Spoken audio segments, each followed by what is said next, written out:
Farewell to Humanity's Childhood. Or, Why This Is Not a Book About the Origins of Inequality. This mood makes itself felt everywhere, politically, socially, and philosophically. We are living in what the Greeks called the Kairos, the right time, for a metamorphosis of the gods, i.e. of the fundamental principles and symbols. C.G. Jung, The Undiscovered Self, 1958. Most of human history is irreparably lost to us. Our species, Homo sapiens, has existed for at least 200,000 years, but for most of that time we have next to no idea what was happening. In northern Spain, for instance, at the cave of Altamira, paintings and engravings were created over a period of at least 10,000 years, between around 25,000 and 15,000 BC. Presumably, a lot of dramatic events occurred during this period. We have no way of knowing what most of them were. This is of little consequence to most people, since most people rarely think about the broad sweep of human history anyway. They don't have much reason to. Insofar as the question comes up at all, it's usually one reflecting on why the world seems to be in such a mess and why human beings so often treat each other badly, the reasons for war, greed, exploitation, systematic indifference to others' suffering. Were we always like that, or did something, at some point, go terribly wrong? It is basically a theological debate. Essentially the question is, are humans innately good or innately evil? But if you think about it, the question, framed in these terms, makes very little sense. Good and evil are purely human concepts. It would never occur to anyone to argue about whether a fish, or a tree, were good or evil, because good and evil are concepts humans made up in order to compare ourselves with one another. It follows that arguing about whether humans are fundamentally good or evil makes about as much sense as arguing about whether humans are fundamentally fat or thin. Nonetheless, on those occasions when people do reflect on the lessons of prehistory, they almost invariably come back to questions of this kind. We are all familiar with the Christian answer: people once lived in a state of innocence, yet were tainted by original sin. We desired to be godlike and have been punished for it. Now we live in a fallen state while hoping for future redemption. Today, the popular version of this story is typically some updated variation on Jean-Jacques Rousseau's discourse on the origin and the foundation of inequality among mankind, which he wrote in 1754. Once upon a time, the story goes, we were hunter-gatherers, living in a prolonged state of childlike innocence, in tiny bands. These bands were egalitarian, they could be for the very reason that they were so small.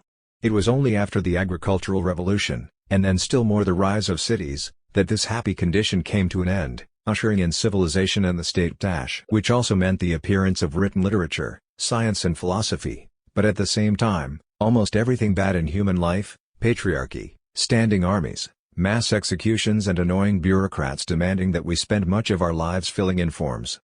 Of course, this is a very crude simplification, but it really does seem to be the foundational story that rises to the surface whenever anyone, from industrial psychologists to revolutionary theorists, says something like, but of course human beings spent most of their evolutionary history living in groups of 10 or 20 people, or agriculture was perhaps humanity's worst mistake. And as we'll see, many popular writers make the argument quite explicitly. The problem is that anyone seeking an alternative to this rather depressing view of history will quickly find that the only one on offer is actually even worse, if not Rousseau, than Thomas Hobbes. Hobbes's Leviathan, published in 1651, is in many ways the founding text of modern political theory.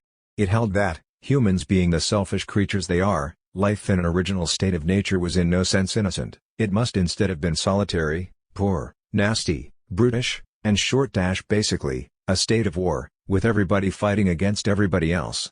Insofar as there has been any progress from this benighted state of affairs, a Hobbesian would argue, it has been largely due to exactly those repressive mechanisms that Rousseau was complaining about: governments, courts, bureaucracies, police. This view of things has been around for a very long time as well. There's a reason why, in English, the words politics, polite and police all sound the same. They're all derived from the Greek word polis, or city, the Latin equivalent of which is civitas, which also gives us civility, civic and a certain modern understanding of civilization. Human society, in this view, is founded on the collective repression of our baser instincts, which becomes all the more necessary when humans are living in large numbers in the same place. The modern-day Hobbesian, then, would argue that, yes, we did live most of our evolutionary history in tiny bands, who could get along mainly because they shared a common interest in the survival of their offspring, parental investment, as evolutionary biologists call it. But even these were in no sense founded on equality. There was always, in this version, some alpha male leader. Hierarchy and domination, and cynical self-interest, have always been the basis of human society. It's just that, collectively, we have learned it's to our advantage to prioritize our long-term interests over our short-term instincts, or, better, to create laws that force us to confine our worst impulses to socially useful areas like the economy, while forbidding them everywhere else. As the reader can probably detect from our tone, we don't much like the choice between these two alternatives. Our objections can be classified into three broad categories. As accounts of the general course of human history, they 1. Simply aren't true. 2. Have dire political implications. 3. Make the past needlessly dull. This book is an attempt to begin to tell another, more hopeful and more interesting story, one which, at the same time, takes better account of what the last few decades of research have taught us. Partly, this is a matter of bringing together evidence that has accumulated in archaeology, anthropology and kindred disciplines, evidence that points towards a completely new account of how human societies developed over roughly the last 30,000 years. Almost all of this research goes against the familiar narrative, but too often the most remarkable discoveries remain confined to the work of specialists, or have to be teased out by reading between the lines of scientific publications. To give just a sense of how different the emerging picture is, it is clear now that human societies before the advent of farming were not confined to small, egalitarian bands. On the contrary, the world of hunter-gatherers as it existed before the coming of agriculture was one of bold social experiments, resembling a carnival parade of political forms, far more than it does the drab abstractions of evolutionary theory. Agriculture, in turn, did not mean the inception of private property, nor did it mark an irreversible step towards inequality. In fact, many of the first farming communities were relatively free of ranks and hierarchies. And far from setting class differences in stone, a surprising number of the world's earliest cities were organized on robustly egalitarian lines, with no need for authoritarian rulers, ambitious warrior politicians, or even bossy administrators. Information bearing on such issues has been pouring in from every quarter of the globe. As a result, researchers around the world have also been examining ethnographic and historical material in a new light. The pieces now exist to create an entirely different world history, but so far, they remain hidden to all but a few privileged experts, and even the experts tend to hesitate before abandoning their own tiny part of the puzzle, to compare notes with others outside their specific subfield. Our aim in this book is to start putting some of the pieces of the puzzle together, in full awareness that nobody yet has anything like a complete set. The task is immense, and the issue so important, that it will take years of research and debate even to begin to understand the real implications of the picture we're starting to see. But it's crucial that we set the process in motion. One thing that will quickly become clear is that the prevalent big picture of history, shared by modern-day followers of Hobbes and Rousseau alike, has almost nothing to do with the facts. But to begin making sense of the new information that's now before our eyes, it is not enough to compile and sift vast quantities of data. A conceptual shift is also required. To make that shift means retracing some of the initial steps that led to our modern notion of social evolution, the idea that human societies could be arranged according to stages of development, each with their own characteristic technologies and forms of organization, hunter-gatherers, farmers, urban industrial society, and so on. As we will see, such notions have their roots in a conservative backlash against critiques of European civilization, which began to gain ground in the early decades of the 18th century. The origins of that critique, however, lie not with the philosophers of the Enlightenment, much though they initially admired and imitated it, but with indigenous commentators and observers of European society, such as the Native American, Huron-Wendat, statesman Kondiaronk, of whom we will learn much more in the next chapter. Revisiting what we will call the indigenous critique means taking seriously contributions to social thought that come from outside the European canon, and in particular from those indigenous peoples whom Western philosophers tend to cast either in the role of history's angels or its devils. Both positions preclude any real possibility of intellectual exchange, or even dialogue. It's just as hard to debate someone who is considered diabolical as someone considered divine, as almost anything they think or say is likely to be deemed either irrelevant or deeply profound. Most of the people we will be considering in this book are long since dead. It is no longer possible to have any sort of conversation with them. We are nonetheless determined to write prehistory as if it consisted of people one would have been able to talk to, when they were still alive, who don't just exist as paragons, specimens, sock puppets or playthings of some inexorable law of history. There are, certainly, tendencies in history. Some are powerful, currents so strong that they are very difficult to swim against, though there always seem to be some who manage to do it anyway. But the only laws are those we make up ourselves. Which brings us on to our second objection. Why both the Hobbesian and Rousseauian versions of human history have dire political implications. The political implications of the Hobbesian model need little elaboration. It is a foundational assumption of our economic system that humans are at base somewhat nasty and selfish creatures, basing their decisions on cynical, egoistic calculation rather than altruism or cooperation, in which case, the best we can hope for are more sophisticated internal and external controls on our supposedly innate drive towards accumulation and self-aggrandizement.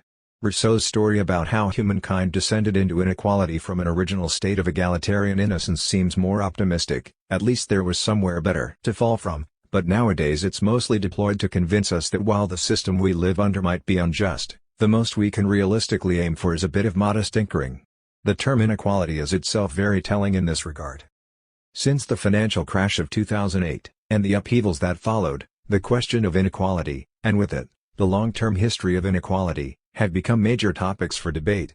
Something of a consensus has emerged among intellectuals and even, to some degree, the political classes that levels of social inequality have got out of hand, and that most of the world's problems result, in one way or another, from an ever-widening gulf between the haves and the have-nots. Pointing this out is in itself a challenge to global power structures. At the same time, though, it frames the issue in a way that people who benefit from those structures can still find ultimately reassuring, since it implies no meaningful solution to the problem would ever be possible. After all, imagine we framed the problem differently, the way it might have been 50 or 100 years ago, as the concentration of capital, or oligopoly, or class power. Compared to any of these, a word like inequality sounds like it's practically designed to encourage half measures and compromise. It's possible to imagine overthrowing capitalism or breaking the power of the state, but it's not clear what eliminating inequality would even mean. Which kind of inequality? Wealth? Opportunity? Exactly how equal would people have to be in order for us to be able to say we've eliminated inequality? The term inequality is a way of framing social problems appropriate to an age of technocratic reformers, who assume from the outset that no real vision of social transformation is even on the table. Debating inequality allows one to tinker with the numbers, argue about Gini coefficients and thresholds of dysfunction, readjust tax regimes or social welfare mechanisms, even shock the public with figures showing just how bad things have become. Can you imagine? The richest 1% of the world's population own 44% of the world's wealth, but it also allows one to do all this without addressing any of the factors that people actually object to about such unequal social arrangements, for instance, that some manage to turn their wealth into power over others, or that other people end up being told their needs are not important, and their lives have no intrinsic worth. The last, we are supposed to believe, is just the inevitable effect of inequality, and inequality, the inevitable result of living in any large, complex, urban, technologically sophisticated society. Presumably it will always be with us. It's just a matter of degree. Today, there is a veritable boom of thinking about inequality. Since 2011, global inequality has regularly featured as a top item for debate in the World Economic Forum at Davos. There are inequality indexes, institutes for the study of inequality, and a relentless stream of publications trying to project the current obsession with property distribution back into the Stone Age. There have even been attempts to calculate income levels and Gini coefficients for Paleolithic mammoth hunters. They both turn out to be very low. It's almost as if we feel some need to come up with mathematical formulae justifying the expression, already popular in the days of Rousseau, that in such societies everyone was equal, because they were all equally poor. The ultimate effect of all these stories about an original state of innocence and equality, like the use of the term inequality itself, is to make wistful pessimism about the human condition seem like common sense, the natural result of viewing ourselves through history's broad lens. Yes, living in a truly egalitarian society might be possible if you're a pygmy or a Kalahari bushman. But if you want to create a society of true equality today, you're going to have to figure out a way to go back to becoming tiny bands of foragers again with no significant personal property. Since foragers require a pretty extensive territory to forage in, this would mean having to reduce the world's population by something like 99.9%. Otherwise, the best we can hope for is to adjust the size of the boot that will forever be stomping on our faces, or, perhaps, to wangle a bit more wiggle room in which some of us can temporarily duck out of its way. A first step towards a more accurate, and hopeful, picture of world history might be to abandon the Garden of Eden once and for all, and simply do away with the notion that for hundreds of thousands of years, Everyone on Earth shared the same idyllic form of social organization. Strangely enough, though, this is often seen as a reactionary move. So are you saying true equality has never been achieved? That it's therefore impossible? It seems to us that such objections are both counterproductive and frankly unrealistic. First of all, it's bizarre to imagine that, say, during the roughly 10,000, some would say more like 20,000, years in which people painted on the walls of Altamira, no one, not only in Altamira, but anywhere on Earth, experimented with alternative forms of social organization. What's the chance of that? Second of all, is not the capacity to experiment with different forms of social organization itself a quintessential part of what makes us human? That is, beings with the capacity for self-creation, even freedom? The ultimate question of human history, as we'll see, is not our equal access to material resources, land, calories, means of production, much though these things are obviously important, but our equal capacity to contribute to decisions about how to live together. Of course, to exercise that capacity implies that there should be something meaningful to decide in the first place. If, as many are suggesting, our species' future now hinges on our capacity to create something different, say, a system in which wealth cannot be freely transformed into power, or where some people are not told their needs are unimportant, or that their lives have no intrinsic worth, then what ultimately matters is whether we can rediscover the freedoms that make us human in the first place. As long ago as 1936, the prehistorian V. Gordon Childe wrote a book called Man Makes Himself. Apart from the sexist language, this is the spirit we wish to invoke. We are projects of collective self-creation. What if we approached human history that way? What if we treat people, from the beginning, as imaginative, intelligent, playful creatures who deserve to be understood as such? What if, instead of telling a story about how our species fell from some idyllic state of equality, we ask how we came to be trapped in such tight conceptual shackles that we can no longer even imagine the possibility of reinventing ourselves? Some brief examples of why received understandings of the broad sweep of human history are mostly wrong, or, the eternal return of Jean-Jacques Rousseau. When we first embarked on this book, our intention was to seek new answers to questions about the origins of social inequality. It didn't take long before we realized this simply wasn't a very good approach. Framing human history in this way, which necessarily means assuming humanity once existed in an idyllic state, and that a specific point can be identified at which everything started to go wrong, made it almost impossible to ask any of the questions we felt were genuinely interesting. It felt like almost everyone else seemed to be caught in the same trap. Specialists were refusing to generalize. Those few willing to stick their necks out almost invariably reproduced some variation on Rousseau. Let's consider a fairly random example of one of these generalist accounts. Francis Fukuyama's The Origins of Political Order, From Pre-Human Times to the French Revolution, 2011. Here is Fukuyama on what he feels can be taken as received wisdom about early human societies. In its early stages, human political organization is similar to the band-level society observed in higher primates like chimpanzees, which Fukuyama suggests can be regarded as a default form of social organization.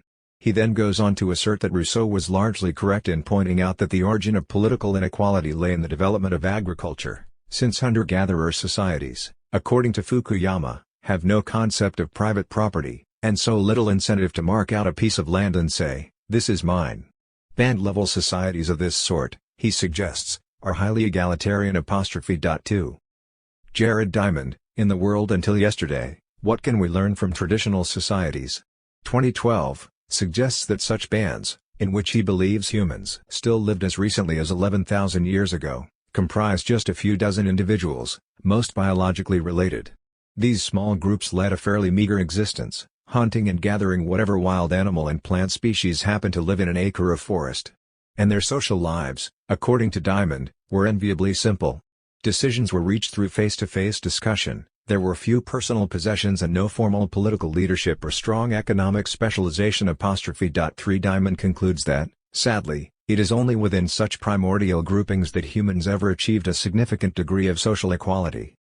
For Diamond and Fukuyama, as for Rousseau some centuries earlier, what put an end to that equality, everywhere and forever, was the invention of agriculture, and the higher population levels it sustained. Agriculture brought about a transition from bands to tribes. Accumulation of food surplus fed population growth, leading some tribes to develop into ranked societies known as chiefdoms. Fukuyama paints an almost explicitly biblical picture of this process, a departure from Eden, as little bands of human beings migrated and adapted to different environments, They began their exit out of the state of nature by developing new social institutions. 4 They fought wars over resources. Ganglion pubescent, these societies were clearly heading for trouble. It was time to grow up and appoint some proper leadership. Hierarchies began to emerge. There was no point in resisting, since hierarchy, according to Diamond and Fukuyama, is inevitable once humans adopt large, complex forms of organization. Even when the new leaders began acting badly, creaming off agricultural surplus to promote their flunkies and relatives, making status permanent and hereditary, collecting trophy skulls and harems of slave girls, or tearing out rivals' hearts with obsidian knives, there could be no going back. Before long, chiefs had managed to convince others they should be referred to as kings, even emperors. As Diamond patiently explains to us, large populations can't function without leaders who make the decisions, executives who carry out the decisions, and bureaucrats who administer the decisions and laws. Alas for all of you readers who are anarchists and dream of living without any state government, those are the reasons why your dream is unrealistic. You'll have to find some tiny band or tribe willing to accept you, where no one is a stranger, and where kings, presidents, and bureaucrats are unnecessary. 5 A dismal conclusion, not just for anarchists but for anybody who ever wondered if there might be a viable alternative to the current status quo. Still, the truly remarkable thing is that, despite the self-assured tone, such pronouncements are not actually based on any kind of scientific evidence. As we will soon be discovering, there is simply no reason to believe that small-scale groups are especially likely to be egalitarian, or, conversely, that large ones must necessarily have kings, presidents or even bureaucracies. Statements like these are just so many prejudices dressed up as facts, or even as laws of history. 6 On the pursuit of happiness. As we say, it's all just an endless repetition of a story first told by Rousseau in 1754. Many contemporary scholars will quite literally say that Rousseau's vision has been proved correct. If so, it is an extraordinary coincidence, since Rousseau himself never suggested that the innocent state of nature really happened. On the contrary, he insisted he was engaging in a thought experiment. One must not take the kind of research which we enter into as the pursuit of truths of history, but solely as hypothetical and conditional reasonings, better fitted to clarify the nature of things than to expose their actual origin. 7 Rousseau's portrayal of the state of nature and how it was overturned by the coming of agriculture was never intended to form the basis for a series of evolutionary stages, like the ones Scottish philosophers such as Smith, Ferguson or Miller, and later on, Lewis Henry Morgan, were referring to when they spoke of savagery and barbarism. In no sense was Rousseau imagining these different states of being as levels of social and moral development, corresponding to historical changes in modes of production, foraging, pastoralism, farming, industry. Rather, what Rousseau presented was more of a parable, by way of an attempt to explore a fundamental paradox of human politics. How is it that our innate drive for freedom somehow leads us, time and again, on a spontaneous march to inequality? 8. Describing how the invention of farming first leads to private property, and property to the need for civil government to protect it. This is how Rousseau puts things: all ran towards their chains, believing that they were securing their liberty, for although they had reason enough to discern the advantages of a civil order, they did not have experience enough to foresee the dangers. 9 His imaginary state of nature was primarily invoked as a way of illustrating the point. True, he didn't invent the concept. As a rhetorical device, the state of nature had already been used in European philosophy for a century. Widely deployed by natural law theorists, it effectively allowed every thinker interested in the origins of government, Locke, Grotius and so on, to play God, each coming up with his own variant on humanity's original condition, as a springboard for speculation. Hobbes was doing much the same thing when he wrote in Leviathan that the primordial state of human society would necessarily have been a bellum omnium contra omnes, a war of all against all, which could only be overcome by the creation of an absolute sovereign power. He wasn't saying there had actually been a time when everyone lived in such a primordial state. Some suspect that Hobbes's state of war was really an allegory for his native England's descent into civil war in the mid-17th century, which drove the royalist author into exile in Paris. Whatever the case, the closest Hobbes himself came to suggesting this state really existed was when he noted how the only people who weren't under the ultimate authority of some king were the kings themselves, and they always seemed to be at war with one another. Despite all this, many modern writers treat Leviathan in the same way others treat Rousseau's discourse, as if it were laying the groundwork for an evolutionary study of history, and although the two have completely different starting points, the result is rather similar. 10. When it came to violence in pre-state peoples, writes the psychologist Steven Pinker, Hobbes and Rousseau were talking through their hats, neither knew a thing about life before civilization. On this point, Pinker is absolutely right. In the same breath, however, he also asks us to believe that Hobbes, writing in 1651, apparently through his hat, somehow managed to guess right, and come up with an analysis of violence and its causes in human history that is as good as any today. 11 This would be an astonishing, not to mention damning, verdict on centuries of empirical research, if it only happened to be true. As we'll see, it is not even close. 12. We can take Pinker as our quintessential modern Hobbesian.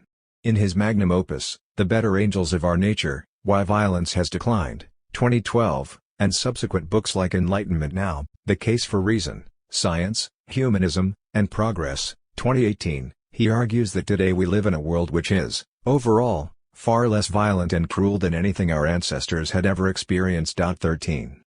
Now, this may seem counterintuitive to anyone who spends much time watching the news, let alone who knows much about the history of the 20th century.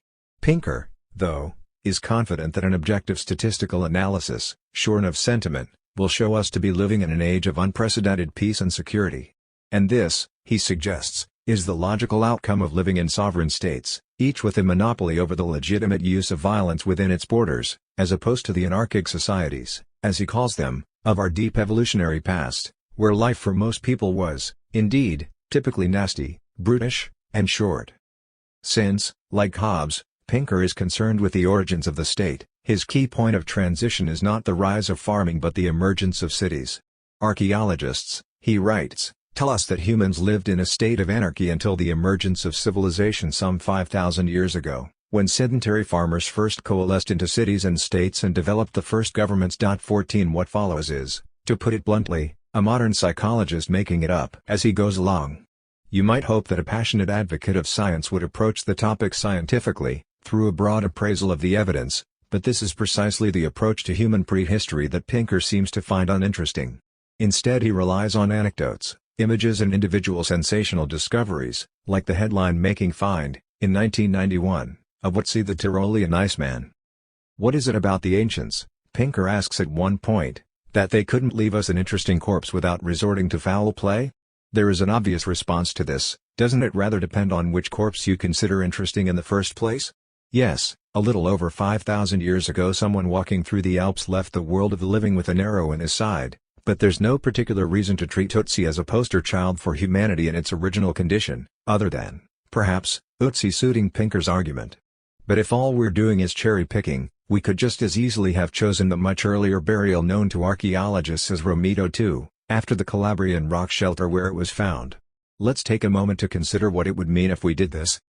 Romito II is the 10,000-year-old burial of a male with a rare genetic disorder, acromesomelic dysplasia, a severe type of dwarfism, which in life would have rendered him both anomalous in his community and unable to participate in the kind of high-altitude hunting that was necessary for their survival. Studies of his pathology show that, despite generally poor levels of health and nutrition, that same community of hunter-gatherers still took pains to support this individual through infancy and into early adulthood, granting him the same share of meat as everyone else, and ultimately according him a careful, sheltered burial. 15. Neither is Romito II an isolated case. When archaeologists undertake balanced appraisals of hunter-gatherer burials from the Paleolithic, they find high frequencies of health-related disabilities, but also surprisingly high levels of care until the time of death, and beyond, since some of these funerals were remarkably lavish. 16 If we did want to reach a general conclusion about what form human societies originally took, based on statistical frequencies of health indicators from ancient burials, we would have to reach the exact opposite conclusion to Hobbes and Pinker. In origin, it might be claimed, our species is a nurturing and caregiving species, and there was simply no need for life to be nasty, brutish or short. We're not suggesting we actually do this. As we'll see, there is reason to believe that during the Paleolithic, only rather unusual individuals were buried at all. We just wanted to point out how easy it would be to play the same game in the other direction, easy, but frankly not too enlightening. 17 As we get to grips with the actual evidence, we always find that the realities of early human social life were far more complex, and a good deal more interesting, than any modern-day state of nature theorist would ever be likely to guess.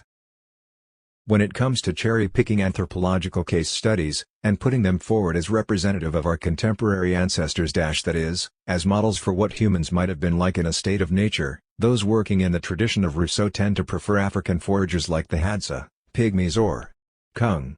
Those who follow Hobbes prefer the Yanomami.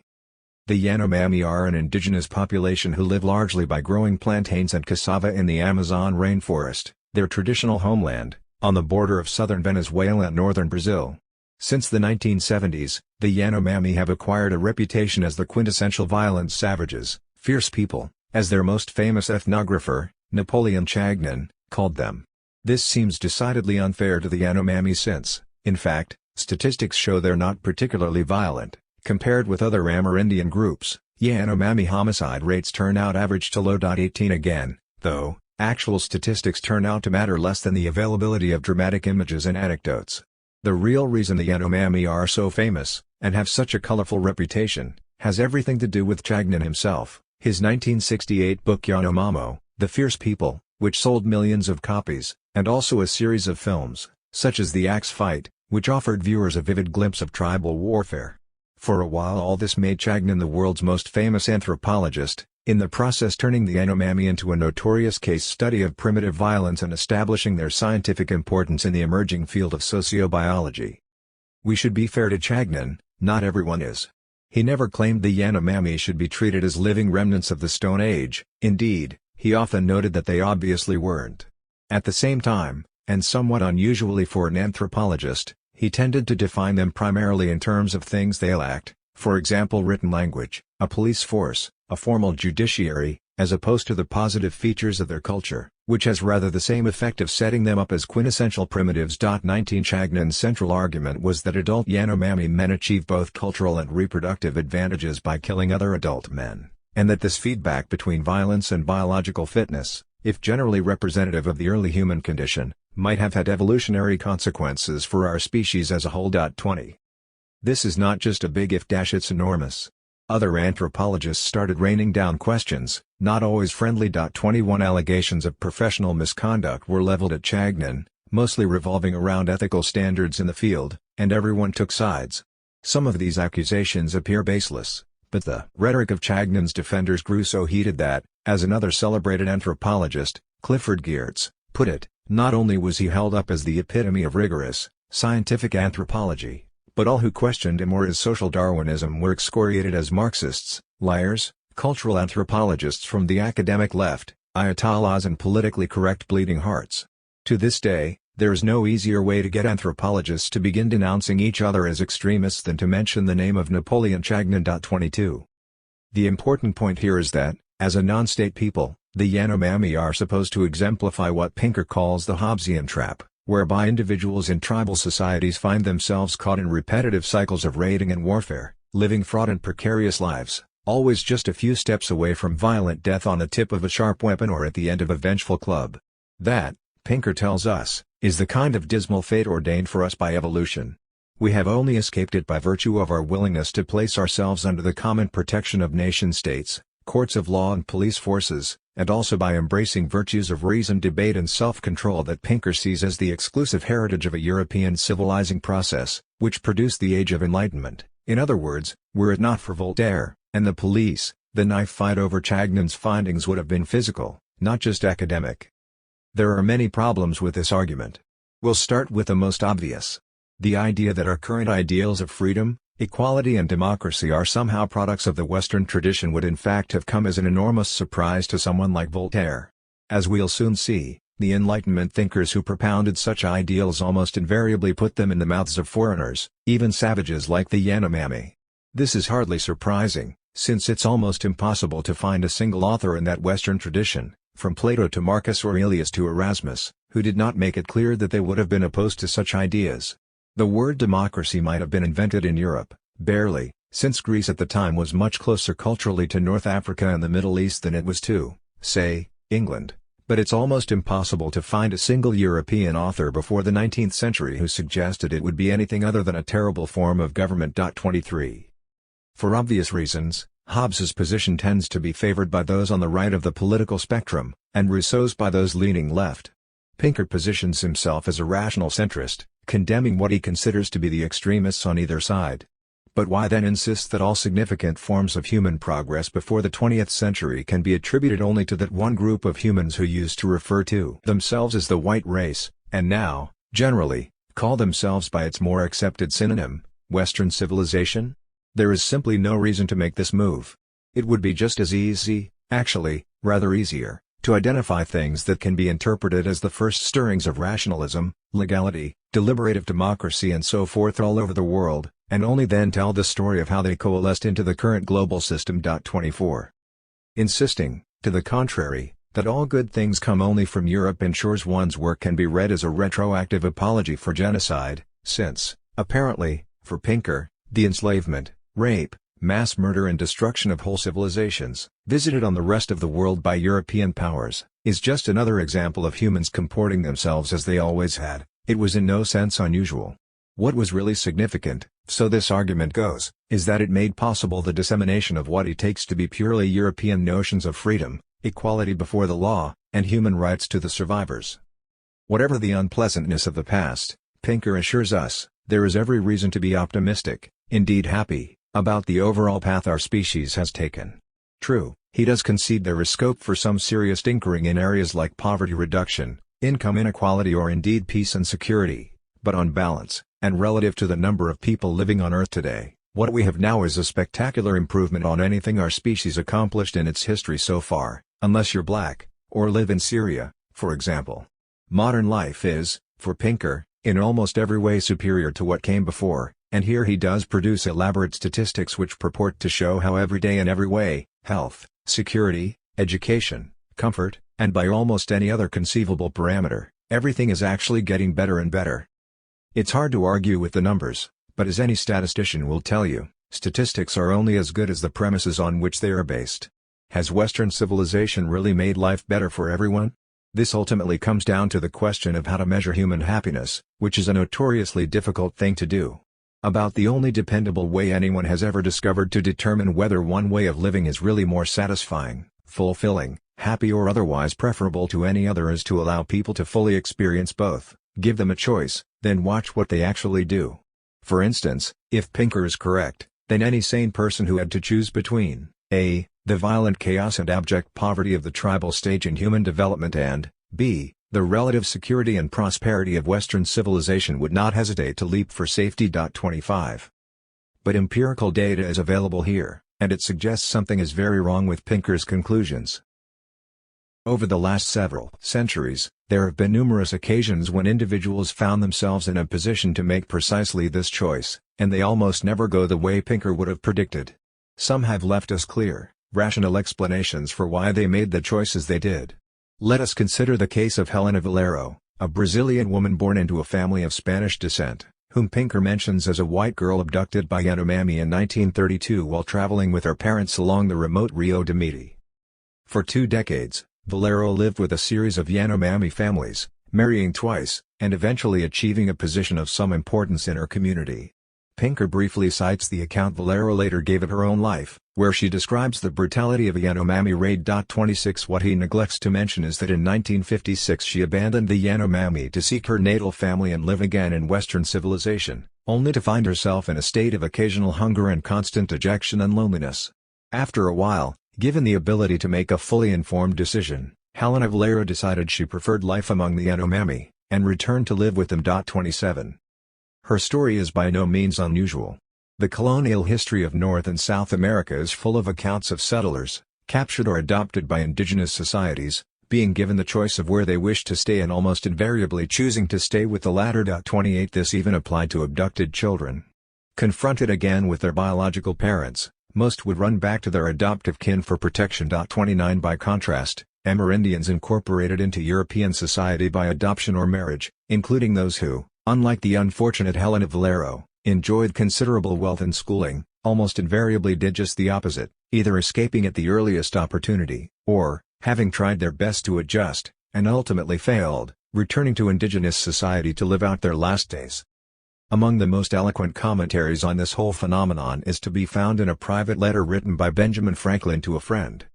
When an Indian child has been brought up among us, taught our language and habituated to our customs, yet if he goes to see his relations and make one Indian ramble with them there is no persuading him ever to return, and that this is not natural merely as Indians, but as men, is plain from this, that when white persons of either sex have been taken prisoner young by the Indians, and lived a while among them, though ransomed by their friends, and treated with all imaginable tenderness to prevail with them to stay among the English, yet in a short time they become disgusted with our manner of life, and the care and pains that are necessary to support it, and take the first opportunity of escaping again into the woods, from whence there is no reclaiming them. One instance I remember to have heard, where the person was to be brought home to possess a good estate, but finding some care necessary to keep it together, he relinquished it to a younger brother, reserving to himself nothing but a gun and match coat, with which he took his way again to the wilderness. 30. Many who found themselves embroiled in such contests of civilization, if we may call them that, were able to offer clear reasons for their decisions to stay with their erstwhile captors. Some emphasize the virtues of freedom they found in Native American societies, including sexual freedom, but also freedom from the expectation of constant toil in pursuit of land and wealth. 31 Others noted the Indians' reluctance ever to let anyone fall into a condition of poverty, hunger or destitution. It was not so much that they feared poverty themselves, but rather that they found life infinitely more pleasant in a society where no one else was in a position of abject misery, perhaps much as Oscar Wilde declared he was an advocate of socialism because he didn't like having to look at poor people or listen to their stories.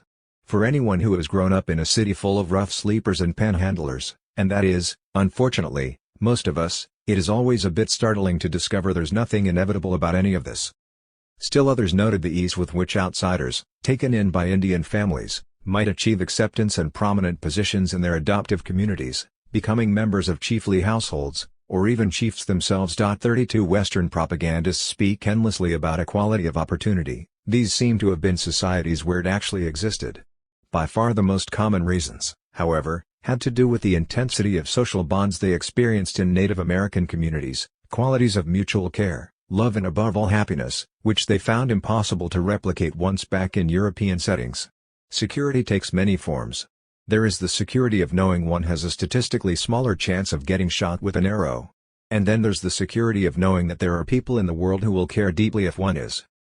How the conventional narrative of human history is not only wrong, but quite needlessly dull. One gets the sense that indigenous life was, to put it very crudely, just a lot more interesting than life in a Western town or city, especially insofar as the latter involved long hours of monotonous, repetitive, conceptually empty activity. The fact that we find it hard to imagine how such an alternative life could be endlessly engaging and interesting is perhaps more a reflection on the limits of our imagination than on the life itself. One of the most pernicious aspects of standard world historical narratives is precisely that they dry everything up, reduce people to cardboard stereotypes, simplify the issues, are we inherently selfish and violent, or innately kind and cooperative? In ways that themselves undermine, possibly even destroy, our sense of human possibility. Noble savages are, ultimately, just as boring as savage ones, more to the point, neither actually exist. Helena Valero was herself adamant on this point. The Yanomami were not devils, she insisted, neither were they angels. They were human, like the rest of us. Now, we should be clear here, social theory always, necessarily, involves a bit of simplification. For instance, almost any human action might be said to have a political aspect, an economic aspect, a psychosexual aspect and so forth.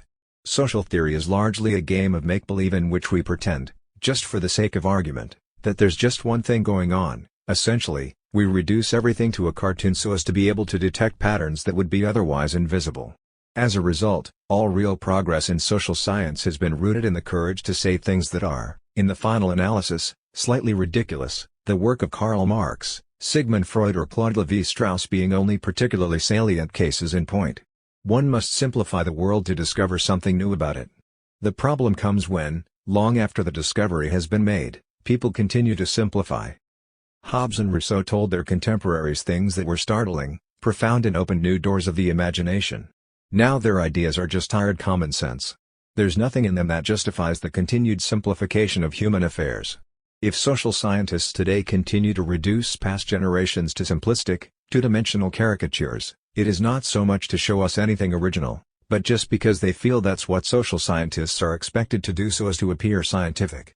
The actual result is to impoverish history, and as a consequence, to impoverish our sense of possibility.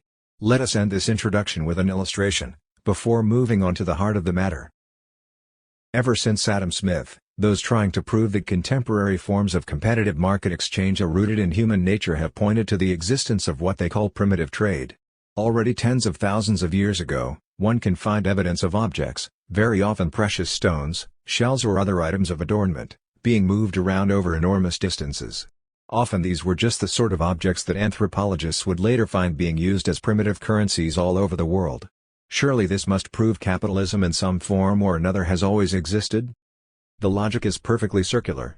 If precious objects were moving long distances, this is evidence of trade and, if trade occurred, it must have taken some sort of commercial form. Therefore, the fact that, say, 3,000 years ago Baltic amber found its way to the Mediterranean, or shells from the Gulf of Mexico were transported to Ohio, is proof that we are in the presence of some embryonic form of market economy.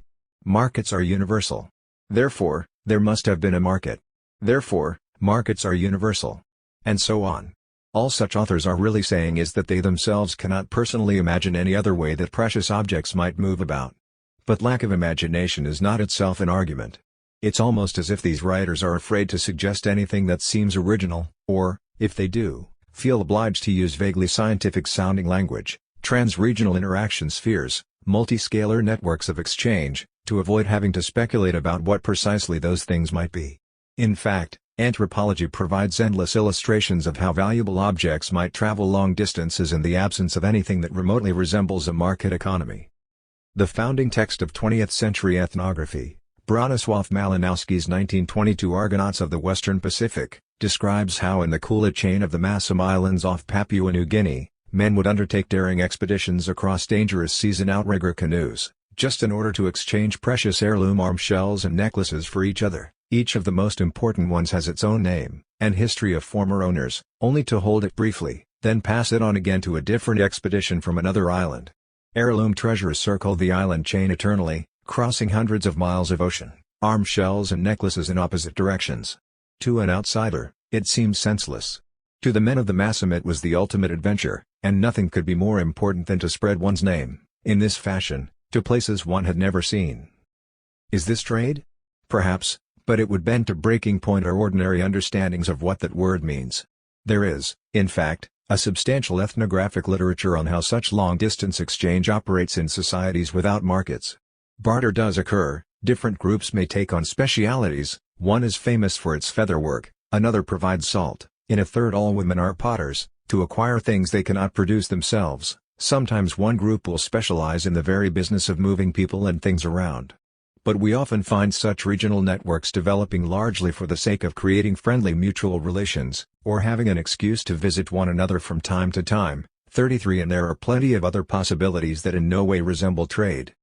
Let's list just a few, all drawn from North American material, to give the reader a taste of what might really be going on when people speak of long-distance interaction spheres in the human past. 1. Dreams or vision quests. Among Iroquois and speaking peoples in the 16th and 17th centuries it was considered extremely important literally to realize one's dreams.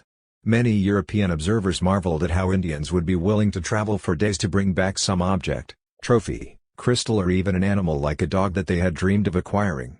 Anyone who dreamed about a neighbor or relative's possession, a kettle, ornament, mask and so on, could normally demand it. As a result, such objects would often gradually travel some way from town to town. On the Great Plains, decisions to travel long distances in search of rare or exotic items could form part of vision quests. 34. 2. Traveling healers and entertainers. In 1528, when a shipwrecked Spaniard named Alvar Núñez Cabeza de Bacau made his way from Florida across what is now Texas to Mexico, he found he could pass easily between villages, even villages at war with one another, by offering his services as a magician and curer.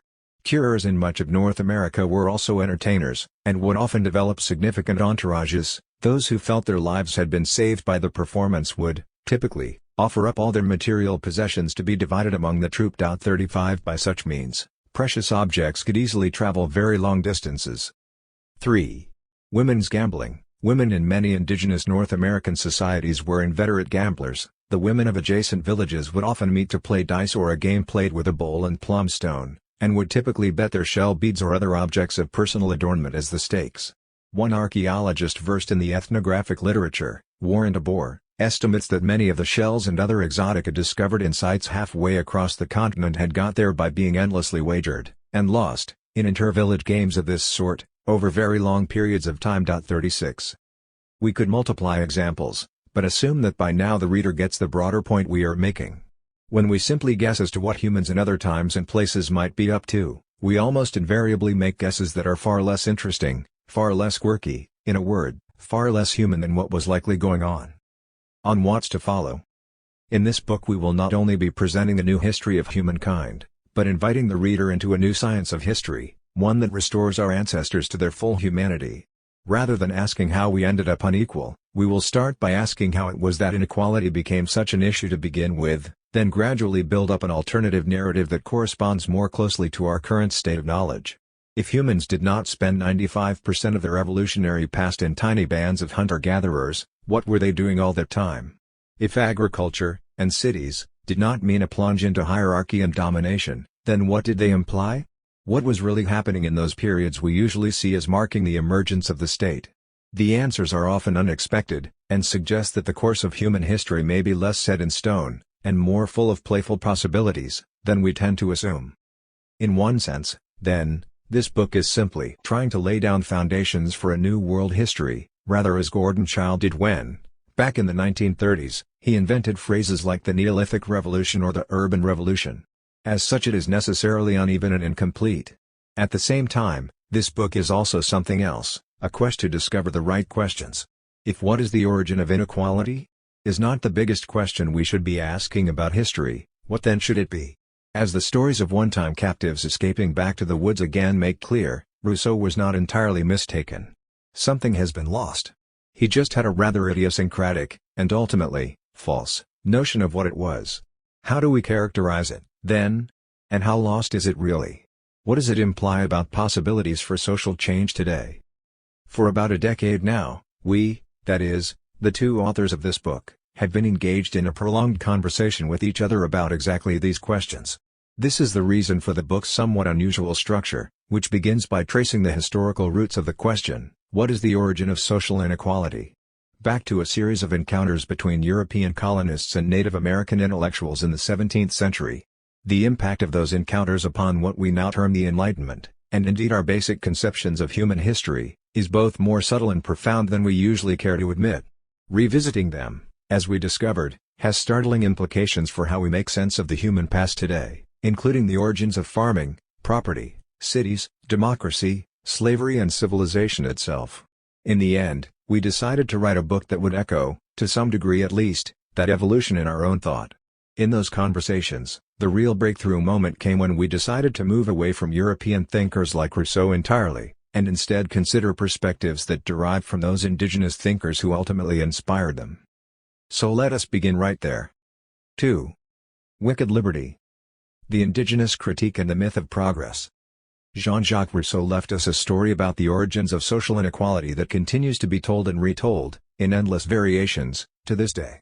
It is the story of humanity's original innocence, and unwitting departure from a state of pristine simplicity on a voyage of technological discovery that would ultimately guarantee both our complexity and our enslavement. How did this ambivalent story of civilization come about? Intellectual historians have never really abandoned the great man theory of history. They often write as if all important ideas in a given age can be traced back to one or other extraordinary individual, whether Plato, Confucius, Adam Smith or Karl Marx, rather than seeing such authors' writings as particularly brilliant interventions in debates that were already going on in taverns or dinner parties or public gardens, or, for that matter, lecture rooms, but which otherwise might never have been written down. It's a bit like pretending William Shakespeare had somehow invented the English language. In fact, many of Shakespeare's most brilliant turns of phrase turn out to have been common expressions of the day, which any Elizabethan Englishman or woman would be likely to have thrown into casual conversation, and whose authors remain as obscure as those of knock-knock jokes, even if, were it not for Shakespeare, they'd probably have passed out of use and been forgotten long ago. All this applies to Rousseau. Intellectual historians sometimes write as if Rousseau had personally kicked off the debate about social inequality with his 1754 discourse on the origin and the foundation of inequality among mankind. In fact, he wrote it to submit to an essay contest on the subject. in which we show how critiques of Eurocentrism can backfire, and end up turning Aboriginal thinkers into sock puppets. In March 1754, the learned society known as the Académie des Sciences, Arts et Belles Lettres de Dijon announced a national essay competition on the question, what is the origin of inequality among men, and is it authorized by natural law? What we'd like to do in this chapter is ask, why is it that a group of scholars in Ancien Regime France, hosting a national essay contest, would have felt this was an appropriate question in the first place? The way the question is put, after all, assumes that social inequality did have an origin, that is, it takes for granted that there was a time when human beings were equals, and that something then happened to change this situation. That is actually quite a startling thing for people living under an absolutist monarchy like that of Louis XV to think. After all, it's not as if anyone in France at that time had much personal experience of living in a society of equals. This was a culture in which almost every aspect of human interaction, whether eating, drinking, working or socializing, was marked by elaborate pecking orders and rituals of social deference. The authors who submitted their essays to this competition were men who spent their lives having all their needs attended to by servants. They lived off the patronage of dukes and archbishops, and rarely entered a building without knowing the precise order of importance of everyone inside. Rousseau was one such man, an ambitious young philosopher. He was at the time engaged in an elaborate project of trying to sleep his way into influence at court. The closest he'd likely ever come to experiencing social equality himself was someone doling out equal slices of cake at a dinner party. Yet everyone at the time also agreed that this situation was somehow unnatural, that it had not always been that way. If we want to understand why that was, we need to look not only at France, but also at France's place in a much larger world. Fascination with the question of social inequality was relatively new in the 1700s, and it had everything to do with the shock and confusion that followed Europe's sudden integration into a global economy, where it had long been a very minor player. In the Middle Ages, most people in other parts of the world who actually knew anything about Northern Europe at all considered it an obscure and uninviting backwater full of religious fanatics who, aside from occasional attacks on their neighbors, the Crusades, were largely irrelevant to global trade and world politics. One European intellectuals of that time were just rediscovering Aristotle and the ancient world, and had very little idea what people were thinking and arguing about anywhere else. All this changed, of course, in the late 15th century, when Portuguese fleets began rounding Africa and bursting into the Indian Ocean, and especially with the Spanish conquest of the Americas. Suddenly, a few of the more powerful European kingdoms found themselves in control of vast stretches of the globe, and European intellectuals found themselves exposed, not only to the civilizations of China and India but to a whole plethora of previously unimagined social, scientific and political ideas. The ultimate result of this flood of new ideas came to be known as the Enlightenment. Of course, this isn't usually the way historians of ideas tell this story. Not only are we taught to think of intellectual history as something largely produced by individuals writing great books or thinking great thoughts, but these great thinkers are assumed to perform both these activities almost exclusively with reference to each other. As a result, even in cases where Enlightenment thinkers openly insisted they were getting their ideas from foreign sources, as the German philosopher Gottfried Wilhelm Leibniz did when he urged his compatriots to adopt Chinese models of statecraft, there's a tendency for contemporary historians to insist they weren't really serious, or else that when they said they were embracing Chinese, or Persian, or indigenous American ideas these weren't really Chinese, Persian or indigenous American ideas at all but ones they themselves had made up and merely attributed to exotic others. Too. These are remarkably arrogant assumptions, as if Western thought, as it later came to be known, was such a powerful and monolithic body of ideas that no one else could possibly have any meaningful influence on it. It's also pretty obviously untrue. Just consider the case of Leibniz. Over the course of the 18th and 19th centuries, European governments gradually came to adopt the idea that every government should properly preside over a population of largely uniform language and culture, run by a bureaucratic officialdom trained in the liberal arts whose members had succeeded in passing competitive exams. It might seem surprising that they did so, since nothing remotely like that had existed in any previous period of European history. Yet it was almost exactly the system that had existed for centuries in China. Are we really to insist that the advocacy of Chinese models of statecraft by Leibniz, his allies and followers really had nothing to do with the fact that Europeans did, in fact, adopt something that looks very much like Chinese models of statecraft? What is really unusual about this case is that Leibniz was so honest about his intellectual influences. When he lived, Church authorities still wielded a great deal of power in most of Europe. Anyone making an argument that non-Christian ways were in any way superior might find themselves facing charges of atheism, which was potentially a capital offense. 3. It is much the same with the question of inequality.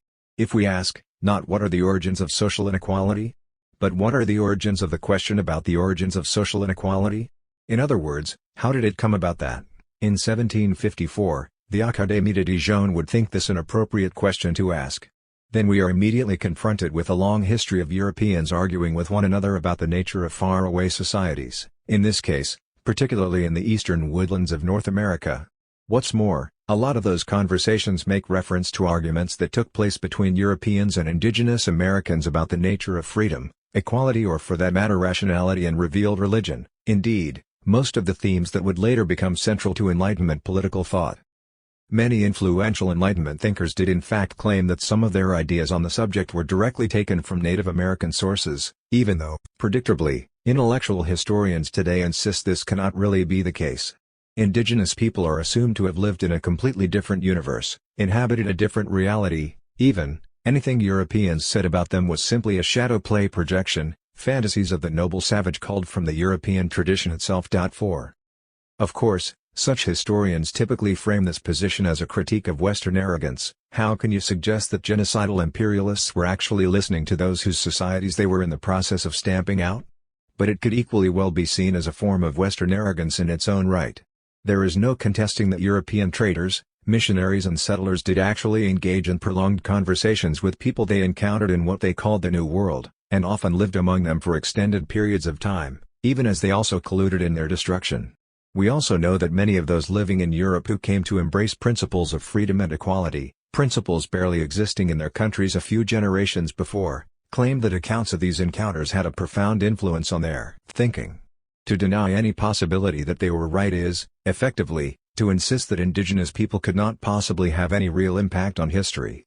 It is, in fact, a way of infantilizing non-Westerners, a practice denounced by these very same authors. In recent years, a growing number of American scholars, most themselves of indigenous descent, have challenged these assumptions. 5 Here we follow in their footsteps.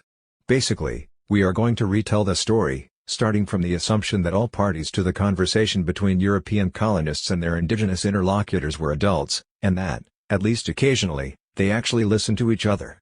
If we do this, even familiar histories suddenly begin to look very different.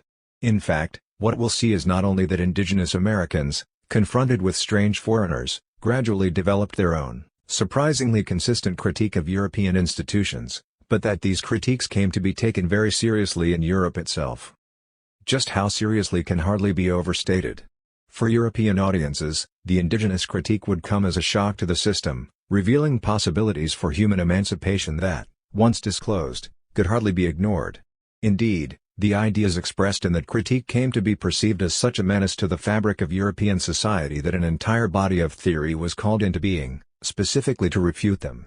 As we will shortly see, the whole story we summarized in the last chapter, our standard historical meta-narrative about the ambivalent progress of human civilization, where freedoms are lost as societies grow bigger and more complex, was invented largely for the purpose of neutralizing the threat of indigenous critique. The first thing to emphasize is that the origin of social inequality is not a problem which would have made sense to anyone in the Middle Ages. Ranks and hierarchies were assumed to have existed from the very beginning.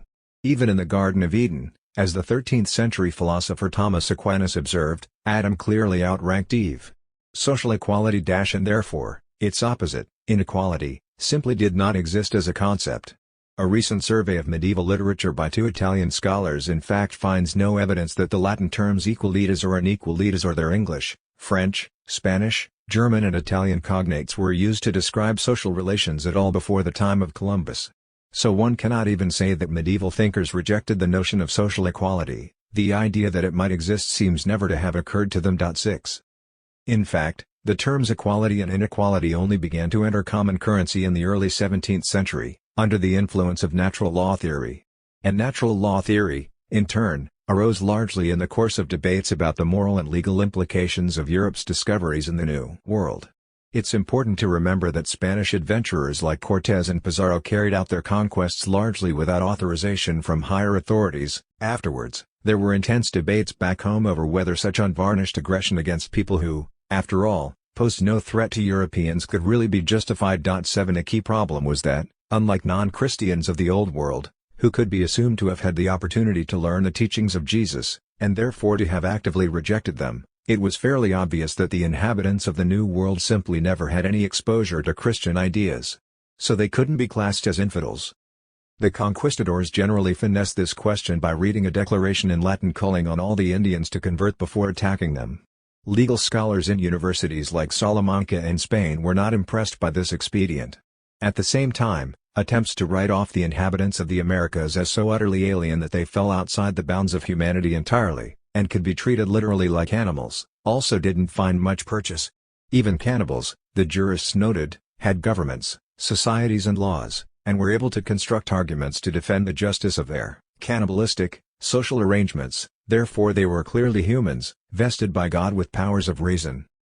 The legal and philosophical question then became, what rights do human beings have simply by dint of being human, that is, what rights could they be said to have naturally, even if they existed in a state of nature, innocent of the teachings of written philosophy and revealed religion, and without codified laws? The matter was hotly debated. We need not linger here on the exact formulae that natural law theorists came up with, suffice to say, they did allow that Americans had natural rights, but ended up justifying their conquest anyway, provided their subsequent treatment was not too violent or oppressive. But what is important, in this context, is that they opened a conceptual door. Writers like Thomas Hobbes, Hugo Grotius or John Locke could skip past the biblical narratives everyone used to start with, and begin instead with a question such as, what might humans have been like in a state of nature, when all they had was their humanity? Each of these authors populated the state of nature with what they took to be the simplest societies known in the Western Hemisphere, and thus they concluded that the original state of humanity was one of freedom and equality, for better or worse. Hobbes, for example, definitely felt it was worse. It's important to stop here for a moment and consider why they came to this verdict, because it was by no means an obvious or inevitable conclusion. First of all, while it may seem obvious to us, the fact that natural law theorists in the 17th century fixed on apparently simple societies as exemplars of primordial times, societies like the Algonquians of North America's eastern woodlands, or the Caribs and Amazonians, rather than urban civilizations like the Aztecs or Inca, would not have seemed obvious at the time. Earlier authors, confronted by a population of forest dwellers with no king and employing only stone tools, were unlikely to have seen them as in any way primordial. 16th-century scholars, such as the Spanish missionary José da Costa, were more likely to conclude they were looking at the fallen vestiges of some ancient civilization, or refugees who had, in the course of their wanderings, forgotten the arts of metallurgy and civil governance. Such a conclusion would have made obvious common sense for people who assumed that all truly important knowledge had been revealed by God at the beginning of time, that cities had existed before the flood, and that saw their own intellectual life largely as attempts to recover the lost wisdom of ancient Greeks and Romans. History, in Renaissance Europe of the 15th to 16th centuries, was not a story of progress. It was largely a series of disasters. Introducing the concept of a state of nature didn't exactly flip all this around, at least not immediately, but it did allow political philosophers after the 17th century to imagine people without the trappings of civilization as something other than degenerate savages, as a kind of humanity in the raw. And this, in turn, allowed them to ask a host of new questions about what it meant to be human. What social forms would still exist, even among people who had no recognizable form of law or government? Would marriage exist? What forms might it take? Would natural men tend to be naturally gregarious, or would people tend to avoid one another? Was there such a thing as natural religion? But the question still remains, why is it that by the 18th century, European intellectuals had come to fix on the idea of primordial freedom or, especially, equality, to such an extent that it seemed perfectly natural to ask a question like what is the origin of inequality among men? This seems particularly odd considering how, prior to that time, most did not even consider social equality possible. First of all, a qualification is in order. A certain folk egalitarianism already existed in the Middle Ages, coming to the fore during popular festivals like Carnival, May Day or Christmas, when much of society reveled in the idea of a world turned upside down, where all powers and authorities were knocked to the ground or made a mockery of.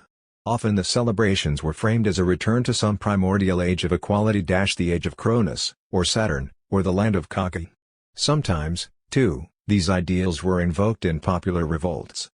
True, It's never entirely clear how far such egalitarian ideals are merely a side effect of hierarchical social arrangements that obtained at ordinary times. Our notion that everyone is equal before the law, for instance, originally traces back to the idea that everyone is equal before the king, or emperor, since if one man is invested with absolute power, then obviously everyone else is equal in comparison. Early Christianity similarly insisted that all believers were, in some ultimate sense, equal in relation to God, whom they referred to as the Lord. As this illustrates, the overarching power under which ordinary mortals are all de facto equals need not be a real flesh and blood human. One of the whole points of creating a carnival king or May queen is that they exist in order to be dethroned. 8. Europeans educated in classical literature would also have been familiar with speculation about long ago, happy, egalitarian orders that appear in Greco-Roman sources, and notions of equality, at least among Christian nations, were to be found in the concept of res publica, or commonwealth, which again looked to ancient precedents. All this is only to say that a state of equality was not utterly inconceivable to European intellectuals before the 18th century. None of it, however, explains why they came almost universally to assume that human beings, innocent of civilization, would ever exist in such a state. True, there were classical precedents for such ideas, but there were classical precedents for the opposite as well. 9 For answers, we must return to arguments deployed to establish that the inhabitants of the Americas were fellow humans to begin with, to assert that, however exotic or even perverse their customs might seem, Native Americans were capable of making logical arguments in their own defense. What we're going to suggest is that American intellectuals, we are using the term American as it was used at the time, to refer to indigenous inhabitants of the Western Hemisphere, and intellectual to refer to anyone in the habit of arguing about abstract ideas, actually played a role in this conceptual revolution. It is very strange that this should be considered a particularly radical idea, but among mainstream intellectual historians today it is almost a heresy. What makes this especially odd is that no one denies that many European explorers, missionaries, traders, settlers and others who sojourned on American shores spent years learning native languages and perfecting their skills in conversation with native speakers, just as indigenous Americans did the work of learning Spanish, English, Dutch or French. Neither, we think, would anyone who has ever learned a truly alien language deny that doing so takes a great deal of imaginative work, trying to grasp unfamiliar concepts. We also know that missionaries typically conducted long philosophical debates as part of their professional duties. Many others, on both sides, argued with one another either out of simple curiosity, or because they had immediate practical reasons to understand the other's point of view. Finally, no one would deny that travel literature, and missionary relations, which often contain summaries of, or even extracts from, these exchanges, were popular literary genres, avidly followed by educated Europeans. Any middle-class household in 18th-century Amsterdam or Grenoble would have been likely to have on its shelves at the very least a copy of the Jesuit Relations of New France, as France's North American colonies were then known, and one or two accounts written by voyagers to faraway lands. Such books were appreciated largely because they contained surprising and unprecedented ideas. 10.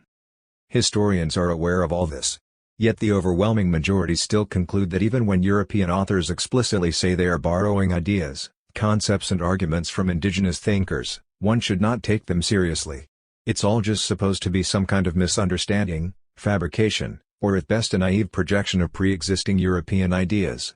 American intellectuals, when they appear in European accounts, are assumed to be mere representatives of some Western archetype of the noble savage or sock puppets, used as plausible alibis to an author who might otherwise get into trouble for presenting subversive ideas, deism, for example, or rational materialism, or unconventional views on marriage. 11. Certainly, if one encounters an argument ascribed to a savage in a European text that even remotely resembles anything to be found in Cicero or Erasmus, one is automatically supposed to assume that no savage could possibly have really said it, or even that the conversation in question never really took place at all. 12 If nothing else, this habit of thought is very convenient for students of Western literature, themselves trained in Cicero and Erasmus, who might otherwise be forced to actually try to learn something about what indigenous people thought about the world, and above all what they made of Europeans. We intend to proceed in the opposite direction. We will examine early missionary and travel accounts from New France, especially the Great Lakes region, since these were the accounts Rousseau himself was most familiar with, to get a sense of what its indigenous inhabitants did actually think of French society, and how they came to think of their own societies differently as a result. We will argue that indigenous Americans did indeed develop a very strong critical view of their invaders' institutions, a view which focused first on these institutions' lack of freedom, and only later, as they became more familiar with European social arrangements, on equality.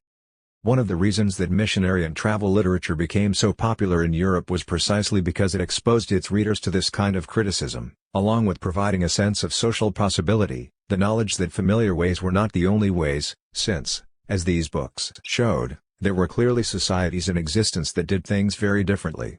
We will suggest that there is a reason why so many key Enlightenment thinkers insisted that their ideals of individual liberty and political equality were inspired by Native American sources and examples. Because it was true. In which we consider what the inhabitants of New France made of their European invaders, especially in matters of generosity, sociability, material wealth, crime, punishment and liberty. The Age of Reason was an age of debate. The Enlightenment was rooted in conversation, it took place largely in cafes and salons. Many classic Enlightenment texts took the form of dialogues, most cultivated an easy, transparent, conversational style clearly inspired by the salon. It was the Germans, back then, who tended to write in the obscure style for which French intellectuals have since become famous. Appeal to reason was above all a style of argument. The ideals of the French Revolution, liberty, equality and fraternity, took the form they did in the course of just such a long series of debates and conversations. All we're going to suggest here is that those conversations stretched back further than Enlightenment historians assume. Let's begin by asking, what did the inhabitants of New France make of the Europeans who began to arrive on their shores in the 16th century? At that time, the region that came to be known as New France was inhabited largely by speakers of Montagnais Escapi, Algonquian and Iroquoian languages. Those closer to the coast were fishers, foresters and hunters, though most also practiced horticulture. The Wendat, Huron, 13 concentrated in major river valleys further inland, growing maize, squash and beans around fortified towns.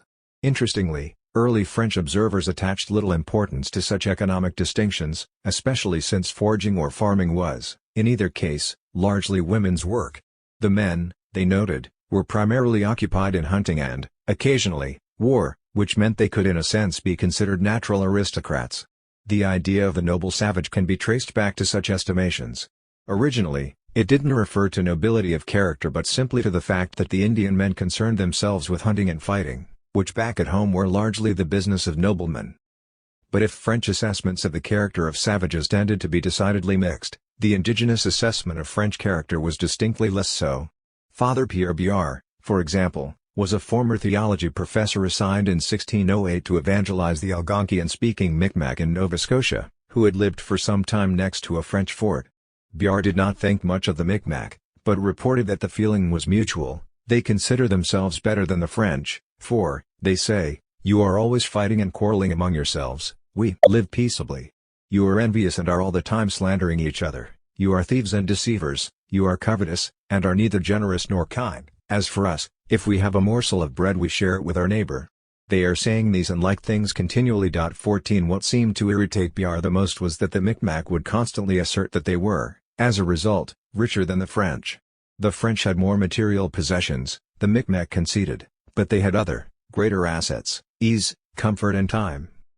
20 years later Brother Gabriel Sagard, a Recollect friar, 15 wrote similar things of the Wendat nation. Sagard was at first highly critical of Wendat life, which he described as inherently sinful. He was obsessed with the idea that Wendat women were all intent on seducing him, but by the end of his sojourn he had come to the conclusion their social arrangements were in many ways superior to those at home in France. In the following passages he was clearly echoing Wendat opinion. They have no lawsuits and take little pains to acquire the goods of this life, for which we Christians torment ourselves so much. And for our excessive and insatiable greed in acquiring them we are justly and with reason reproved by their quiet life and tranquil dispositions. 16 Much like Biard's Micmac, the Wendat were particularly offended by the French lack of generosity to one another. They reciprocate hospitality and give such assistance to one another that the necessities of all are provided for without there being any indigent beggar in their towns and villages, and they considered it a very bad thing when they heard it said that there were in France a great many of these needy beggars, and thought that this was for lack of charity in us, and blamed us for it severely. 17. Wendat cast a similarly jaundiced eye at French habits of conversation. Sagard was surprised and impressed by his host's eloquence and powers of reason argument, skills honed by near daily public discussions of communal affairs. His hosts, in contrast, when they did get to see a group of Frenchmen gathered together, often remarked on the way they seemed to be constantly scrambling over each other and cutting each other off in conversation, employing weak arguments, and overall, or so the subtext seemed to be, not showing themselves to be particularly bright. People who tried to grab the stage, denying others the means to present their arguments, were acting in much the same way as those who grabbed the material means of subsistence and refused to share it. It is hard to avoid the impression that Americans saw the French as existing in a kind of Hobbesian state of war of all against all. It's probably worthy of remark that especially in this early contact period, Americans were likely to have known Europeans largely through missionaries, trappers, merchants and soldiers, that is, groups almost entirely composed of men. There were at first very few French women in the colonies, and fewer children. This probably had the effect of making the competitiveness and lack of mutual care among them seem all the more extreme. Sagard's account of his stay among the Wendat became an influential bestseller in France and across Europe. Both Locke and Voltaire cited Le Grand Voyage du Pays des Hurons as a principal source for their descriptions of American societies. The multi-authored and much more extensive Jesuit Relations, which appeared between 1633 and 1673, were also widely read and debated in Europe, and include many a similar remonstrance aimed at the French by Wendat observers. One of the most striking things about these 71 volumes of missionary field reports is that neither the Americans, nor their French interlocutors, appear to have had very much to say about equality per se. For example, the words égal or égalité barely appear, and on those very few occasions when they do it's almost always in reference to equality of the sexes, something the Jesuits found particularly scandalous. This appears to be the case, irrespective of whether the Jesuits in question were arguing with the Wendat, who might not seem egalitarian in anthropological terms, since they had formal political offices and a stratum of war captives whom the Jesuits, at least, referred to as slaves or the Micmac or Montagnais Naskapi, who were organized into what later anthropologists would consider egalitarian bands of hunter-gatherers.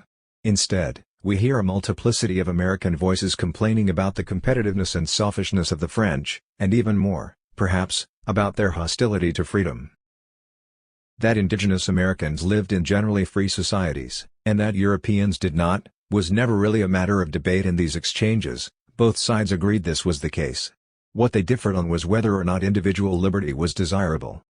This is one area in which early missionary or travelers' accounts of the Americas pose a genuine conceptual challenge to most readers today. Most of us simply take it for granted that Western observers, even 17th-century ones, are simply an earlier version of ourselves, unlike indigenous Americans, who represent an essentially alien, perhaps even unknowable other. But in fact, in many ways, the authors of these texts were nothing like us. When it came to questions of personal freedom, the equality of men and women, sexual mores or popular sovereignty, or even, for that matter, theories of depth psychology 18, indigenous American attitudes are likely to be far closer to the reader's own than 17th-century European ones.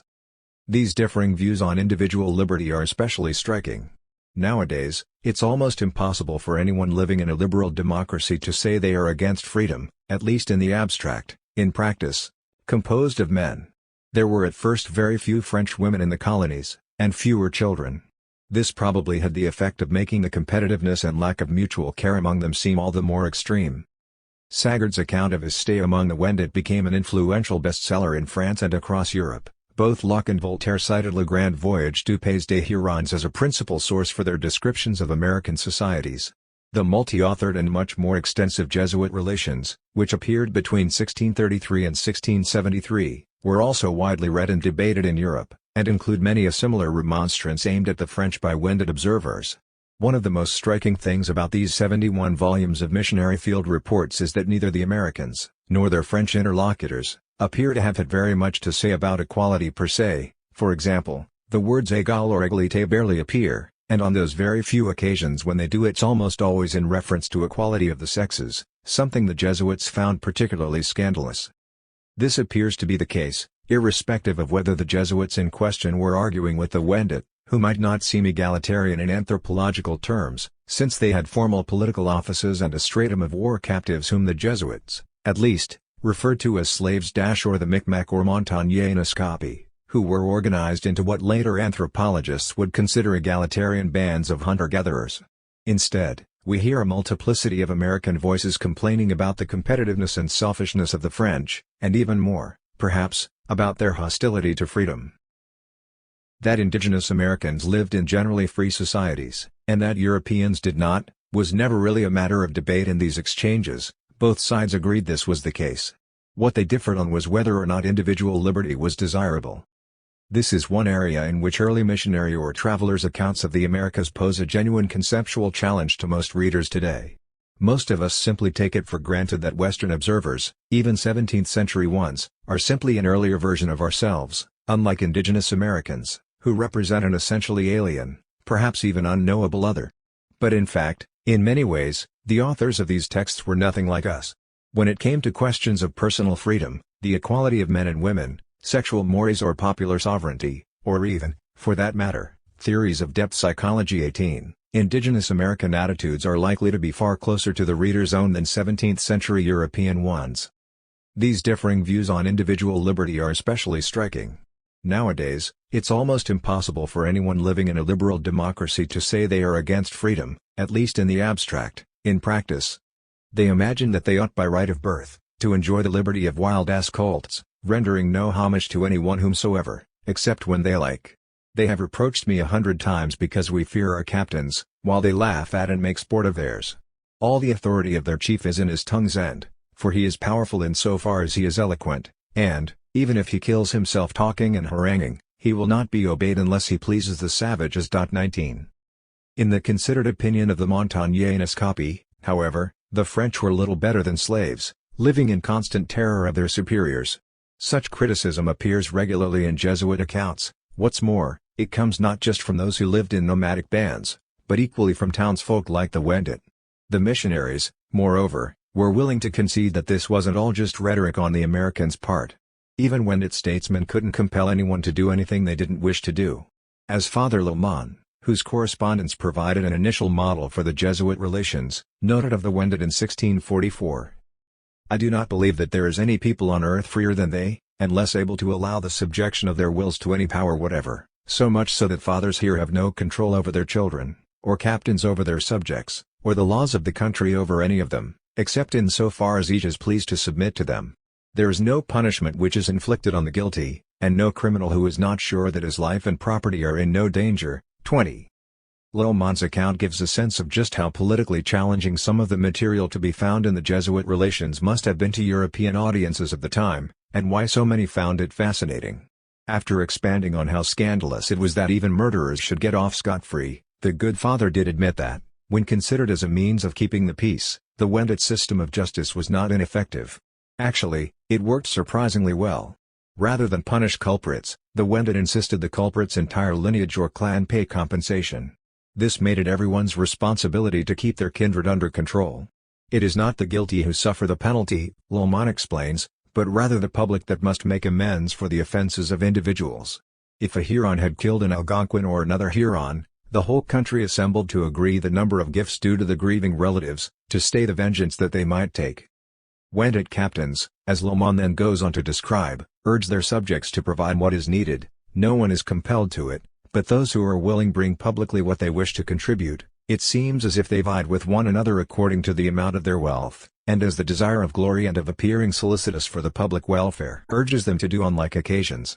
More remarkable still, he concedes, this form of justice restrains all these peoples, and seems more effectually to repress disorders than the personal punishment of criminals does in France, despite being a very mild proceeding, which leaves individuals in such a spirit of liberty that they never submit to any laws and obey no other impulse than that of their own will. 21. There are a number of things worth noting here. One is that it makes clear that some people were indeed considered wealthy. Wendat society was not economically egalitarian in that sense.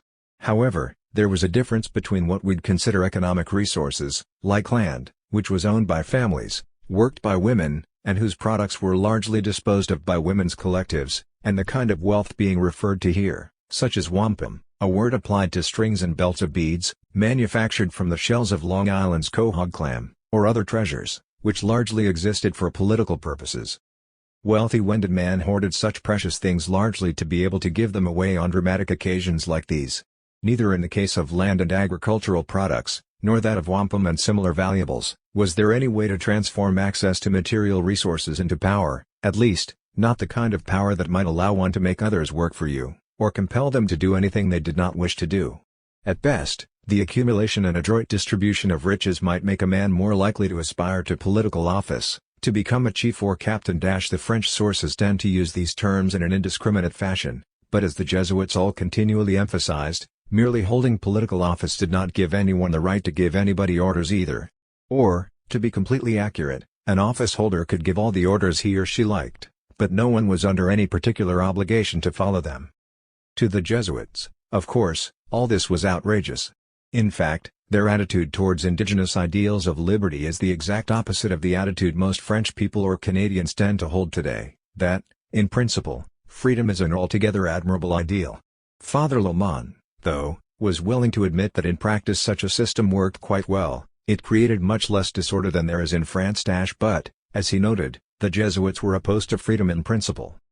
This, without doubt, is a disposition quite contrary to the spirit of the faith, which requires us to submit not only our wills, but our minds, our judgments, and all the sentiments of man to a power unknown to our senses, to a law that is not of earth, and that is entirely opposed to the laws and sentiments of corrupt nature.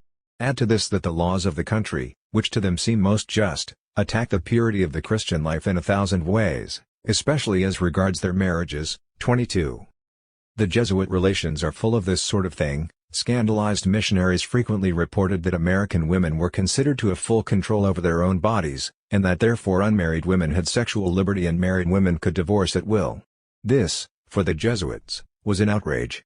Such sinful conduct, they believed, was just the extension of a more general principle of freedom, rooted in natural dispositions, which they saw as inherently pernicious. The wicked liberty of the savages, one insisted, was the single greatest impediment to their submitting to the yoke of the law of God.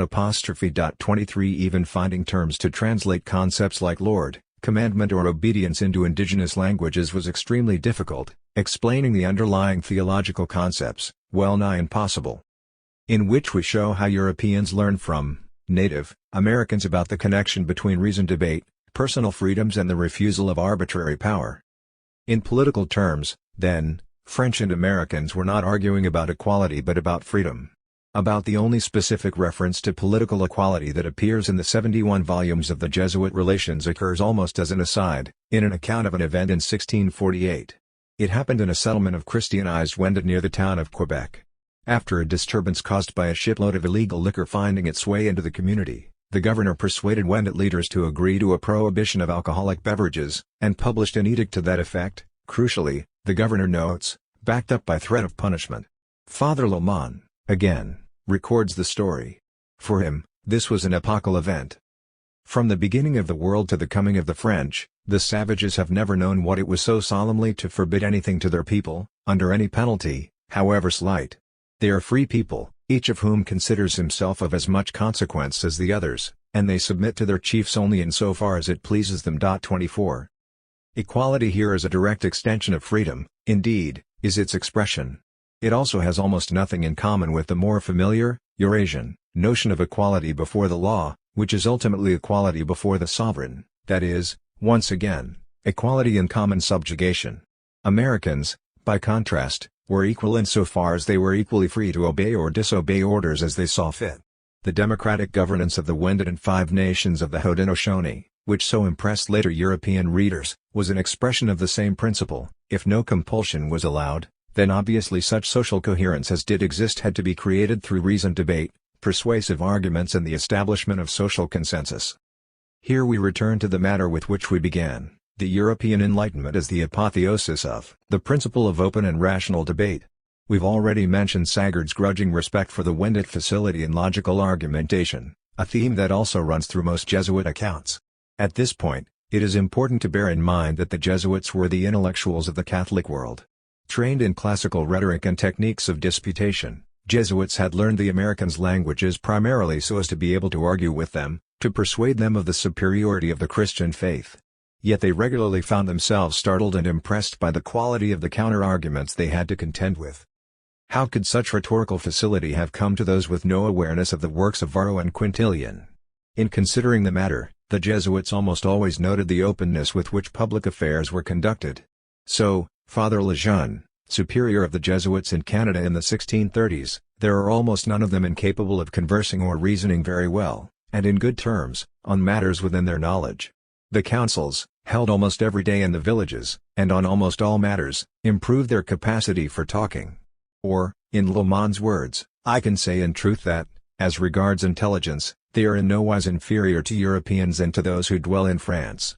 I would never have believed that, without instruction, nature could have supplied a most ready and vigorous eloquence, which I have admired in many Hurons, or more clear-sightedness in public affairs, or a more discreet management in things to which they are accustomed. 25 Some Jesuits went further, remarking, not without a trace of frustration, that New World savages seemed rather cleverer overall than the people they were used to dealing with at home. For example, they nearly all show more intelligence in their business, speeches, courtesies, intercourse, tricks, and subtleties, than do the shrewdest citizens and merchants in France. 26. Jesuits, then, clearly recognized and acknowledged an intrinsic relation between refusal of arbitrary power, open and inclusive political debate and a taste for reasoned argument. It's true that Native American political leaders, who in most cases had no means to compel anyone to do anything they had not agreed to do, were famous for their rhetorical powers. Even hardened European generals pursuing genocidal campaigns against indigenous peoples often reported themselves reduced to tears by their powers of eloquence.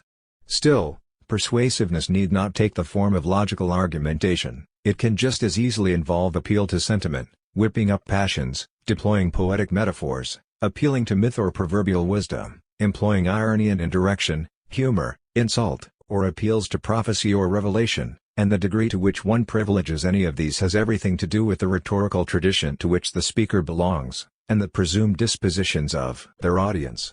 It was largely the speakers of Iroquoian languages such as the Wendat, or the five Haudenosaunee nations to their south, who appear to have placed such weight on reasoned debate, even finding it a form of pleasurable entertainment in own right.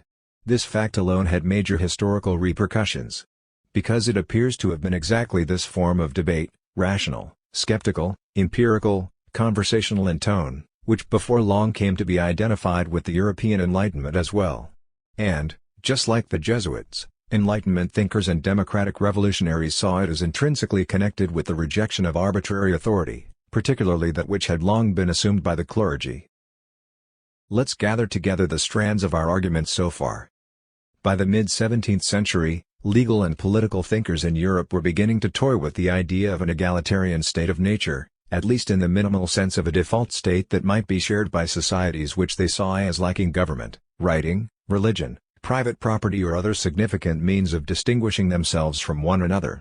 Terms like equality and inequality were just beginning to come into common usage in intellectual circles, around the time, indeed, that the first French missionaries set out to evangelize the inhabitants of what are now Nova Scotia and Quebec. 27 Europe's reading public was growing increasingly curious about what such primordial societies might have been like. But they had no particular disposition to imagine men and women living in a state of nature as especially noble, let alone as rational skeptics and champions of individual liberty. 28 This latter perspective was the product of a dialogic encounter. As we've seen, at first neither side, not the colonists of New France, nor their indigenous interlocutors, had much to say about equality. Rather, the argument was about liberty and mutual aid, or what might even be better called freedom and communism. We should be clear about what we mean by the latter term.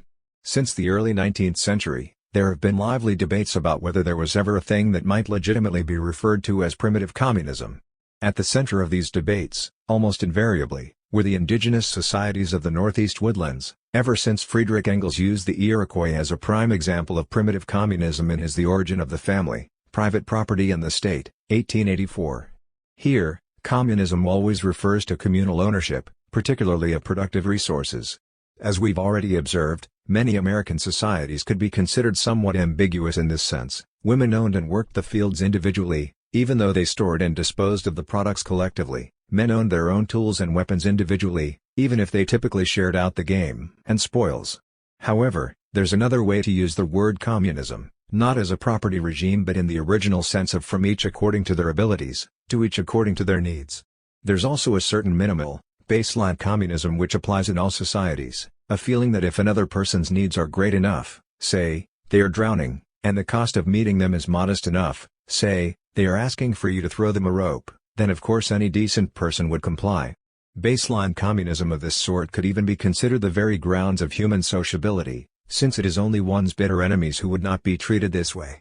What varies is just how far it is felt such baseline communism should properly extend. In many societies, and American societies of that time appear to have been among them, it would have been quite inconceivable to refuse a request for food. For 17th-century Frenchmen in North America, this was clearly not the case. Their range of baseline communism appears to have been quite restricted, and did not extend to food and shelter, something which scandalized Americans. But just as we earlier witnessed a confrontation between two very different concepts of equality, here we are ultimately witnessing a clash between very different concepts of individualism. Europeans were constantly squabbling for advantage. Societies of the Northeast Woodlands, by contrast, guaranteed one another the means to an autonomous life, or at least ensured no man or woman was subordinated to any other. Insofar as we can speak of communism, it existed not in opposition to but in support of individual freedom. The same could be said of indigenous political systems that Europeans encountered across much of the Great Lakes region. Everything operated to ensure that no one's will would be subjugated to that of anyone else. It was only over time, as Americans learned more about Europe, and Europeans began to consider what it would mean to translate American ideals of individual liberty into their own societies, that the term equality began to gain ground as a feature of the discourse between them. In which we introduce the Wendat philosopher-statesman Kandiaronk, and explain how his views on human nature and society took on new life in the salons of Enlightenment Europe, including an aside on the concept of schismogenesis. In order to understand how the indigenous critique, that consistent moral and intellectual assault on European society, widely voiced by Native American observers from the 17th century onwards, evolved, and its full impact on European thinking, we first need to understand something about the role of two men, an impoverished French aristocrat named Louis Armand de Lambe d'Arce, Baron de L'Anton, and an unusually brilliant Wendat statesman named Kandiaronk. In 1683, L'Anton, as he came to be known, then 17 years old, joined the French army and was posted to Canada. Over the course of the next decade he took part in a number of campaigns and exploratory expeditions, eventually attaining the rank of deputy to the Governor-General, the Comte de Frontenac. In the process he became fluent in both Algonquian and Wendat, and, by his own account at least, good friends with a number of indigenous political figures. L'Anton later claimed that, because he was something of a skeptic in religious matters and a political enemy of the Jesuits, these figures were willing to share with him their actual opinions about Christian teachings. One of them was Kandiaronk. A key strategist of the Wendat Confederacy, a coalition of 4 Iroquoian-speaking peoples, Kandiaronk, his name literally meant the muskrat and the French often referred to him simply as Le Rat, was at that time engaged in a complex geopolitical game, trying to play the English, French and 5 nations of the Haudenosaunee off against each other, with the initial aim of averting a disastrous Haudenosaunee assault on the Wendat, but with the long-term goal of creating a comprehensive indigenous alliance to hold off the settler advance. 29 Everyone who met him, friend or foe, admitted he was a truly remarkable individual, a courageous warrior, brilliant orator and unusually skillful politician. He was also, to the very end of his life, a staunch opponent of Christianity. 30. L'Anton's own career came to a bad end. Despite having successfully defended Nova Scotia against an English fleet, he ran foul of its governor and was forced to flee French territory. Convicted in absentia of insubordination, he spent most of the next decade in exile, wandering about Europe trying, unsuccessfully, to negotiate a return to his native France. By 1702, L'Anton was living in Amsterdam and very much down on his luck, described by those who met him as penniless vagrant and freelance spy. All that was to change when he published a series of books about his adventures in Canada. 2 were memoirs of his American adventures. The third, entitled Curious Dialogues with a Savage of Good Sense Who Has Traveled, 1703, comprised a series of 4 conversations between L'Anton and Kandiaronk, in which the Wendat sage, voicing opinions based on his own ethnographic observations of Montreal, New York and Paris, casts an extremely critical eye on European mores and ideas about religion, politics, health and sexual life. These books won a wide audience, and before long L'Anton had become something of a minor celebrity. He settled at the court of Hanover, which was also the home base for Leibniz, who befriended and supported him before L'Anton fell ill and died, around 1715. Most criticism of L'Anton's work simply assumes as a matter of course that the dialogues are made up, and that the arguments attributed to Addario, the name given there to Kandiaronk, are the opinions of L'Anton himself. 31 and away, this conclusion is unsurprising. Addario claims not only to have visited France, but expresses opinions on everything from monastic politics to legal affairs. In the debate on religion, he often sounds like an advocate of the deist position that spiritual truth should be sought in reason, not revelation, embracing just the sort of rational skepticism that was becoming popular in Europe's more daring intellectual circles at the time.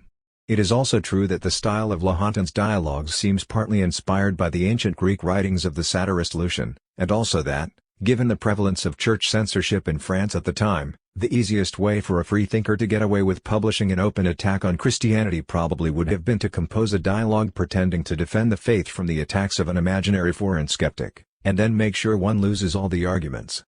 In recent decades, however, indigenous scholars returned to the material in light of what we know about Kandiaronk himself, and came to very different conclusions. 32 The real-life Addario was famous not only for his eloquence, but was known for engaging in debates with Europeans of just the sort recorded in Lahontan's book.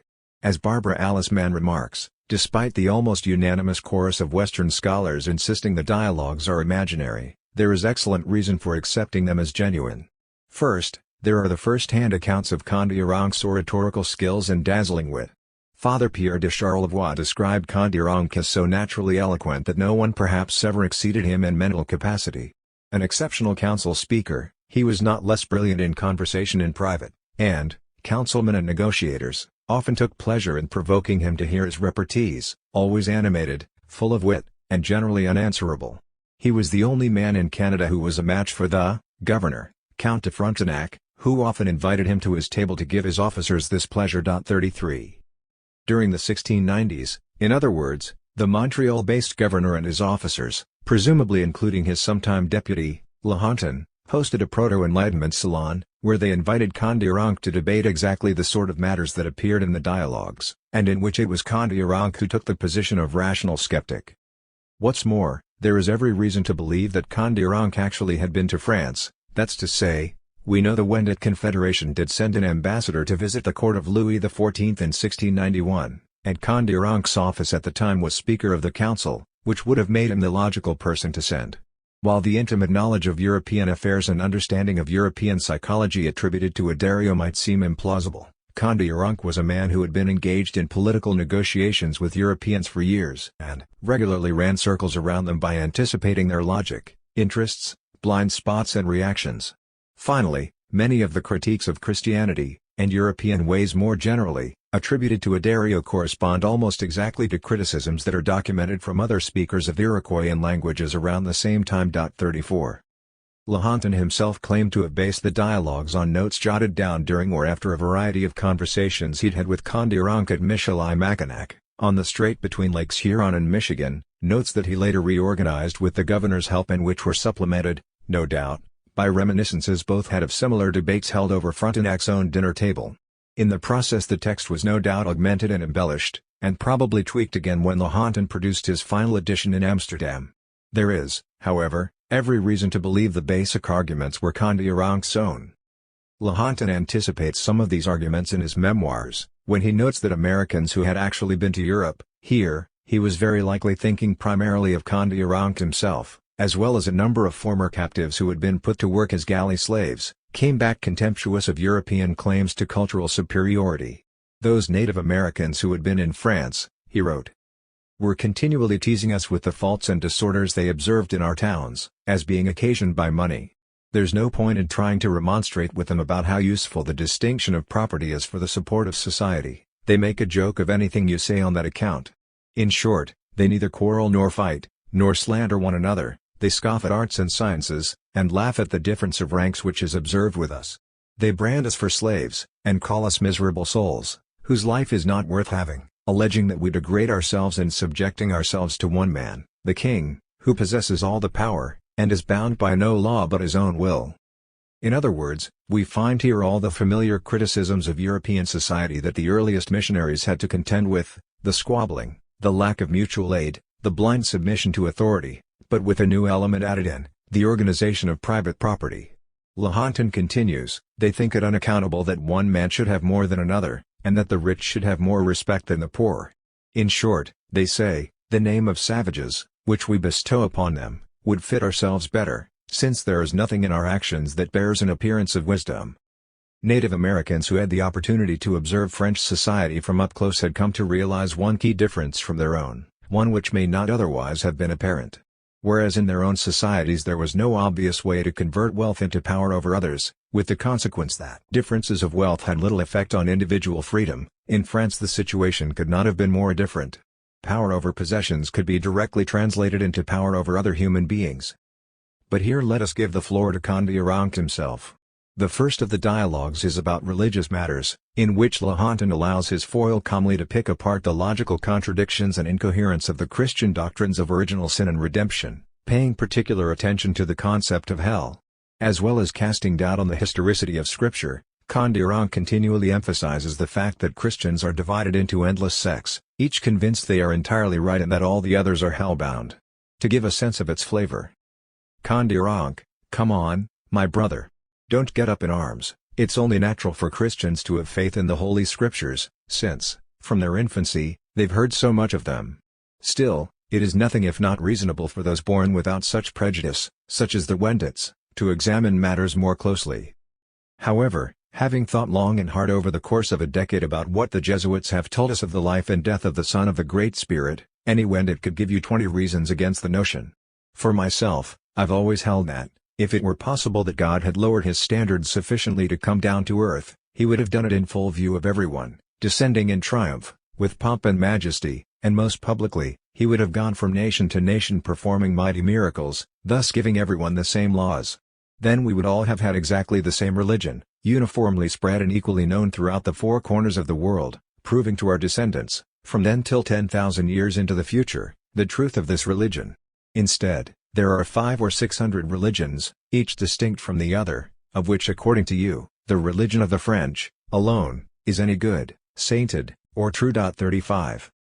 The last passage reflects perhaps Condillac's most telling point, the extraordinary self-importance of the Jesuit conviction that an all-knowing and all-powerful being would freely choose to entrap himself in flesh and undergo terrible suffering, all for the sake of a single species, designed to be imperfect, only some of which were going to be rescued from damnation anyway. 36. There follows a chapter on the subject of law, where Condillac takes the position that European-style punitive law, like the religious doctrine of eternal damnation, is not necessitated by any inherent corruption of human nature, but rather by a form of social organization that encourages selfish and acquisitive behavior. Lahontan objects, true, reason is the same for all humans, but the very existence of judges and punishment shows that not everyone is capable of following its dictates. Lahontan, this is why the wicked need to be punished, and the good need to be rewarded. Otherwise, murder, robbery and defamation would spread everywhere, and, in a word, we would become the most miserable people upon the face of the earth. Condillac, for my own part, I find it hard to see how you could be much more miserable than you already are. What kind of human, what species of creature, must Europeans be, that they have to be forced to do good, and only refrain from evil because of fear of punishment? You have observed that we lack judges. What is the reason for that? Well, we never bring lawsuits against one another. And why do we never bring lawsuits? Well, because we made a decision neither to accept or make use of money. And why do we refuse to allow money into our communities? The reason is this: we are determined not to have laws, because, since the world was a world, our ancestors have been able to live contentedly without them. Given that the Wendit most certainly did have a legal code, this might seem disingenuous on Condillac's part. By laws, however, he is clearly referring to laws of a coercive or punitive nature. He goes on to dissect the failings of the French legal system, dwelling particularly on judicial persecution, false testimony, torture, witchcraft accusations and differential justice for rich and poor. In conclusion, he swings back to his original observation: the whole apparatus of trying to force people to behave well would be unnecessary if France did not also maintain a contrary apparatus that encourages people to behave badly. That apparatus consisted of money, property rights and the resultant pursuit of material self-interest. Condillac, I have spent 6 years reflecting on the state of European society and I still can't think of a single way they act that's not inhuman, and I genuinely think this can only be the case, as long as you stick to your distinctions of mine and thine. I affirm that what you call money is the devil of devils, the tyrant of the French, the source of all evils, the bane of souls and slaughterhouse of the living. To imagine one can live in the country of money and preserve one's soul is like imagining one could preserve one's life at the bottom of a lake. Money is the father of luxury, lasciviousness, intrigues, trickery, lies, betrayal, insincerity, of all the world's worst behavior. Fathers sell their children, husbands their wives, Wives betray their husbands, brothers kill each other, friends are false, and all because of money. In the light of all this, tell me that we Wendat are not right in refusing to touch, or so much as to look at silver? For Europeans in 1703, this was heady stuff. Much of the subsequent exchange consists of the Frenchmen trying to convince Kondiaronk of the advantages of adopting European civilization, and Kondiaronk countering that the French would do much better to adopt the Wendat way of life. "Do you seriously imagine," he says, "that I would be happy to live like one of the inhabitants of Paris, to take 2 hours every morning just to put on my shirt and makeup, to bow and scrape before every obnoxious galoot I meet on the street who happen to have been born with an inheritance? Do you really imagine I could carry a purse full of coins and not immediately hand them over to people who are hungry, that I would carry a sword but not immediately draw it on the first band of thugs I see rounding up the destitute to press them into naval service? If, on the other hand, Lahontan were to adopt an American way of life," Kondiaronk tells him, "it might take a while to adjust, but in the end he'd be far happier." Kondiaronk had a point. As we've seen in the last chapter, settlers adopted into indigenous societies almost never wanted to go back. Kondiaronk is even willing to propose that Europe would be better off if its whole social system was dismantled. Lahontan, try for once in your life to actually listen. Can't you see, my dear friend, that the nations of Europe could not survive without gold and silver, or some similar precious symbol? Without it, nobles, priests, merchants and any number of others who lack the strength to work the soil would simply die of hunger. Our kings would not be kings. What soldiers would we have? Who would work for kings, or anybody else? It would plunge Europe into chaos and create the most dismal confusion imaginable. Kondiaronk, you honestly think you're going to sway me by appealing to the needs of nobles, merchants and priests? If you abandoned conceptions of mine and thine, yes, such distinctions between men would dissolve, a leveling equality would then take its place among you as it now does among the Wendat. And yes, for the first 30 years after the banishing of self-interest, no doubt you would indeed see a certain desolation as those who are only qualified to eat, drink, sleep and take pleasure would languish and die. But their progeny would be fit for our way of living. Over and over I have set forth the qualities that we Wendat believe ought to define humanity: wisdom, reason, equity, etc., and demonstrated that the existence of separate material interests knocks all these on the head. A man motivated by interest cannot be a man of reason. Here, finally, equality is invoked as a self-conscious ideal, but only as the result of a prolonged confrontation between American and European institutions and values, and as a calculated provocation, turning European civilizing discourse backwards on itself. One reason why modern commentators have found it so easy to dismiss Kondiaronk as the ultimate noble savage, and, therefore, as a mere projection of European fantasies, is because many of his assertions are so obviously exaggerated. It's not really true that the Wendat, or other American societies, had no laws, never quarreled and knew no inequalities of wealth. At the same time, as we've seen, Kondiaronk's basic line of argument is perfectly consistent with what French missionaries and settlers in North America had been hearing from other indigenous Americans. To argue that because the dialogues romanticize, they can't really reflect what he said, is to assume that people are incapable of romanticizing themselves, despite the fact that this is what any skillful debater is likely to do under such circumstances, and all sources concur that Kondiaronk was perhaps the most skillful they'd ever met.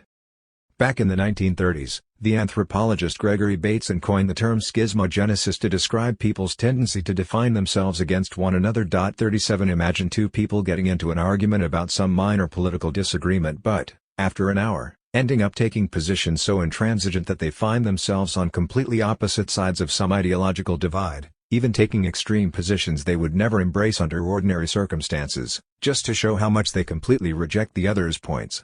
They start out as moderate social democrats of slightly different flavors. Before a few heated hours are over, one has somehow become a Leninist, the other an advocate of the ideas of Milton Friedman.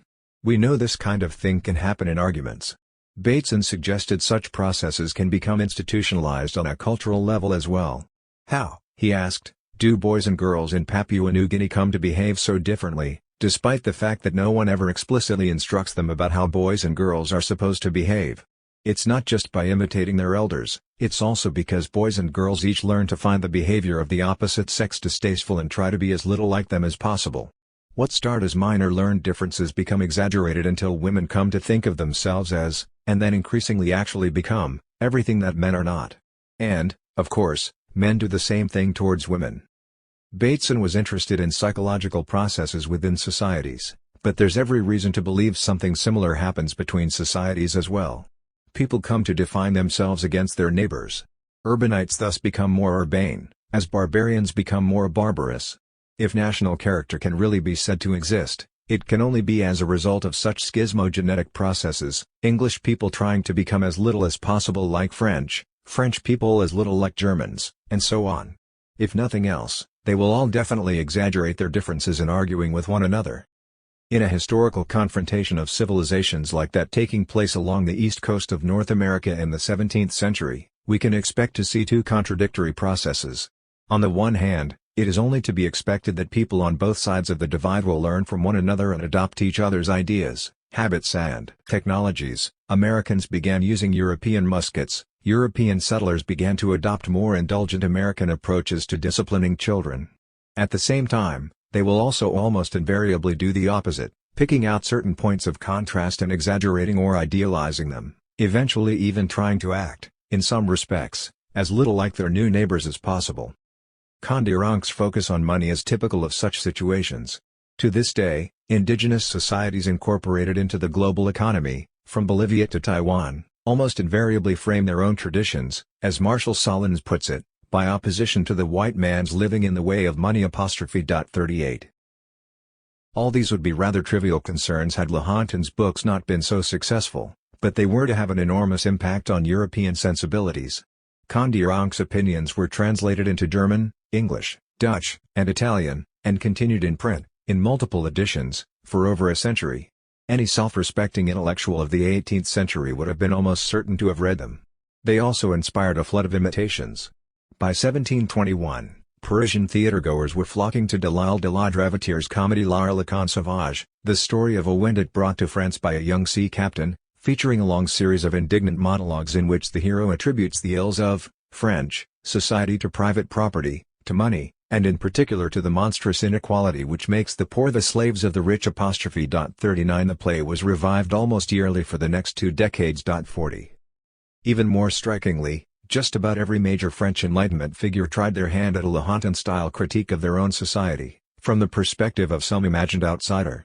Montesquieu chose a Persian, the Marquis Trajan a Chinese, Diderot a Tahitian, Chateaubriand a Natchez, Voltaire's L'Ingénu was half Wendat and half French. 41 All took up and developed themes and arguments borrowed directly from Condillac, supplemented by lines from other savage critics in travelers' accounts. 42 Indeed, a strong case can be made for the real origins of the Western gaze. That rational, supposedly objective way of looking at strange and exotic cultures which came to characterize later European anthropology, lying not in travelers' accounts, but rather in European accounts of precisely these imaginary skeptical natives, gazing inwards, brows furrowed, at the exotic curiosities of Europe itself.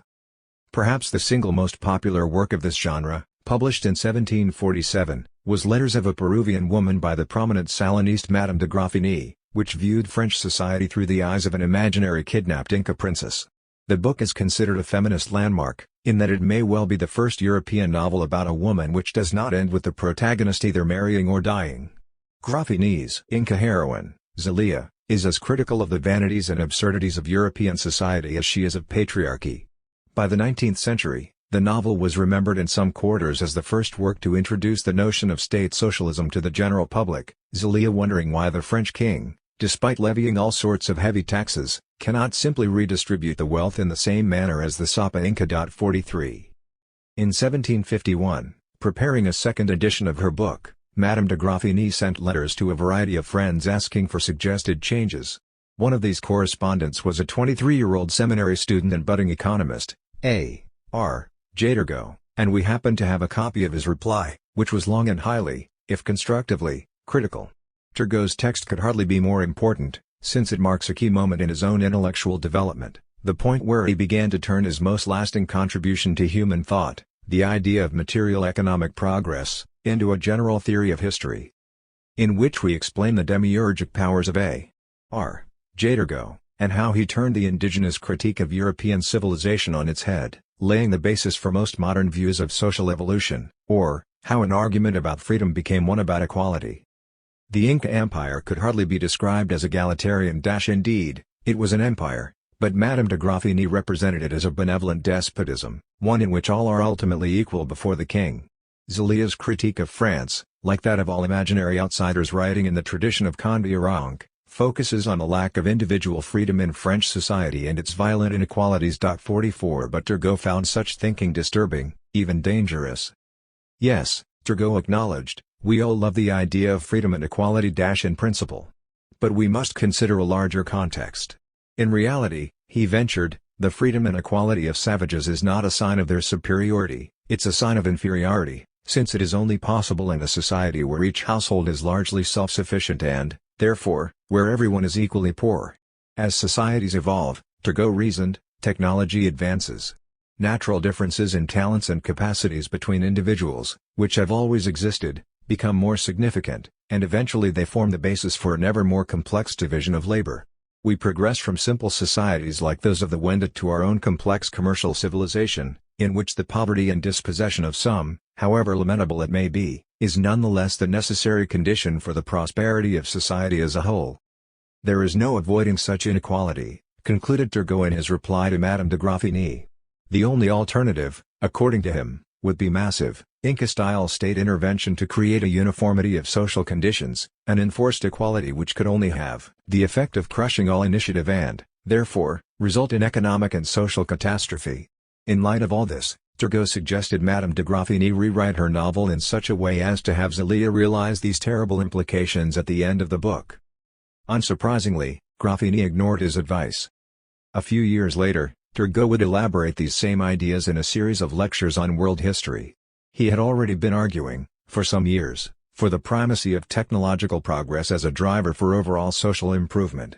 In these lectures, he developed this argument into an explicit theory of stages of economic development. Social evolution, he reasoned, always begins with hunters, then moves on to a stage of pastoralism, then farming, and only then finally passes to the contemporary stage of urban commercial civilization. 45 Those who still remain hunters, shepherds or simple farmers are best understood as vestiges of our own previous stages of social development. In this way, theories of social evolution, now so familiar that we rarely dwell on their origins, first came to be articulated in Europe, as a direct response to the power of indigenous critique. Within a few years, Turgot's breakdown of all societies into 4 stages was appearing in the lectures of his friend and intellectual ally Adam Smith in Glasgow, and was worked into a general theory of human history by Smith's colleagues, men like Lord Kames, Adam Ferguson, and John Miller. The new paradigm soon began to have a profound effect on how indigenous people were imagined by European thinkers, and by the European public more generally. Observers who had previously considered the modes of subsistence and division of labor in North American societies to be trivial matters, or of at best secondary importance, now began assuming that they were the only thing that really mattered. Everyone was to be sorted along the same grand evolutionary ladder, depending on their primary mode of acquiring food. Egalitarian societies were banished to the bottom of this ladder, where at best they could provide some insight on how our distant ancestors might have lived, but certainly could no longer be imagined as equal parties to a dialogue about how the inhabitants of wealthy and powerful societies should conduct themselves in the present. Let's pause for a moment to take stock. In the years between 1703 and 1751, as we've seen, the indigenous American critique of European society had an enormous impact on European thought. What began as widespread expressions of outrage and distaste by Americans, when first exposed to European mores, eventually evolved, through 1,000 conversations, conducted in dozens of languages from Portuguese to Russian, into an argument about the nature of authority, decency, social responsibility and, above all, freedom. As it became clear to French observers that most indigenous Americans saw individual autonomy and freedom of action as consummate values, organizing their own lives in such a way as to minimize any possibility of one human being becoming subordinated to the will of another, and hence viewing French society as essentially one of fractious slaves, they reacted in a variety of different ways. Some, like the Jesuits, condemned the principle of freedom outright. Others, settlers, intellectuals and members of the reading public back home, came to see it as a provocative and appealing social proposition. Their conclusions on this matter, incidentally, bore no particular relation to their feelings about indigenous populations themselves, whom they were often happy to see exterminated, though, in fairness, there were public figures on both sides of the intellectual divide who strongly opposed aggression against foreign peoples. In fact, the indigenous critique of European institutions was seen as so powerful that anyone objecting to existing intellectual and social arrangements would tend to deploy it as a weapon of choice, a game, as we've seen, played by pretty much every one of the great Enlightenment philosophers. In the process, and we've seen how this was already happening with Lahontan and Kondiaronk, an argument about freedom also became, increasingly, an argument about equality. Above all, though, all these appeals to the wisdom of savages were still ways of challenging the arrogance of received authority, that medieval certainty which maintained that the judgments of the Church and the establishment it upheld, having embraced the correct version of Christianity, were necessarily superior to those of anyone else on earth. Turgot's case reveals just how much those particular notions of civilization, evolution and progress, which we've come to think of as the very core of Enlightenment thought, are, in fact, relative latecomers to that critical tradition. Most importantly, it shows how the development of these notions came in direct response to the power of the indigenous critique. Indeed, it was to take an enormous effort to salvage the very sense of European superiority which Enlightenment thinkers had aimed to upend, unsettle and discenter. Certainly, over the next century and more, such ideas became a remarkably successful strategy for doing so.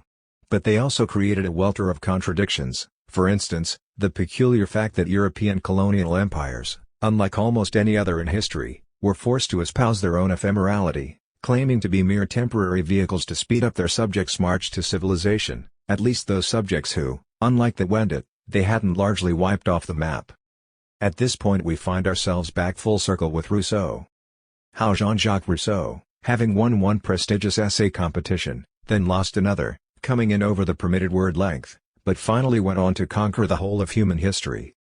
The exchange between Madame de Graffigny and Turgot gives us a sense of intellectual debate in France in the early 1750s, at least, in the Salinist circles with which Rousseau was familiar. Were freedom and equality universal values, or were they, at least in their pure form, inconsistent with a regime based on private property? Did the progress of arts and sciences lead to improved understanding of the world, and therefore to moral progress as well? Or was the indigenous critique correct, and the wealth and power of France simply a perverse side effect of unnatural, even pathological, social arrangements? These were the questions on every debater's lips at the time. If we know anything about those debates today, it's largely because of their influence on Rousseau's essay. The discourse on the origins of social inequality has been taught, debated and picked apart in 1,000 classrooms, which is odd, because in many ways it is very much an eccentric outlier, even by the standards of its time. In the early part of his life, Rousseau was known mainly as an aspiring composer. His rise to prominence as a social thinker began in 1750, when he took part in a contest sponsored by the same learned society, the Académie de Dijon, on the question, "Has the restoration of the sciences and arts contributed to moral improvement?" 46 Rousseau won first prize, and national fame, with an essay in which he argued with great passion that they had not. "Our elementary moral intuitions," he asserted, "are fundamentally decent and sound. Civilization merely corrupts by encouraging us to value form over content." Almost all the examples in this discourse on the arts and sciences are taken from classical Greek and Roman sources, but in his footnotes, Rousseau hints at other sources of inspiration. "I don't dare speak of those happy nations who do not know even the names of the vices which we have such trouble controlling, of those American savages whose simple and natural ways of keeping public order Montaigne does not hesitate to prefer, not merely to the laws of Plato, but even to anything more perfect which philosophy will ever be able to dream up for governing a people." He cites a number of striking examples of these for those who understand how to admire them. "What's more," he says, "they don't wear breeches!" 47. Rousseau's victory sparked something of a scandal. It was considered controversial, to say the least, for an academy dedicated to the advancement of the arts and sciences to award top honors to an argument stating that the arts and sciences were entirely counterproductive. As for Rousseau, he spent much of the next several years writing well-publicized responses to criticisms of the piece, as well as using his new fame to produce a comic opera, The Village Soothsayer, which became popular at the French court. When in 1754 the Académie de Dijon announced a new contest on the origins of social inequality, they clearly felt they had to put the upstart in his place. Rousseau took the bait. He submitted an even more elaborate treatise, clearly designed to shock and confound. Not only did it fail to win the prize, which was bestowed on a very conventional essay by a representative of the religious establishment named the Abbé Talbert, who attributed our current unequal condition largely to original sin, but the judges announced that, since Rousseau's submission went far over the word limit, they had not even read it all the way through. Rousseau's essay is undoubtedly odd. It's also not exactly what it's often claimed to be. Rousseau does not, in fact, argue that human society begins in a state of idyllic innocence. He argues, rather confusingly, that the first humans were essentially good, but nonetheless systematically avoided one another for fear of violence. As a result, human beings in a state of nature were solitary creatures, which allows him to make a case that society itself, that is, any form of ongoing association between individuals, was necessarily a restraint on human freedom. Even language marked a compromise. But the real innovation Rousseau introduces comes at the key moment of humanity's fall from grace, a moment triggered, he argues, by the emergence of property relations. Rousseau's model of human society, which, he repeatedly emphasizes, is not meant to be taken literally, but is simply a thought experiment, involves three stages: a purely imaginary state of nature, when individuals lived in isolation from one another; a stage of Stone Age savagery, which followed the invention of language, in which he includes most of the modern inhabitants of North America and other actually observable savages; then finally, civilization, which followed the invention of agriculture and metallurgy. Each marks a moral decline. But, as Rousseau is careful to emphasize, the entire parable is a way to understand what made it possible for human beings to accept the notion of private property in the first place. The first man who, having enclosed a piece of land, thought of saying, "This is mine," and found people simple enough to believe him, was the real founder of civil society. How many crimes, wars and murders, how much misery and horror the human race would have been spared if someone had pulled up the stakes and filled in the ditch and cried out to his fellow men, "Beware of listening to this impostor. You are lost if you forget that the fruits of the earth belong to everyone, and that the earth itself belongs to no one." But it is highly probable that by this time things had reached a point beyond which they could not go on as they were, for the idea of property, depending on many prior ideas which could only have arisen in successive stages, was not formed all at once in the human mind. 48. Here, Rousseau asks exactly the same question that puzzled so many indigenous Americans. How is it that Europeans are able to turn wealth into power, turn a mere unequal distribution of material goods, which exists, at least to some degree, in any society, into the ability to tell others what to do, to employ them as servants, workmen or grenadiers, or simply to feel that it was no concern of theirs if they were left dying in a feverish bundle on the street? While Rousseau does not cite Lahontan or the Jesuit relations directly, he was clearly familiar with them, 49 as any intellectual of the time would have been, and his work is informed by the same critical questions. Why are Europeans so competitive? Why do they not share food? Why do they submit themselves to other people's orders? Rousseau's long excursus on pitié, the natural sympathy that, he argues, savages have for one another and the quality that holds off the worst depredations of civilization in its second phase, only makes sense in light of the constant indigenous exclamations of dismay to be found in those books, that Europeans just don't seem to care about each other, that they are neither generous nor kind. 50. The reason for the essay's astonishing success, then, is that for all its sensationalist style, it's really a kind of clever compromise between two or perhaps even three contradictory positions on the most urgent social and moral concerns of 18th-century Europe. It manages to incorporate elements of the indigenous critique, echoes of the biblical narrative of the fall, and something that at least looks a great deal like the evolutionary stages of material development that were only just being propounded, around that time, by Turgot and Scottish Enlightenment thinkers. Rousseau agrees, in essence, with Condiranc's view that civilized Europeans were, by and large, atrocious creatures, for all the reasons that the Wendat had outlined, and he agrees that property is the root of the problem. The one major difference between them is that Rousseau, unlike Condillac, cannot really envisage society being based on anything else. In translating the indigenous critique into terms that French philosophers could understand, this sense of possibility is precisely what was lost. To Americans like Condillac, there was no contradiction between individual liberty and communism, that's to say, communism in the sense we've been using it here, as a certain presumption of sharing, that people who aren't actual enemies can be expected to respond to one another's needs. In the American view, the freedom of the individual was assumed to be premised on a certain level of baseline communism, since, after all, people who are starving or lack adequate clothes or shelter in a snowstorm are not really free to do much of anything, other than whatever it takes to stay alive. The European conception of individual freedom was, by contrast, tied ineluctably to notions of private property. Legally, this association traces back above all to the power of the male household head in ancient Rome, who could do whatever he liked with his chattels and possessions, including his children and slaves. 51 In this view, freedom was always defined, at least potentially, as something exercised to the cost of others.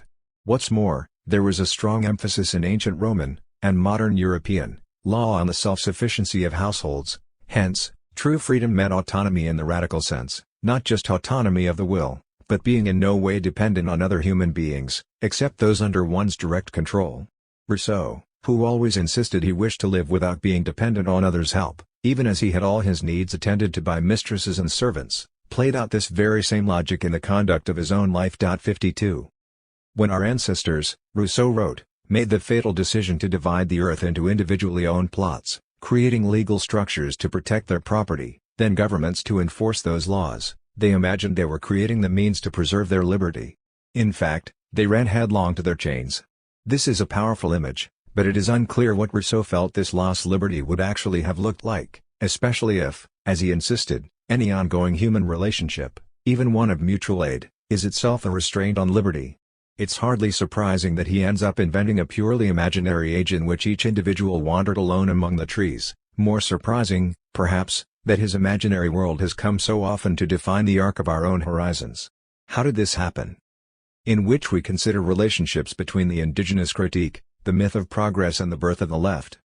As we've mentioned before, in the wake of the French Revolution, conservative critics blamed Rousseau for almost everything. Many held him personally responsible for the guillotine. The dream of restoring the ancient state of liberty and equality, they argued, led to exactly the effects Turgot had predicted, an Inca-style totalitarianism that could only be enforced through revolutionary terror. It is true that political radicals at the time of the American and French revolutions embraced Rousseau's ideas.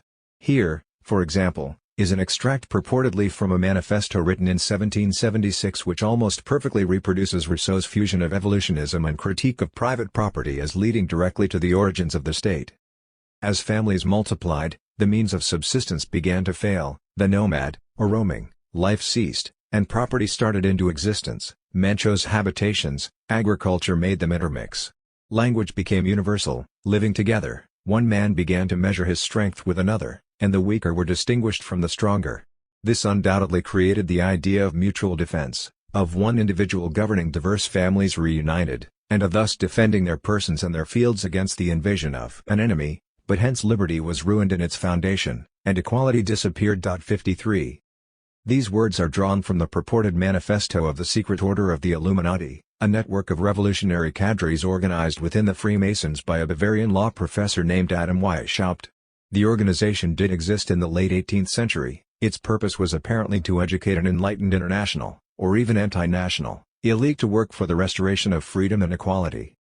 Conservatives almost immediately denounced the order, leading to it being banned in 1785, less than 10 years after its foundation. But right-wing conspiracists insisted it continued to exist, and that the Illuminati were the hidden hands pulling the strings behind the French Revolution, or later even the Russian.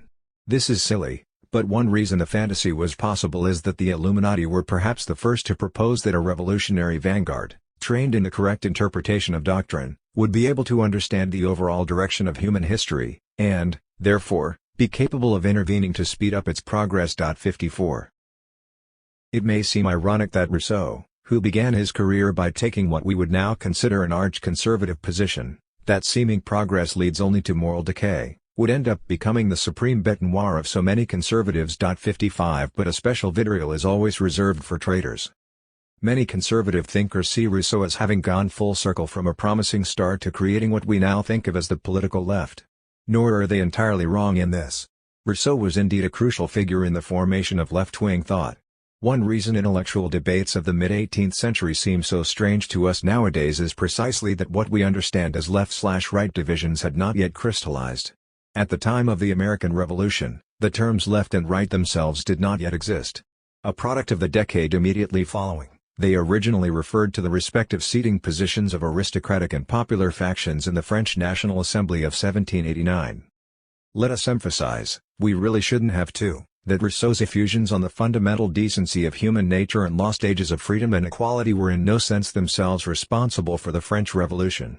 It's not as if he somehow caused the sans-culottes to rise up by putting such ideas into their heads. As we've noted, For most of European history, intellectuals seem to have been the only class of people who weren't capable of imagining that other worlds might be brought into being. But we can argue that, in folding together the indigenous critique and the doctrine of progress originally developed to counter it, Rousseau did in fact write the founding document of the left as an intellectual project. For the same reason, right-wing thought has from the beginning been suspicious not just about ideas of progress, but also the entire tradition that emerged from the indigenous critique. Today, we assume that it is largely those on the political left who speak about the myth of the noble savage, and that any early European account that idealizes faraway people, or even attributes to them cogent opinions, is really just a romantic projection of European fantasies onto people the authors could never genuinely understand. The racist denigration of the savage, and naive celebration of savage innocence, are always treated as two sides of the same imperialist coin. 56 Yet originally this was an explicitly right-wing position, as explained by Ter Ellingson, the contemporary anthropologist who has reviewed the subject most comprehensively. Ellingson concluded there never was a noble savage myth, at least not in the sense of a stereotype of simple societies living in an age of happy primordial innocence. Rather, travelers' accounts tend to supply a much more ambivalent picture, describing alien societies as a complicated, sometimes, to them, incoherent, mix of virtues and vices. What needs to be investigated, instead, might better be called the myth of the noble savage. Why is it that certain Europeans began attributing such a naive position to others? The answer isn't pretty. The phrase noble savage was in fact popularized a century or so after Rousseau, as a term of ridicule and abuse. It was deployed by a clique of outright racists, who in 1859, as the British Empire reached its height of power, took over the British Ethnological Society and called for the extermination of inferior peoples. The original exponents of the idea blamed Rousseau, but before long students of literary history were scouring the archives looking for traces of the noble savage everywhere. Almost all the texts discussed in this chapter came under scrutiny, all were dismissed as dangerous, romantic fantasies. At first, however, these dismissals came from the political right. Ellingson makes a particular example of Gilbert Chénard, whose 1913 volume L'Amérique et le rêve exotique dans la littérature française au XVIIe siècle, America and the Exotic Dream in French Literature of the 17th and 18th Centuries, was primarily responsible for establishing the notion of the noble savage as a Western literary trope in American universities, since he was perhaps the least shy about his political agenda. Citing Lahontan as the key figure in the formation of this notion, Chénard argued that Rousseau borrowed specific arguments either from Lahontan's memoirs or his dialogues with Condiranc. In a broader sense, he detects an affinity of temperament. It is Jean-Jacques Rousseau, more than any other author, that the author of the dialogues with a savage resembles. With all his faults, his fundamentally ignoble motives, he has put into his style a passion, an enthusiasm which has no equivalent except in the discourse on inequality. Like Rousseau, he is an anarchist. Like him, he is bereft of moral sensibility, and to a considerably greater degree, like him, he imagines himself to be the prey of persecutions of the human race leagued against himself. Like him, he is indignant about the sufferings of the miserable and, even more than him, he throws out the call to arms, and like him, above all, he attributes to property all the evils that we suffer. In this, he permits us to establish a direct connection between the Jesuit missionaries and Jean-Jacques. 57. According to Chénard, even the Jesuits, Lahontan's ostensible enemies, were ultimately playing the same game of introducing deeply subversive notions through the back door. Their motives in quoting the exasperated observations of their interlocutors were not innocent. Commenting directly on the above passage, Ellingson quite reasonably asks what on earth Chénard is actually talking about here, some kind of anarchist movement perpetrated by Lahontan, the Jesuits and Rousseau? A conspiracy theory to explain the French Revolution? Yes, concludes Ellingson, it almost is. The Jesuits, according to Chénard, have promoted dangerous ideas in giving us the impression of the good qualities of savages, and this impression seems to have been contrary to the interests of the monarchical state and religion. In fact, Chénard's fundamental characterization of Rousseau is as un continuateur des missionnaires jésuites, and he holds the missionaries responsible for giving rise to the revolutionary spirits, who would transform our society and, inflamed by reading their relations, bring us back to the state of the American savages. 58. For Chénard, whether or not European observers were reporting the views of their indigenous interlocutors accurately is irrelevant. For indigenous Americans were, as Chénard puts it, a race different from our own with whom no meaningful relation was possible. One might as well, he implies, Record the political opinions of a leprechaun. 59 What really matters, he emphasizes, are the motives of the white people involved, and these people were clearly malcontents and troublemakers. He accuses one early observer on the customs of the Greenland Inuit of inserting a mix of socialism and Illuminism into his descriptions, that is, viewing savage customs through a lens that might as well have been borrowed from the secret order of the Illuminati. 60. Beyond the myth of the stupid savage, why all these things matter so much for our project in this book. This is not the place to document how a right-wing critique morphed into a left-wing critique. To some degree, one can probably just put it down to the laziness of scholars schooled in the history of French or English literature, faced with the prospect of having to seriously engage with what a 17th-century Micmac might have actually been thinking. To say Micmac thought is unimportant would be racist. To say it's unknowable because the sources were racist, however, does rather let one off the hook. To some degree, too, such reluctance to engage with indigenous sources is based on completely illegitimate protests on the part of those who have, historically, been romanticized. Many have remarked that, to those on the receiving end, being told you are an inferior breed and that therefore anything you say can be ignored, and being told you are an innocent child of nature or the embodiment of ancient wisdom, and that therefore everything you say must be treated as ineffably profound are almost equally annoying. Both attitudes appear designed to prevent any meaningful conversation. As we noted in our first chapter, when we set out to write this book we imagined ourselves making a contribution to the burgeoning literature on the origins of social inequality, except this time, one based on the actual evidence. As our research proceeded, we came to realize just how strange a question "what are the origins of social inequality?" really was. Quite apart from the implications of primordial innocence, this way of framing the problem suggests a certain diagnosis of what is wrong with society, and what can and can't be done about it, and as we've seen, it often has very little to do with what people living in those societies we've come to call egalitarian actually feel makes them different from others. Rousseau sidestepped the question by reducing his savages to mere thought experiments. He was just about the only major figure of the French Enlightenment who didn't write a dialogue or other imaginative work attempting to look at European society from a foreign point of view. In fact, he strips his savages of any imaginative powers of their own. Their happiness is entirely derived from their inability to imagine things otherwise, or to project themselves into the future in any way at all. 61 They are thus also utterly lacking in philosophy. This is presumably why no one could foresee the disasters that would ensue when they first staked out property and began to form governments to protect it. By the time human beings were even capable of thinking that far ahead, the worst damage had already been done. Back in the 1960s, the French anthropologist Pierre Clastres suggested that precisely the opposite was the case. What if the sort of people we like to imagine as simple and innocent are free of rulers, governments, bureaucracies, ruling classes and the like, not because they are lacking in imagination, but because they're actually more imaginative than we are? We find it difficult to picture what a truly free society would be like. Perhaps they have no similar trouble picturing what arbitrary power and domination would be like. Perhaps they can not only imagine it, but consciously arrange their society in such a way as to avoid it. As we'll see in the next chapter, Clastres' argument has its limits. But by insisting that the people studied by anthropologists are just as self-conscious, just as imaginative, as the anthropologists themselves, he did more to reverse the damage than anyone before or since. Rousseau has been accused of many crimes. He is innocent of most of them. If there is really a toxic element in his legacy, it is this, not his promulgation of the image of the noble savage, which he didn't really do, but his promulgation of what we might call the myth of the stupid savage. Even if one he considered blissful in its state of stupidity.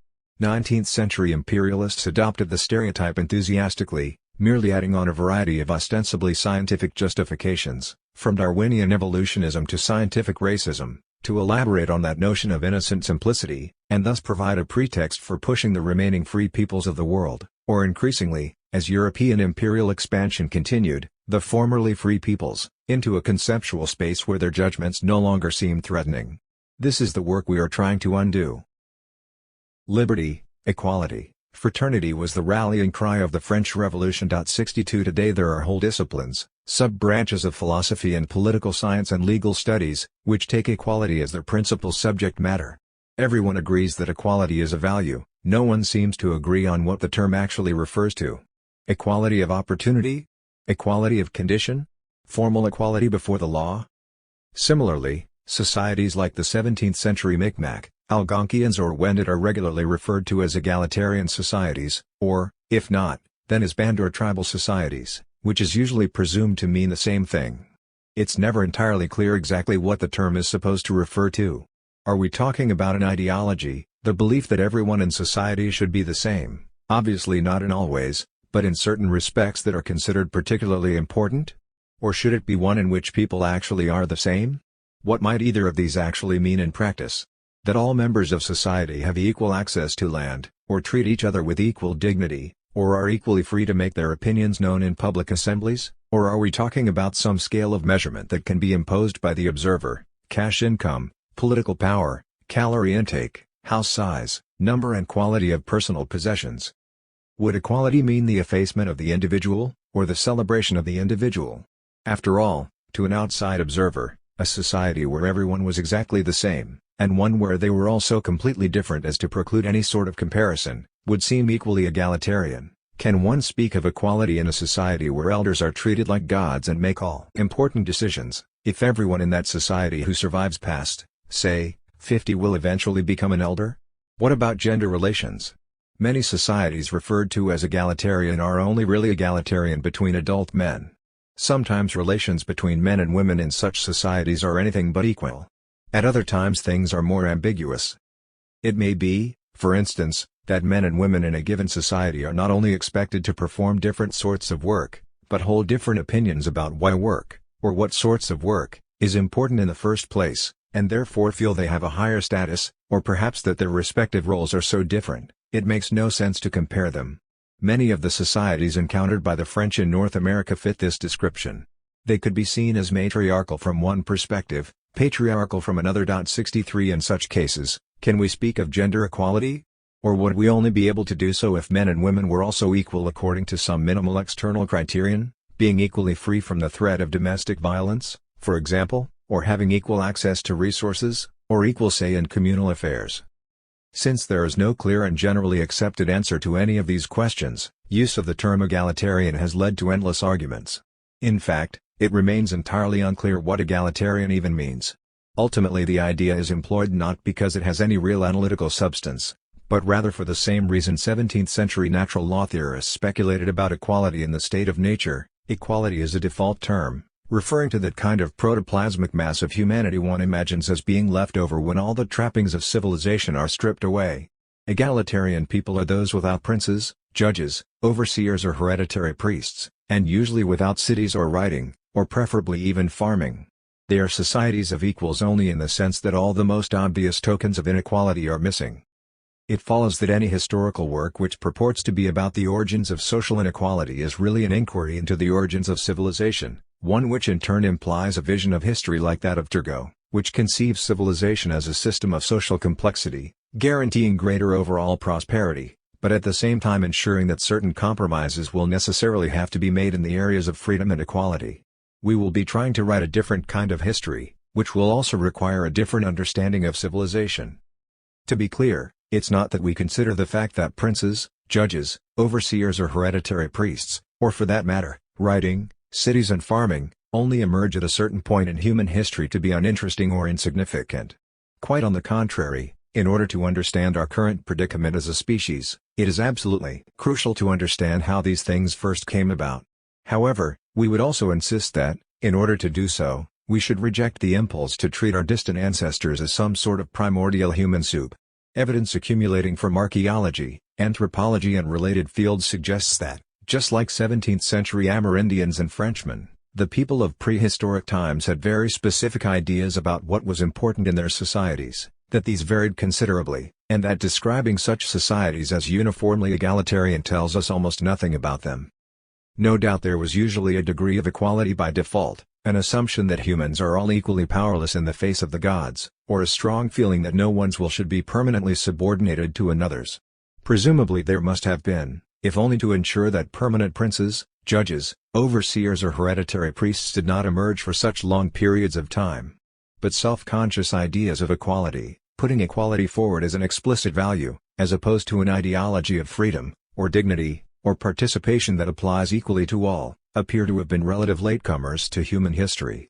And even when they do appear, they rarely apply to everyone.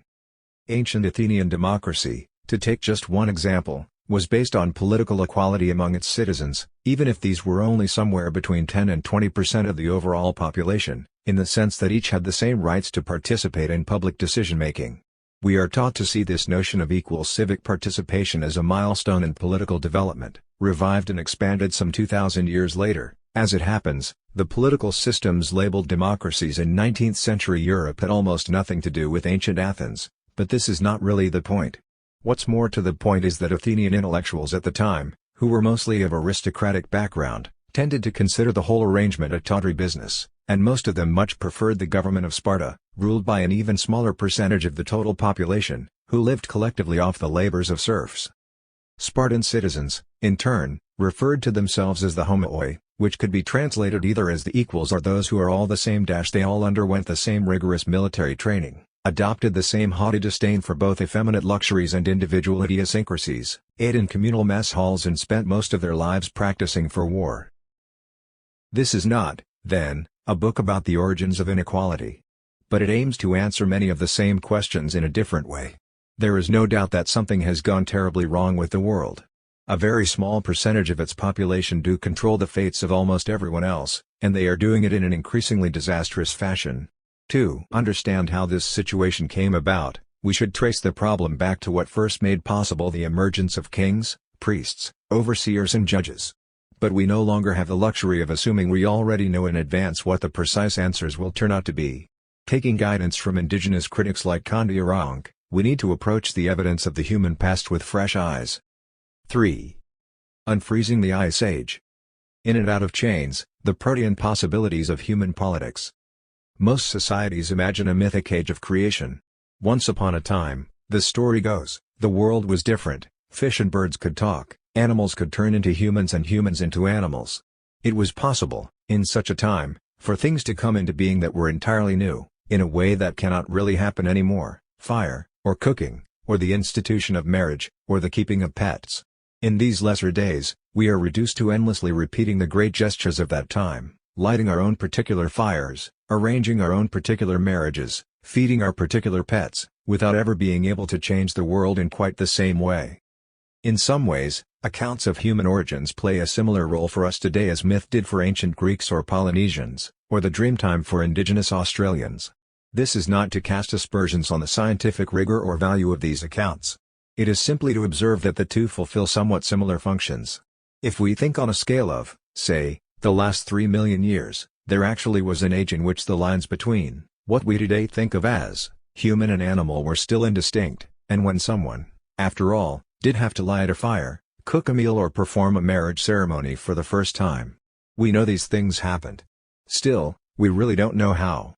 It is very difficult to resist the temptation to make up stories about what might have happened, stories which necessarily reflect our own fears, desires, obsessions and concerns.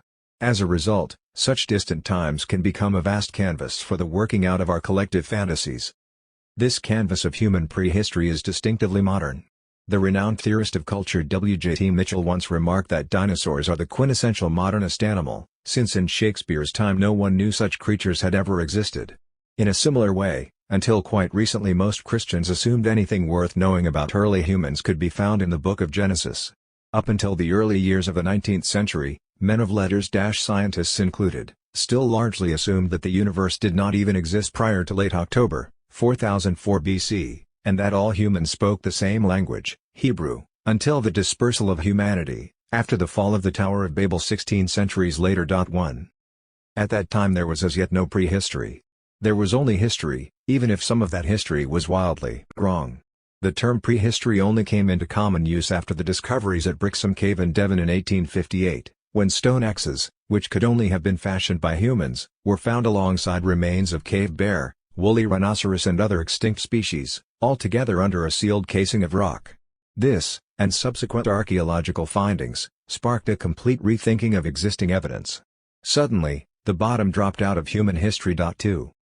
The problem is that prehistory turns out to be an extremely long period of time, more than 3 million years, during which we know our ancestors were, at least sometimes, using stone tools. For most of this period, evidence is extremely limited. There are phases of literally thousands of years for which the only evidence of hominid activity we possess is a single tooth, and perhaps a handful of pieces of shaped flint. While the technology we are capable of bringing to bear on such remote periods improves dramatically each decade, there's only so much you can do with sparse material. As a result, it's difficult to resist the temptation to fill in the gaps, to claim we know more than we really do. When scientists do this, the results often bear a suspicious resemblance to those very biblical narratives modern science is supposed to have cast aside. Let's take just one example. Back in the 1980s, there was a great deal of buzz about a mitochondrial Eve, the putative common ancestor of our entire species. Granted, no one was claiming to have actually found the physical remains of such an ancestor, but sequencing the DNA in mitochondria, the tiny cell motors we inherit from our mothers, demonstrated that such an Eve must have existed, perhaps as recently as 120,000 years ago. And while no one imagined we'd ever find Eve herself, the discovery of a variety of other fossil skulls rescued from the East African Rift Valley, a natural preservation trap for Paleolithic remains, long since swept to oblivion in more exposed settings, seemed to provide a suggestion as to what Eve might have looked like and where she might have lived. While scientists continued debating the ins and outs, popular magazines were soon carrying stories about a modern counterpart to the Garden of Eden, the original incubator of humanity, the savannah womb that gave life to us all. Many of us probably still have something resembling this picture of human origins in our mind. More recent research, though, has shown it couldn't possibly be accurate. In fact, biological anthropologists and geneticists are now converging on an entirely different picture. Rather than everyone starting out the same, then dispersing from East Africa in some Tower of Babel moment to become the diverse nations and peoples of the earth, early human populations in Africa appear to have been far more physically diverse than anything we are familiar with today. We modern-day humans tend to exaggerate our differences. The results of such exaggeration are often catastrophic. Between war, slavery, imperialism and sheer day-to-day racist oppression, the last several centuries have seen so much human suffering justified by minor differences in human appearance that we can easily forget just how minor these differences really are. By any biologically meaningful standard, living humans are barely distinguishable. Whether you go to Bosnia, Japan, Rwanda or the Baffin Islands, you can expect to see people with the same small and gracile faces, chin, globular skull and roughly the same distribution of body hair. Not only do we look the same, in many ways we act the same as well. For instance, everywhere from the Australian outback to Amazonia, rolling one's eyes is a way of saying what an idiot. The same applies to cognition. We might think different groups of humans realize their cognitive capacities in very different ways, and to some extent, of course, we do, but again, much of this perceived difference results from our having no real basis for comparison. There's no human language, for instance, that doesn't have nouns, verbs and adjectives, and while humans may enjoy very different forms of music and dance, there's no known human population that does not enjoy music and dancing at all. Rewind a few hundred millennia and all this was most definitely not the case. For most of our evolutionary history, we did indeed live in Africa, but not just the eastern savannas, as previously thought. Our biological ancestors were distributed everywhere from Morocco to the Cape. 3 Some of those populations remained isolated from each another for tens or even hundreds of thousands of years, cut off from their nearest relatives by deserts and rainforests. Strong regional traits developed. For the result probably would have struck a modern observer as something more akin to a world inhabited by hobbits, giants and elves than anything we have direct experience of today, or in the more recent past. Those elements that make up modern humans, the relatively uniform us referred to above, seem only to have come together quite late in the process. In other words, if we think humans are different from each other now, it's largely illusory, and even such differences as do exist are utterly trivial and cosmetic, compared with what must have been happening in Africa during most of prehistory. Ancestral humans were not only quite different from each other, they also coexisted with smaller-brained, more ape-like species such as Homo naledi. What were these ancestral societies like? At this point, at least, we should be honest and admit that, for the most part, we don't have the slightest idea. There's only so much you can reconstruct from cranial remains and the occasional piece of knapped flint, which is basically all we have.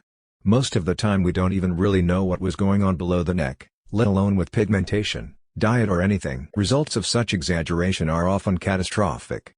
Between war, slavery, imperialism and sheer day-to-day racist oppression, the last several centuries have seen so much human suffering justified by minor differences in human appearance that we can easily forget just how minor these differences really are.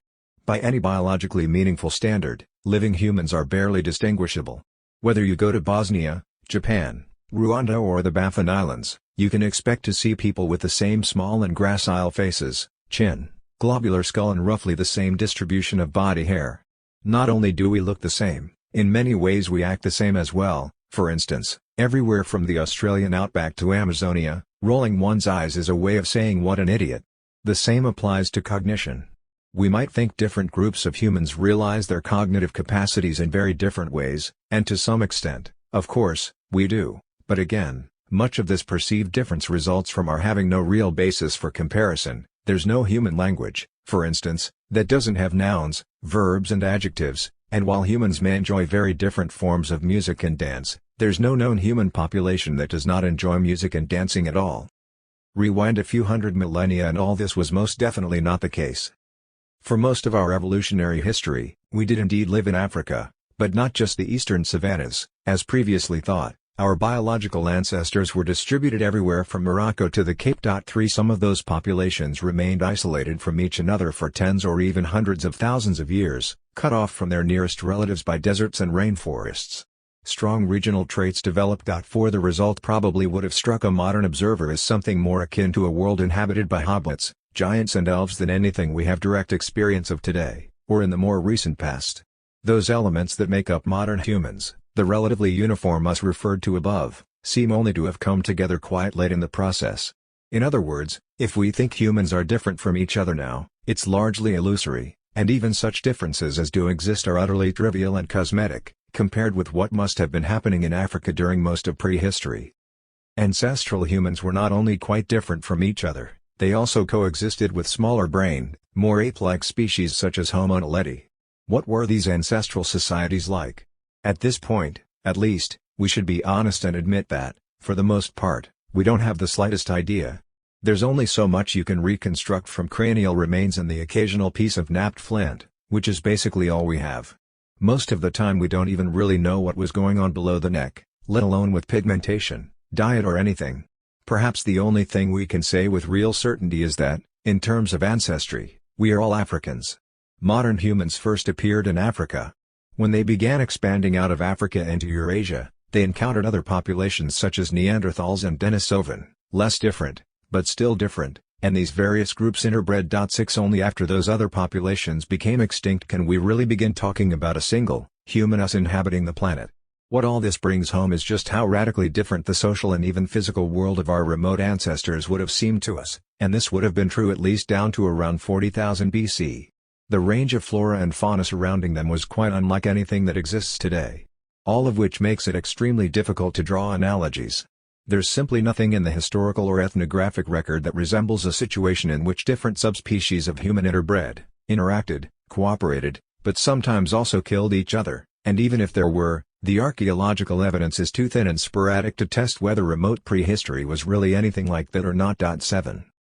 The only thing we can reasonably infer about social organization among our earliest ancestors is that it's likely to have been extraordinarily diverse. Early humans inhabited a wide range of natural environments, from coastlands and tropical forest to mountains and savanna. They were far, far more physically diverse than humans are today, and presumably their social differences were even greater than their physical ones. In other words, there is no original form of human society. Searching for one can only be a matter of myth-making, whether the resultant myths take the form of killer ape fantasies that emerged in the 1960s, seared into collective consciousness by movies like Stanley Kubrick's 2001, A Space Odyssey, or The Aquatic Ape, or even the highly amusing but fanciful Stoned Ape, the theory that consciousness emerged from the accidental ingestion of psychedelic mushrooms. Myths like these entertain YouTube watchers to this day. We should be clear, there's nothing wrong with myths. Likely as not, the tendency to make up stories about the distant past is a way of reflecting on the nature of our species as itself, like art and poetry, one of those distinctly human traits that began to crystallize in deep prehistory. And no doubt some of these stories, for instance, feminist theories that see distinctly human sociability as originating in collective child-rearing practices, can indeed tell us something important about the paths that converged in modern humanity. 8 But such insights can only ever be partial because there was no Garden of Eden, and a single Eve never existed. Why the sapient paradox is a red herring: as soon as we were human, we started doing human things. Human beings, today, are a fairly uniform species. This uniformity is not, in evolutionary terms, particularly old. Its genetic basis was established around 500,000 years ago, but it is almost certainly misguided to think we could ever specify a single, more recent point in time when Homo sapiens emerged. That is, when all the various elements of the modern human condition converged, definitively, in some stupendous moment of creation. Consider the first direct evidence of what we now call complex symbolic human behavior, or simply culture. Currently, it dates back no more than 100,000 years. Where exactly on the African continent this evidence for culture crops up is determined largely by conditions of preservation, and by the countries that have so far been most accessible for archaeological investigation. Rock shelters around the coastlands of South Africa are a key source, trapping prehistoric sediments that yield evidence of hafted tools and the expressive use of shell and ochre around 80,000 BC. 9 comparably ancient finds are also known from other parts of Africa, but it's not until later, around 45,000 years ago, by which time our species was busily colonizing Eurasia, that similar evidence starts appearing much more widely, and in greater quantities. In the 1980s and 1990s it was widely assumed that something profound happened, some kind of sudden creative efflorescence, around 45,000 years ago, variously referred to in the literature as the Upper Paleolithic Revolution or even the Human Revolution '10. But in the last 2 decades it has become increasingly clear to researchers that this is most likely an illusion, created by biases in our evidence. Here's why. Much of the evidence for this revolution is restricted to a single part of the world, Europe, where it is associated with replacement of Neanderthals by Homo sapiens around 40,000 BC. It includes more advanced toolkits for hunting and handicrafts, the first clear evidence for the making of images in bone, ivory and clay, including the famous sculpted female figurines, 11 dense clusters of carved and painted animal figures in caves, often observed with breathtaking accuracy, more elaborate ways of clothing and decorating the human body, the first attested use of musical instruments like bone flutes, regular exchange of raw materials over great distances, and also what are usually taken as the earliest proofs of social inequality, in the form of grand burials. All this is impressive, and gives the impression of a lack of synchrony between the ticking of our genetic and cultural clocks.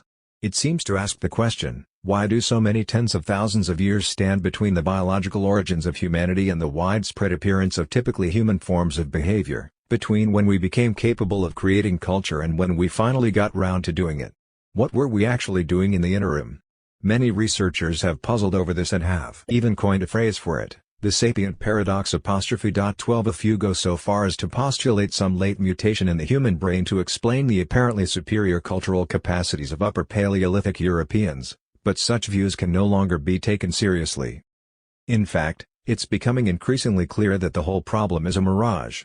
The reason archaeological evidence from Europe is so rich is that European governments tend to be rich, and that European professional institutions, learned societies and university departments have been pursuing prehistory far longer on their own doorstep than in other parts of the world.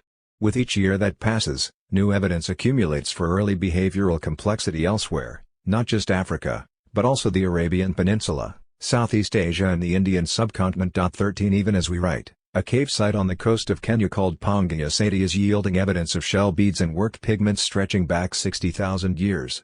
14 And research on the islands of Borneo and Sulawesi is opening vistas onto an unsuspected world of cave art, many thousands of years older than the famous images of Lascaux and Altamira, on the other side of Eurasia. 15 No doubt still earlier examples of complex pictorial art will one day be found somewhere on the continent of Africa.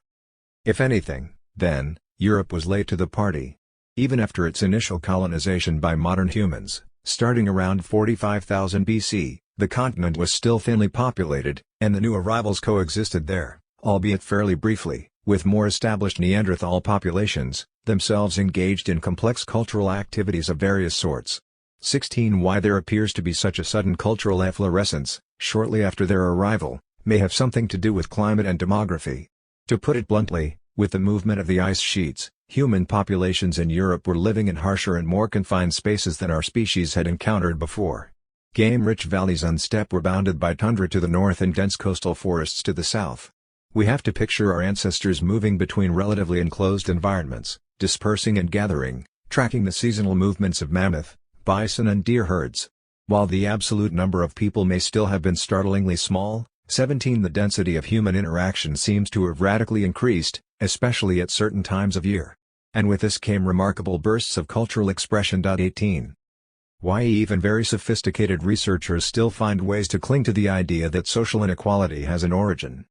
As we will see in a moment, the societies that resulted in what archaeologists call the Upper Paleolithic period, roughly 50,000 to 15,000 BC, with their princely burials and grand communal buildings, seem to completely defy our image of a world made up of tiny egalitarian forager bands.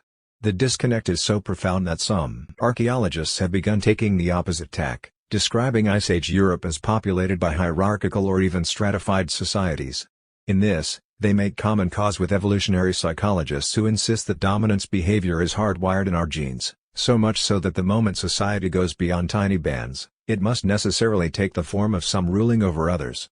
Almost everyone who isn't applies to see an archaeologist, that is, who is not forced to confront the evidence, simply ignores it and carries on exactly as they had before, writing as if hunter-gatherers can be assumed to have lived in a state of primordial innocence.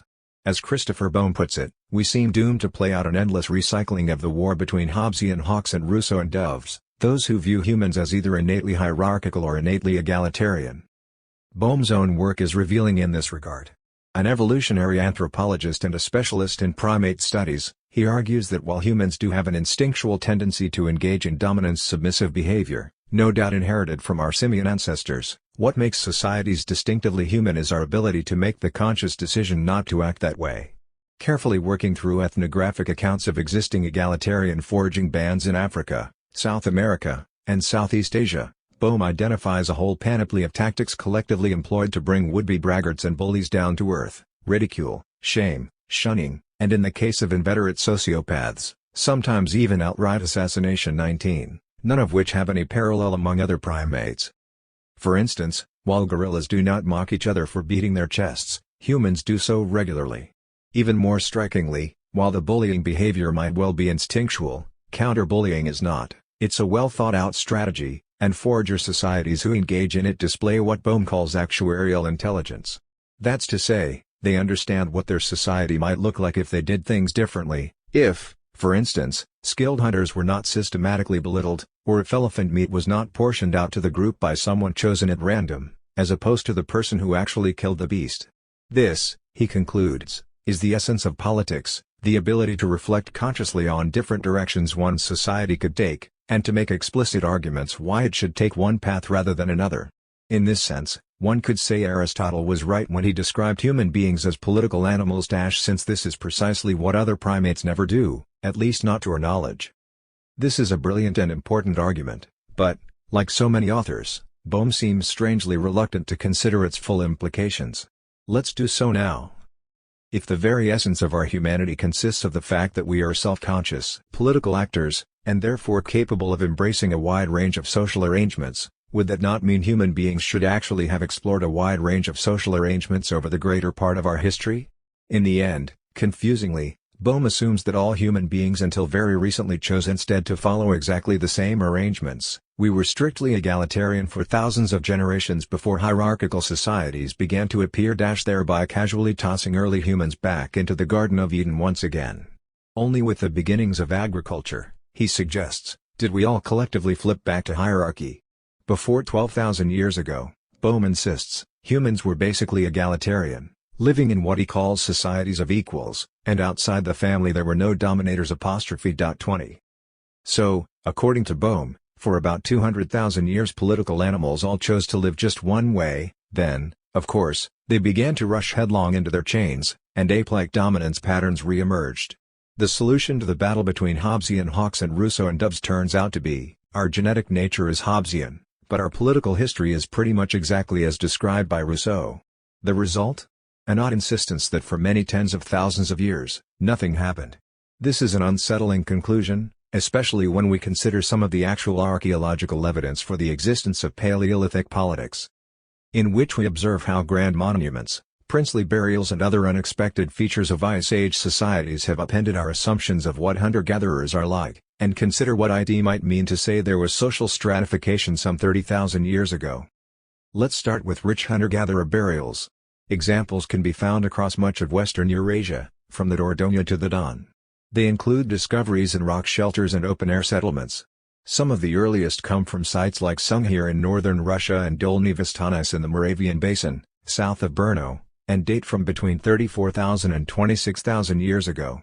What we find here are not cemeteries but isolated burials of individuals or small groups, their bodies often placed in striking postures and decorated, in some cases, almost saturated, with ornaments.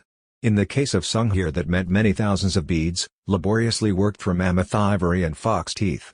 Originally, such beads would have decorated clothing made of fur and animal skins. Some of the most lavish costumes are from the conjoined burials of two boys, flanked by great lances made of straightened mammoth tusks. 21. At Olney Vestanis, one triple burial contains two young men with elaborate headdresses, posed either side of an older man, all lying on a bed of soil stained red with ochre. 22 Of similar antiquity is a group of cave burials unearthed on the coast of Liguria, near the modern border between Italy and France.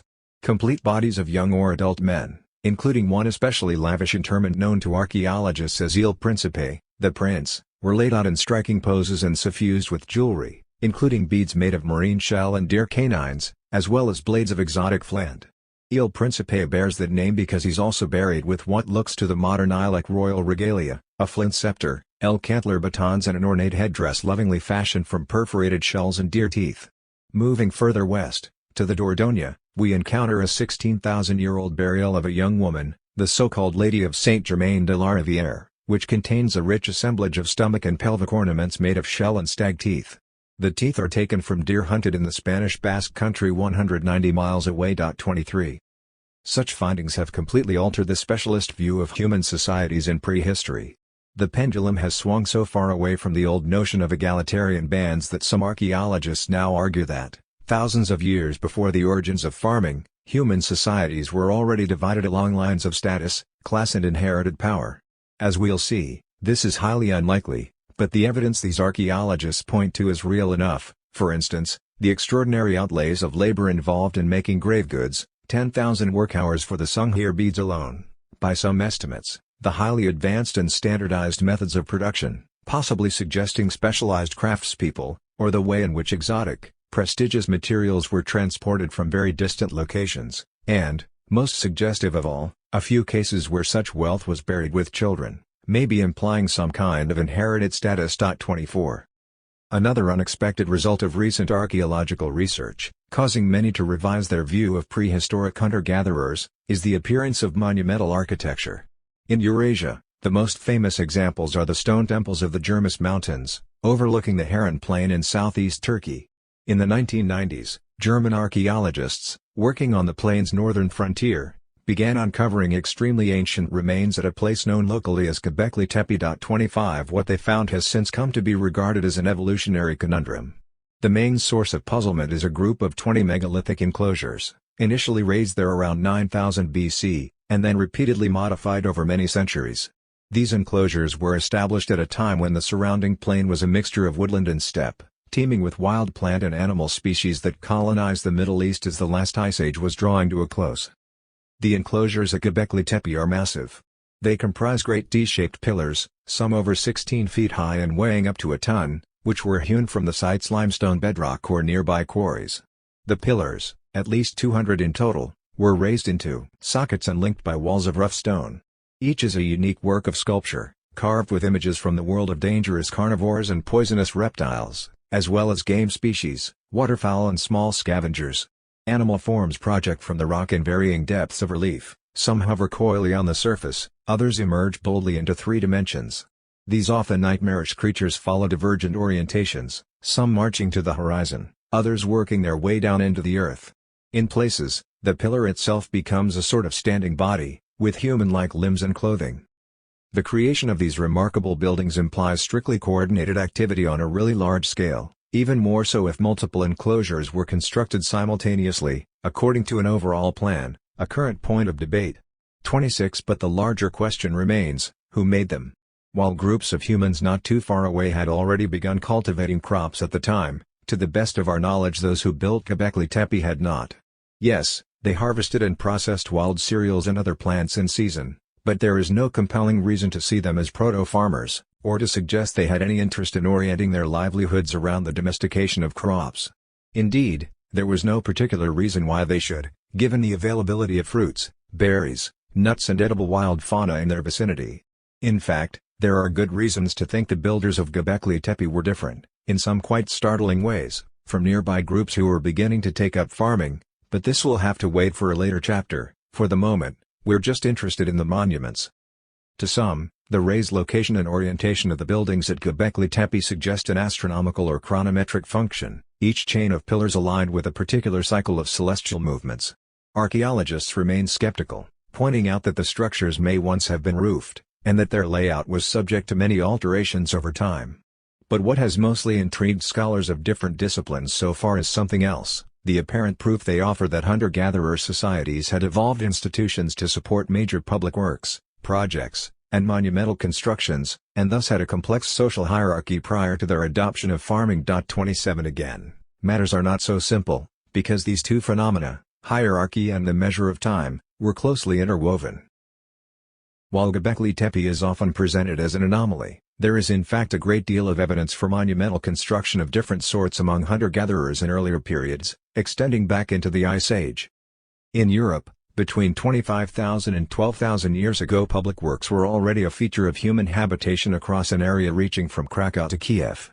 Along this transect of the glacial fringe, remains of impressive circular structures have been found that are clearly distinguishable from ordinary camp dwellings in their scale. The largest were over 39 feet in diameter, permanence, aesthetic qualities and prominent locations in the Pleistocene landscape. Each was erected on a framework made of mammoth tusks and bones, taken from many tens of these great animals, which were arranged in alternating sequences and patterns that go beyond the merely functional to produce structures that would have looked quite striking to our eyes, and magnificent indeed to people at the time.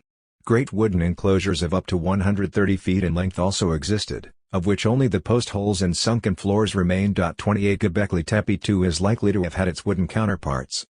Monumentality is always to some degree a relative concept, that's to say, a building or structure is monumental only in comparison to other buildings and structures a viewer has actually experienced. Obviously, the Ice Age produced nothing on the scale of the pyramids of Giza or the Roman Colosseum, but, by the standards of their day, the kind of structures we've been describing can only have been considered public works, involving sophisticated design and the coordination of labor on an impressive scale. Research at the Russian site of Udinovo suggests that mammoth houses, as they are often called, were not in fact dwellings at all, but monuments in the strict sense, carefully planned and constructed to commemorate the completion of a great mammoth hunt, and the solidarity of the extended hunting group, using whatever durable parts remained once carcasses had been processed for their meat and hides, and later covered with sediment to create a durable marker in the landscape. 29 We are talking here about really staggering quantities of meat. For each structure, there were 5 at Udinovo. There was enough mammoth to feed hundreds of people for around 3 months. 30 Open-air settlements like Udinovo, Mazirich, and Kostenki, where such mammoth monuments were erected, often became central places whose inhabitants exchanged amber, marine shells and animal pelts over impressive distances. So what are we to make of all this evidence for stone temples, princely burials, mammoth monuments and bustling centers of trade and craft production, stretching back far into the Ice Age? What are they doing there, in a Paleolithic world where, at least on some accounts, nothing much is ever supposed to have happened, and human societies can best be understood by analogy with troops of chimps or bonobos? Unsurprisingly, perhaps, some have responded by completely abandoning the idea of an egalitarian golden age, concluding instead that this must have been a society dominated by powerful leaders, even dynasties, and, therefore, that self-aggrandizement and coercive power have always been the enduring forces behind human social evolution. But this doesn't really work either. Evidence of institutional inequality in Ice Age societies, whether grand burials or monumental buildings, is sporadic. Richly costumed burials appear centuries, and often hundreds of miles, apart. Even if we put this down to the patchiness of the evidence, we still have to ask why the evidence is so patchy in the first place. After all, if any of these Ice Age princes had behaved like, say, Bronze Age, let alone Renaissance Italian, princes, we'd also be finding all the usual trappings of centralized power, fortifications, storehouses, palaces. Instead, over tens of thousands of years, we see monuments and magnificent burials, but little else to indicate the growth of ranked societies, let alone anything remotely resembling states. To understand why the early record of human social life is patterned in this strange, staccato fashion, we first have to do away with some lingering preconceptions about primitive mentalities, in which we dispose of lingering assumptions that primitive folk were somehow incapable of conscious reflection, and draw attention to the historical importance of eccentricity. In the last chapter, we suggested that the really insidious element of Rousseau's legacy is not so much the idea of the noble savage as that of the stupid savage. We may have got over the overt racism of most 19th-century Europeans, or at least we think we have, but it's not unusual to find even very sophisticated contemporary thinkers who feel it's more appropriate to compare bands of hunter-gatherers with chimps or baboons than with anyone they'd ever be likely to meet. Consider the following passage from the historian Yuval Noah Harari's Sapiens, A Brief History of Humankind, 2014. Harari starts off with a perfectly reasonable observation, that our knowledge of early human history is extremely limited, and social arrangements probably varied a great deal from place to place. True, he overstates his case. He suggests we can really know nothing, even about the Ice Age, but the basic point is well taken. Then we get this. The socio-political world of the foragers is another area about which we know next to nothing. Scholars cannot even agree on the basics, such as the existence of private property, nuclear families and monogamous relationships. It's likely that different bands had different structures. Some may have been as hierarchical, tense and violent as the nastiest chimpanzee group, while others were as laid-back, peaceful and lascivious as a bunch of bonobos. So not only was everyone living in bands until farming came along, but these bands were basically ape-like in character. If this seems unfair to the author, remember that Harari could just as easily have written as tense and violent as the nastiest biker gang, and as laid-back, peaceful and lascivious as a hippie commune. One might have imagined the obvious thing to compare one group of human beings with would be another group of human beings. Why, then, did Harari choose chimps instead of bikers? It's hard to escape the impression that the main point of difference is that bikers choose to live the way they do. Such choices imply political consciousness, the ability to argue and reflect about the proper way to live, which is precisely, as Bohm reminds us, what apes don't do. Yet Harari, like so many others, chooses to compare early humans with apes anyway. In this way, the sapient paradox returns. Not as something real, but as a side effect of the weird way we read the evidence, insisting either that for countless millennia we had modern brains, but for some reason decided to live like monkeys anyway, or that we had the ability to overcome our simian instincts and organize ourselves in an endless variety of ways, but for some equally obscure reason only ever chose one way to organize ourselves.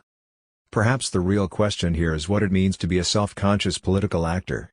Philosophers tend to define human consciousness in terms of self-awareness. Neuroscientists, on the other hand, tell us we spend the overwhelming majority of our time effectively on autopilot, working out habitual forms of behavior without any sort of conscious reflection. When we are capable of self-awareness, it's usually for very brief periods of time. The window of consciousness, during which we can hold a thought or work out a problem, tends to be open on average for roughly 7 seconds. What neuroscientists, and it must be said, most contemporary philosophers, almost never notice, however, is that the great exception to this is when we're talking to someone else. In conversation, we can hold thoughts and reflect on problems sometimes for hours on end. This is of course why so often, even if we're trying to figure something out by ourselves, we imagine arguing with or explaining it to someone else. Human thought is inherently dialogic. Ancient philosophers tended to be keenly aware of all this. That's why, whether they were in China, India or Greece, they tended to write their books in the form of dialogues. Humans were only fully self-conscious when arguing with one another, trying to sway each other's views, or working out a common problem.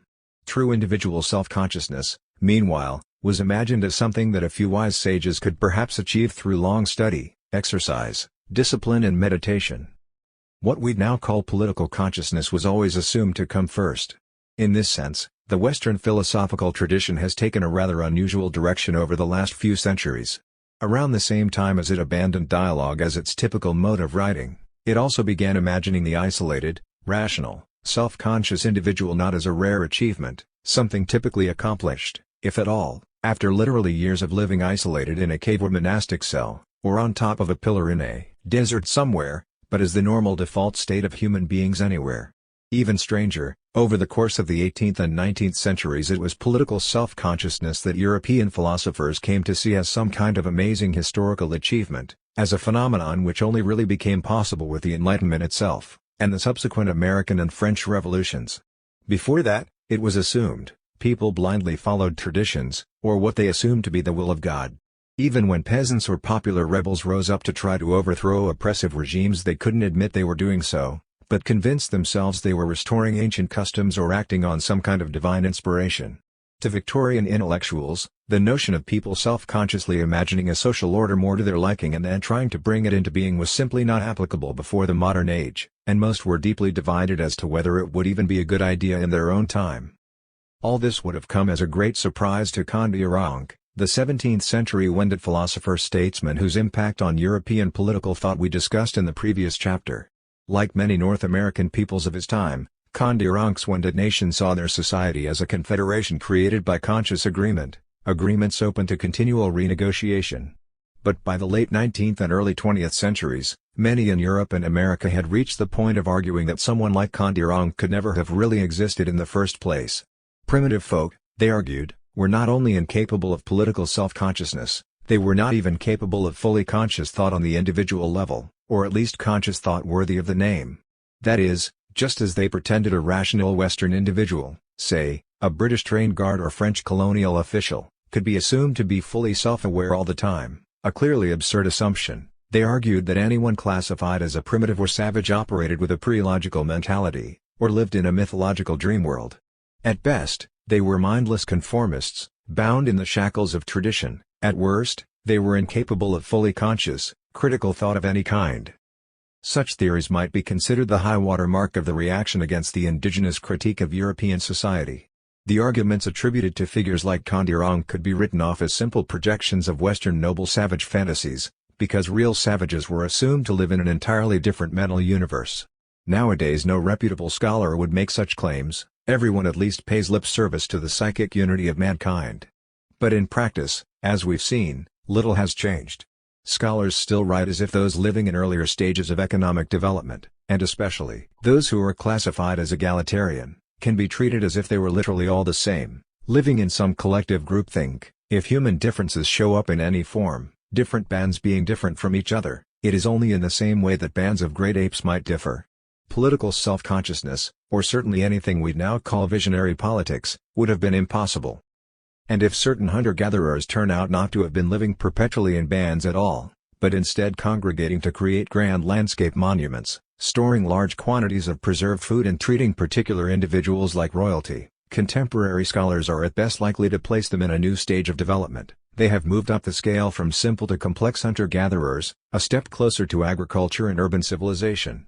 But they are still caught in the same Turgot-like evolutionary straitjacket, their place in history defined by their mode of subsistence, and their role blindly to enact some abstract law of development which we understand but they do not. Certainly, it rarely occurs to anyone to ask what sort of worlds they thought they were trying to create. 31. Now, admittedly, there have always been exceptions to this rule. Anthropologists who spend years talking to indigenous people in their own languages, and watching them argue with one another, tend to be well aware that even those who make their living hunting elephants or gathering lotus buds are just as skeptical, imaginative, thoughtful and capable of critical analysis as those who make their living by operating tractors, managing restaurants or chairing university departments. A few, such as the early 20th century scholar Paul Rabin in his 1927 book Primitive Man as Philosopher, ended up concluding that at least those he knew best, Winnebago and other native North Americans, were actually, on average, rather more thoughtful. Rabin himself was considered something of an oddball by his contemporaries. He always avoided getting a proper academic job. The legend in Chicago was that when once given a teaching fellowship there, he was so intimidated before his first lecture that he immediately marched out to a nearby highway and contrived to get his leg broken by a car, then spent the rest of the term happily reading in the hospital. Perhaps not coincidentally, what really struck him about the primitive societies he was most familiar with was their tolerance of eccentricity. This, he concluded, was simply the logical extension of that same rejection of coercion that so impressed the Jesuits in Quebec. If, he noted, a Winnebago decided that gods or spirits did not really exist and refused to perform rituals meant to appease them, or even if he declared the collective wisdom of the elders wrong and invented his own personal cosmology, and both these things did, quite regularly, happen, such a skeptic would definitely be made fun of, while his closest friends and family might worry lest the gods punish him in some way. However, it would never occur to them to punish him, or that anyone should try to force him into conformity, for instance, by blaming him for a bad hunt and therefore refusing to share food with him until he agreed to perform the usual rituals. There is every reason to believe that skeptics and nonconformists exist in every human society, What varies is how others react to them. 32 Radin was interested in the intellectual consequences, the kind of speculative systems of thought such out-of-sync characters might create. Others have noted the political implications.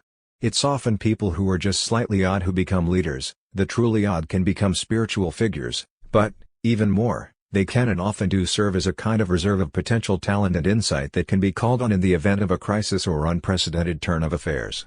Thomas B. Edelman, for instance, observes that among the early 20th century Nuer, a cattle-keeping people of South Sudan, famous for their rejection of anything that resembled government, there were politicians and village bulls, operator types we've now called them, who played fast and loose with the rules, but also earth priests who mediated local disputes, and finally prophets. The politicians were often unconventional. For instance, it was not uncommon for the local bull actually to be a woman whose parents had declared her a man for social purposes. The priests were always outsiders to the region, but the prophet was an altogether more extreme kind of figure. He might dribble, drool, maintain a vacant stare, act like an epileptic, or engage in long but pointless tasks such as spending hours arranging shells into designs on the ground in the bush, or long periods in the wilderness, or he may even eat excrement or ashes. Prophets, as B. Edelman notes, may speak in tongues, go into trances, fast, balance on their head, wear feathers in their hair, be active by night rather than by day, and may perch on rooftops. Some sit with tethering pegs up their anuses. 33 Many, too, were physically deformed. Some were cross-dresser, or given to unconventional sexual practices. In other words, these were seriously unorthodox people. The impression one gets from the literature is that any newer settlement of pre-colonial times was likely to be complemented by a minor penumbra of what might be termed extreme individuals, ones who in our own society would likely be classified as anything from highly eccentric or defiantly queer to neurodivergent or mentally ill. Normally, prophets were treated with bemused respect. They were ill, but the illness was a direct consequence of being touched by God. As a result, when great calamities or unprecedented events occurred, a plague, a foreign invasion, it was among this penumbra that everyone looked for a charismatic leader appropriate to the occasion. As a result, a person who might otherwise have spent his life as something analogous to the village idiot would suddenly be found to have remarkable powers of foresight and persuasion, even to be capable of inspiring new social movements among the youth or coordinating elders across New Ireland to put aside their differences and mobilize around some common goal, even, sometimes, to propose entirely different visions of what newer society might be like. What Claude Lévi-Strauss learned from the Nambiquara about the role of chiefs, and seasonal variations of social life. Claude Lévi-Strauss is one of the few mid-20th century anthropologists to take seriously the idea that early humans were our intellectual equals, hence his famous argument in The Savage Mind that mythological thought, rather than representing some sort of preological haze, is better conceived as a kind of Neolithic science as sophisticated as our own, just built on different principles. Less well known, but more relevant to the problems we are grappling with here, are some of his early writings on politics. In 1944, Lévi-Strauss published an essay about politics among the Nambiquara, a small population of part-time farmers, part-time foragers inhabiting a notoriously inhospitable stretch of savanna in northwest Mato Grosso, Brazil. The Nambiquara then had a reputation as extremely simple folk, given their very rudimentary material culture. For this reason, many treated them almost as a direct window onto the Paleolithic. This, Lévi-Strauss pointed out, was a mistake. People like the Nambiquara live in the shadow of the modern state, trading with farmers and city people and sometimes hiring themselves out as laborers. Some might even be descendants of runaways from cities or plantations. Still, he noted, their ways of organizing their lives could be seen as a source of insights into more general features of the human condition, especially as these pertain to politics. For Lévi-Strauss, what was especially instructive about the Nambiquara was that, for all that they were averse to competition, they had little wealth to compete over anyway. They did appoint chiefs to lead them. The very simplicity of the resulting arrangement, he felt, might expose some basic functions of political life that remain hidden in more complex and elaborate systems of government.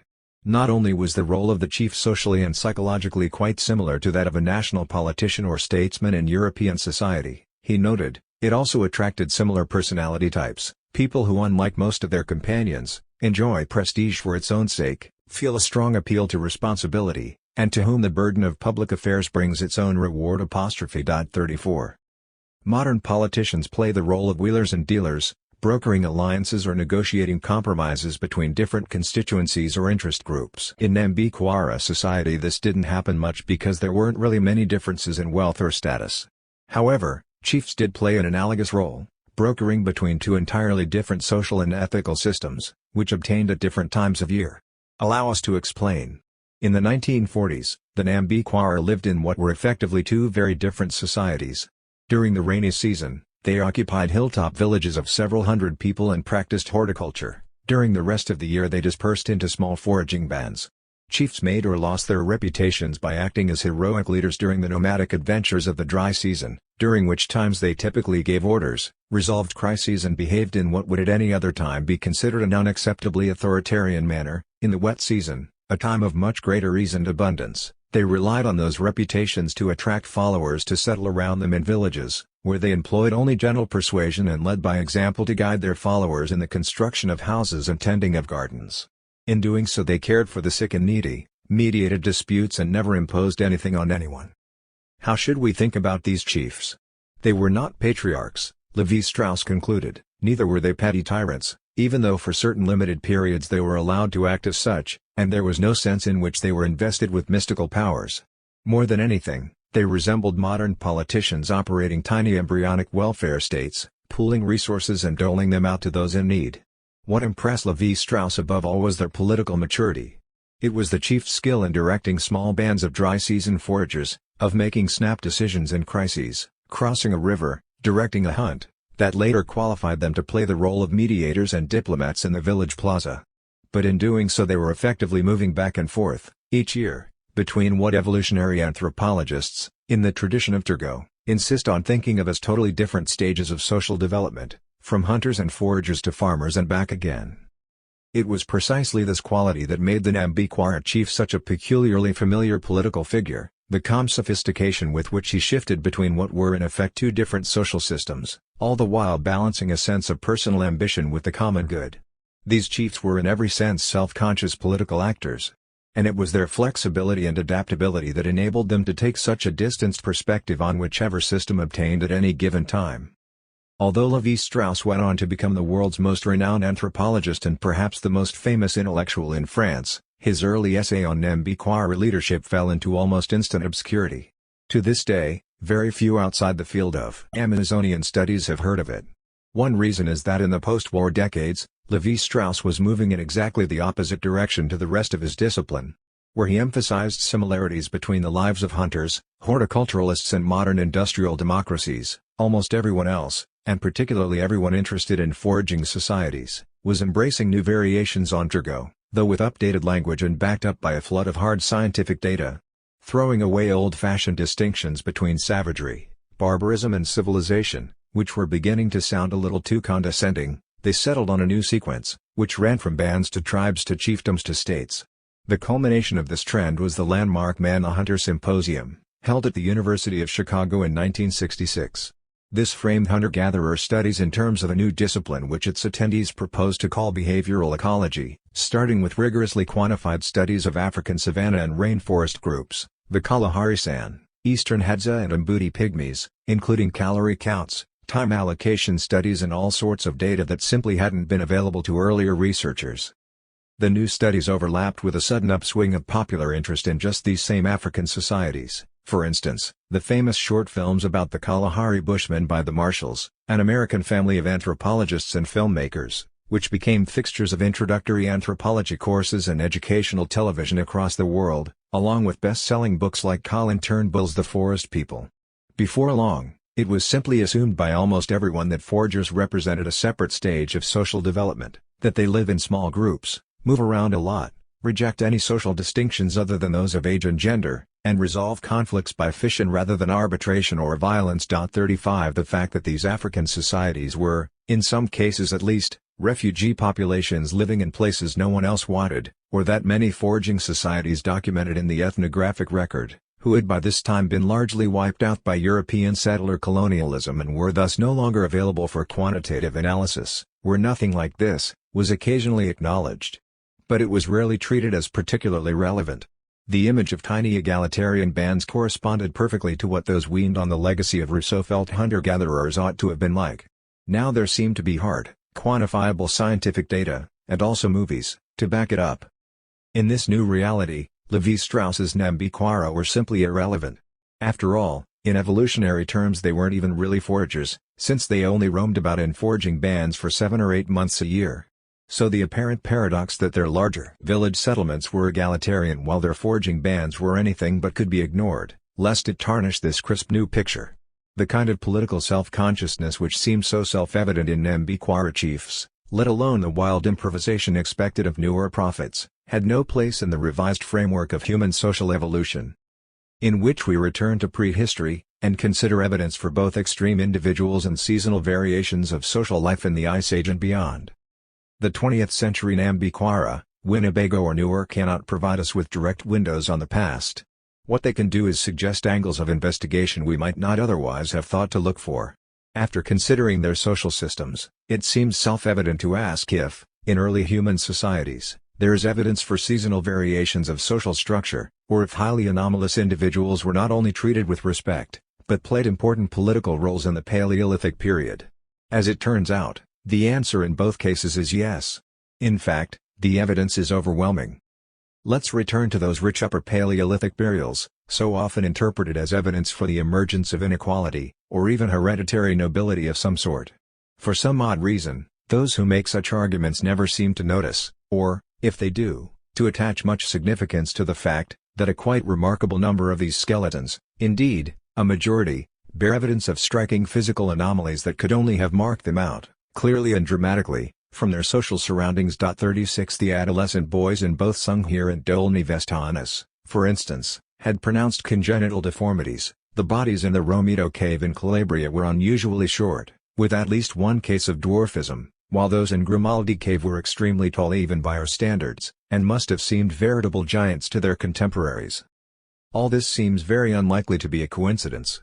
In fact, it makes one wonder whether even those bodies, which appear from their skeletal remains to be anatomically typical, might have been equally striking in some other way. After all, an albino, for example, or an epileptic prophet given to dividing his time between hanging upside down and arranging and rearranging snail shells would not be identifiable as such from the archaeological record.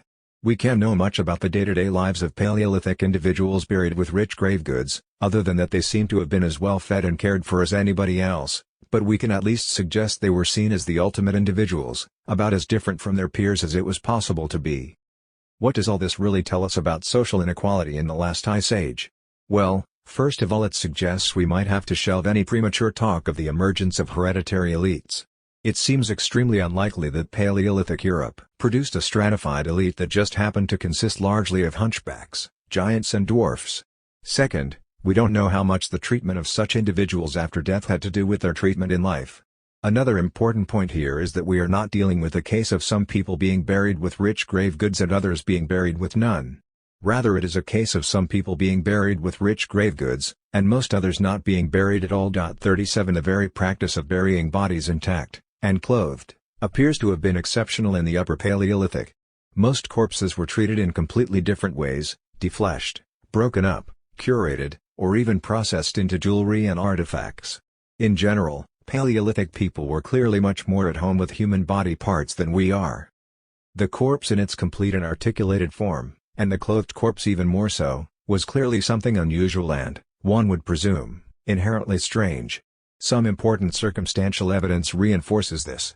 In many such cases, an effort was made to contain the bodies of the Upper Paleolithic dead by covering them with heavy objects, mammoth scapulae, wooden planks, stones or tight bindings. Perhaps saturating them with clothing, weapons and ornaments was an extension of these concerns, celebrating but also containing something potentially dangerous. This too makes sense. The ethnographic record abounds with examples of anomalous beings, human or otherwise, treated as both exalted and dangerous, or one way in life, another in death. Much here is speculation. There are any number of other interpretations that could be placed on the evidence, though the idea that these tombs mark the emergence of some sort of hereditary aristocracy seems the least likely of all. Those interred were extraordinary, extreme individuals. The way they were treated, and here we are speaking not only about the ostentatious display of riches, but that their corpses were decorated, displayed and buried to begin with, marked them out as equally extraordinary in death. Anomalous in almost every respect, Such burials can hardly be interpreted as proxies for social structure among the living. On the other hand, they clearly have something to do with all the contemporary evidence for music, sculpture, painting and complex architecture. What is one to make of them? This is where seasonality comes into the picture. Almost all the Ice Age sites with extraordinary burials and monumental architecture were created by societies that lived a little like Levi-Strauss's Nambiquara, dispersing into foraging bands at one time of year, gathering together in concentrated settlements at another. True, they didn't gather to plant crops. Rather, the large Upper Paleolithic sites are linked to migrations and seasonal hunting of game herds, woolly mammoth, steppe bison or reindeer, as well as cyclical fish runs and nut harvests. This seems to be the explanation for those hubs of activity found in Eastern Europe at places like Dolny Vestanus, where people took advantage of an abundance of wild resources to feast, engage in complex rituals and ambitious artistic projects, and trade minerals, marine shells and furs. In Western Europe, equivalents would be the great rock shelters of the French Perigord and the Cantabrian coast, with their deep records of human activity, which similarly formed part of an annual round of seasonal congregation and dispersal. 38. Archaeology also shows that patterns of seasonal variation lie behind the monuments of Göbekli Tepe. Activities around the stone temples correspond with periods of annual superabundance, between midsummer and autumn, when large herds of gazelle descended onto the Harran Plain. At such times, people also gathered at the site to process massive quantities of nuts and wild cereal grasses, making these into festive foods, which presumably fueled the work of construction. 39 There is some evidence to suggest that each of these great structures had a relatively short lifespan, culminating in an enormous feast, after which its walls were rapidly filled in with leftovers and other refuse, hierarchies raised to the sky, only to be swiftly torn down again.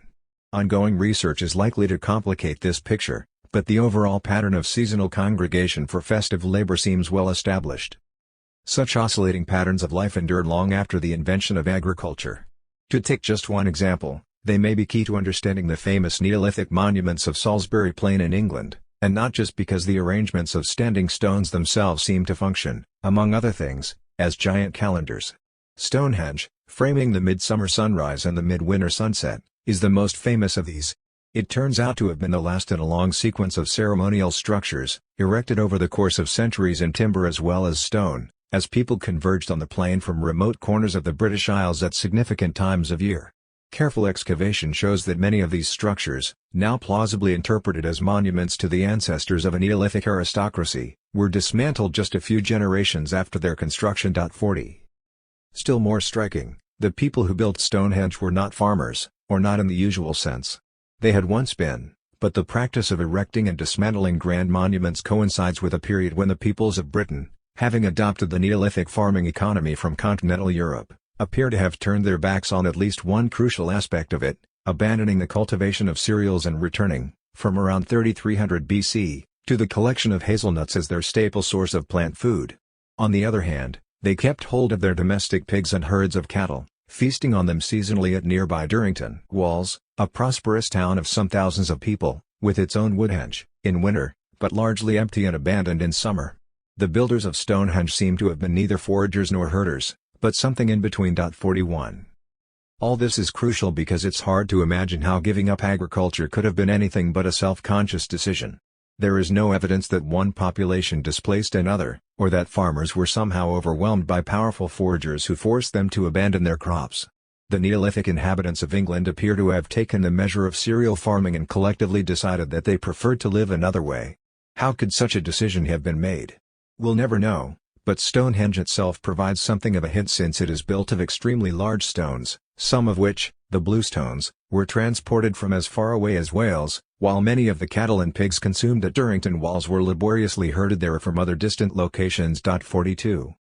In other words, and remarkable as it may seem, even in the 3rd millennium BC coordination of some sort was clearly possible across large parts of the British Isles. If Stonehenge was a shrine to exalted founders of a ruling clan, as some archaeologists now argue, it seems likely that members of their lineage claim significant, even cosmic roles by virtue of their involvement in such events. On the other hand, patterns of seasonal aggregation and dispersal raise another question: if there were kings and queens at Stonehenge, exactly what sort could they have been? After all, these would have been kings whose courts and kingdoms existed for only a few months of the year, and otherwise dispersed into small communities of nut gatherers and stock herders. If they possess the means to marshal labor, pile up food resources and provender armies of year-round retainers, what sort of royalty would consciously elect not to do so? Concerning Buffalo Police, in which we rediscover the role of seasonality in human social and political life. Recall that for Levi-Strauss, there was a clear link between seasonal variations of social structure and a certain kind of political freedom. The fact that one structure applied in the rainy season and another in the dry allowed Nambiquara chiefs to view their own social arrangements at one remove, to see them as not simply given, in the natural order of things, but as something at least partially open to human intervention. The case of the British Neolithic, with its alternating phases of dispersal and monumental construction, indicates just how far such intervention could sometimes go.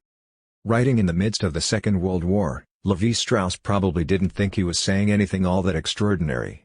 For anthropologists in the first half of the 20th century, it was common knowledge that societies doing a great deal of hunting, herding or foraging were often arranged in such a double morphology, as Levi-Strauss's great predecessor Marcel Mauss put it. 43 Levi-Strauss was simply highlighting some of the political implications. But these implications are important. What the existence of similar seasonal patterns in the Paleolithic suggests is that from the very beginning, or at least as far back as we can trace such things, human beings were self-consciously experimenting with different social possibilities. It might be useful here to look back at this forgotten anthropological literature, with which Levi-Strauss would have been intimately familiar, to get a sense of just how dramatic these seasonal differences might be. The key text here is Marcel Mauss and Henri Buchat's, 1903, Seasonal Variations of the Eskimo. The authors begin by observing that the circumpolar Inuit and likewise many other societies, have two social structures, one in summer and one in winter, and that in parallel they have two systems of law and religion. In the summer, Inuit dispersed into bands of roughly 20 or 30 people to pursue freshwater fish, caribou and reindeer, all under the authority of a single male elder. During this period, property was possessively marked and patriarchs exercised coercive, sometimes even tyrannical power over their kin, much more so than the Nambiquara chiefs in the dry season. But in the long winter months, when seals and walrus flocked to the Arctic shore, there was a dramatic reversal.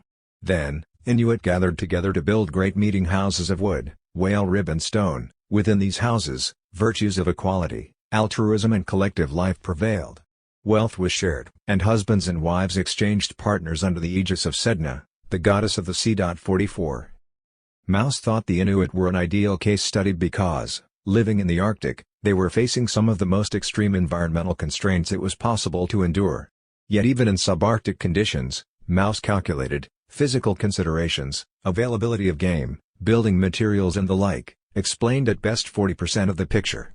Other circumpolar peoples, he noted, including close neighbors of the Inuit facing near-identical physical conditions, organized themselves quite differently. To a large extent, he concluded, Inuit lived the way they did because they felt that's how humans ought to live. Around the same time that Marcel Mauss was combing French libraries for everything that had ever been written about the Inuit, the German ethnologist Franz Boas was carrying out research on the Kwakiutl, indigenous hunter-gatherers of Canada's northwest coast. Here, Boas discovered, it was winter, not summer, that was the time when society crystallized into its most hierarchical forms, and spectacularly so. Plank-built palaces sprang to life along the coastline of British Columbia, with hereditary nobles holding court over compatriots classified as commoners and slaves, and hosting the great banquets known as potlatch. Yet these aristocratic courts broke apart for the summer work of the fishing season, reverting to smaller clan formations, still ranked, but with entirely different and much less formal structures. In this case, people actually adopted different names in summer and winter, literally becoming someone else, depending on the time of year. 45. Emigrating to the U.S., Boas went on to become a professor at New York's Columbia University, where he ended up training virtually everyone who was to make a name for themselves in American anthropology for the next half-century. One of his students, a Viennese-born ethnographer named Robert Lowy, who was also a close friend of Paul Radin, author of Primitive Man as Philosopher, did field work among the Mandan Hidatsa and Crow people of what are now Montana and Wyoming, and spent much of his career thinking through the political implications of seasonal variation among 19th-century tribal confederacies on the Great Plains. Plains nations were one-time farmers who had largely abandoned cereal agriculture, after redomesticating escaped Spanish horses and adopting a largely nomadic mode of life. In late summer and early autumn, small and highly mobile bands of Cheyenne and Lakota would congregate in large settlements to make logistical preparations for the buffalo hunt. At this most sensitive time of year they appointed a police force that exercised full coercive powers, including the right to imprison, whip or fine any offender who endangered the proceedings. Yet, as Lowy observed, this unequivocal authoritarianism operated on a strictly seasonal and temporary basis. Once the hunting season, and the collective Sundance rituals that followed, were complete, such authoritarianism gave way to what he called anarchic forms of organization, society splitting once again into small, mobile bands. Lowy's observations are startling. In order to ensure a maximum kill, a police force, either coinciding with a military club, or appointed ad hoc, or serving by virtue of clan affiliation, issued orders and restrained the disobedient. In most of the tribes they not only confiscated game clandestinely procured, but whipped the offender, destroyed his property, and, in case of resistance, killed him. The very same organization which in a murder case would merely use moral suasion turned into an inexorable state agency during a buffalo drive. However, coercive measures extended considerably beyond the hunt. The soldiers also forcibly restrained braves intent on starting war parties that were deemed inopportune by the chief, directed mass migrations, supervised the crowds at a major festival, and might otherwise maintain law and order. 46. During a large part of the year, Lowy continued, the tribes simply did not exist as such, and the families or minor unions of familiars that jointly sought a living required no special disciplinary organization. The soldiers were thus a concomitant of numerically strong aggregations, hence functioned intermittently rather than continuously. But the soldiers' sovereignty, he stressed, was no less real for its temporary nature. As a result, Lowy insisted that Plains Indians did in fact know something of state power, even though they never actually developed a state. It's easy to see why the neo-evolutionists of the 1950s and 1960s might not have known quite what to do with this legacy of fieldwork observations. They were arguing for the existence of discrete stages of political organization, successively, bands, tribes, chiefdoms, states, and held that the stages of political development mapped, at least very roughly, onto similar stages of economic development: hunter-gatherers, gardeners, farmers, industrial civilization. It was confusing enough that people like the Nambikwara seemed to jump back and forth, over the course of the year, between economic categories. The Cheyenne, Crow, Assiniboine or Lakota would appear to jump regularly from one end of the political spectrum to the other. They were a kind of band/state amalgam. In other words, they threw everything askew. Still, Lowy is absolutely unequivocal on this point, and he was by no means the only anthropologist to observe it. 47 Most interestingly for our own perspective, he too stressed that the Plains Indians were conscious political actors, keenly aware of the possibilities and dangers of authoritarian power. Not only did they dismantle all means of exercising coercive authority the moment the ritual season was over, they were also careful to rotate which clan or warrior clubs got to wield it. Anyone holding sovereignty one year would be subject to the authority of others in the next. 48. Scholarship does not always advance. Sometimes it slips backwards. 100 years ago, most social scientists understood that those who lived mainly from wild resources were not normally restricted to tiny bands. As we've seen, the assumption that they were only gained ground in the 1960s. In this regard, our earlier invocation of biker gangs and hippie communes wasn't entirely whimsical. These were the images being bounced around in the popular imagination at that time, and invoked in debates about human nature. It's surely no coincidence that the most popular ethnographic films of the post-war era either focused on the Kalahari Bushmen and Mbuti Pygmies, band societies, which could be imagined as roughly resembling hippie communes, or on the Yanomami or Fierce People, Amazonian horticulturalists who, in Napoleon Chagnon's version of reality, but not, let's recall, in Helena Valero's, do bear a rather disturbing resemblance to Hell's Angels. Since in this new, evolutionist narrative states were defined above all by their monopoly on the legitimate use of coercive force, the 19th century Cheyenne or Lakota would have been seen as evolving from the band level to the state level roughly every November, and then devolving back again come spring. Obviously, this is silly. No one would seriously suggest such a thing. Still, it's worth pointing out because it exposes the much deeper silliness of the initial assumption, that societies must necessarily progress through a series of evolutionary stages to begin with. You can't speak of an evolution from band to tribe to chiefdom to state if your starting points are groups that move fluidly between them as a matter of habit. Seasonal dualism also throws into chaos more recent efforts at classifying hunter-gatherers into either simple or complex types, since what have been identified as the diagnostic features of complexity-territoriality, social ranks, material wealth or competitive display, appear during certain seasons of the year, only to be brushed aside in others by the exact same population. Admittedly, most professional anthropologists nowadays have come to recognize that these categories are hopelessly inadequate, but the main effect of this acknowledgement has just been to cause them to change the subject, or suggest that perhaps we shouldn't really be thinking about the broad sweep of human history at all anymore. Nobody has yet proposed an alternative. Meanwhile, as we've seen, archaeological evidence is piling up to suggest that in the highly seasonal environments of the last ice age, our remote ancestors were behaving much like the Inuit, Nambiquara or Crow. They shifted back and forth between alternative social arrangements, building monuments and then closing them down again, allowing the rise of authoritarian structures during certain times of year then dismantling them, all, it would seem, on the understanding that no particular social order was ever fixed or immutable. The same individual could experience life in what looks to us sometimes like a band, sometimes a tribe, and sometimes like something with at least some of the characteristics we now identify with states. With such institutional flexibility comes the capacity to step outside the boundaries of any given structure and reflect, to both make and unmake the political worlds we live in. If nothing else, this explains the princes and princesses of the last ice age, who appear to show up, in such magnificent isolation, like characters in some kind of fairy tale or costume drama. Maybe they were almost literally so. If they reigned at all, then perhaps it was, like the ruling clans of Stonehenge, just for a season. 49. Why the real question is not what are the origins of social inequality, but how did we get stuck? If we are right, and if human beings really have spent most of the last 40,000 or so years moving back and forth between different forms of social organization, building up hierarchies then dismantling them again, the implications are profound. For one thing, it suggests that Pierre Clastres was quite right when he proposed that, rather than being less politically self-conscious than people nowadays, people in stateless societies might actually have been considerably more so. Clastres was another product of the 1960s. A student of Lévi-Strauss, he took to heart his master's view of Amazonian chiefs as mature political actors. But Clastres was also an anarchist. He was ultimately kicked out of Lévi-Strauss's research group on a flimsy pretext, involving unauthorized use of official stationery, and he took the argument much further.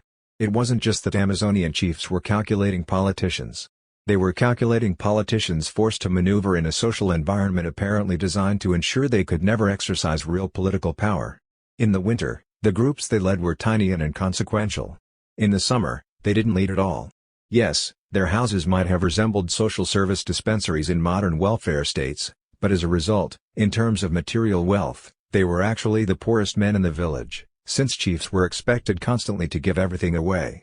They were also expected to set an example by working much harder than everybody else.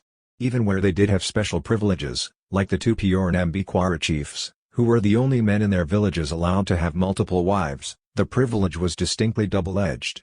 The wives were held to be necessary to prepare feasts for the village. If any of those wives looked to other lovers, which it appears they ordinarily did, there was nothing much the chief could do about it, since he had to keep himself in everyone's good graces to remain chief. Chiefs found themselves in this situation, Clastres argued, because they weren't the only ones who were mature and insightful political actors, almost everyone was. Rather than being trapped in some sort of Rousseauan innocence, unable to imagine more complex forms of organization, people were generally more capable than we are of imagining alternative social orders, and therefore had created societies against the state. They had self-consciously organized in such a way that the forms of arbitrary power and domination we associate with advanced political systems could never possibly emerge. Clastres' argument was, as one might imagine, highly controversial. Some of the criticism directed at him was entirely justified. He had, for example, an enormous blind spot when it came to gender. Still, most of it was based on firm Rousseauan ground, insisting Clastres was ascribing too much imagination to primitive or archaic people who, almost by definition, shouldn't have any. How could one possibly claim, so such criticism went, that stateless societies were self-consciously organizing themselves to prevent the emergence of something they'd never actually experienced? There are a lot of possible ways in which to respond to this objection. Were Amazonians of centuries past, for instance, entirely unaware of the great Andean empires to their west? People used to get around. It's unlikely they simply had no idea of developments in neighboring parts of the continent. As we'll see in Chapter 7, there is also now a good deal of evidence for the existence of large polities in Amazonia itself, in much earlier times. Perhaps these were the children of rebels who fled or even overthrew such ancient kingdoms. But the most obvious objection is that, if the Amazonians in question were anything like the Nambiquara, they actually did experience relations of arbitrary command during their yearly adventures as foraging bands. Yet, oddly, Clastres himself never pointed this out. In fact, he never really talks about seasonality at all. This is a curious omission. It's also an important one because, by leaving it out, Clastres really put the final nail in the coffin of that earlier tradition running from Marcel Mauss through to Robert Lowy, a tradition which treated primitive societies as inherently flexible, and typically characterized by multiple forms of organization. Now, both the neo-evolutionists who saw primitive folk as Rousseau and Naifs and the radicals who insisted they were self-conscious egalitarians equally took it for granted they were stuck in a single, very simple mode of social existence. In Clastres' case it's all the more surprising, because in his original statement on the powerlessness of Indian chiefs, published in 1962, he is quite candid in admitting he pinched almost his entire argument from Lowy. 14 years earlier, Lowy had argued that most indigenous American societies, from Montreal to Tierra del Fuego, were effectively anarchists. 50 His argument that the typical Indian chief is not a lawgiver, executive, or judge, but a pacifier, a benefactor of the poor, and a prolix Polonius, that is, the actual functions of chiefly office are to 1. Mediate quarrels, 2. Provide for the needy, and 3. To entertain with beautiful speeches, is precisely echoed, point by point, in Clastres' account. So is Lowy's conclusion that, since the chiefly office is effectively designed so it can never be turned into a means of compulsion, the only way state-like authority could possibly have emerged was from religious visionaries of one sort or another. Recall, though, that Lowy's original piece included one additional section, on the evolutionary germs of top-down authority, which describes the seasonal police and soldiers of the plains societies in detail. Clastres simply left it out. Why? The answer is probably a simple one: seasonality was confusing. In fact, it's kind of a wild card. The societies of the Great Plains created structures of coercive authority that lasted throughout the entire season of hunting and the rituals that followed, dissolving when they dispersed into smaller groups. But those of central Brazil dispersed into foraging bands as a way of asserting a political authority that was ineffectual in village settings. Among the Inuit, fathers ruled in the summertime, but in winter gatherings patriarchal authority and even norms of sexual propriety were challenged, subverted or simply melted away. The Kwakiutl were hierarchical at both times of year, but nonetheless maintained different forms of hierarchy, giving effective police powers to performers in the midwinter ceremonial, the bear dancers and fool dancers, that could be exercised only during the actual performance of the ritual. At other times, aristocrats commanded great wealth but couldn't give their followers direct orders. Many Central African forager societies are egalitarian all year round, but appear to alternate monthly between a ritual order dominated by men and another dominated by women. 51. In other words, there is no single pattern. The only consistent phenomenon is the very fact of alteration, and the consequent awareness of different social possibilities. What all this confirms is that searching for the origins of social inequality really is asking the wrong question. If human beings, through most of our history, have moved back and forth fluidly between different social arrangements, assembling and dismantling hierarchies on a regular basis, maybe the real question should be: how did we get stuck? How did we end up in one single mode? How did we lose that political self-consciousness, once so typical of our species? How did we come to treat eminence and subservience not as temporary expedients, or even the pomp and circumstance of some kind of grand seasonal theater, but as inescapable elements of the human condition? If we started out just playing games, at what point did we forget that we were playing? We'll be tackling such questions in the chapters to come. For the moment, the main thing to stress is that this flexibility, and potential for political self-consciousness, was never entirely lost. Mauss pointed out much the same thing. Seasonality is still with us, even if it is a pale, contracted shadow of its former self. In the Christian world, for instance, there is still the midwinter holiday season in which values and forms of organization do, to a limited degree, reverse themselves. The same media and advertisers who for most of the year peddle rabid consumerist individualism suddenly start announcing that social relations are what's really important, and that to give is better than to receive. And in enlightened countries like Mauss's France, there's also the summer grands vacances in which everybody downs tools for a month and flees the cities.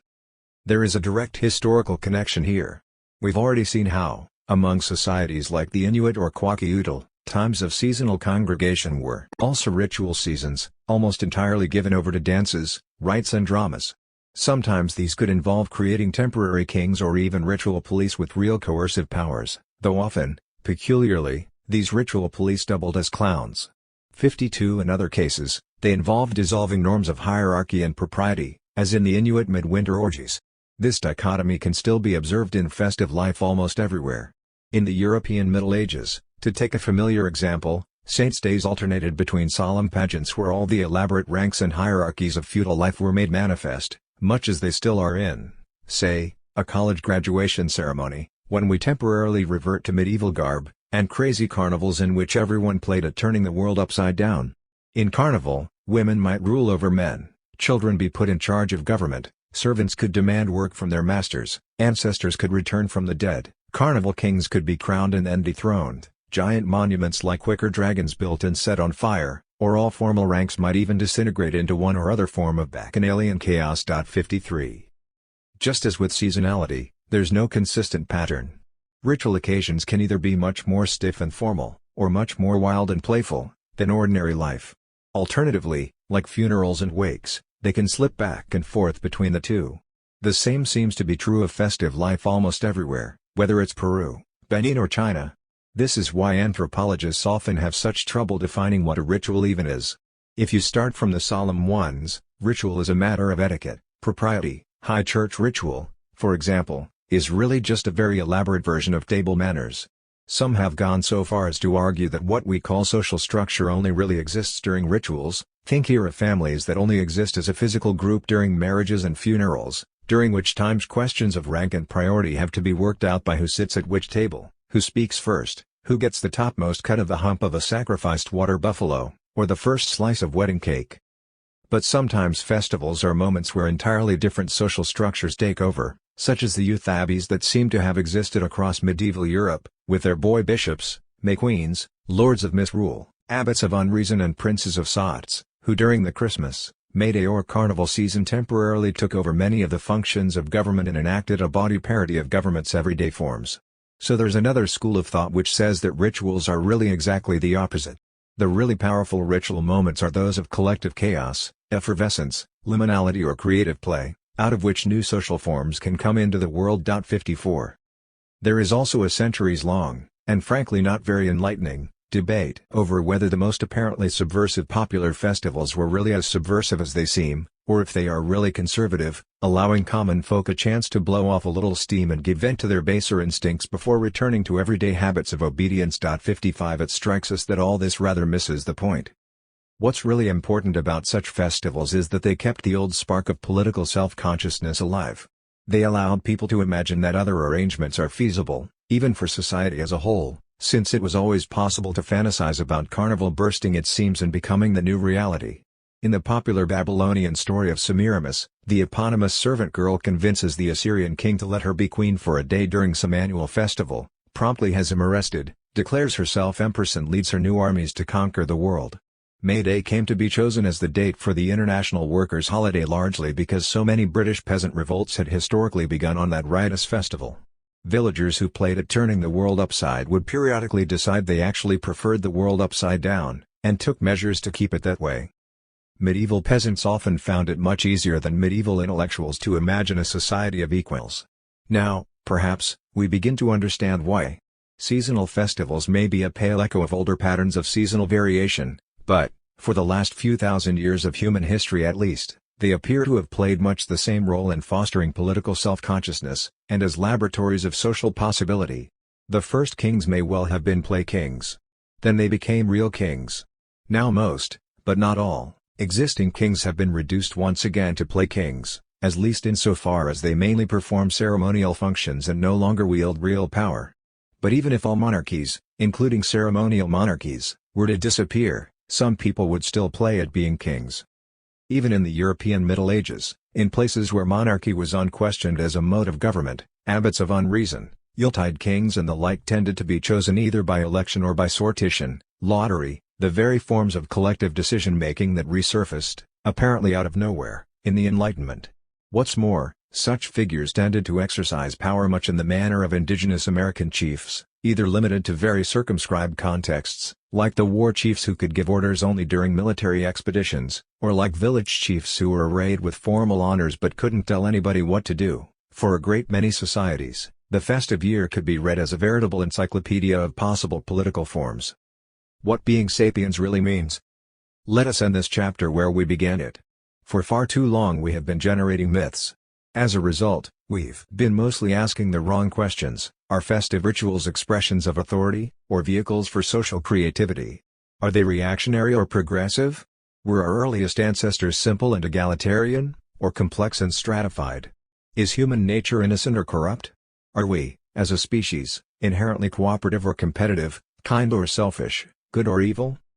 Perhaps all these questions blind us to what really makes us human in the first place, which is our capacity, as moral and social beings, to negotiate between such alternatives. As we've already observed, it makes no sense to ask any such questions of a fish or a hedgehog. Animals already exist in a state beyond good and evil, the very one that Nietzsche dreamed humans might also aspire to. Perhaps we are doomed always to be arguing about such things. But certainly, it is more interesting to start asking other questions as well.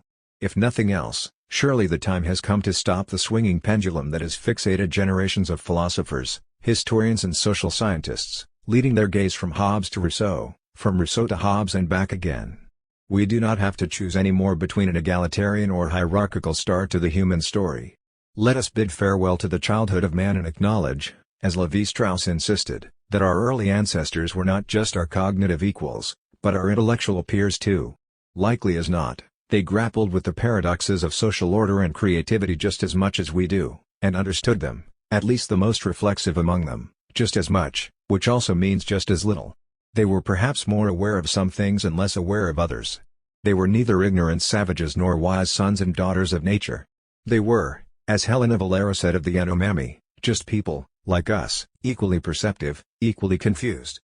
Be this as it may, it's becoming increasingly clear that the earliest known evidence of human social life resembles a carnival parade of political forms, far more than it does the drab abstractions of evolutionary theory.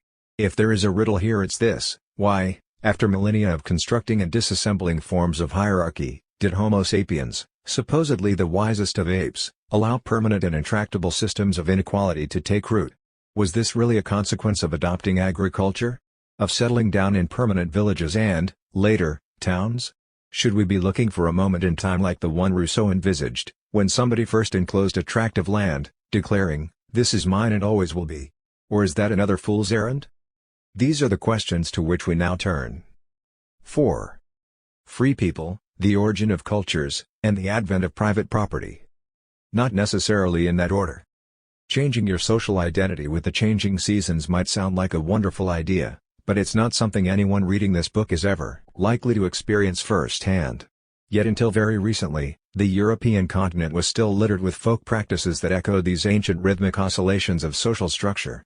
Folklorists have long puzzled over all the little brigades of people disguised as plants and animals, the straw bears and green men, who march dutifully out each spring and autumn into village squares, everywhere from rural England to the Rhodope mountains of southern Bulgaria. Were they genuine traces of ancient practices, or recent revivals and reinventions? Or revivals of traces? Or traces of revivals? It's often impossible to tell. Most of these rituals have been gradually brushed aside as pagan superstition or repackaged as tourist attractions, or both. For the most part, all we're left with as an alternative to our mundane lives are our national holidays, frantic periods of overconsumption, crammed in the gaps between work, in which we entertain solemn injunctions that consumption isn't really what matters about life.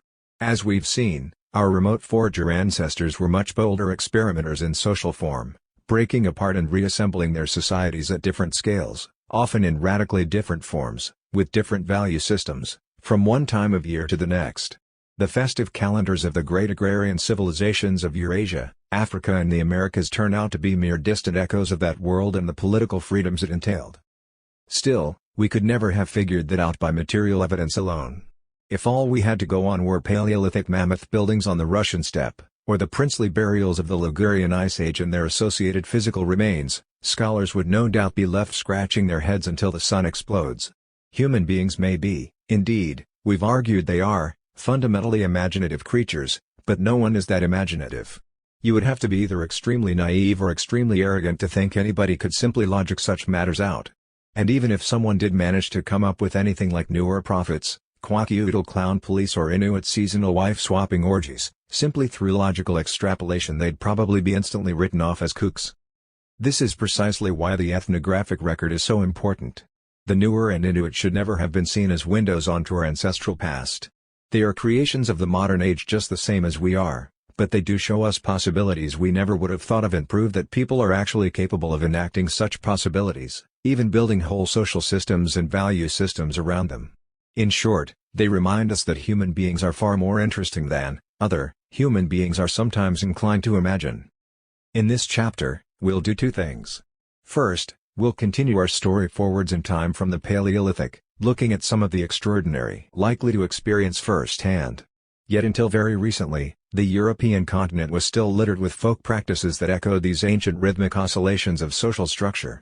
Folklorists have long puzzled over all the little brigades of people disguised as plants and animals, the straw bears and green men, who march dutifully out each spring and autumn into village squares, everywhere from rural England to the Rhodope Mountains of southern Bulgaria. Were they genuine traces of ancient practices, or recent revivals and reinventions? Or revivals of traces? Or traces of revivals? It's often impossible to tell. Most of these rituals have been gradually brushed aside as pagan superstition or repackaged as tourist attractions, or both. For the most part, all we're left with as an alternative to our mundane lives are our national holidays, frantic periods of overconsumption, crammed in the gaps between work, in which we entertain solemn injunctions that consumption isn't really what matters about life. As we've seen, our remote forager ancestors were much bolder experimenters in social form, breaking apart and reassembling their societies at different scales, often in radically different forms, with different value systems, from one time of year to the next. The festive calendars of the great agrarian civilizations of Eurasia, Africa and the Americas turn out to be mere distant echoes of that world and the political freedoms it entailed. Still, we could never have figured that out by material evidence alone. If all we had to go on were Paleolithic mammoth buildings on the Russian steppe, or the princely burials of the Ligurian Ice Age and their associated physical remains, scholars would no doubt be left scratching their heads until the sun explodes. Human beings may be, indeed, we've argued they are, fundamentally imaginative creatures, but no one is that imaginative. You would have to be either extremely naive or extremely arrogant to think anybody could simply logic such matters out. And even if someone did manage to come up with anything like newer prophets, quackoodle clown police or Inuit seasonal wife-swapping orgies, simply through logical extrapolation they'd probably be instantly written off as kooks. This is precisely why the ethnographic record is so important. The newer and Inuit should never have been seen as windows onto our ancestral past. They are creations of the modern age just the same as we are, but they do show us possibilities we never would have thought of and prove that people are actually capable of enacting such possibilities, even building whole social systems and value systems around them. In short, they remind us that human beings are far more interesting than other human beings are sometimes inclined to imagine. In this chapter, we'll do two things. First, we'll continue our story forwards in time from the Paleolithic, looking at some of the extraordinary, in which we describe how the overall course of human history has meant that most people live their lives on an ever smaller scale as populations get larger. In order for these things to become possible, a number of other factors first had to fall into place. One is the very existence of what we would intuitively recognize as discrete societies to begin with. It may not even make sense to describe the mammoth hunters of Upper Paleolithic Europe as being organized into separate, bounded societies, in the way we talk about the nations of Europe, or for that matter First Nations of Canada like the Mohawk, Wendat or Montagnais Naskapi. Of course, we know almost nothing about the languages people were speaking in the Upper Paleolithic, their myths, initiation rituals, or conceptions of the soul, but we do know that, from the Swiss Alps to outer Mongolia, they were often using remarkably similar tools, one playing remarkably similar musical instruments, carving similar female figurines, wearing similar ornaments and conducting similar funeral rites. What's more, there is reason to believe that at certain points in their lives, individual men and women often traveled very long distances. Too surprisingly, current studies of hunter-gatherers suggest that this is almost exactly what one should expect. Research among groups such as the East African Hadza or Australian Marta shows that while forager societies today may be numerically small, their composition is remarkably cosmopolitan. When forager bands gather into larger residential groups, these are not, in any sense, made up of a tight-knit unit of closely related kin, In fact, primarily biological relations constitute on average a mere 10% of total membership.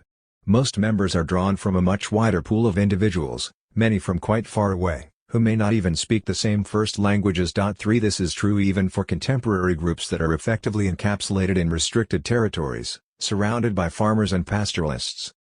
In earlier centuries, forms of regional organization might extend thousands of miles. Aboriginal Australians, for instance, could travel halfway across the continent, moving among people who spoke entirely different languages, and still find camps divided into the same kinds of totemic moieties that existed at home. What this means is that half the residents owed them hospitality, but had to be treated as brothers and sisters, so sexual relations were strictly prohibited, while another half were both potential enemies and marriage partners.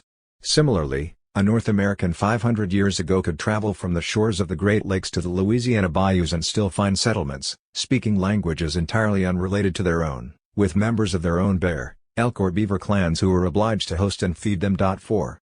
It's difficult enough to reconstruct how these forms of long-distance organization operated just a few centuries ago, before they were destroyed by the coming of European settlers.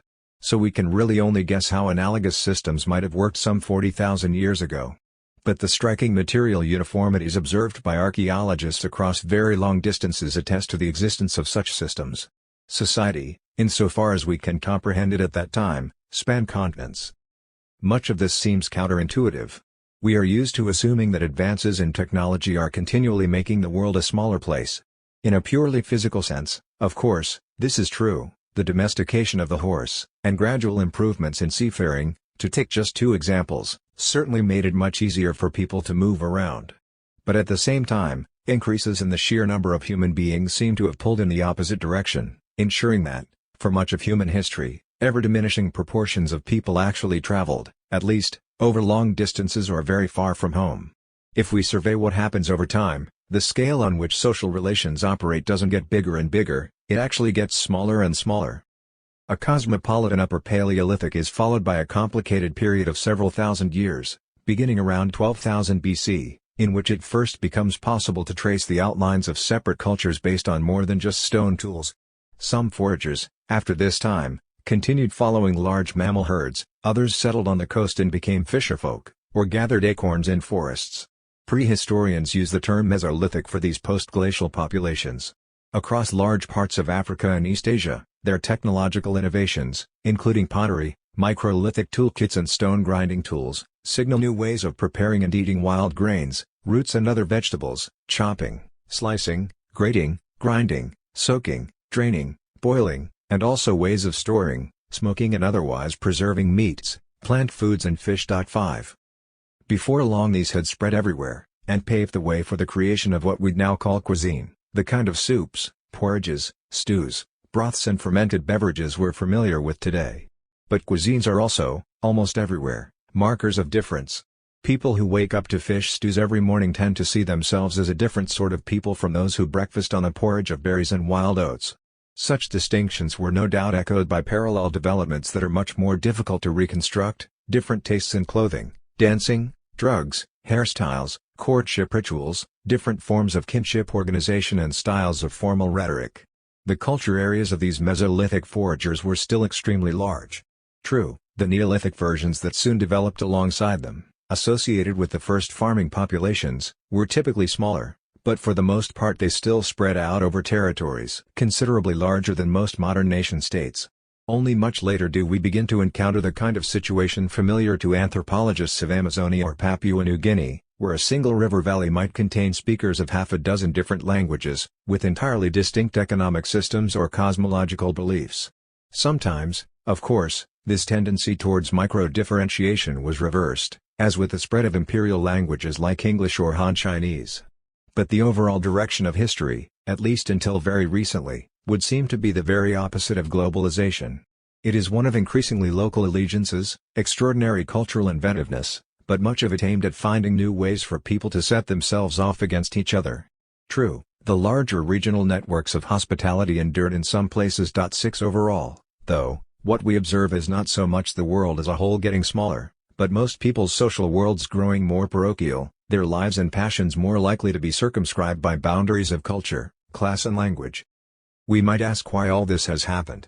What are the mechanisms that cause human beings to spend so much effort trying to demonstrate that they are different from their neighbors? This is an important question. We shall be considering it in much more detail in the following chapter. For the moment, we simply note that the proliferation of separate social and cultural universes, confined in space and relatively bounded, must have contributed in various ways to the emergence of more durable and intransigent forms of domination. The mixed composition of so many foraging societies clearly indicates that individuals were routinely on the move for a plethora of reasons, including taking the first available exit route if one's personal freedoms were threatened at home. Cultural porosity is also necessary for the kind of seasonal demographic pulses that made it possible for societies to alternate periodically between different political arrangements, forming massive congregations at one time of year, then dispersing into a multitude of smaller units for the remainder. That is one reason why the majestic theatre of Paleolithic princely burials, or even of Stonehenge, never seems to have gone too far beyond theatrics. Simply put, it's difficult to exercise arbitrary power in, say, January over someone you will be facing on equal terms again come July. The hardening and multiplication of cultural boundaries can only have reduced such possibilities. In which we ask what, precisely, is equalized in egalitarian societies? The emergence of local cultural worlds during the Mesolithic made it more likely that a relatively self-contained society might abandon seasonal dispersal and settle into some kind of full-time, top-down, hierarchical arrangement. In our terms, to get stuck. But of course, this in itself hardly explains why any particular society did, in fact, get stuck in such arrangements. We are back to something not entirely different from the origins of social inequality problem, but by now, we can at least focus a little more sharply on what the problem really is.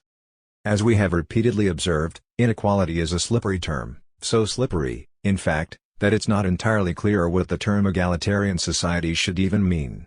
Usually, it's defined negatively, as the absence of hierarchies, the belief that certain people or types of people are superior to others, or as the absence of relations of domination or exploitation. This is already quite complex, and the moment we try to define egalitarianism in positive terms everything becomes much more so. On the one hand, egalitarianism, as opposed to equality, let alone uniformity or homogeneity, seems to refer to the presence of some kind of ideal. It's not just that an outside observer would tend to see all members of, say, a Semang hunting party as pretty much interchangeable, like the cannon fodder minions of some alien overlord in a science fiction movie. This would, in fact, be rather offensive, but rather, that Semang themselves feel they ought to be the same, not in every way, since that would be ridiculous, but in the ways that really matter. It also implies that this ideal is, largely, realized. So, as a first approximation, we can speak of an egalitarian society if, 1. Most people in a given society feel they really ought to be the same in some specific way, or ways, that are agreed to be particularly important, and, 2. That ideal can be said to be largely achieved in practice. Another way to put this might be as follows. If all societies are organized around certain key values, wealth, piety, beauty, freedom, knowledge, warrior prowess, then egalitarian societies are those where everyone, or almost everyone, agrees that the paramount values should be, and generally speaking are, distributed equally. If wealth is what's considered the most important thing in life, then everyone is more or less equally wealthy. If learning is most valued, then everyone has equal access to knowledge. If what's most important is one's relationship with the gods, then a society is egalitarian if there are no priests and everyone has equal access to places of worship. You may have noticed an obvious problem here. Different societies sometimes have radically different systems of value, and what might be most important in one, or at least, what everyone insists is most important in one, might have very little to do with what's important in another. Imagine a society in which everyone is equal before the gods, but 50% of the population are sharecroppers with no property and therefore no legal or political rights. Does it really make sense to call this an egalitarian society? Even if everyone, including the sharecroppers, insists that it's really only one's relation to the gods that is ultimately important? There's only one way out of this dilemma, to create some sort of universal, objective standards by which to measure quality. Since the time of Jean-Jacques Rousseau and Adam Smith, this has almost invariably meant focusing on property arrangements. As we've seen, it was only at this point, in the mid to late 18th century, that European philosophers first came up with the idea of ranking human societies according to their means of subsistence, and therefore that hunter-gatherers should be treated as a distinct variety of human being. As we've also seen, this idea is very much still with us. But so is Rousseau's argument that it was only the invention of agriculture that introduced genuine inequality, since it allowed for the emergence of landed property. This is one of the main reasons people today continue to write as if foragers can be assumed to live in egalitarian bands to begin with, because it's also assumed that without the productive assets, land, livestock, and stockpiled surpluses, grain, wool, dairy products, etc., made possible by farming, there was no real material basis for anyone to lord it over anyone else. Conventional wisdom also tells us that the moment a material surplus does become possible, there will also be full-time craft specialists, warriors and priests laying claim to it, and living off some portions of that surplus, or, in the case of warriors, spending the bulk of their time trying to figure out new ways to steal it from each other, and before long, merchants, lawyers and politicians will inevitably follow. These new elites will, as Rousseau emphasized, band together to protect their assets, so the advent of private property will be followed, inexorably, by the rise of the state. We will scrutinize this conventional wisdom in more detail later. For now, suffice to say that while there is a broad truth here, it is so broad as to have very little explanatory power. For sure, only cereal farming and grain storage made possible bureaucratic regimes like those of Pharaonic Egypt, the Maurya Empire or Han China. But to say that cereal farming was responsible for the rise of such states is a little like saying that the development of calculus in medieval Persia is responsible for the invention of the atom bomb. It is true that without calculus atomic weaponry would never have been possible. One might even make a case that the invention of calculus set off a chain of events that made it likely someone, somewhere, would eventually create nuclear weapons. But to assert that Althusser's work on polynomials in the 1100s caused Hiroshima and Nagasaki is clearly absurd. Similarly, with agriculture. Roughly 6,000 years stand between the appearance of the first farmers in the Middle East and the rise of what we are used to calling the first states, and in many parts of the world, farming never led to the emergence of anything remotely like those states. 7. At this juncture, we need to focus on the very notion of a surplus, and the much broader, almost existential, questions it raises. As philosophers realized long ago, this is a concept that poses fundamental questions about what it means to be human. One of the things that sets us apart from non-human animals is that animals produce only and exactly what they need, humans invariably produce more. We are creatures of excess, and this is what makes us simultaneously the most creative, and most destructive, of all species. Ruling classes are simply those who have organized society in such a way that they can extract the lion's share of that surplus for themselves, whether through tribute, slavery, feudal dues or manipulating ostensibly free market arrangements. In the 19th century, Marx and many of his fellow radicals did imagine that it was possible to administer such a surplus collectively, in an equitable fashion. This is what he envisioned as being the norm under primitive communism, and what he thought could once again be possible in the revolutionary future, but contemporary thinkers tend to be more skeptical.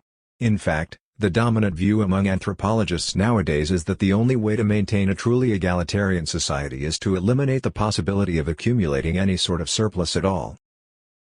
The greatest modern authority on hunter-gatherer egalitarianism is, by general consent, the British anthropologist James Woodburn. In the post-war decades Woodburn conducted research among the Hadza, a forager society of Tanzania. He also drew parallels between them and the San Bushmen and Mbuti Pygmies, as well as a number of other small-scale nomadic forager societies outside Africa, such as the Ponderum of South India or Baik of Malaysia. 8 Such societies are, Woodburn suggests, the only genuinely egalitarian societies we know of, since they are the only ones that extend equality to gender relations and, as much as is practicable, to relations between old and young. Focusing on such societies allowed Woodburn to sidestep the question of what is being equalized and what isn't, because populations like the Hadza appear to apply principles of equality to just about everything it is possible to apply them to, not just material possessions, which are constantly being shared out or passed around, but herbal or sacred knowledge, prestige, talented hunters are systematically mocked and belittled, and so on. All such behavior, Woodburn insisted, is based on a self-conscious ethos, that no one should ever be in a relation of ongoing dependency to anybody else. This echoes what we heard in the last chapter from Christopher Boehm about the actuarial intelligence of egalitarian hunter-gatherers, but Woodburn adds a twist: the real defining feature of such societies is, precisely, the lack of any material surplus. Truly egalitarian societies, for Woodburn, are those with immediate, return economies. Food brought home is eaten the same day or the next, anything extra is shared out, but never preserved or stored. All this is in stark contrast to most foragers, and all pastoralists or farmers, who can be characterized as having delayed return economies, regularly investing their energies in projects that only bear fruit at some point in the future. Such investments, he argues, inevitably lead to ongoing ties that can become the basis for some individuals to exercise power over others. What's more, Woodburn assumes a certain actuarial intelligence. Hadza and other egalitarian foragers understand all this perfectly well, and as a result they self-consciously avoid stockpiling resources or engaging in any long-term projects. Far from rushing blindly for their chains like Rousseau savages, Woodburn's immediate return hunter-gatherers understand precisely where the chains of captivity loom, and organize much of their lives to keep away from them. This might sound like the basis of something hopeful or optimistic. Actually, it's anything but. What it suggests is, again, that any equality worth the name is essentially impossible for all but the very simplest foragers. What kind of future might we then have in store? At best, we could perhaps imagine, with the invention of Star Trek replicators or other immediate gratification devices, that it might be possible, at some point in the distant future, to create something like a society of equals once more. But in the meantime, we are definitively stuck. In other words, this is the Garden of Eden narrative all over again, just, this time, with the bar for paradise set even higher.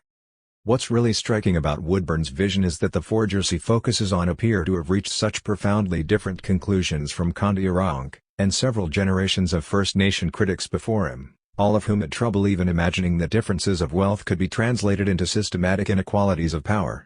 Recall that the American indigenous critique, as we described it in Chapter 2, was initially about something very different: the perceived failure of European societies to promote mutual aid and protect personal liberties. Only later, once indigenous intellectuals had more exposure to the workings of French and English society, did it come to focus on inequalities of property. Perhaps we should follow their initial train of thought. Few anthropologists are particularly happy with the term egalitarian societies, for reasons that should now be obvious, but it lingers on because no one has suggested a compelling alternative. The closest we're aware of is the feminist anthropologist Eleanor Leacock's suggestion that most members of what are called egalitarian societies seem less interested in equality per se than what she calls autonomy.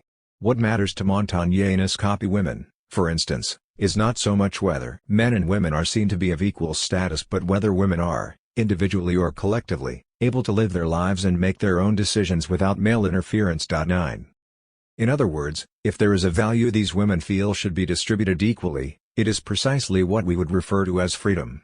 Perhaps the best thing, then, would be to call these free societies, or even, following the Jesuit Father Lemoine's verdict on the Montagnais copies Wendat neighbors, free people, each of whom considers himself of as much consequence as the others, and they submit to their chiefs only in so far as it pleases them. 10 At first glance, Wendat society, with its elaborate constitutional structure of chiefs, speakers and other office holders, might not seem an obvious choice for inclusion on a list of egalitarian societies. But chiefs are not really chiefs if they have no means to enforce orders. Equality, in societies such as those of the Wendat, was a direct consequence of individual liberty. Of course, the same can be said in reverse: liberties are not really liberties if one cannot act on them. Most people today also believe they live in free societies. Indeed, they often insist that, politically at least, this is what is most important about their societies. But the freedoms which form the moral basis of a nation like the United States are, largely, formal freedoms. American citizens have the right to travel wherever they like, provided, of course, they have the money for transport and accommodation. They are free from ever having to obey the arbitrary orders of superiors, unless, of course, they have to get a job. In this sense, it is almost possible to say the Wendat had play chiefs 11 and real freedoms, while most of us today have to make do with real chiefs and play freedoms. Or to put the matter more technically, what the Hadza, Wendat or egalitarian people such as the Newer seem to have been concerned with were not so much formal freedoms as substantive ones. 12 They were less interested in the right to travel than in the possibility of actually doing so, hence, the matter was typically framed as an obligation to provide hospitality to strangers. Mutual aid, what contemporary European observers often referred to as communism, was seen as the necessary condition for individual autonomy. This might help explain at least some of the apparent confusion around the term egalitarianism. It is possible for explicit hierarchies to emerge, but to nonetheless remain largely theatrical, or to confine themselves to very limited aspects of social life. Let us return for a moment to the Sudanese Newer. Ever since the Oxford social anthropologist E. E. Evans Pritchard published his classic ethnography of them in the 1940s, the Nuer were held out as the very paradigm for egalitarian societies in Africa. They had nothing even remotely resembling institutions of government, and were notorious for the high value they placed on personal independence. But by the 1960s, feminist anthropologists like Kathleen Goff were showing that, again, you couldn't really speak of equality of status here. Males in Nuer communities were divided between aristocrats, with ancestral connections to the territories where they live, strangers and lowly war captives taken by force and raids on other communities. Neither were these purely formal distinctions. While Evans Pritchard had written off such differences as inconsequential, in reality, as Goff noted, difference in rank implied differential access to women. Only the aristocrats could easily assemble enough cattle to arrange what Nuer considered a proper marriage, that is, one in which they could claim paternity over the children and thus be remembered as ancestors after their death. 13. So was Evans Pritchard simply wrong? Not exactly. In fact, while rank and differential access to cattle became relevant when people were arranging marriages, they had almost no bearing in any other circumstances. It would have been impossible, even at a formal event like a dance or sacrifice, to determine who was above anyone else. Most importantly, differences in wealth, cattle, never translated into the ability to give orders, or to demand formal obeisance. In an often cited passage Evans Pritchard wrote, that every Nuer considers himself as good as his neighbor is evident in their every movement. They strut about like lords of the earth, which, indeed, they consider themselves to be. There is no master and no servant in their society, but only equals who regard themselves as God's noblest creation. Even the suspicion of an order riles a man and he either does not carry it out or he carries it out in a casual and dilatory manner that is more insulting than a refusal. 14. Evans Pritchard is referring here to men. What about women? While in everyday affairs, Goff found, women operated with much the same independence as men, the marriage system did efface women's freedom to a degree. If a man paid the 40 cattle typically required for bride wealth, this meant above all that he not only had the right to claim paternity over a woman's children but also acquired exclusive sexual access, which in turn usually meant the right to interfere with his wife's affairs in other respects as well. However, most Nuer women were not properly married. In fact, the complexities of the system were such that a large proportion found themselves officially married to ghosts, or to other women, who could be declared male for genealogical purposes, in which case, how they went about becoming pregnant and raising their children was nobody's business but their own. Even in sexual life, then, for women as for men, individual freedom was assumed unless there was some specific reason to curtail it. The freedom to abandon one's community, knowing one will be welcomed in faraway lands, the freedom to shift back and forth between social structures, depending on the time of year, the freedom to disobey authorities without consequence, all appear to have been simply assumed among our distant ancestors, even if most people find them barely conceivable today. Humans may not have begun their history in a state of primordial innocence, but they do appear to have begun it with a self-conscious aversion to being told what to do. 15 If this is so, we can at least refine our initial question. The real puzzle is not when chiefs, or even kings and queens, first appeared, but rather when it was no longer possible simply to laugh them out of court.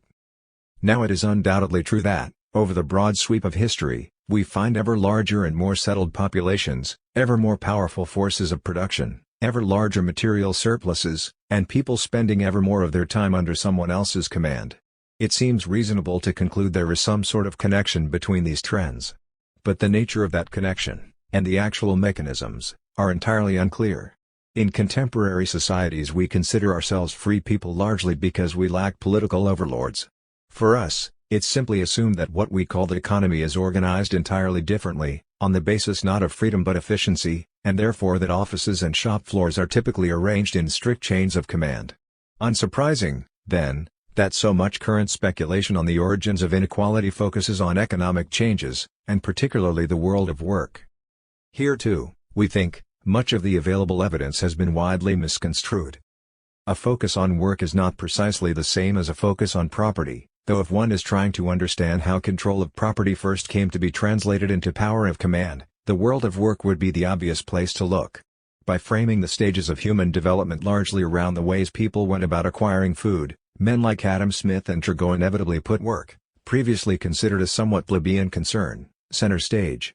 There was a simple reason for this. It allowed them to claim that their own societies were self-evidently superior, a claim that, at the time, would have been much harder to defend had they used any criterion other than productive labor. 16. Dergo and Smith began writing this way in the 1750s. They referred to the apex of development as commercial society, in which a complex division of labor demanded the sacrifice of primitive liberties but guaranteed dazzling increases in overall wealth and prosperity. Over the next several decades, the invention of the spinning jenny, arkwright loom and, eventually, steam and coal power, and finally the emergence of a permanent, and increasingly self-conscious, industrial working class, completely shifted the terms of debate. Suddenly, there existed forces of production previously undreamed of. But there was also a staggering increase in the number of hours that people were expected to work. In the new mills, 12 to 15-hour days and 6-day weeks were considered standard, holidays were minimal.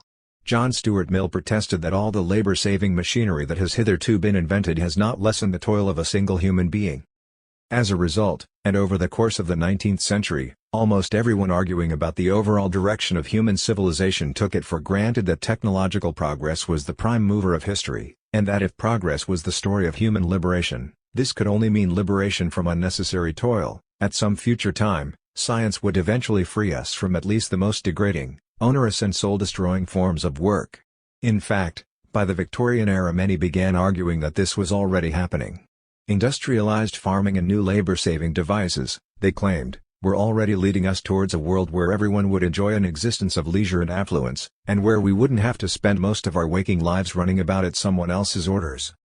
Granted, this must have seemed a bizarre claim to radical trade unionists in Chicago who, as late as the 1880s, had to engage in pitched battles with police and company detectives in order to win an 8-hour day, that is, obtain the right to a daily work regime that the average medieval baron would have considered unreasonable to expect of his serfs. 17 Yet, perhaps as a riposte to such campaigns, Victorian intellectuals began arguing that exactly the opposite was true. Primitive man, they posited, had been engaged in a constant struggle for his very existence. Life in early human societies was a perpetual chore.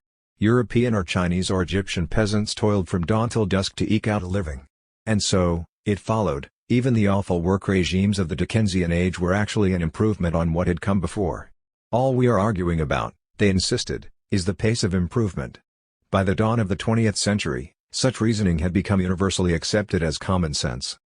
That is what made Marshall Solons's 1968 essay The Original Affluent Society such an epochal event, and is why we must now consider both some of its implications and its limitations.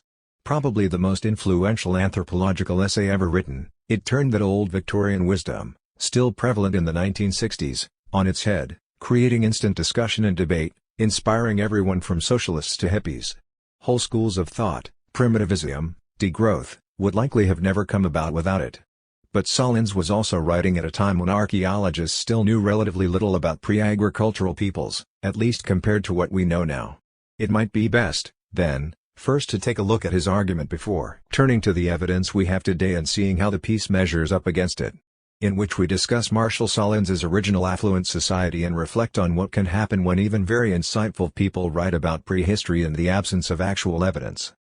Marshall Solons started his career in the late 1950s as a neo-evolutionist. When the Original Affluent Society was published, he was still most famous for his work with Ellman's Service, which proposed 4 stages of human political development, from bands to tribes, chiefdoms and states. All these terms are still widely used today. In 1968, Solons accepted an invitation to spend a year in Claude Lévi-Strauss's laboratoire in Paris, where, he later reported, he used to eat lunch in the cafeteria each day with Pierre Clastres, who would go on to write Society Against the State, arguing about ethnographic data and whether or not society was ripe for revolution. These were heady days in French universities, full of student mobilizations and street fighting that ultimately led up to the student-slash-worker insurrection of May 1968, during which Lévi-Strauss maintained a haughty neutrality, but Solons and Clastres became enthusiastic participants. In the midst of all this political ferment, the nature of work, the need for work, the refusal of work, the possibility of gradually eliminating work were all heated matters of debate in both political and intellectual circles. Solons's essay, perhaps the last truly great example of that genre of speculative prehistory invented by Rousseau, first appeared in Jean-Paul Sartre's journal Les Temps Modernes. 18 It made the argument that, at least when it comes to working hours, the Victorian narrative of continual improvement is simply backwards. Technological evolution has not liberated people from material necessity. People are not working less. All the evidence, he argued, suggests that over the course of human history the overall number of hours most people spend working has tended instead to increase. Even more provocatively, Solons insisted that people in earlier ages were not, necessarily, poorer than modern-day consumers. In fact, he contended, for much of our early history humans might just as easily be said to have lived lives of great material abundance. True, a forager might seem extremely poor by our standards, but to apply our standards was obviously ridiculous. Abundance is not an absolute measure. It refers to a situation where one has easy access to everything one feels one needs to live a happy and comfortable life. By those standards, Solons argued, most known foragers are rich. The fact that many hunter-gatherers, and even horticulturalists, only seem to have spent somewhere between 2 and 4 hours a day doing anything that could be construed as work was itself proof of how easy their needs were to satisfy. Before continuing, it's worth saying that the broad picture Solons presented appears to be correct. As we pointed out above, the average oppressed medieval serf still worked less than a modern 9-to-5 office or factory worker, and the hazelnut gatherers and cattle herders who dragged great slabs to build Stonehenge almost certainly worked, on average, less than that. It's only very recently that even the richest countries have begun to turn such things around. Obviously, most of us are not working as many hours as Victorian stevedores, though the overall decline in working hours is probably not as dramatic as we think. And for much of the world's population, things are still getting worse instead of better. What stands the test of time less well is the image that most readers take away from Solons's essay, of happy-go-lucky hunter-gatherers, spending most of their time lounging in the shade, flirting, forming drum circles or telling stories. And this has everything to do with the ethnographic examples he was drawing on, largely the San, Mbuti, and Hadza. In the last chapter, we suggested a number of reasons why Kungsan, Bushmen, on the margins of the Kalahari and Hadza of the Serengeti Plateau became so popular in the 1960s as exemplars of what early human society might have been like, despite being quite unusual, as foragers go. One reason was simply the availability of data. By the 1960s, they were among the only foraging populations left who still maintained something like their traditional mode of life. It was also in this decade that anthropologists started carrying out time allocation studies, recording systematically what members of different societies do over the course of a typical day and how much time they spend doing it. 19 Such research with African foragers also seemed to resonate with the famous discoveries of fossil hominins then being made by Louis and Mary Leakey in other parts of the continent, such as Olduvai Gorge in Tanzania.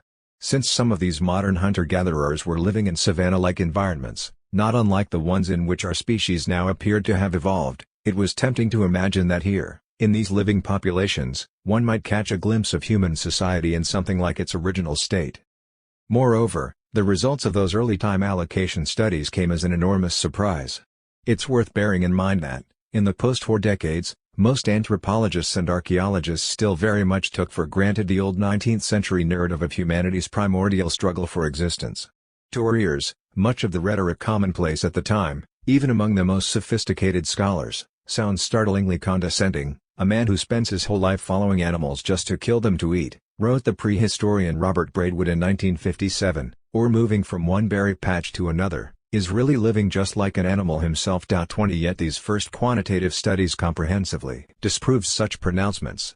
They show that, even in quite inhospitable environments like the deserts of Namibia or Botswana, foragers could easily feed everyone in their group and still have 3 to 5 days per week left for engaging in such extremely human activities as gossiping, arguing, playing games, dancing or traveling for pleasure. Researchers in the 1960s were also beginning to realize that, far from agriculture being some sort of remarkable scientific advance, foragers, who after all tended to be intimately familiar with all aspects of the growing cycles of food plants, were perfectly aware of how one might go about planting and harvesting grains and vegetables. They just didn't see any reason why they should. Why should we plant? One Kung informant put it, in a phrase cited ever since in 1,000 treatises on the origins of farming. When there are so many mangongo nuts in the world?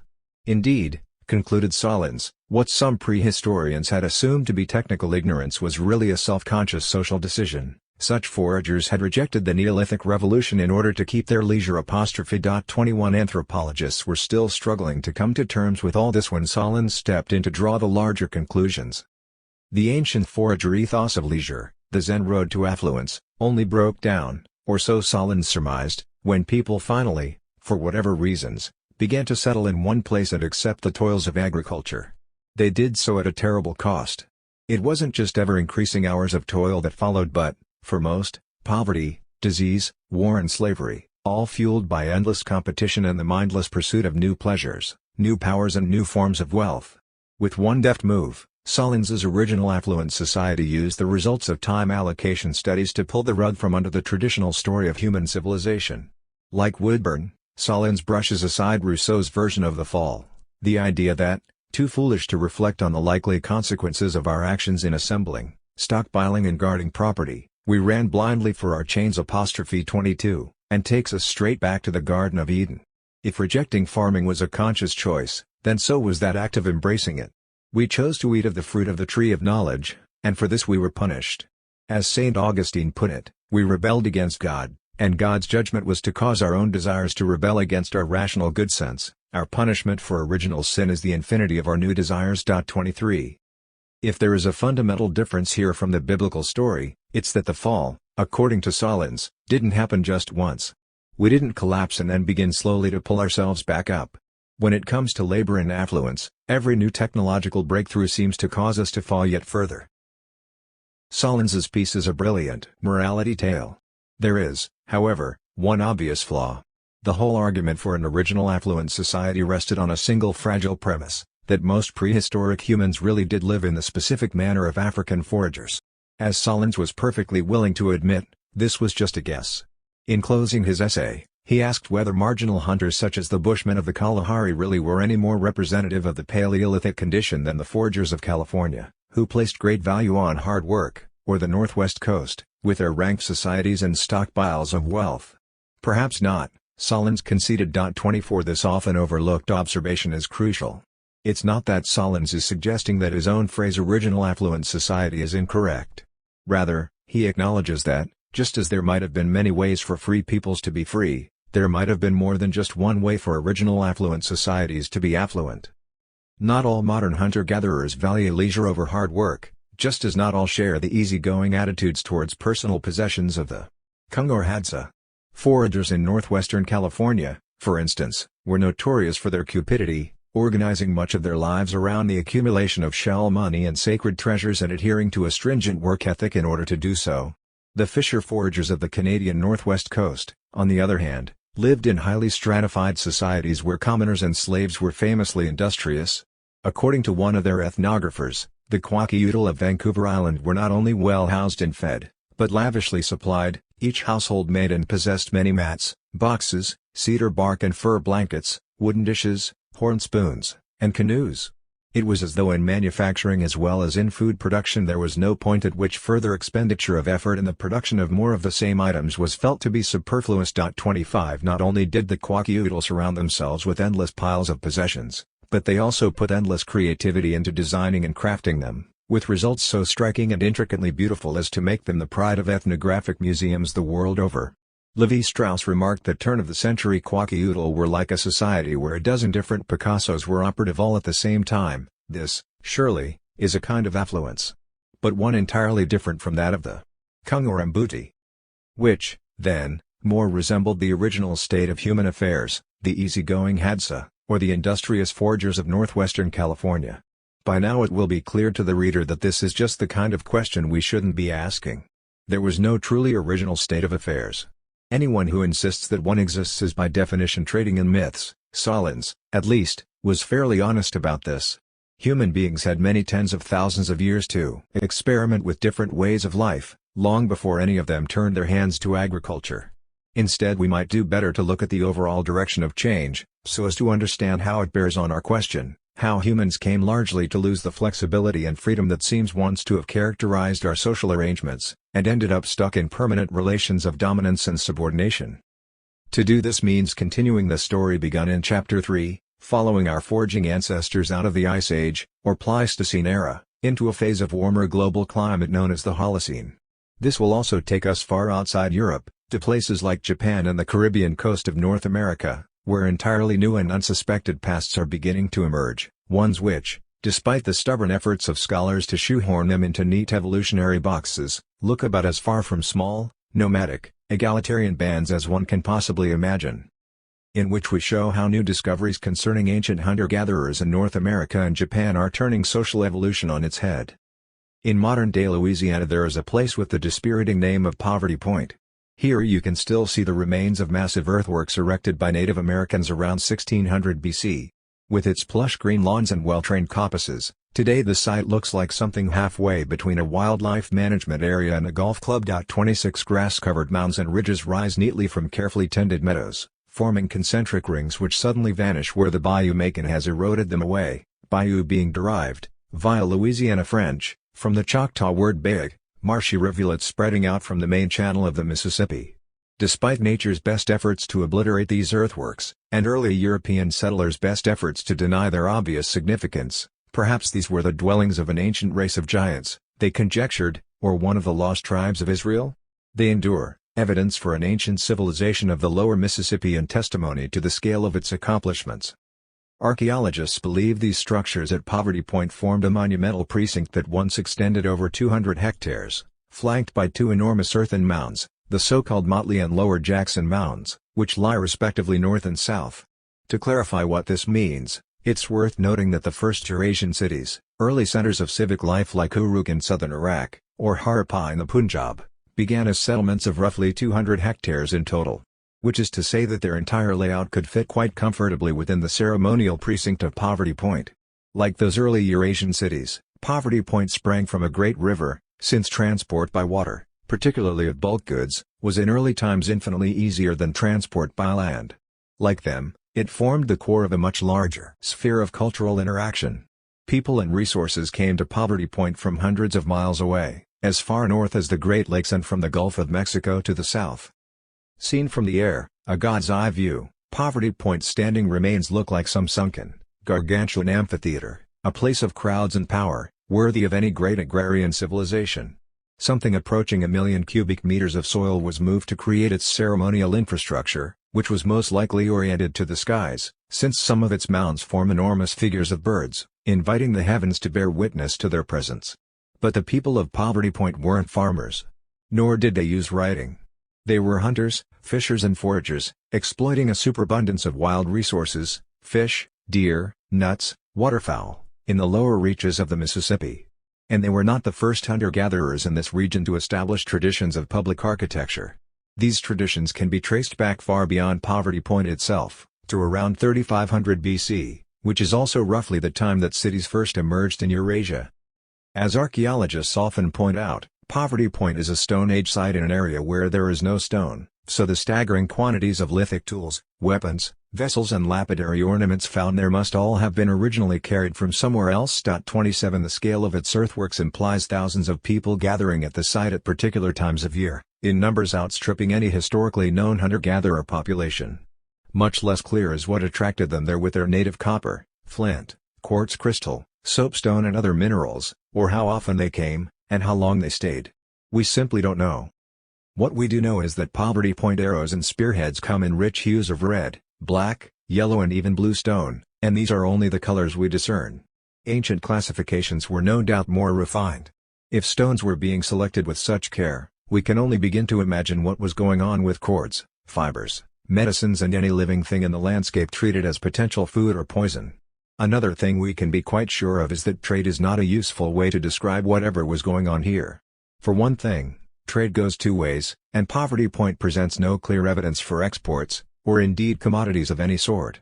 The absence is strikingly obvious to anyone who studied the remains of early Eurasian cities like Uruk and Harappa, which do seem to have been engaged in lively trade relations. These sites are awash with industrial quantities of ceramic packaging, and the products of their urban crafts are found far and wide.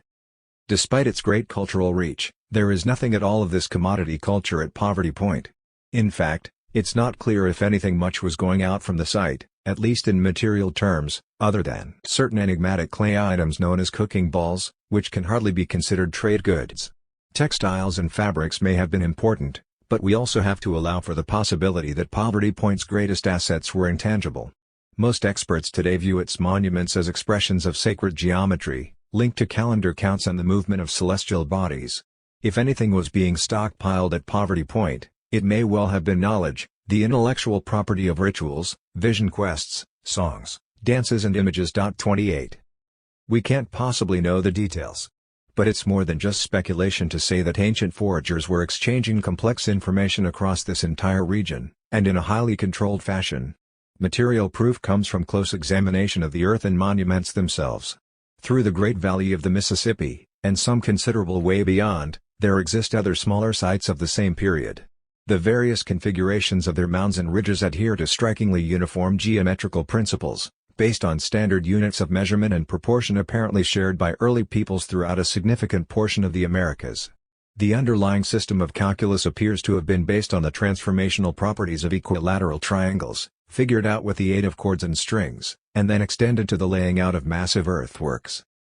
Published in 2004, this remarkable discovery by John E. Clark, an archaeologist and authority on the pre-Columbian societies of Mesoamerica, 29 has been greeted by the scholarly community with responses ranging from lukewarm acceptance to plain disbelief, although nobody appears to have actually refuted it. Many prefer simply to ignore it. Clark himself seems surprised by his results. We will return to some wider implications in Chapter 11, but for now we can simply note an assessment of Clark's findings by two specialists in the field, who accept the evidence he presents not only for a standard unit of measurement but also for geometrical layouts and spacing intervals among first mound complexes from Louisiana to Mexico and Peru, which incorporate multiples of that standard. At most, finding the same system of measurement across such distances may prove to be one of contemporary archaeology's most provocative revelations, and at the very least, they conclude, those who built the works were not simple, ordinary foragers. 30. Putting aside the, by now irrelevant, notion that there ever was such a thing as simple, ordinary foragers, it has to be said that, even if Clark's theory were true only for the lower Mississippi and surrounding parts of the eastern woodlands, 31 it would still be quite remarkable. For, unless we are dealing with some kind of amazing cosmic coincidence, it means that someone had to convey knowledge of geometric and mathematical techniques for making accurate spatial measurements, and related forms of labor organization, over very long distances. If this were the case, it seems likely that they also shared other forms of knowledge as well: cosmology, geology, philosophy, medicine, ethics, fauna, flora, ideas about property, social structure, and aesthetics. In the case of Poverty Point, should this be conceived as a form of exchange of knowledge for material goods? Possibly. But the movement of objects and ideas might have been organized any number of other ways as well. All we know for sure is that the lack of an agricultural base does not seem to have stopped those who gathered on Poverty Point from creating something that to us would appear very much like little cities which, at least during certain times of year, hosted a rich and influential intellectual life. Today, Poverty Point is a national park and monument and UNESCO World Heritage Site. Despite these designations of international importance, its implications for world history have hardly begun to be explored. A hunter-gatherer metropolis the size of a Mesopotamian city-state, Poverty Point makes the Anatolian complex of Göbekli Tepe look like little more than a potbelly hill, which is, in fact, what Göbekli Tepe means in Turkish. Yet outside a small community of academic specialists, and of course local residents and visitors, very few people have heard of it. The obvious question at this juncture must surely be, why isn't Poverty Point better known to audiences the world over? Why doesn't it feature more prominently, or at all, in discussions on the origins of urban life, centralization and their consequences for human history? One reason, no doubt, is that Poverty Point and its predecessors, like the much older mound complex at Watson's Break, in the nearby Ouachita Basin, had been placed in a phase of American prehistory known as the Archaic. The Archaic period covers an immense span of time, between the flooding of the Beringia land bridge, which once linked Eurasia to the Americas, around 8000 BC, and the initial adoption and spread of maize farming in certain parts of North America, down to around 1000 BC. One word, for 7 millennia of indigenous history. Archaeologists who first gave the period its name, which is really more of a chronological slap in the face, were basically declaring, this is the period before anything particularly important was happening. So when undeniable evidence began to appear that all sorts of important things were indeed happening, and not just in the Mississippi Basin, it was almost something of an archaeological embarrassment. On the shores of the Atlantic and around the Gulf of Mexico lie enigmatic structures, just as remarkable as Poverty Point, but even less well known. Formed out of shell and great accumulations, they range from small rings to massive U-shaped amphitheaters like those of St. John's River Valley in northeast Florida. These were no natural features. They too were built spaces where hunter-gatherer publics once assembled in their thousands. Far to the north and west, On the other side of the continent, more surprises loom up from the windswept shores of British Columbia, settlements and fortifications of striking magnitude, dating back as far as 2000 BC, facing a Pacific already familiar with the spectacle of war and long-range commerce. 32. On the matter of hunter-gatherer history, North America isn't the only part of the world where evolutionary expectations are heading for a titanic collision with the archaeological record. In Japan and neighboring islands, another monolithic cultural designation Jomon holds sway over more than 10,000 years of forager history, from around 14,000 BC to 300 BC. Japanese archaeologists spend much time subdividing the Jomon period in ways just as intricate as the more pioneering North American scholars now do with their archaic. Everyone else, however, whether museum goers or readers of high school textbooks, is still confronted with the stark singularity of the term Jomon, which, covering the long ages before rice farming came to Japan, leaves us with an impression of drab conservatism, a time when nothing really happened. New archaeological discoveries are now revealing just how wrong this is. The creation of a new Japanese national past is a somewhat paradoxical side effect of modernization. Since Japan's economic takeoff in the 1960s, many thousands of archaeological sites have been discovered, excavated and meticulously recorded, either as a result of construction projects for roads, railways, housing or nuclear plants or as part of immense rescue efforts undertaken in the wake of environmental catastrophes such as the 2011 Tohoku earthquake. The result is an immense archive of archaeological information. What begins to emerge from this data labyrinth is an entirely different picture of what society was like before irrigated rice cultivation came to Japan from the Korean peninsula. Across the Japanese archipelago, between 14,000 and 300 BC, centennial cycles of settlement nucleation and dispersal came and went, monuments shot up in wood and stone, and then were pulled down again or abandoned. Elaborate ritual traditions, including opulent burials, flourished and declined, specialized crafts waxed and waned, including remarkable accomplishments in the arts of pottery, wood and lacquer. In traditions of wild food procurement, strong regional contrasts are evident, ranging from maritime adaptations to acorn-based economies, both using large storage facilities for gathered resources. Cannabis came into use, for fibers and recreational drug use. There were enormous villages with grand storehouses and what seemed to be ritual precincts, such as those found at Sanai Maruyama. 33. An entire, forgotten social history of pre-agricultural Japan is resurfacing, for now largely as a mass of data points and state heritage archives. In future, as the bits get pieced back together, who knows what will come into view. Europe, too, bears witness to the vibrant and complex history of non-agricultural peoples after the Ice Age. Take the monuments called in Finnish Jättenkirkko, the giant's churches of the Bothnian Sea between Sweden and Finland, great stone ramparts, some up to 195 feet long, raised up in their tens by coastal foragers between 3000 and 2000 BC. Or the Big Idol, a 17-foot-tall totem pole with elaborate carvings rescued from a peat bog on the shores of Lake Shigursko, on the eastern slopes of the central Urals. Dating to around 8000 BC, the idol is the lone survivor of a long-lost tradition of large-scale wooden forager art which once produced monuments that presided over northern skies. Then come the amber-soaked burials of Karelia and southern Scandinavia, with their elaborate grave goods and corpses staged in expressive poses, echoing some forgotten etiquette of Mesolithic vintage. 34 And, as we've seen, even the major building phases of Stonehenge, long associated with early farmers, are now dated to a time when cereal cultivation was virtually abandoned and hazelnut gathering once again took over in the British Isles, alongside livestock herding. Back in North America, some researchers are beginning to talk, a little awkwardly, of the new archaic, a hitherto unsuspected era of monuments without kings. 35 But the truth is that we still know precious little of the political systems lying behind a now almost globally attested phenomenon of forager monumentality, or indeed whether some of those monumental projects might have involved kings or other kinds of leaders. What we do know is that this changes forever the nature of the conversation about social evolution in the Americas, Japan, Europe, and no doubt most other places too. Clearly, foragers didn't shuffle backstage at the close of the last ice age, waiting in the wings for some group of Neolithic farmers to reopen the theater of history. Why, then, is this new knowledge so rarely integrated into our accounts of the human past? Why does almost everyone, at least, who is not a specialist on archaic North America or Jomon Japan, still write as if such things were impossible before the coming of agriculture?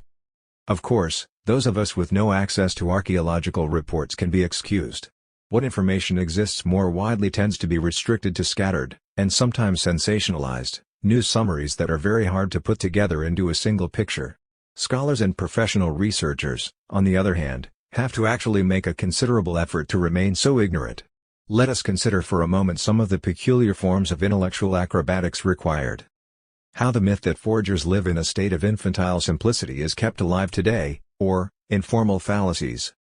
Let's first ask why even some experts apparently find it so difficult to shake off the idea of the carefree, idle forger band, and the twin assumption that civilization properly so-called, towns, specialized craftspeople, specialists in esoteric knowledge, would be impossible without agriculture. Why would anyone continue to write history as if places like Poverty Point could never have existed? It can't just be the whimsical result of very academic terminologies, archaic, Jomon and so on. The real answer, we suggest, has more to do with the legacy of European colonial expansion, and in particular its impact on both indigenous and European systems of thought, especially with regard to the expression of rights of property in land. Recall how, long before Solons's notion of the original affluent society, indigenous critics of European civilization were already arguing that hunter-gatherers were really better off than other people because they could obtain the things they wanted and needed so easily. Such views can be found as early as the 16th century. Remember, for instance, the Micmac interlocutors who annoyed Père Biard so much by insisting they were richer than the French, for exactly that reason. Kondiaronk made similar arguments, insisting the savages of Canada, notwithstanding their poverty, are richer than you, among whom all sorts of crimes are committed upon the score of mine and thine. 36. As we've seen, indigenous critics like Kondiaronk, caught in the rhetorical moment, would frequently overstate their case, even playing along with the idea that they were blissful, innocent children of nature. They did this in order to expose what they considered the bizarre perversions of the European lifestyle. The irony is that, in doing so, they often played into the hands of those who argued that, being blissful and innocent children of nature, they also had no natural rights to their land.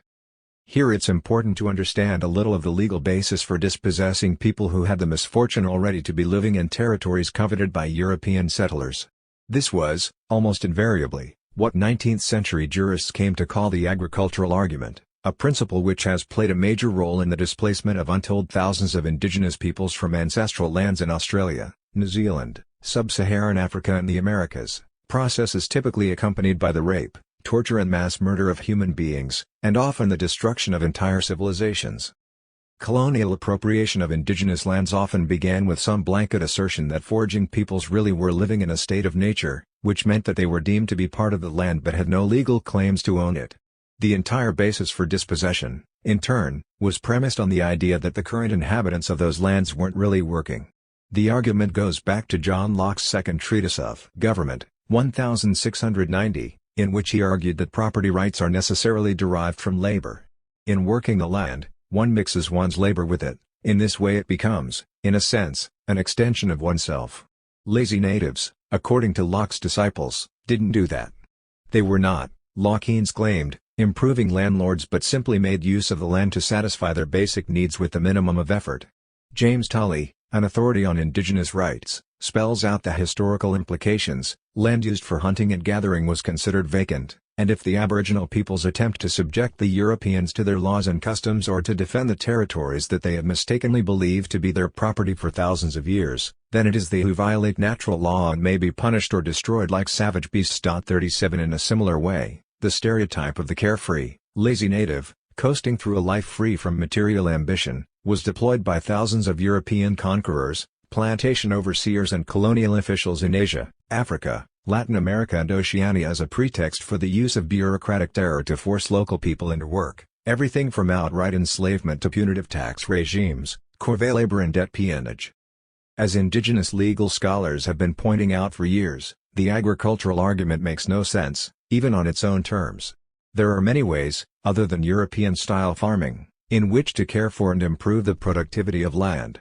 What to a settler's eye seemed savage, untouched wilderness usually turns out to be landscapes actively managed by indigenous populations for thousands of years through controlled burning, weeding, coppicing, fertilizing and pruning, terracing estuarine plots to extend the habitat of particular wild flora, building clam gardens in intertidal zones to enhance the reproduction of shellfish, creating weirs to catch salmon, basin sturgeon, and so on.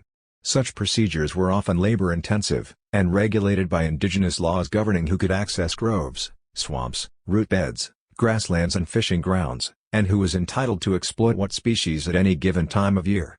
In parts of Australia, these indigenous techniques of land management were such that, according to one recent study, we should stop speaking of foraging altogether, and refer instead to a different sort of farming. 38. Such societies might not have recognized private property rights in the same sense as Roman law or English common law, but it's absurd to argue they had no property rights at all. They simply had different conceptions of property. This is true, incidentally, even of people like the Hadza, Kung, and, as we will see, many other foraging peoples actually had extraordinarily complex and sophisticated conceptions of ownership. Sometimes these indigenous property systems formed the basis for differential access to resources, with the result that something like social classes emerged. 39 Usually, though, this did not happen, because people made sure that it didn't, much as they made sure chiefs did not develop coercive power. We should nonetheless recognize that the economic base of at least some foraging societies was capable of supporting anything from priestly castes to royal courts with standing armies. Let us take just one dramatic example to illustrate the point. One of the first North American societies described by European explorers in the 16th century were the Calusa, a non-agricultural people who inhabited the west coast of Florida, from Tampa Bay to the Keys. There they had established a small kingdom, ruled from a capital town called Kalos, which today is marked by a 30-hectare complex of high shell mounds known as Mount Key. Fish, shellfish and larger marine animals comprised a major part of the Calusa diet, supplemented by deer, raccoon and a variety of birds. Calusa also maintained a fleet of war canoes with which they would launch military raids on nearby populations, extracting processed foods, skins, weapons, amber, metals and slaves as tribute. When Juan Ponce de Leon entered Charlotte Harbor on June 4, 1513, he was met by a well-organized flotilla of such canoes, manned by heavily armed hunter-gatherers. Some historians resist calling the Calusa leader a king, preferring terms like paramount chief, but first-hand accounts leave no doubt about his exalted status. The man known as Carlos, the ruler of Kalos at the time of initial European contact, even looked like a European king. He wore a gold diadem and beaded leg bands and sat on a wooden throne, and, crucially, he was the only Calusa allowed to do so. His powers seemed absolute. His will was law, and insubordination was punishable by death. 40 He was also responsible for performing secret rituals that ensured the renewal of nature. His subjects always greeted him by kneeling and raising their hands in a gesture of obeisance, and he was typically accompanied by representatives of the ruling class of warrior nobles and priests who, like him, devoted themselves largely to the business of government. And he had at his disposal the services of specialized craftsmen, including court metallurgists who worked silver, gold and copper. Spanish observers reported a traditional practice, that on the death of a Calusa ruler, or of his principal wife, a certain quota of their subjects' sons and daughters had to be put to death. By most definitions, all this would make Carlos not just a king, but a sacred king, perhaps divine. 41 We know less about the economic basis for these arrangements, but court life appears to have been made possible not only by complex systems of access to coastal fishing grounds, which were exceedingly rich, but also by canals and artificial ponds dug out of the coastal Everglades. The latter, in turn, allowed for permanent, that is, non-seasonal, settlements, though most Calusa did still scatter to fishing and gathering sites at certain times of year, when the big towns grew decidedly smaller. 42. By all accounts, then, the Calusa had indeed got stuck in a single economic and political mode that allowed extreme forms of inequality to emerge. But they did so without ever planting a single seed or tethering a single animal. Confronted with such cases, adherents of the view that agriculture was a necessary foundation for durable inequalities have two options: ignore them, or claim they represent some kind of insignificant anomaly. Surely, they will say, foragers who do these kinds of things, raiding their neighbors, stockpiling wealth, creating elaborate court ceremonial, defending their territories and so on, aren't really foragers at all, or at least not true foragers. Surely they must be farmers by other means, effectively practicing agriculture, just with wild crops, or perhaps somehow caught in a moment of transition, on the way to becoming farmers, just not yet having quite arrived? All these are excellent examples of what Antony Flew called the no true Scotsman style of argument, also known to logicians as the ad hoc rescue procedure. For those unfamiliar with it, it works like this. Imagine Hamish MacDonald, a Scotsman, sitting down with his Glasgow Morning Herald and seeing an article about how the Brighton sex maniac strikes again. Hamish is shocked and declares that no Scotsman would do such a thing. The next day he sits down to read his Glasgow Morning Herald again, and, this time, finds an article about an Aberdeen man whose brutal actions make the Brighton sex maniac seem almost gentlemanly. This fact shows that Hamish was wrong in his opinion, but is he going to admit this? Not likely. This time he says, no true Scotsman would do such a thing. 43. Philosophers frown on this style of argumentation as a classic informal fallacy, or variety of circular argument. You simply assert a proposition, for example, hunter-gatherers do not have aristocracies, then protect it from any possible counterexamples by continually changing the definition. We prefer a consistent approach. Foragers are populations which don't rely on biologically domesticated plants and animals as their primary sources of food. Therefore, if it becomes apparent that a good number of them have in fact possessed complex systems of land tenure, or worshipped kings, or practiced slavery, this altered picture of their activities doesn't somehow magically turn them into proto-farmers. Nor does it justify the invention of endless subcategories like complex or affluent or delayed return hunter-gatherers, which is simply another way of ensuring such peoples are kept in what the Haitian anthropologist Michel Rolph Trouillot called the savage slot, their histories defined and circumscribed by their mode of subsistence, as if they were people who really ought to be lazing around all day, but for some reason got ahead of themselves. 44 Instead, it means that the initial assertion was, like that of the apocryphal Hamish MacDonald, simply wrong. In which we dispose of one particularly silly argument that foragers who settle in territories that lend themselves well to foraging are somehow unusual. In academic thought, there's another popular way of propping up the myth of the agricultural revolution, and thereby writing off people like the Calusa as evolutionary quirks or anomalies. This is to claim that they only behaved the way they did because they were living in atypical environments. Usually, what's meant by atypical are wetlands of various sorts, coasts and river valleys, as opposed to the remoter corners of tropical forests or desert margins, which is assumed to be where hunter-gatherers really ought to be living, since that is where most of them live today.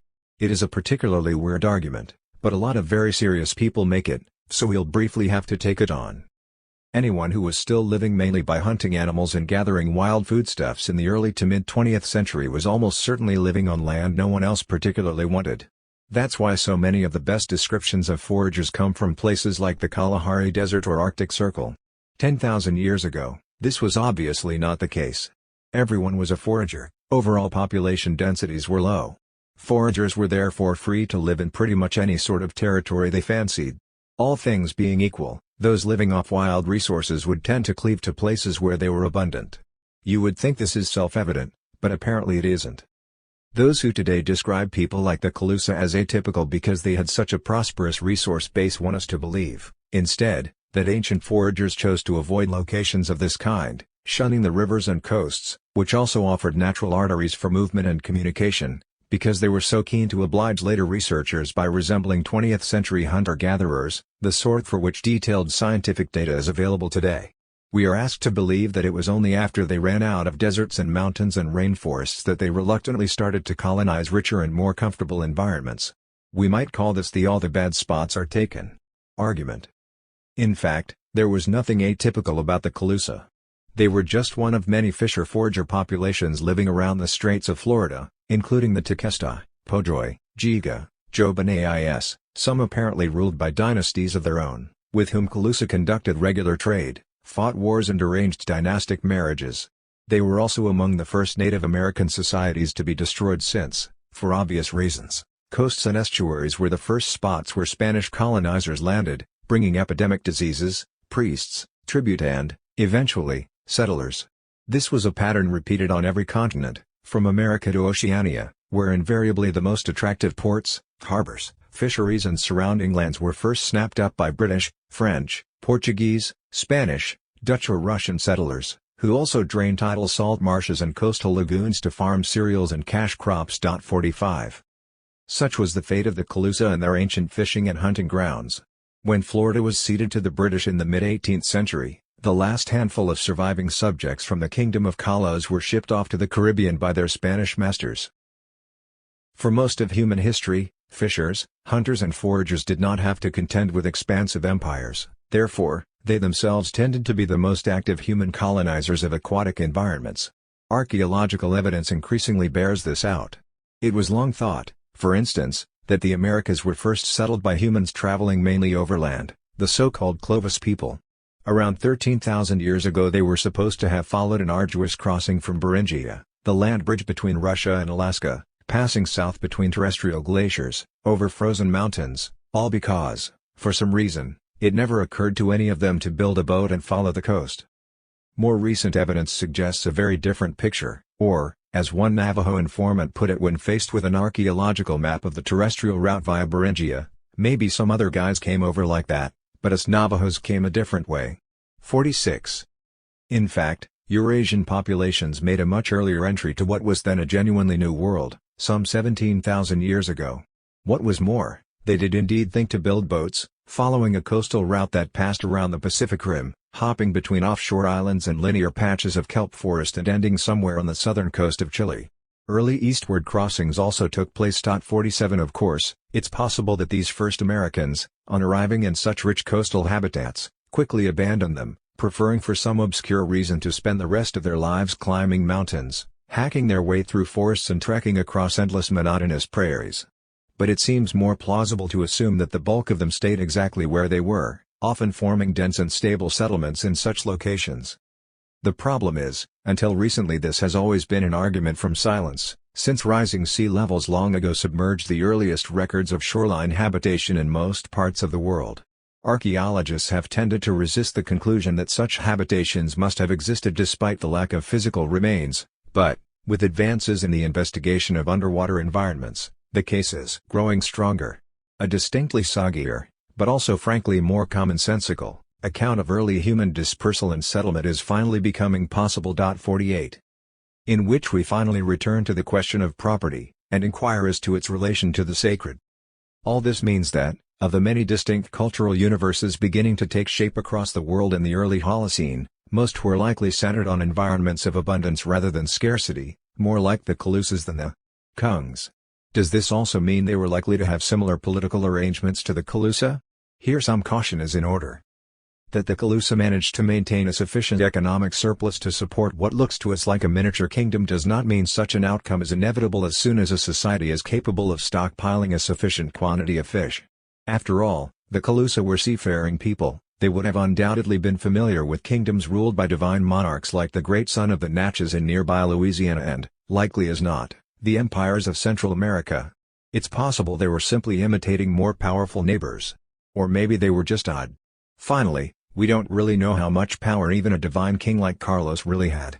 Here it's useful to consider the Natchez themselves, an agricultural group, much better documented than the Calusa, and with a spectacular and purportedly absolute monarch of their own. The Natchez son, as the monarch was known, inhabited a village in which he appeared to wield unlimited power. His every movement was greeted by elaborate rituals of deference, bowing and scraping. He could order arbitrary executions, help himself to any of his subjects' possessions, do pretty much anything he liked. Still, this power was strictly limited by his own physical presence, which in turn was largely confined to the royal village itself.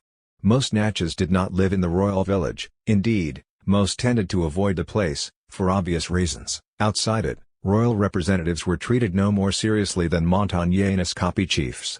If subjects weren't inclined to obey these representatives' orders, they simply laughed at them. In other words, while the court of the Natchez son was not pure empty theater, those executed by the Great Son were most definitely dead, neither was it the court of Suleiman the Magnificent or Aurangzeb. It seems to have been something almost precisely in between. Was Calusa kingship a similar arrangement? Spanish observers clearly didn't think so, they regarded it as a more or less absolute monarchy, but since typically half the point of such deadly theatrics is to impress outsiders, that tells us very little in itself. 49. What have we learned so far? Most obviously, that we can now put a final nail in the coffin of the prevailing view that human beings lived more or less like Kalahari Bushmen, until the invention of agriculture sent everything askew. Even were it possible to write off Pleistocene mammoth hunters as some kind of strange anomaly, the same clearly cannot be said for the period that immediately followed the glacier's retreat, when dozens of new societies began to form along resource-rich coasts, estuaries and river valleys, gathering in large and often permanent settlements, creating entirely new industries, building monuments according to mathematical principles, developing regional cuisines, and so on. We have also learned that at least some of these societies developed a material infrastructure capable of supporting royal courts and standing armies, even though we have, as yet, no clear evidence that they actually did so. To construct the earthworks at Poverty Point, for instance, must have taken enormous amounts of human labor and a strict regime of carefully planned out work, but we still have little idea how that labor was organized. Japanese archaeologists, surveying thousands of years' worth of Jomon sites, have discovered all sorts of treasures, but they are yet to find indisputable evidence that those treasures were monopolized by any sort of aristocracy or ruling elite. We cannot possibly know exactly which forms of ownership existed in these societies. What we can suggest, and there's plenty of evidence to support it, is that all the places in question, Poverty Point, Sanai Maruyama, the Castelli Giants Church in Finland, or indeed the earlier resting places of Upper Paleolithic grandees, were in some sense sacred places. This might not seem like saying very much, but it's important. It tells us a lot more about the origins of private property than is generally assumed. In rounding off this discussion, we will try to explain why. Let's turn again to the anthropologist James Woodburn, and a less well-known insight from his work on immediate return hunter-gatherers. Even among those forager groups, famous for their assertive egalitarianism, he notes, there was one striking exception to the rule that no adult should ever presume to give direct orders to another, and that individuals should not lay private claim to property. This exception came in the sphere of ritual, of the sacred. In Hadza religion and the religions of many pygmy groups, initiation into male, and sometimes female, cults forms the basis of exclusive claims to ownership, usually of ritual privileges, that stand in absolute contrast to the minimization of exclusive property rights in everyday, secular life. These various forms of ritual and intellectual property, Woodburn observed, are generally protected by secrecy, by deception and often by the threat of violence. 50. Here, Woodburn cites the sacred trumpets that initiated males of certain pygmy groups keep hidden in secret places in the forest.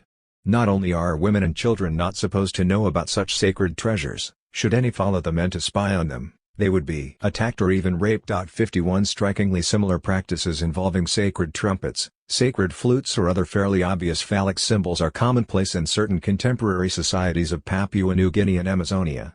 Very often there is a complex game of secrets, whereby the instruments are periodically taken out of their hiding places and men pretend they are the voices of spirits, or use them as part of costumed masquerades in which they impersonate spirits to terrify women and children. 52.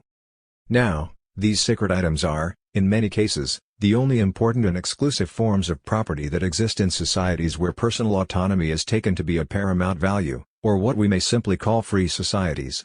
It's not just relations of command that are strictly confined to sacred contexts, or even occasions when humans impersonate spirits, so too is absolute, or what we would today refer to as private property. In such societies, there turns out to be a profound formal similarity between the notion of private property and the notion of the sacred. Both are, essentially, structures of exclusion. Much of this is implicit, if never clearly stated or developed, in Emile Durkheim's classic definition of the sacred as that which is set apart, removed from the world, and placed on a pedestal, at some times literally and at other times figuratively, because of its imperceptible connection with a higher force or being. Durkheim argued that the clearest expression of the sacred was the Polynesian term taboo, meaning not to be touched. But when we speak of absolute, private property, are we not talking about something very similar, almost identical in fact, in its underlying logic and social effects? As British legal theorists like to put it, individual property rights are held, notionally at least, against the whole world. If you own a car, you have the right to prevent anyone in the entire world from entering or using it. If you think about it, this is the only right you have in your car that's really absolute. Almost anything else you can do with a car is strictly regulated, where and how you can drive it, park it, and so forth. But you can keep absolutely anyone else in the world from getting inside it. In this case the object is set apart, fenced about by invisible or visible barriers, not because it is tied to some supernatural being, but because it's sacred to a specific, living human individual. In other respects, the logic is much the same. To recognize the close parallels between private property and notions of the sacred is also to recognize what is so historically odd about European social thought. Which is that, quite unlike free societies, we take this absolute, sacred quality in private property as a paradigm for all human rights and freedoms. This is what the political scientist C.B. Macpherson meant by possessive individualism. Just as every man's home is his castle, so your right not to be killed, tortured or arbitrarily imprisoned rests on the idea that you own your own body, just as you own your chattels and possessions, and legally have the right to exclude others from your land, or house, or car, and so on. 53 As we've seen, those who did not share this particular European conception of the sacred could indeed be killed, tortured or arbitrarily imprisoned, and, from Amazonia to Oceania, they often were. 54 For most Native American societies, this kind of attitude was profoundly alien. If it applied anywhere at all, then it was only with regard to sacred objects, or what the anthropologist Robert Lowy termed sacra when he pointed out long ago that many of the most important forms of indigenous property were immaterial or incorporeal: magic formulae, stories, medical knowledge, the right to perform a certain dance, or stitch a certain pattern on one's mantle. It was often the case that weapons, tools and even territories used to hunt game were freely shared, but the esoteric powers to safeguard the reproduction of game from one season to the next, or ensure luck in the chase, were individually owned and jealously guarded. 55 Quite often, sacra have both material and immaterial elements, as among the Kwakiutl, where ownership of an heirloom wooden feast dish also conveyed the right to gather berries on a certain stretch of land with which to fill it, which in turn afforded its owner the right to present those berries while singing a certain song at a certain feast, and so forth. 56 Such forms of sacred property are endlessly complex and variable. Among plains societies of North America, for instance, sacred bundles, which normally included not only physical objects but accompanying dances, rituals and songs, were often the only objects in that society to be treated as private property, not just owned exclusively by individuals, but also inherited, bought and sold. 57 Often, the true owners of land or other natural resources were said to be gods or spirits. Mortal humans are merely squatters, poachers, or at best caretakers. People variously adopted a predatory attitude to resources, as with hunters, who appropriate what really belongs to the gods, or that of a caretaker, where one is only the owner or master of a village, or men's house, or stretch of territory if one is ultimately responsible for maintaining and looking after it.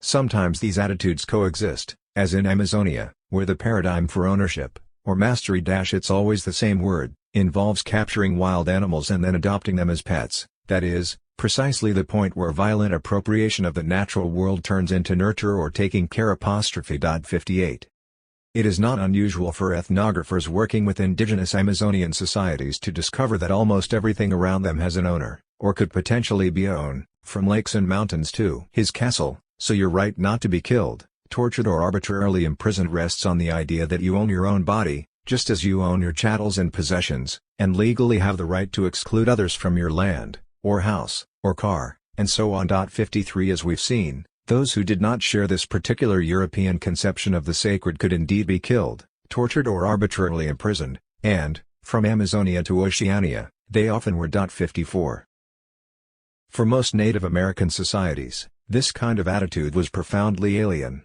If it applied anywhere at all, then it was only with regard to sacred objects, or what the anthropologist Robert Lowy termed sacra when he pointed out long ago that many of the most important forms of indigenous property were immaterial or incorporeal: magic formulae, stories, medical knowledge, the right to perform a certain dance, or stitch a certain pattern on one's mantle.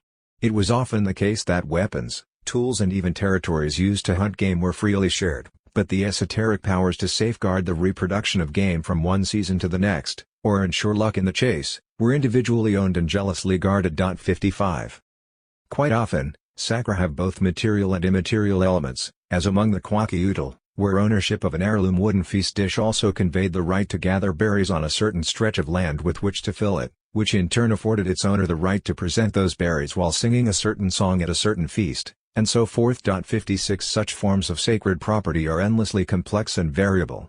Among plains societies of North America, for instance, sacred bundles, which normally included not only physical objects but accompanying dances, rituals and songs, were often the only objects in that society to be treated as private property, not just owned exclusively by individuals, but also inherited, bought and sold. 57 Often, the true owners of land or other natural resources were said to be gods or spirits. Mortal humans are merely squatters, poachers, or at best caretakers. People variously adopted a predatory attitude to resources, as with hunters, who appropriate what really belongs to the gods, or that of a caretaker, where one is only the owner or master of a village, or men's house, or stretch of territory if one is ultimately responsible for maintaining and looking after it. Sometimes these attitudes coexist, as in Amazonia, where the paradigm for ownership, or mastery it's always the same word, involves capturing wild animals and then adopting them as pets, that is, precisely the point where violent appropriation of the natural world turns into nurture or taking care. 58. It is not unusual for ethnographers working with indigenous Amazonian societies to discover that almost everything around them has an owner, or could potentially be owned, from lakes and mountains to what makes the Roman law conception of property, the basis of almost all legal systems today, unique is that the responsibility to care and share is reduced to a minimum, or even eliminated entirely. In Roman law there are three basic rights relating to possession: usus, the right to use; fructus, the right to enjoy the products of a property, for instance the fruit of a tree; and abusus, the right to damage or destroy. If one has only the first two rights, this is referred to as usufruct, and is not considered true possession under the law. The defining feature of true legal property, then, is that one has the option of not taking care of it, or even destroying it at will. We are now, finally, approaching a general conclusion about the coming of private property, which can be illustrated by one last and especially striking example: the famous initiation rituals of the Australian Western Desert. Here adult males of each clan act as guardians or custodians of particular territories. There are certain sakura, known as Churinga or Tsirinja by the Aranda, which are relics of ancestors who effectively created each clan's territory in ancient times. Mostly, they are smoothed pieces of wood or stone inscribed with a totemic emblem. The same objects could also embody legal title to those lands. Emil Durkheim considered them the very archetype of the sacred, things set apart from the ordinary world and accorded pious devotion, effectively, the holy ark of the clan. 60. During periodic rites of initiation, new cohorts of male Aranda youths are taught about the history of the land and the nature of its resources. They are also charged with the responsibility of caring for it, which in particular means the duty to maintain Churinga and the sacred sites associated with them, which only the initiated should properly know about in the first place. As observed by T.G.H. Strelo, an anthropologist and the son of a Lutheran missionary, who spent many years among the Aranda in the early 20th century, becoming the foremost non-Aranda authority on this topic, the weight of duty is conveyed through terror, torture and mutilation. 1 or 2 months after the novice has submitted to circumcision, there follows the second principal initiation rite, that of subincision. The novice has now undergone all the requisite physical operations which have been designed to make him worthy of a man's estate, and he has learned to obey the commands of the old men implicitly. His newly found blind obedience stands in striking contrast to the unbridled insolence and general unruliness of temper which characterized his behavior in the days of his childhood. Native children are usually spoiled by their parents. Mothers gratify every whim of their offspring, and fathers do not bother about any disciplinary measures. The deliberate cruelty with which the traditional initiation rites are carried out at a later age is carefully calculated to punish insolent and lawless boys for their past impudence and to train them into obedient, dutiful citizens who will obey their elders without a murmur, and be fit heirs to the ancient sacred traditions of their clan. 61. Here is another, painfully clear example of how behavior observed in ritual contexts takes exactly the opposite form to the free and equal relations that prevail in ordinary life. It is only within such contexts that exclusive, sacred, forms of property exist, strict and top-down hierarchies are enforced, and where orders given are dutifully obeyed. 62. Looking back again to prehistory, it is, as we've already noted, impossible to know precisely which forms of property or ownership existed at places like Göbekli Tepe, Poverty Point, Sanai Maruyama or Stonehenge, any more than we can know if regalia buried with the princes of the Upper Paleolithic were their personal possessions. What we can now suggest, in light of these wider considerations, is that such carefully coordinated ritual theaters, often laid out with geometrical precision, were exactly the kinds of places where exclusive claims to rights over property, together with strict demands for unquestioning obedience, were likely to be made, among otherwise free people. If private property has an origin, it is as old as the idea of the sacred, which is likely as old as humanity itself. The pertinent question to ask is not so much when this happened, as how it eventually came to order so many other aspects of human affairs. 5. Many seasons ago. Why Canadian foragers kept slaves and their Californian neighbors didn't, or, the problem with modes of production. Our world as it existed just before the dawn of agriculture was anything but a world of roving hunter-gatherer bands. It was marked, in many places, by sedentary villages and towns, some by then already ancient, as well as monumental sanctuaries and stockpiled wealth, much of it the work of ritual specialists, highly skilled artisans and architects. When considering the broad sweep of history, Most scholars either completely ignore this pre-agricultural world or write it off as some kind of strange anomaly, a false start to civilization. Paleolithic hunters and Mesolithic fisherfolk may have buried their dead like aristocracy, but the origins of class stratification are still sought in much later periods.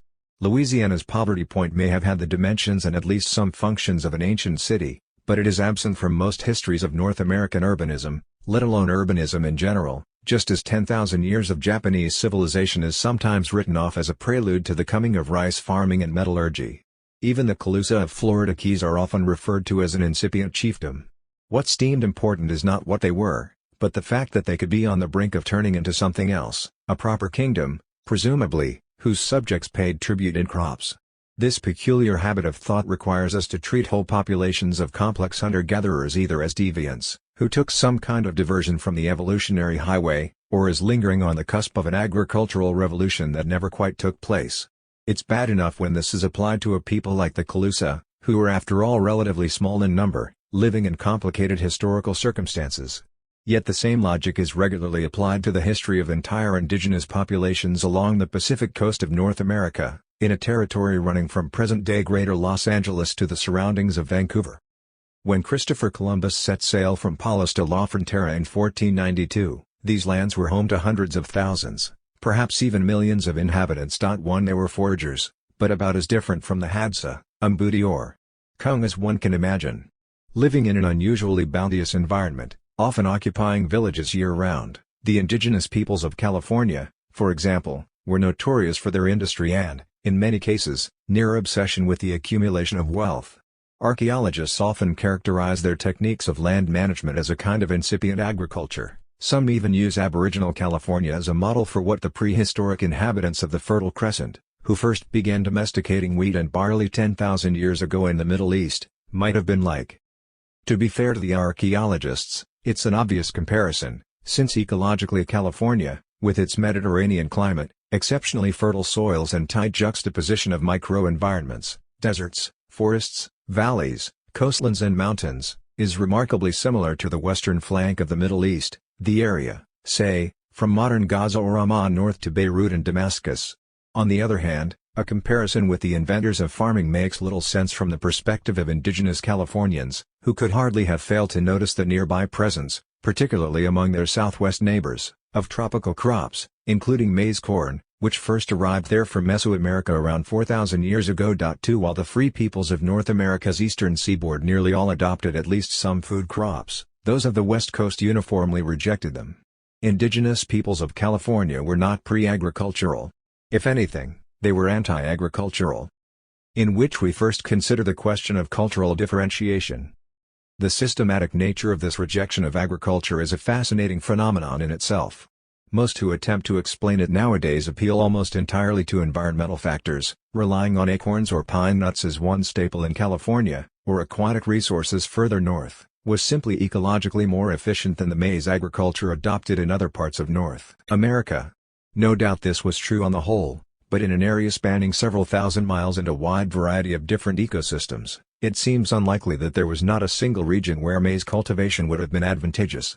And if efficiency was the only consideration, one would have to imagine there were some cultigens, beans, squash, pumpkins, watermelons, any one of an endless variety of leafy vegetables, that someone, somewhere along the coast might have found worth adopting. The systematic rejection of all domesticated foodstuffs is even more striking when one realizes that many Californians and Northwest Coast peoples did plant and grow tobacco, as well as other plants, such as springbank clover and Pacific silverweed, which they used for ritual purposes, or as luxuries consumed only at special feasts. 3 In other words, they were perfectly familiar with the techniques for planting and tending to cultigens. Yet they comprehensively rejected the idea of planting everyday foodstuffs or treating crops as staples. One reason this rejection is significant is that it offers a clue as to how one might answer the much broader question we posed, but then left dangling, at the beginning of Chapter 4, what is it that causes human beings to spend so much effort trying to demonstrate that they are different from their neighbors?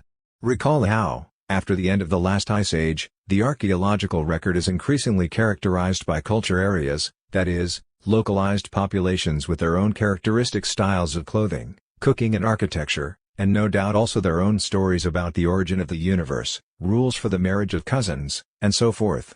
Ever since Mesolithic times, the broad tendency has been for human beings to further subdivide, coming up with endless new ways to distinguish themselves from their neighbors. It is curious how little anthropologists speculate about why this whole process of subdivision ever happened. It's usually treated as self-evident, an inescapable fact of human existence. If any explanation is offered, it's assumed to be an effect of language. Tribes or nations are regularly referred to as ethno-linguistic groups, that is, what is really important about them is the fact they share the same language. Those who share the same language are presumed, all other things being equal, also to share the same customs, sensibilities and traditions of family life. Languages, in turn, are generally assumed to branch off from one another by something like a natural process. In this line of reasoning, a key breakthrough was the realization, usually attributed to Sir William Jones, a British colonial official stationed in Bengal towards the end of the 18th century, that Greek, Latin and Sanskrit all seem to derive from a common root. Before long, linguists had determined that Celtic, Germanic and Slavic languages, as well as Persian, Armenian, Kurdish and more, all belonged to the same Indo-European family. Others, for instance Semitic, Turkic and East Asian languages, did not. Studying relationships among these various linguistic groups eventually led to the science of glottochronology, how distinct languages diverge from a common source. Since all languages are continually changing, and since that change appears to occur at a relatively steady pace, it became possible to reconstruct how and when Turkic languages began to separate from Mongolic, or the relative temporal distance between Spanish and French, Finnish and Estonian, Hawaiian and Malagasy, and so on. All this led to the construction of a series of linguistic family trees, and eventually an attempt, still highly controversial, to trace virtually all Eurasian languages to a single hypothetical ancestor called Nostratic. Nostratic was believed to have existed sometime during the later Paleolithic, or even to have been the original phylum from which every human language sprang. It might seem strange to imagine linguistic drift causing a single idiom to evolve into languages as different as English, Chinese and Apache, but, given the extraordinarily long periods of time being considered here, even an accretion of tiny generational changes can, it seems, eventually transform the vocabulary and sound structure, even the grammar of a language completely. If cultural differences largely correspond to what happens in language, then distinct human cultures, more generally, would have to be the product of a similar process of gradual drift.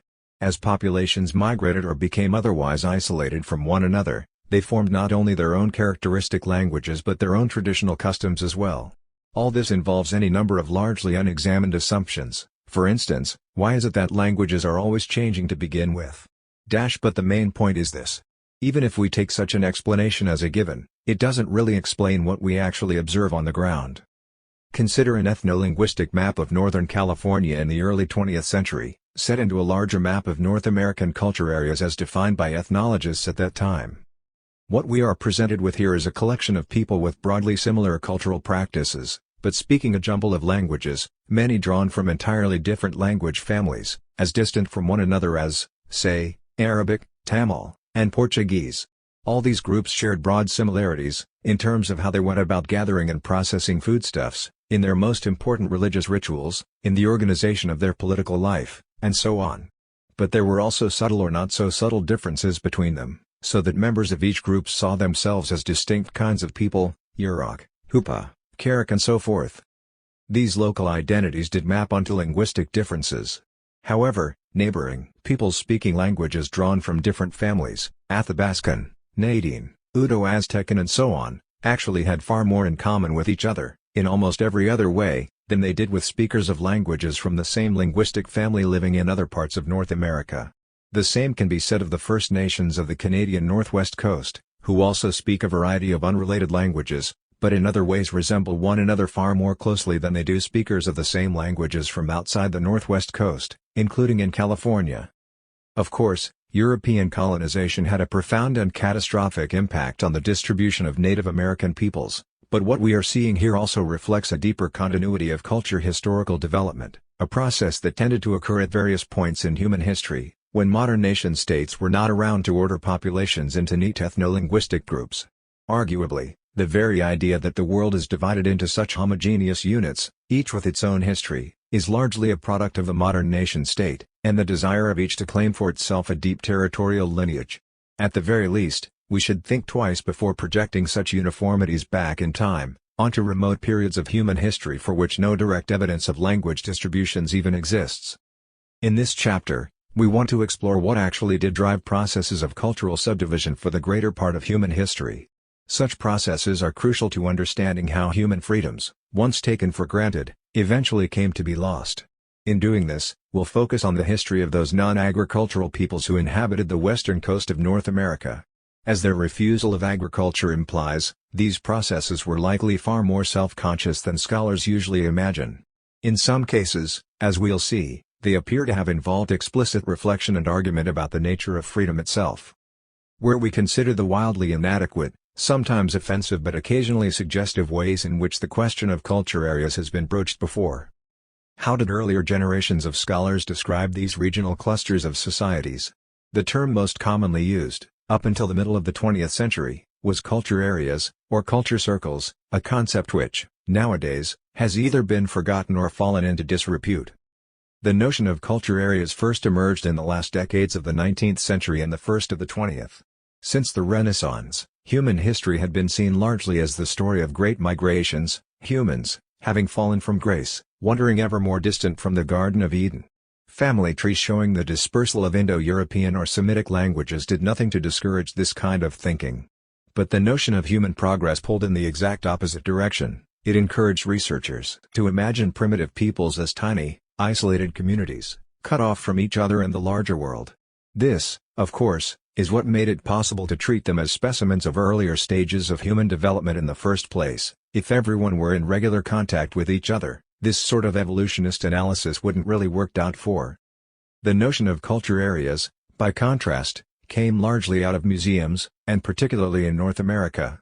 Curators organizing art and artifacts had to decide whether to arrange their material so as to illustrate theories about the different stages of human adaptation, lower savagery, upper savagery, lower barbarism and so on, or so as to trace the history of ancient migrations, whether real or imagined. In the American context this would mean organizing them by language family, then assumed, for no particularly good reason, to correspond with racial stocks, or whether to simply organize them into regional clusters. 5 Though the last of these seemed most arbitrary, it proved to be the one that really worked best. Art and technology from different eastern woodlands tribes, for instance, appeared to have much more in common than material from, say, all speakers of Athabascan languages, or all people who relied mainly on fishing, or cultivated maize. This method turned out to work quite well for archaeological material too, with prehistorians like the Australian V. Gordon Child observing similar patterns among Neolithic villages stretching across Central Europe, forming regional clusters of evidence relating to domestic life, art and ritual. At first, the most prominent exponent of the culture area approach was Franz Boas. Boas, it will be recalled, was a transplanted German ethnologist who in 1899 landed a chair in anthropology at New York's Columbia University. He also gained a position in charge of ethnographic collections at the American Museum of Natural History, where his halls dedicated to the eastern woodlands and northwest coast still remain popular attractions over a century later. Boas's student and successor at the museum, Clark Whistler, tried to systematize his ideas by dividing the Americas as a whole, from Newfoundland to Tierra del Fuego, into 15 different regional systems, each with its own characteristic customs, aesthetic styles, ways of obtaining and preparing food, and forms of social organization. Before long, other ethnologists were undertaking similar projects, mapping out regions from Europe to Oceania. Boas was a staunch anti-racist. As a German Jew, he was particularly troubled by the way the American obsession with race and eugenics was being taken up in his own mother country. 7 When Whistler began to embrace certain eugenicist ideas, the pair had a bitter falling out. But the original impetus for the culture area concept was precisely to find a way of talking about human history which avoided ranking populations into higher or lower on any grounds, whether claiming some were of superior genetic stock or had reached a more advanced level of moral and technological evolution. Instead, Boas and his students proposed that anthropologists reconstruct the diffusion of what were then referred to as culture traits, ceramics, sweat lodges, the organization of young men into competing warrior societies, and try to understand why, as Whistler put it, tribes of a certain region came to share the same mesh of culture traits. 8. This resulted in a peculiar fascination with reconstructing the historical movement, or diffusion, of specific customs and ideas. Flipping through anthropological journals from the turn of the 20th century, you find that the majority of the essays in a given number are of this type. They paid special attention to contemporary games and musical instruments used, say, in various different parts of Africa, or of Oceania, perhaps because, of all culture traits, these seemed least affected by practical considerations or constraints, and their distribution might therefore shed light on historical patterns of contact and influence. One especially lively area of debate concerned the string figure game known as cat's cradles. During the Torres Straits expedition of 1898, Professors Alfred Haddon and W. H. R. Rivers, then leading figures in British anthropology, developed a uniform method of diagramming string figures used in children's play, which made it possible for systematic comparisons to be made. Before long, rival theories concerning the origins and diffusion of particular patterns of string figures, the palm tree, the Bagobo diamond, among different societies were being hotly contested in the pages of the Journal of the Royal Anthropological Society and similar erudite venues. 9. The obvious questions, then, were, why culture traits cluster as they do, and how they come to be enmeshed in regional patterns to begin with. Boas himself was convinced that while geography might have defined the circulation of ideas within particular regions, mountains and deserts forming natural barriers, what happened inside those regions was, effectively, down to historical accident. Others hypothesized about the predominating ethos or form of organization within a given region, or dreamed of creating a kind of natural science that might one day explain or even predict the ebb and flow of styles, habits and social forms. Almost no one reads this literature anymore. Like the cat's cradles, today it's considered at best an amusing token of the discipline's childhood. Still, important issues were raised here, issues which no one to this day has really been able to address. For example, why are the peoples of California so similar to one another, and so different from neighboring peoples of the American Southwest, or the Canadian Northwest Coast? Perhaps the most insightful contribution came from Marcel Mauss, who tackled the notion of culture areas in a series of essays on nationalism and civilization written between 1910 and 1930. Mauss thought the idea of cultural diffusion was mostly nonsense, not for the reasons most anthropologists do now, that it's pointless and uninteresting, but because he felt it was based on a false assumption, that the movement of people, technologies and ideas was somehow unusual. The exact opposite was true, Mauss argued. People in past times, he wrote, appear to have traveled a great deal, more than they do today, and it's simply impossible to imagine that anyone back then would have been unaware of the existence of basketry, feather pillows, or the wheel if such objects were regularly employed a month or two's journey away. The same could presumably be said of ancestor cults or syncopated drum rhythms. Mauss went further. He was convinced the entire Pacific Rim had once been a single realm of cultural exchange, with voyagers crisscrossing it at regular intervals. He too was interested in the distribution of games across the entire region. Once, he taught a college course called On the Greasy Pole, the Ball Play, and other games on the periphery of the Pacific Ocean, his premise being that, at least when it came to games, all lands bordering the Pacific, from Japan to New Zealand to California, could be treated, effectively, as a single culture area. 12 Legend has it that when Mauss, visiting New York's American Museum of Natural History, was shown the famous Kwakiutl War Canoe in Boas's Northwest Coast wing, his first reaction was to say that now he knew precisely what ancient China must have looked like. Though Mauss overstated his case, his exaggeration nonetheless led him to reframe the entire question of culture areas in an intriguing way. 13 For if everyone was broadly aware of what surrounding people were up to, and if knowledge of foreign customs, arts and technologies was widespread, or at least easily available, then the question becomes not why certain culture traits spread, but why other culture traits didn't. The answer, Mauss felt, is that this is precisely how cultures define themselves against their neighbors. Cultures were, effectively, structures of refusal. Chinese are people who use chopsticks, but not knives and forks, Thai are people who use spoons, but not chopsticks, and so forth. It's easy enough to see how this could be true of aesthetics, styles of art, music or table manners, but surprisingly, Mauss found, it extended even to technologies which held obvious adaptive or utilitarian benefits. He was intrigued, for example, by the fact that Athabascans in Alaska steadfastly refused to adopt Inuit kayaks, despite these being self-evidently more suited to the environment than their own boats. Inuit, for their part, refused to adopt Athabascan snowshoes. What was true of particular cultures was equally true of culture areas, or, as Mauss preferred, civilizations. Since almost any existing style, form or technique has always been potentially available to almost anyone, these two must always have come about through some such combination of borrowing and refusal. Crucially, Mauss noted, This process tends to be quite self-conscious. He especially liked to evoke the example of debates in Chinese courts about the adoption of foreign styles and customs, such as the remarkable argument put forward by a king of the Zhou dynasty to his advisors and great feudal vassals, who were refusing to wear the Hunnish, Manchu, dress and to ride horses instead of driving chariots. He painstakingly tried to show them the difference between rites and customs, between the arts and fashion. Societies, wrote Mauss, live by borrowing from each other, but they define themselves rather by the refusal of borrowing than by its acceptance. 14. Nor are such reflections limited to what historians think of as high, that is, literate, civilizations. Inuit did not simply react with instinctual revulsion when they first encountered someone wearing snowshoes, and then refused to change their minds.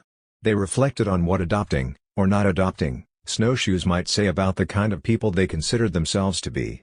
In fact, Mauss concluded, it is precisely in comparing themselves with their neighbors that people come to think of themselves as distinct groups. Framed in this way, the question of how culture areas formed is necessarily a political one.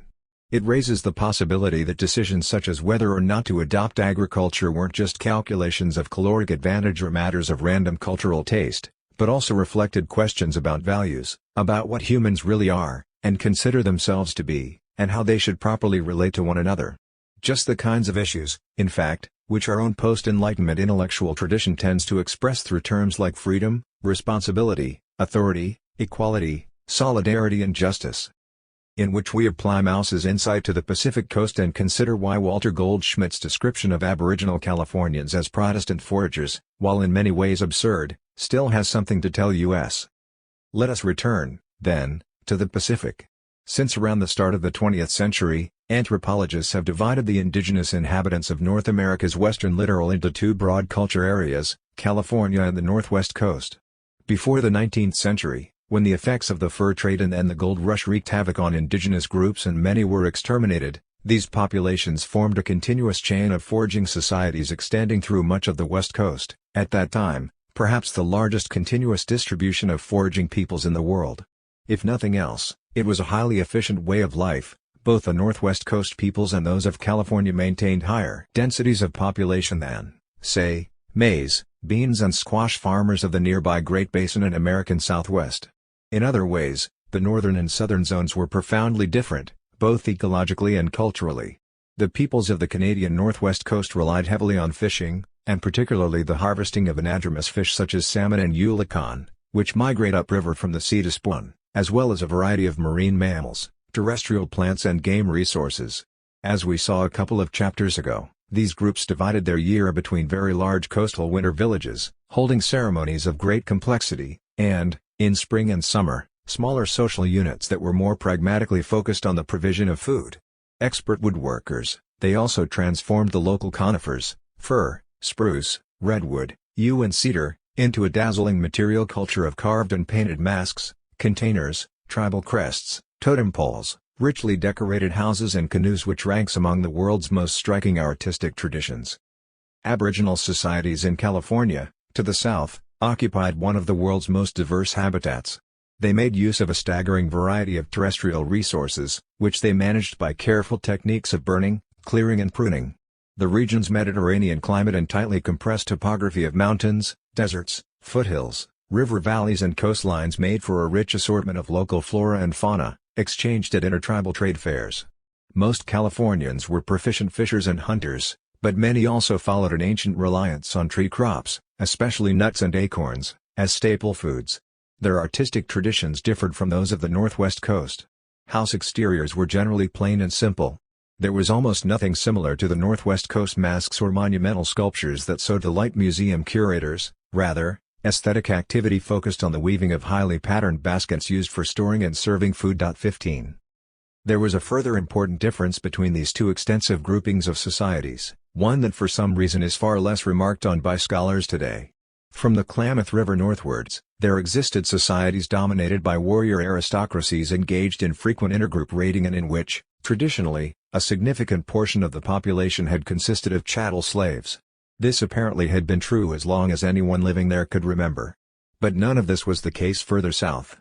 How exactly did this happen? How did a boundary emerge between one extended family of foraging societies that habitually raided each other for slaves, and another that did not keep slaves at all? You might think there would be a lively debate about this among scholars, but in fact there isn't. Instead, most treat the differences as insignificant, preferring to lump all Californian and Northwest Coast societies together in a single category of affluent foragers or complex hunter-gatherers. 16 If differences between them are considered at all, they are usually understood as mechanical responses to their contrasting modes of subsistence. Aquatic, fish-based economies, it's argued, simply tended to foster warlike societies, just as terrestrial, acorn-based foraging economies somehow did not. 17 We will shortly consider the merits and limitations of such recent arguments, but first it is useful to turn back to some of the ethnographic work undertaken by earlier generations. Some of the most striking research about the indigenous peoples of California was done by the 20th-century anthropologist Walter Goldschmidt. One of his key writings, unobtrusively entitled An Ethnological Contribution to the Sociology of Knowledge, was concerned with the Yurok and other related groups who inhabited the northwestern corner of California, just south of the mountain ranges where Oregon begins. 18 For Goldschmidt and members of his anthropological circle, the Yurok were famous for the central role that money, which took the form of white denolium shells arranged on strings, and headbands made of bright red woodpecker scalps, played in every aspect of their social lives. It's worth mentioning here that settlers in different parts of North America referred to a whole variety of things as Indian money. Often these were shell beads or actual shells. But in almost every case, the term is largely a projection of European categories onto objects that look like money, but really aren't. Probably the most famous of these, wampum, did eventually come to be used as a trade currency in transactions between settlers and indigenous peoples of the Northeast, and was even accepted as currency in several American states for transactions between settlers. In Massachusetts and New York, for instance, wampum was legal tender in shops. In dealings between indigenous people, however, it was almost never used to buy or sell anything. Rather, it was employed to pay fines, and as a way of forming and remembering compacts and agreements. This was true in California as well. But in California, unusually, money also seems to have been used in more or less the way we expect money to have been used, for purchases, rentals and loans. In California in general, and its northwest corner in particular, the central role of money in indigenous societies was combined with a cultural emphasis on thrift and simplicity, a disapproval of wasteful pleasures, and a glorification of work that, according to Goldschmidt, bore an uncanny resemblance to the Puritan attitudes described by Max Weber in his famous 1905 essay, The Protestant Ethic and the Spirit of Capitalism. This analogy might seem a bit of a stretch, and in many ways it was. But it's important to understand the comparison that Goldschmidt was actually making. Weber's essay, familiar to just about anyone who's ever taken a social science course, is often misunderstood. Weber was trying to answer a very specific question: why capitalism emerged in Western Europe, and not elsewhere. Capitalism, as he defined it, was itself a kind of moral imperative. Almost everywhere in the world, he noted, and certainly in China, India and the Islamic world, one found commerce, wealthy merchants and people who might justly be referred to as capitalists. But almost everywhere, anyone who acquired an enormous fortune would eventually cash in their chips. They would either buy themselves a palace and enjoy life, or come under enormous moral pressure from their community to spend their profits on religious or public works, or boozy popular festivities. Usually they did a bit of both. Capitalism, on the other hand, involved constant reinvestment, turning one's wealth into an engine for creating ever more wealth, increasing production, expanding operations, and so forth. But imagine, Weber suggested, being the very first person in one's community to act this way. To do so would have meant defying all social expectations, to be utterly despised by almost all your neighbors, who would, increasingly, also become your employees. Anyone capable of acting in such a defiantly single-minded manner, Weber observed, would have to be some sort of hero. This, he said, is the reason why it took a puritanical strain of Christianity, like Calvinism, to make capitalism possible. Puritans not only believed almost anything they could spend their profits on was sinful, but also, joining a Puritan congregation meant one had a moral community whose support would allow one to endure the hostility of one's hell-bound neighbors. Obviously, none of this was true in an 18th-century Yurok village. Aboriginal Californians did not hire one another as wage laborers, lend money at interest, or invest the profits of commercial ventures to expand production. There were no capitalists in the literal sense. What there was, however, was a remarkable cultural emphasis on private property. As Goldschmidt notes, all property, whether natural resources, money or items of wealth, was privately, and for the most part individually, owned, including fishing, hunting and gathering grounds. Individual ownership was complete, with full rights of alienation. Such a highly developed concept of property, Goldschmidt observed, requires the use of money, such that in Northwest California money buys everything: wealth, resources, food, honor and wives. 19. This very unusual property regime corresponded to a broad ethos, which Goldschmidt compared to Weber's spirit of capitalism, though, one might object, it corresponds more to how capitalists like to imagine the world than to how capitalism actually works. The Yurok were what we've called possessive individualists. They took it for granted that we are all born equal, and that it is up to each of us to make something of ourselves through self-discipline, self-denial and hard work. What's more, this ethos appears to have been largely applied in practice. As we've seen, the indigenous peoples of the Northwest Coast were just as industrious as those of California, and in both cases those who accumulated wealth were expected to give much of it away by sponsoring collective festivals. The underlying ethos, however, could not have been more different. Where the wealthy Yurok were expected to be modest, Kwakiutl chiefs were boastful and vainglorious, so much so that one anthropologist compared them to paranoid schizophrenics. Where wealthy Yurok made little of their ancestry, Northwest Coast households had much in common with the noble houses and dynastic estates of medieval Europe, in which a class of nobles jockeyed for position within ranks of hereditary privilege, staging dazzling banquets to enhance their reputations and secure their claims to honorific titles and heirloom treasures stretching back to the beginning of time. 20. It's hard to imagine that the existence of such striking cultural differences between neighboring populations could be completely coincidental, but it's also extremely difficult to find any studies that even begin to address the question of how this contrast came about. 21 Is it possible to see indigenous Californians and peoples of the Northwest Coast as defining themselves against each other, rather in the manner that Californians and New Yorkers do today? If so, then how much of their way of life can we really explain as being motivated by a desire to be unlike other groups of people? Here, we need to bring back our earlier discussion of schismogenesis, which we introduced to help make sense of the intellectual encounter between 17th-century French colonists and the Wendat people of North America's eastern woodlands. Schismogenesis, you'll recall, describes how societies in contact with each other end up joined within a common system of differences, even as they attempt to distinguish themselves from one another. Perhaps the classic historical example, in both senses of the term classic, would be the ancient Greek city-states of Athens and Sparta, in the 5th century BC. As Marshall Solons puts it, dynamically interconnected, they were then reciprocally constituted. Athens was to Sparta as sea to land, cosmopolitan to xenophobic, commercial to autarkic, luxurious to frugal, democratic to oligarchic, urban to villageois, autochthonous to immigrant, logomanic to laconic. One cannot finish enumerating the dichotomies. Athens and Sparta were antitypes. 22. Each society performs a mirror image of the other. In doing so, it becomes an indispensable alter ego, the necessary and ever-present example of what one should never wish to be. Might a similar logic apply to the history of foraging societies in California and on the Northwest Coast? Where we make a case for schismogenesis between Protestant foragers and fisher kings. Let's look more closely at what might be described, in Weber's sense, as the spirit of Northern Californian foragers. At root, it was a series of ethical imperatives, in Goldschmidt's words, the moral demand to work and by extension pursuit of gain, the moral demand of self-denial, and the individuation of moral responsibility. 23 Bound up in this was a passion for individual autonomy as absolute as that of any Kalahari bushman, even if it took a strikingly different form. Yurok men scrupulously avoided being placed in a situation of debt or ongoing obligation to anyone else. Even the collective management of resources was frowned upon. Foraging grounds were individually owned and could be rented out in times of shortfall. Property was sacred, and not only in the legal sense that poachers could be shot. It also had a spiritual value. Yurok men would often spend long hours meditating on money, while the highest objects of wealth, precious hides and obsidian blades displayed only at festivals, were the ultimate sacra.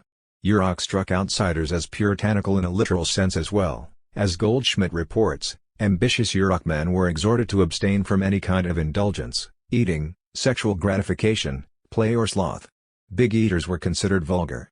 Young men and women were lectured on the need to eat slowly and modestly, to keep their bodies slim and lithe. Wealthy Yurok men would gather every day in sweat lodges, where an almost daily test of these ascetic values was the need to crawl headfirst through a tiny aperture that no overweight body could possibly enter. Repasts were kept bland and Spartan, decoration simple, dancing modest and restrained. There were no inherited ranks or titles. Even those who did inherit wealth continued to emphasize their personal hard work, frugality and achievement, and while the rich were expected to be generous towards the less fortunate and look after their own lands and possessions, responsibilities for sharing and caring were modest in comparison with foraging societies almost anywhere else. Northwest Coast societies, in contrast, became notorious among outside observers for the delight they took in displays of excess. They were best known to European ethnologists for the festivals called potlatch, usually held by aristocrats succeeding to some new noble title. Nobles would often accumulate many of these over the course of a lifetime. In these feasts they sought to display their grandeur and contempt for ordinary worldly possessions by performing magnificent feats of generosity, overwhelming their rivals with gallons of candlefish oil, berries and quantities of fatty and greasy fish. Such feasts were scenes of dramatic contests, sometimes culminating in the ostentatious destruction of heirloom copper shields and other treasures, just as in the early period of colonial contact. Around the turn of the 19th century, they sometimes culminated in the sacrificial killing of slaves. Each treasure was unique, there was nothing that resembled money. Potlatch was an occasion for gluttony and indulgence, grease feasts designed to leave the body shiny and fat. Nobles often compared themselves to mountains, with the gifts they bestowed rolling off them like boulders, to flatten and crush their rivals. The Northwest Coast group we know best are the Kwakwaka'wakw, Kwakiutl, among whom Boas conducted field work.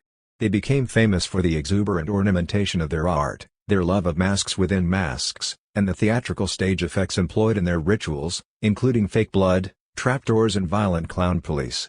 All the surrounding societies, including the Nootka, Haida and Tsimshian, appear to have shared the same broad ethos. Similarly dazzling material cultures and performances could be found all the way from Alaska south to the area of Washington state. They also shared the same basic social structure, with hereditary ranks of nobles, commoners and slaves. Throughout this entire region, a 1,500-mile strip of land from the Copper River Delta to Cape Mendocino, intergroup raiding for slaves was endemic, and had been for as long as anyone could recall. In all these societies of the Northwest Coast, nobles alone enjoyed the ritual prerogative to engage with guardian spirits, who conferred access to aristocratic titles, and the right to keep the slaves captured in raids. Commoners, including brilliant artists and craftspeople, were largely free to decide which noble house they wished to align themselves with. Chiefs vied for their allegiance by sponsoring feasts, entertainment and vicarious participation in their heroic adventures. "Take good care of your people," went the elders' advice to a young Nuu-chah-nulth, Nootka, chief. "If your people don't like you, you're nothing." 24. In many ways, the behavior of Northwest Coast aristocrats resembles that of mafia dons, with their strict codes of honor and patronage relations, or what sociologists speak of as court societies. The sort of arrangement one might expect in, say, feudal Sicily, from which the mafia derived many of its cultural codes. 25 But this is emphatically not what we are taught to expect among foragers. Granted, the followers of any one of these fisher kings rarely numbered more than 100 or 200 people, not much larger than the size of a Californian village. In neither the Northwest Coast nor the Californian culture area were there overarching political, economic or religious organizations of any kind. But within the tiny communities that did exist, entirely different principles of social life applied. All this begins to make the anthropologist's habit of lumping Yurok notables and Kwakiutl artists together as affluent foragers or complex hunter-gatherers seem rather silly. The equivalent of saying a Texas oil executive and a medieval Egyptian poet were both complex agriculturalists because they ate a lot of wheat. But how do we explain the differences between these two culture areas? Do we start from the institutional structure, the rank system and importance of potlatch in the Northwest Coast, the role of money and private property in California, then try to understand how the prevailing ethos of each society emerges from it? Or did the ethos come first, a certain conception of the nature of humanity and its role in the cosmos, and did the institutional structures emerge from that? Or are both simply effects of a different technological adaptation to the environment? These are fundamental questions about the nature of society. Theorists have been batting them about for centuries, and probably will be for centuries to come. To put the matter more technically, we might ask what ultimately determines the shape a society takes: economic factors, organizational imperatives or cultural meanings and ideas?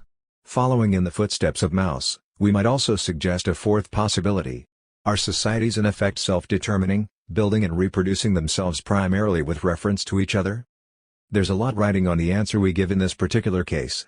The indigenous history of the Pacific Coast might not provide a very good model for what the first proto-farmers in the Fertile Crescent were like 10,000 years ago. but it does shed unique light on other kinds of cultural processes, which, as we explored above, have been going on for just as long, if not longer, whereby certain foraging peoples, in particular times and places, came to accept permanent inequalities, structures of domination and the loss of freedoms. Let's now go through the possible explanations, one by one. The most striking difference between the indigenous societies of California and the Northwest Coast is the absence, in California, of formal ranks and the institution of potlatch. The second really follows from the first. In California there were feasts and festivals, to be sure, but since there was no title system, these lacked almost all the distinctive features of potlatch, the division between high and low forms of cuisine, the use of ranked seating orders and serving equipment, obligatory eating of oily foods, competitive gifting, self-aggrandizing speeches, or any other public manifestations of rivalry between nobles fighting over titular privilege. 26. In many ways, the seasonal gatherings of Californian tribes seem exactly to reverse the principles of potlatch. Staple rather than luxury foods were consumed, ritual dances were playful rather than regimented or menacing, often involving the humorous transgression of social boundaries between men and women, children and elders. They seem to be one of the few occasions when the otherwise staid Yurok allowed themselves to have a bit of fun. Valuables such as obsidian blades and deer skins were never sacrificed or gifted to enemies as a challenge or insult, but carefully unwrapped and passed into the trust of temporary dance leaders, as if to underline how much their owners wished to avoid drawing undue attention to themselves. 27. Local headmen in California certainly did benefit by hosting such occasions. Social connections were made, and an enhanced reputation could often mean later opportunities to make money. 28 But insofar as feast sponsors could be seen as self-aggrandizing, they themselves went to great lengths to downplay their roles, and anyway, attributing a secret desire for profit to them seems reductive in the extreme, even rather insulting, considering the actual redistribution of resources that went on in Californian trade feasts and deerskin dances, and their well-documented importance in promoting solidarity between groups from neighboring hamlets. 29. So are we talking about the same basic institution, a redistributive feast, carried out in an entirely different spirit, or two entirely different institutions, or even, potlatch and anti-potlatch? How are we to tell? Clearly the issue is much broader, and touches on the very nature of culture areas and what actually constitutes a threshold or boundary between them. We are looking for a key to this problem. It lies in the institution of slavery, which, as we've noted, was endemic on the Northwest Coast but correspondingly absent south of the Klamath River in California. Slaves on the Northwest Coast were hewers of wood and drawers of water, but they were especially involved in the mass harvesting, cleaning and processing of salmon and other anadromous fish. There's no consensus, however, on how far back the indigenous practice of slavery actually went there. The first European accounts of the region in the late 18th century speak of slaves, and express mild surprise in doing so, since full-fledged chattel slavery was quite unusual in other parts of Aboriginal North America. These accounts suggest that perhaps a quarter of the indigenous Northwest Coast population lived in bondage, which is about equivalent to proportions found in the Roman Empire, or classical Athens, or indeed the cotton plantations of the American South.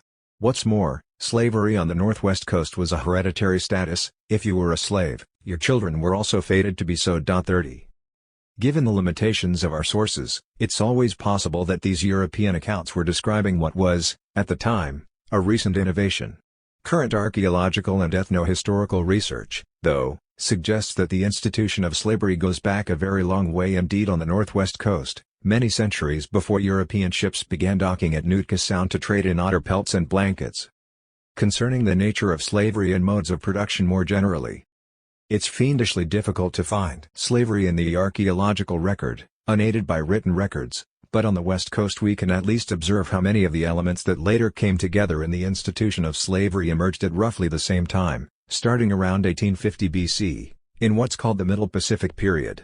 This is when we first observe the bulk harvesting of anadromous fish, an incredibly bounteous resource. Later travelers recounted salmon runs so massive one could not see the water for the fish, but one that involved a dramatic intensification of labor demands.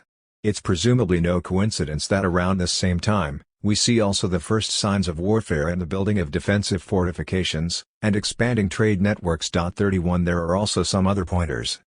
Cemeteries of Middle Pacific Age, between 1850 BC and AD 200, reveal extreme disparities in treatments of the dead, something not seen in earlier times. At the top end, the most privileged burials exhibit formal systems of body ornamentation, and the somewhat macabre staging of corpses in seated, reclining or other fixed positions, presumably referencing a strict hierarchy of ritual postures and manners among the living. At the bottom we see quite the other extreme: mutilation of certain individuals' bodies, recycling of human bone to make tools and containers, and the offering of people as grave goods, i.e. human sacrifice. The overall impression is of a wide spectrum of formalized statuses, ranging from high rank to people whose lives and deaths appear to have mattered little. 32. Turning now to California, one thing we can note straight away is the absence of all these features in correspondingly early periods. South of Cape Mendocino we seem to be dealing with a different kind of Middle Pacific, a more Pacific one, in fact. But we can't put these differences down to a lack of contact between the two groups. On the contrary, archaeological and linguistic evidence demonstrates extensive movement of people and goods along much of the west coast. A vibrant, canoe-borne maritime commerce already linked coastal and island societies, conveying valuables such as shell beads, copper, obsidian and a host of organic commodities across the diverse ecologies of the Pacific littoral. Various lines of evidence also point to the movement of human captives as a feature of intergroup warfare and trade. As early as 1500 BC, some parts of the shoreline around the Salish Sea were already equipped with fortifications and shelters, in apparent anticipation of raids. 33. So far, we have been talking about slavery without really defining the term. This is a little unwise, because Amerindian slavery had certain specific features that make it very different from ancient Greek or Roman household slavery, let alone European plantation slavery in the Caribbean or in America's Deep South. While slavery of any sort was a fairly unusual institution among indigenous peoples of the Americas, some of these distinctively Amerindian features were shared, at least in their broad outlines, across much of the continent, including the tropics, where the earliest Spanish sources document local forms of slavery back to the 15th century AD. The Brazilian anthropologist Fernando Santos Granero has coined a term for Amerindian societies that possessed these features.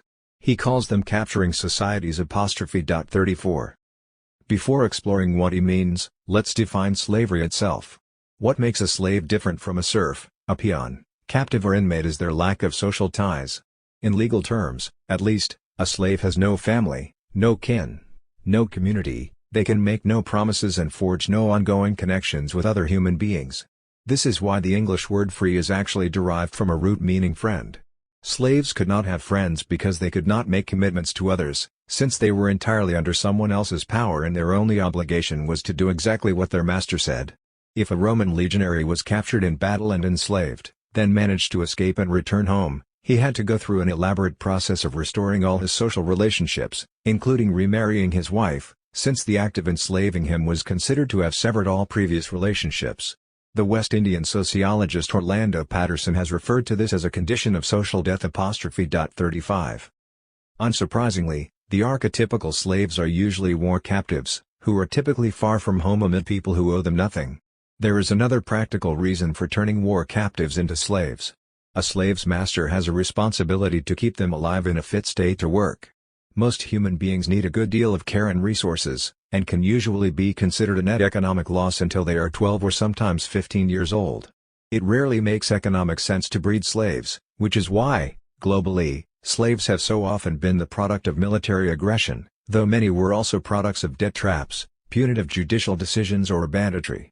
Seen one way, a slave raider is stealing the years of caring labor another society invested to create a work-capable human being. 36. What, then, do Amerindian capturing societies have in common which makes them distinctive from other kinds of slaveholding societies? On the face of it, not much. And least of all their modes of subsistence, which were about as diverse as could be imagined. As Santos Granero points out, in northwest Amazonia the dominant peoples were sedentary horticulturalists and fishermen living along the largest rivers, who raided the nomadic hunting-gathering bands of the hinterland. By contrast, in the Paraguay River basin it was semi-itinerant hunter-gatherers who raided or subjugated village agriculturalists. In southern Florida the hegemonic groups, Calusa, in this case, were fishermen-gatherers who lived in large, permanent villages but moved seasonally to fishing and gathering sites, raiding both fishing and farming communities. 37. Classifying these groups according to how much they farmed, fished or hunted tells us little of their actual histories. What really mattered, in terms of the ebb and flow of power and resources, was their use of organized violence to feed off other populations. Sometimes the foraging peoples, such as the Guaycurú of the Paraguay Palm Savanna, or the Calusa of Florida Keys, had the upper hand militarily over their agricultural neighbors. In such cases, taking slaves and exacting tribute exempted a portion of the dominant society from basic subsistence chores, and supported the existence of leisured elites. It also supported the training of specialized warrior castes, which in turn created the means for further appropriation and further tribute. Here, again, the idea of classifying human societies by modes of subsistence looks decidedly naive. How, for instance, would we propose to classify foragers who consume quantities of domestic crops, exacted as tribute from nearby farming populations? Marxists, who refer to modes of production, do sometimes allow for a tributary mode, but this has always been linked to the growth of agrarian states and empires. Back to Book 3 of Marx's Capital. 38 What really needs to be theorized here is not just the mode of production practiced by victims of predation, but also that of the non-producers who prey on them. Now wait. A non-productive mode of production?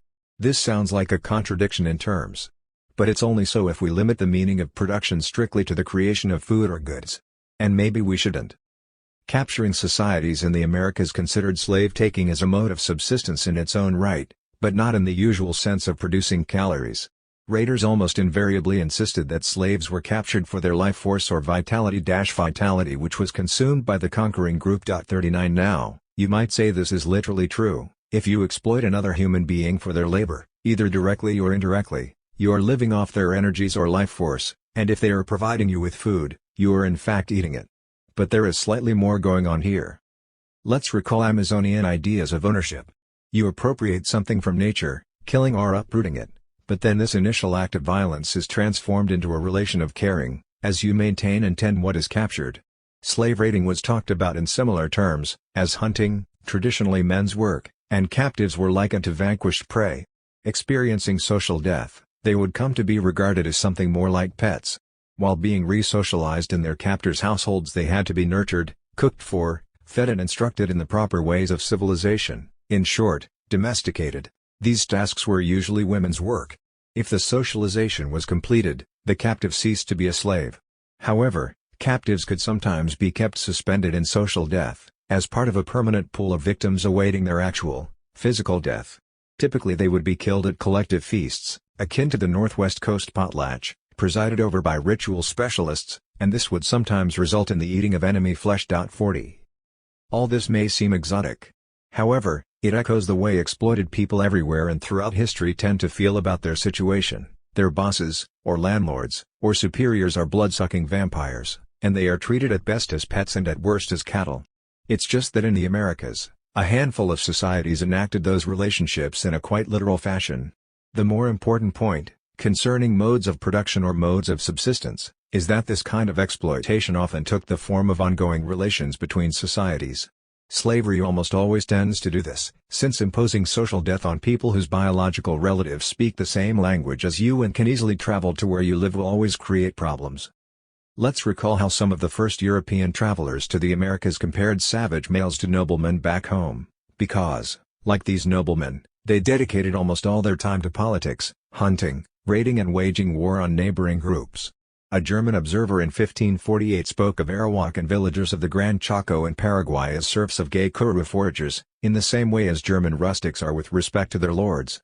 The implication was that little really separates a Guaycuru warrior from a Swabian feudal baron, who likely spoke French at home, feasted regularly on wild game and lived off the labor of German-speaking peasants, even though he had never touched a plow.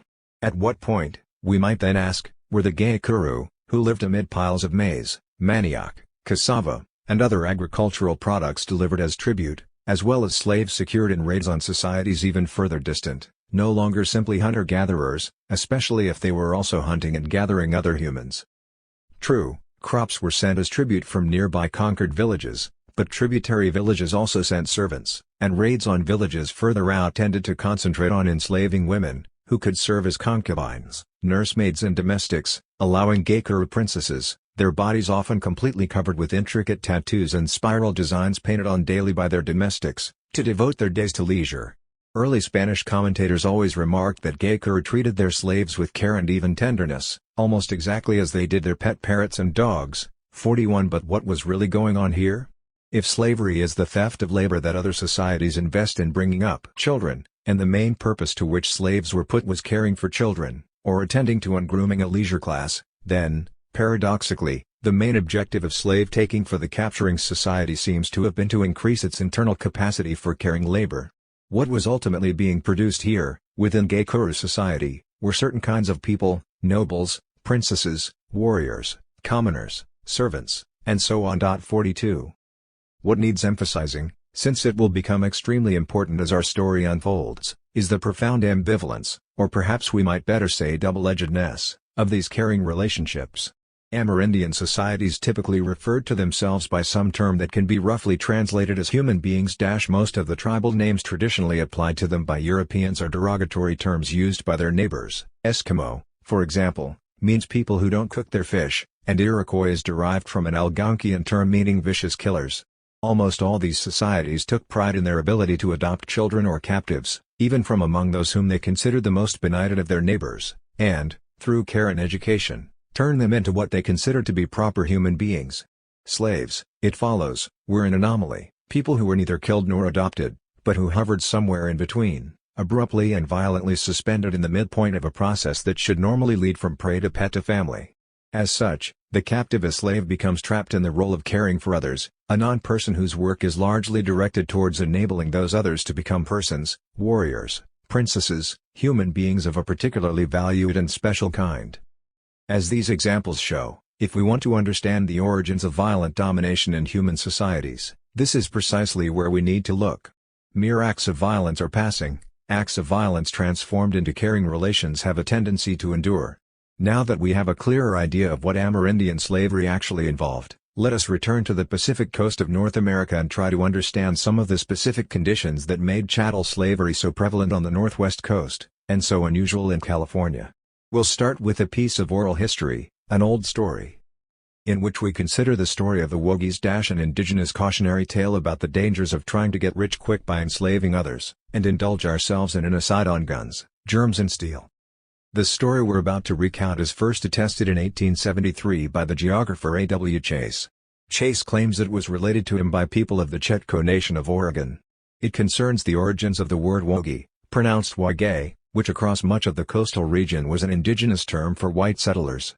The story didn't really register among scholars, it was repeated a couple of times in the following half-century or so, but otherwise that was it.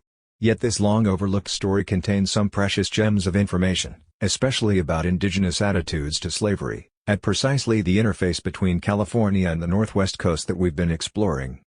Barely a handful of Chetco exist today.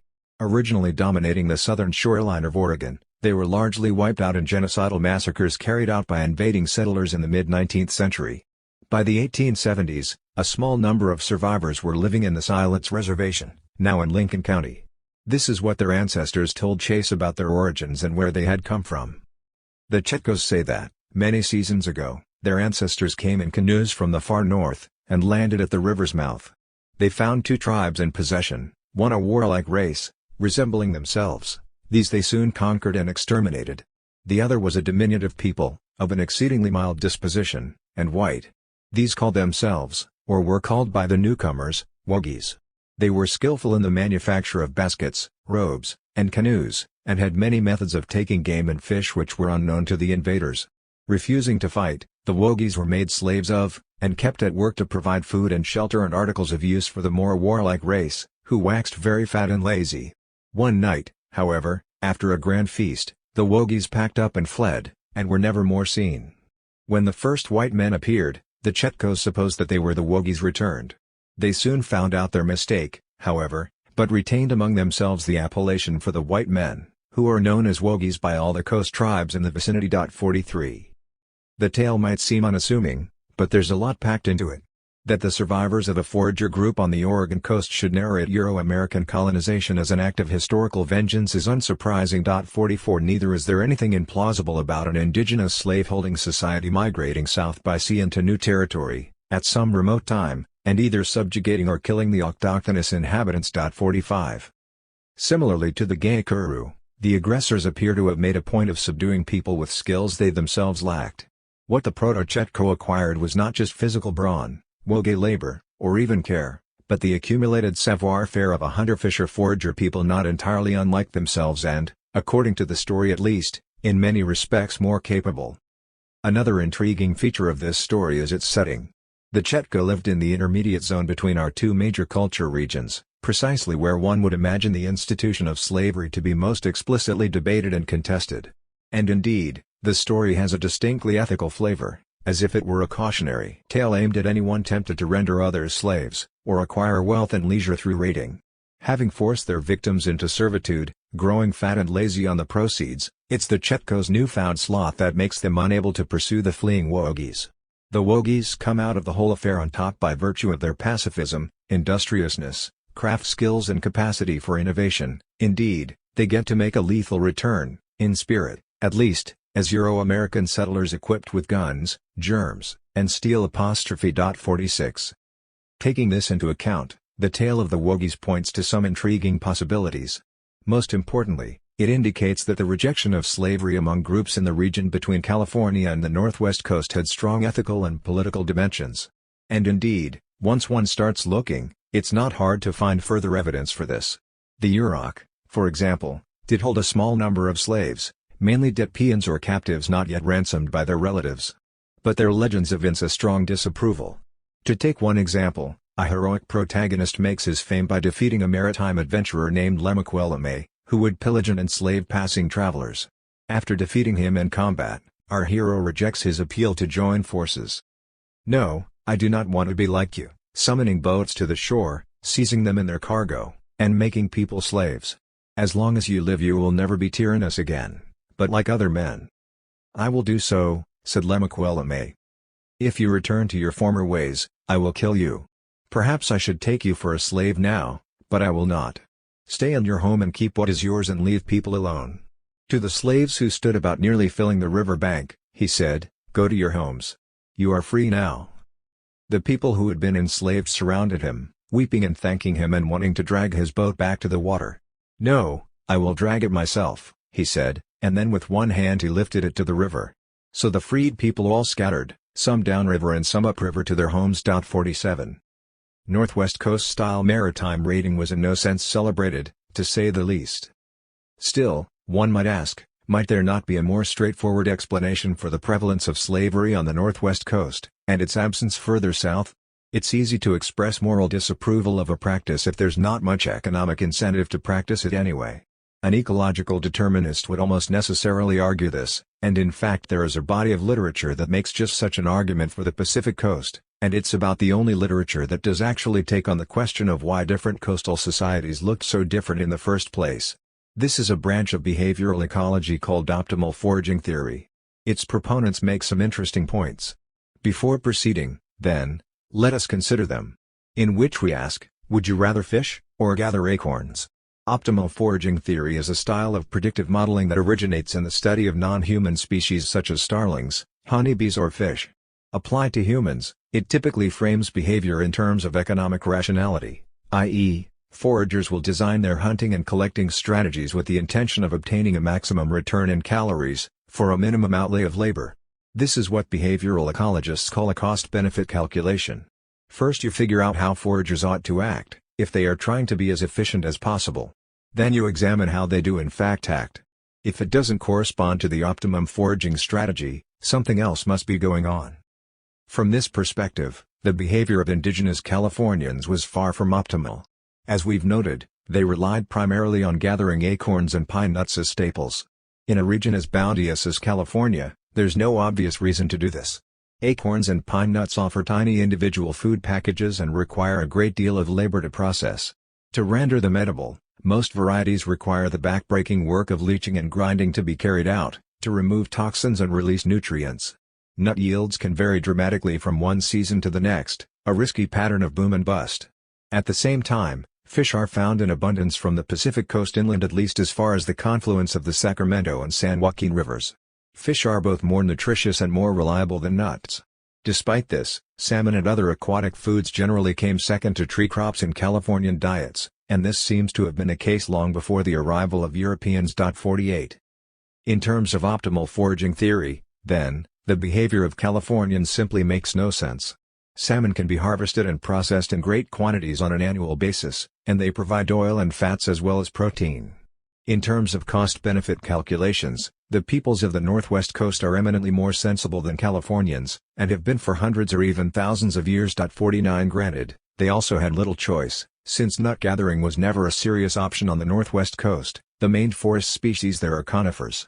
It's also true that northwest coast peoples enjoyed a greater range of fish than Californians, including ulicon, candlefish, intensively exploited for its oil, which was both a staple food and a core ingredient in grease feasts, where nobles ladled great quantities of this stuff onto the burning hearth, and occasionally onto one another. But the Californians did have a choice. California, then, is an ecological puzzle. Most of its indigenous inhabitants appear to have prided themselves on their hard work, clear-sighted practicality and prudence in monetary affairs, quite unlike the wild and excessive self-image of Northwest Coast chiefs, who liked to boast that they didn't care about anything. But as it turns out, the Californians were the ones basing their entire regional economy on apparently irrational choices. Why did they choose to intensify the use of oak groves and pinyon stands when so many rich fisheries were available? Ecological determinists sometimes try to solve the puzzle by appealing to food security. Brigands like Lemuel might have been seen as villains, at least in some quarters, but brigands, they argue, will always exist. And what is more attractive to thieves and raiders than stockpiles of already processed, easy-to-transport food? But dead fish, for reasons that should be obvious to all of us, cannot be left lying around. They must be either eaten immediately or cleaned, filleted, dried and smoked to prevent infestation. On the northwest coast these tasks were completed like clockwork in the spring and summer, because they were critical for the group's physical survival, and also its social survival in the competitive feasting exploits of the winter season. 50. In the technical language of behavioral ecology, fish are front-loaded. You have to do most of the work of preparation right away. As a result, one could argue that a decision to rely heavily on fish, while undoubtedly sensible in purely nutritional terms, is also weaving a noose for one's own neck. It meant investing in the creation of a storable surplus of processed and packaged foods, not just preserved meat, but also fats and oils, which also meant creating an irresistible temptation for plunderers. 51 Acorns and nuts, on the other hand, present neither such risks nor such temptations. They are backloaded. Harvesting them was a simple and fairly leisurely affair. 52 And, crucially, there was no need for processing prior to storage. Instead, most of the hard work took place only just before consumption, leaching and grinding to make porridges, cakes and biscuits. This is the very opposite of smoked fish, which you don't even have to cook if you don't want to. So there was little point in raiding a store of raw acorns. As a result, there was also no real incentive to develop organized ways of defending these stores against potential raiders. One can begin to see the logic here.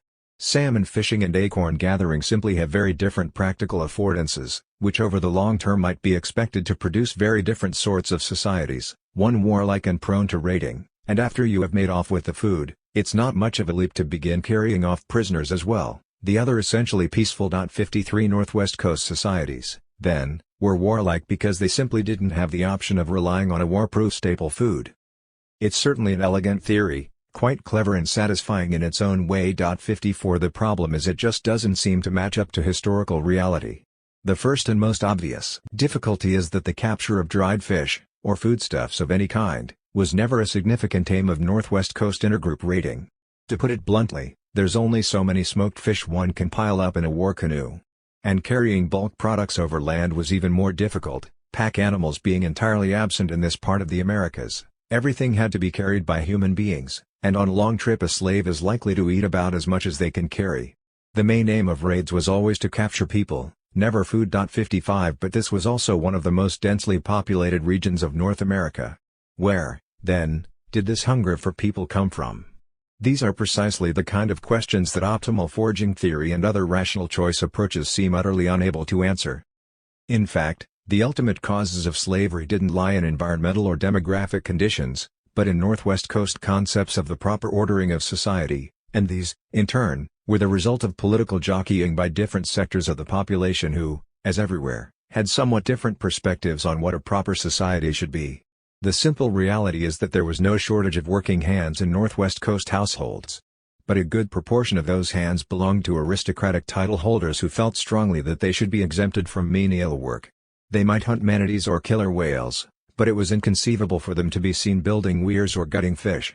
First-hand accounts show this often became an issue in the spring and summer, when the only limits on fish harvesting were the number of hands available to process and preserve the catch. Rules of decorum prevented nobles from joining in, while low-ranking commoners, perpetual transients, as one ethnographer called them 56, would instantly defect to a rival household if pressed too hard or called upon too often. In other words, aristocrats probably did feel that commoners should be working like slaves for them, but commoners had other opinions. Many were happy to devote long hours to art, but considered fish runs quite another matter. Indeed, the relation between title-holding nobles and their dependents seems to have been under constant negotiation. Sometimes it was not entirely clear who was serving whom. High rank was a birthright, but a noble could not rest on his laurels. He had to keep up his name through generous feasting, potlatching, and general open-handedness. Otherwise he ran the risk not only of losing face but in extreme cases actually losing his position, or even his life. Swadesh tells of a despotic, Nootka, chief who was murdered for robbing his commoners by demanding all of his fishermen's catch, rather than the usual tributary portion. His successor outdid himself in generosity, saying when he caught a whale, "You people cut it up and everyone take one chunk, just leave the little dorsal fin for me." 57. The result, from the noble's point of view, was a perennial shortage, not of labor as such but of controllable labor at key times of year. This was the problem to which slavery addressed itself. And such were the immediate causes, which made harvesting people from neighboring clans no less essential to the aboriginal economy of the northwest coast than constructing weirs, clam gardens or terraced root plots. 58. So we must conclude that ecology does not explain the presence of slavery on the northwest coast. Freedom does. Title-holding aristocrats, locked in rivalry with one another, simply lacked the means to compel their own subjects to support their endless games of magnificence. They were forced to look abroad. What, then, of California? Picking up where we left off, with the tale of the Wogies, a logical place to start is precisely the boundary zone between these two culture areas. As it turns out, the Yurok and other Protestant foragers of Northern California were, even by Californian standards, unusual, and it behoves us to understand why. In which we turn to the cultivation of difference in the Pacific Shatter Zone. Alfred Graeber, who pioneered the ethnographic study of California's indigenous population, described its northwest section as a shatter zone, an area of unusual diversity, bridging the two great culture areas of the Pacific littoral. Here the distribution of ethnic and language groups, Yurok, Karuk, Hupa, Dalawa, and as many as a dozen even smaller societies, compress like the bellows of an accordion. Some of these micronations spoke languages of the Athabascan family, others, in their domestic arrangements and architecture, retain traces of aristocracy that point clearly to their origins somewhere up on the northwest coast. Still, with very few exceptions, none practiced chattel slavery. 59. To underscore the contrast, we should note that in any true northwest coast settlement hereditary slaves might have constituted up to a quarter of the population. These figures are striking. As we noted earlier, they rival the demographic balance in the colonial South at the height of the cotton boom and are in line with estimates for household slavery in classical Athens. 60. If so, these were full-blown slave societies where unfree labor underpinned the domestic economy and sustained the prosperity of nobles and commoners alike. Assuming that many groups came south from the northwest coast, as linguistic and other evidence suggests, and that at least some of this movement took place after about 1800 BC, when slavery was most likely institutionalized, the question becomes, when and how did foragers in the Shatter Zone come to lose the habit of keeping slaves? The when part of this question is really a matter for future research. The how part is more accessible. In many of these societies one can observe customs that seem explicitly designed to head off the danger of captive status becoming permanent. Consider, for example, the Yurok requirement for victors in battle to pay compensation for each life taken, at the same rate one would pay if one were guilty of murder. This seems a highly efficient way of making intergroup raiding both fiscally pointless and morally bankrupt. In monetary terms, military advantage became a liability to the winning side. As Graeber put it, the va victis of civilization might well have been replaced among the Yurok, in a monetary sense at least, by the dictum, woe to the victors. 61. The Chetko's cautionary tale of the Wogies offers some further pointers. It suggests that populations directly adjacent to the Californian Shatter Zone were aware of their northern neighbors and saw them as warlike, and as disposed to a life of luxury based on exploiting the labor of those they subdued.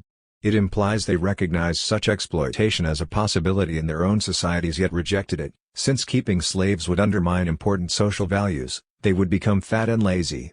Turning south, to the California Shatter Zone itself, we find evidence that, in many key areas of social life, The foragers of this region were indeed building their communities, in good schismogenetic fashion, as a kind of mirror image, a conscious inversion of those on the northwest coast. Some examples are in order. Clues emerge from the simplest and most apparently pragmatic details. Let us cite just one or two.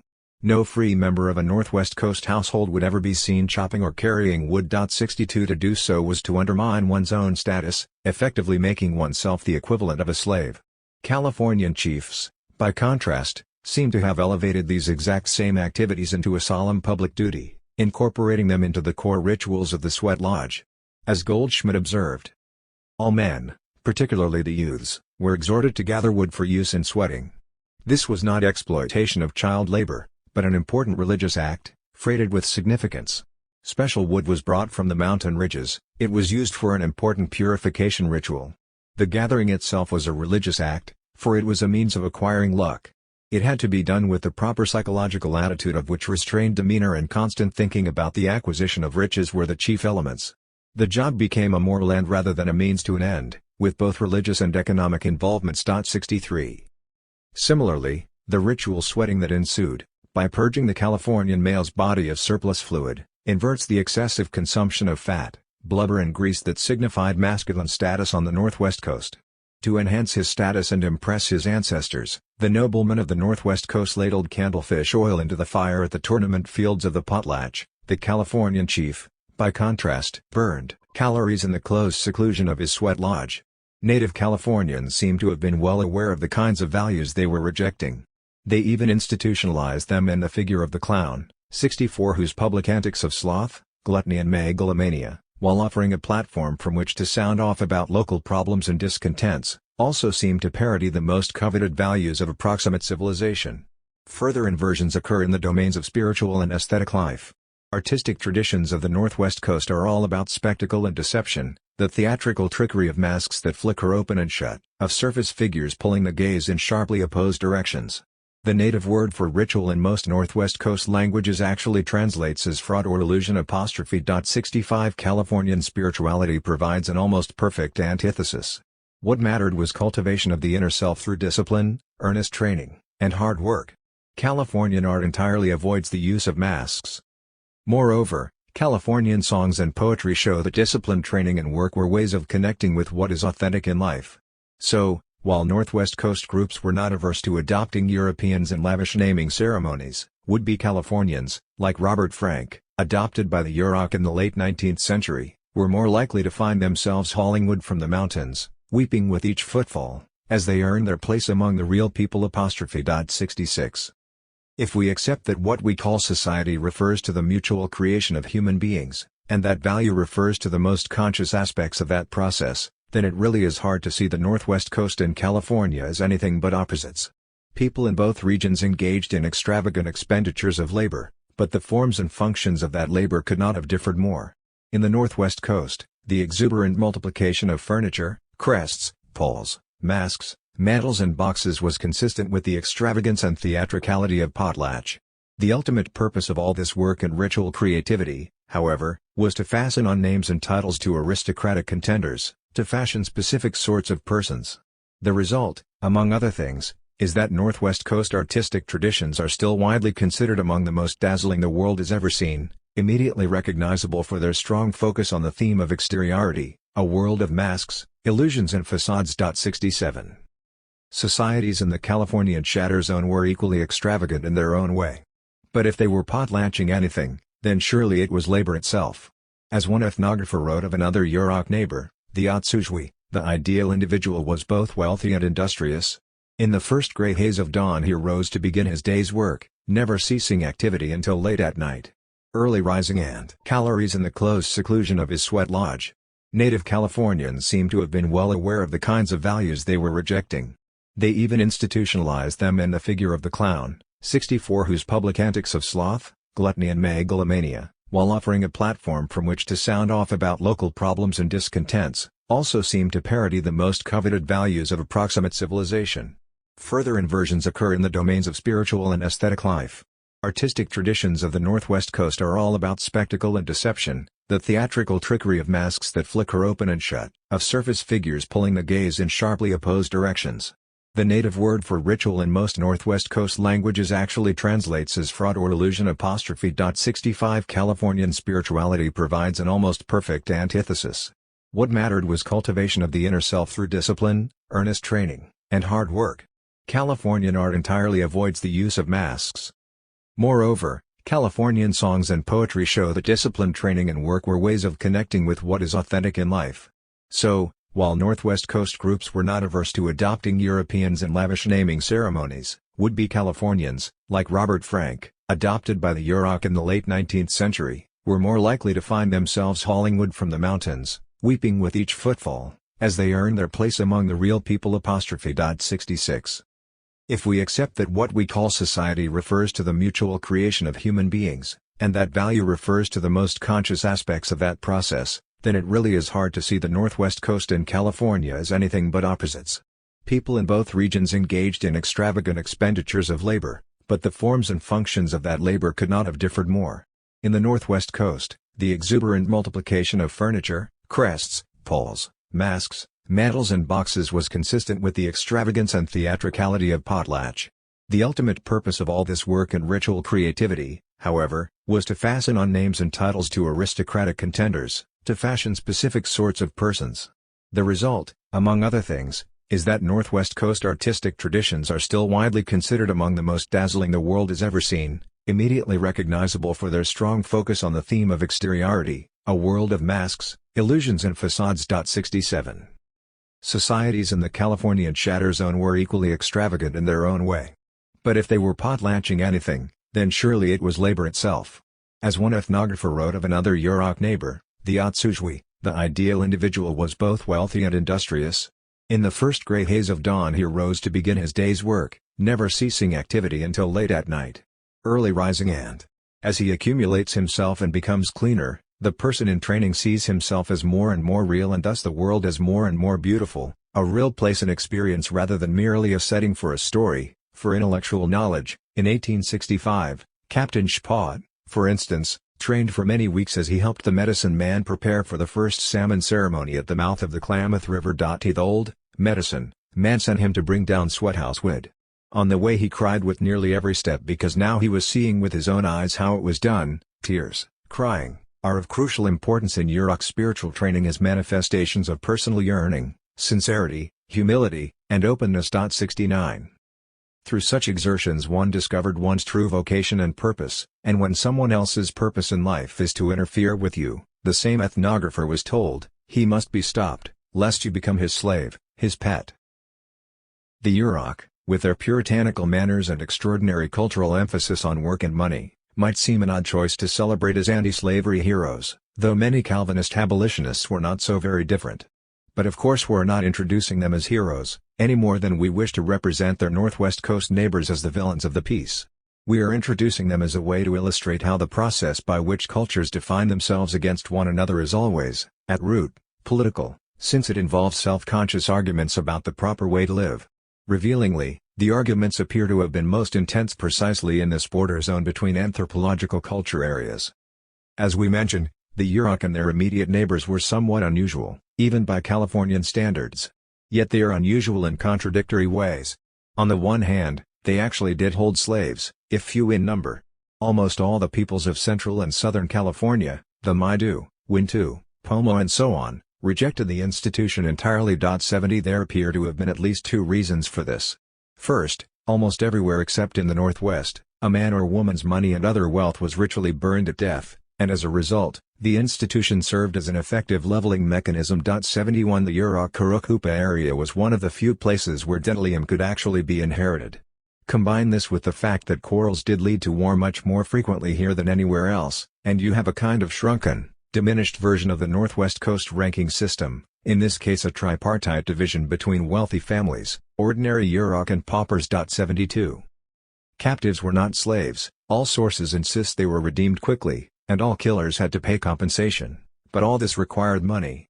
This meant the important men who often instigated wars could profit handsomely from the affair by lending to those unable to pay, and the latter were thus either reduced to debt peons, or retreated to live ignominiously in isolated homesteads in the woods. 73 One might see the intense focus on obtaining money, and resultant puritanism, and also the strong moral opposition to slave raiding as a result of tensions created by living in this unstable and chaotic buffer zone between the two regions. Elsewhere in California, formal chiefs or headmen existed, and though they wielded no power of compulsion, they settled conflicts by raising funds for compensation collectively, and the focus of cultural life was less on the accumulation of property than on organizing annual rites of world renewal. Here one might say things have turned full circle. The ostensible purpose of the potlatch and spectacular competitions over wealth and heirloom titles on the northwest coast was, ultimately, to win prized roles in the great midwinter masquerades that were, similarly, intended to revive the forces of nature. California chiefs too were ultimately concerned with winter masquerades. Being Californians, they did not employ literal masks, but, as in the Kwakiutl midwinter ceremonial, gods came down to earth and were embodied in costumed dancers, designed to regenerate the world and save it from imminent destruction. The difference, of course, was that in the absence of a servile labor force or any system of hereditary titles, Californian Pomo or Maidu chiefs had to go about organizing such rituals in an entirely different way. Some conclusions. Environmental determinists have an unfortunate tendency to treat humans as little more than automata, living out some economist's fantasy of rational calculation. To be fair, they don't deny that human beings are quirky and imaginative creatures, they just seem to reason that, in the long run, this fact makes very little difference. Those who don't follow an optimal pathway for the use of resources are destined for the ash heap of history.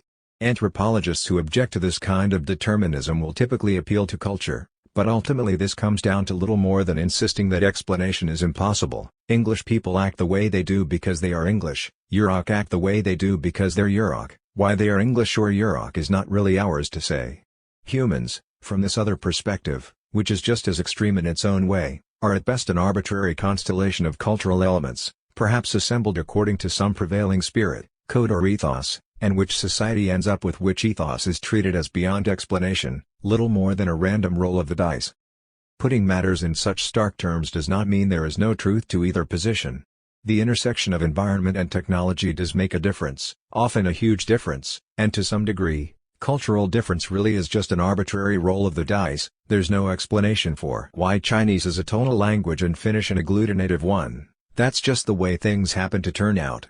Still, if one treats the arbitrariness of linguistic difference as the foundation of all social theory, which is basically what structuralism did, and post-structuralism continues to do, the result is just as mechanically deterministic as the most extreme form of environmental determination. Language speaks us. We are doomed to endlessly enact patterns of behavior not of our own creation, not of anyone's creation really, until some seismic shift in the cultural equivalent of tectonic plates lands us somehow in a new, equally inexplicable arrangement. In other words, both approaches presume that we are already, effectively, stuck. This is why we ourselves place so much emphasis on the notion of self-determination.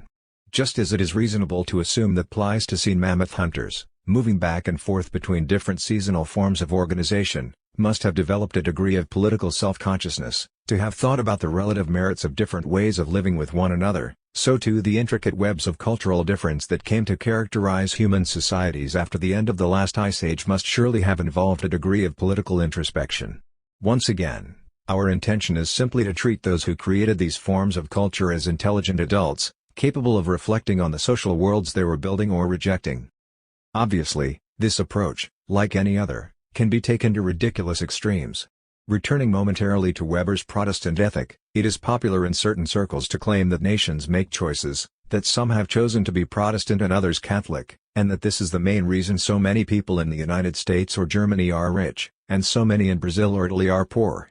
This makes about as much sense as arguing that since everyone is free to make their own decisions, the fact that some people end up as financial consultants and others as security guards is entirely their own doing. Indeed, it's usually the same sort of people who make both sorts of argument.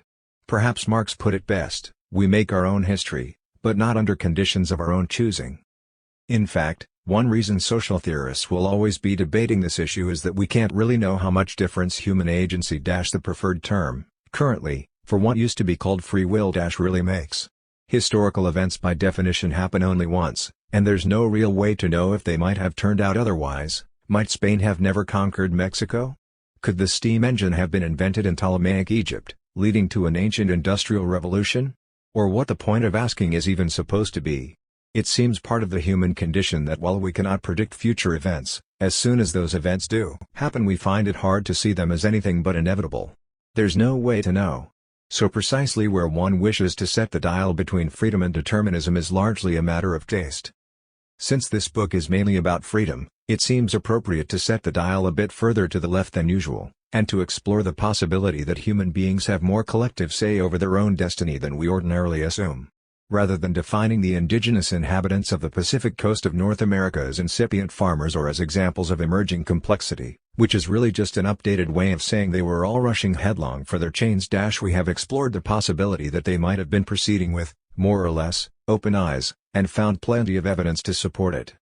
Slavery, we've argued, became commonplace on the Northwest coast largely because an ambitious aristocracy found itself unable to reduce its free subjects to a dependable workforce. The ensuing violence seems to have spread until those in what we've been calling the shadow zone of Northern California gradually found themselves obliged to create institutions capable of insulating them from it, or at least its worst extremes. A schismogenetic process ensued, whereby coastal peoples came to define themselves increasingly against each other. This was by no means just an argument about slavery, it appears to have affected everything from the configuration of households, law, ritual and art to conceptions of what it meant to be an admirable human being, and was most evident in contrasting attitudes to work, food and material wealth. 74. All this played a crucial role in shaping what outsiders came to see as the predominant sensibility of each resulting culture area. The flamboyant extravagance of one, the austere simplicity of the other. But it also resulted in the overwhelming rejection of the practice of slavery, and the class system it entailed, throughout every part of California except for its northwesternmost corner, and even there it remained sharply limited. What does this tell us about the emergence of similar forms of domination in earlier phases of human history? Nothing for certain, of course. It is difficult to know for sure whether Mesolithic societies of the Baltic or Breton coast that remind us, superficially, of indigenous societies on the northwest coast of Canada were, in fact, organized on similar principles. Complexity is reflected in the coordination of labor or elaborate ritual systems, need not mean domination. But it seems likely that similar arrangements were, indeed, emerging in some parts of the world, in some times and places, and that when they did not go uncontested. Regional processes of cultural differentiation, of the kind one begins to see more evidence for after the end of the last ice age, were probably every bit as political as those of later ages, including the ones we have considered in this chapter. Second, we can now see more clearly that domination begins at home. The fact that these arrangements became subjects of political contestation does not mean they were political in origin. Slavery finds its origins in war. But everywhere we encounter it, slavery is also, at first, a domestic institution. Hierarchy and property may derive from notions of the sacred, but the most brutal forms of exploitation have their origins in the most intimate of social relations, as perversions of nurture, love and caring. Certainly, those origins are not to be found in government. Northwest coast societies lacked anything that could be remotely described as an overarching polity. The closest they came were the organizing committees of annual masquerades. Instead, one finds an endless succession of great wooden houses, tiny courts each centering on a title-holding family, the commoners attached to them, and their personal slaves. Even the rank system referred to divisions within the household. It seems very likely this was true in non-agricultural societies elsewhere as well. Finally, all this suggests that, historically speaking, hierarchy and equality tend to emerge together, as complements to one another. Tlingit or Haida commoners on the northwest coast were effectively equals in that they were all equally excluded from the ranks of title holders and therefore, in comparison to the aristocrats, with their unique identities, formed a kind of undifferentiated mass. Insofar as Californian societies rejected that entire arrangement, they could be described as self-consciously egalitarian, but in a quite different sense.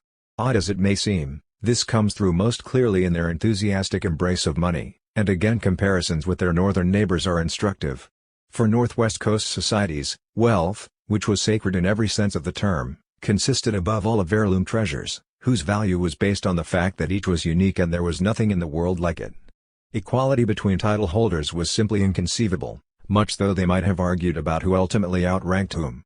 In California, the most important forms of wealth consisted of currencies whose value lay in the degree to which each string of dentalium or band of woodpecker scalps was exactly the same, and could therefore be counted, and, generally speaking, such wealth was not inherited but destroyed on the owner's death.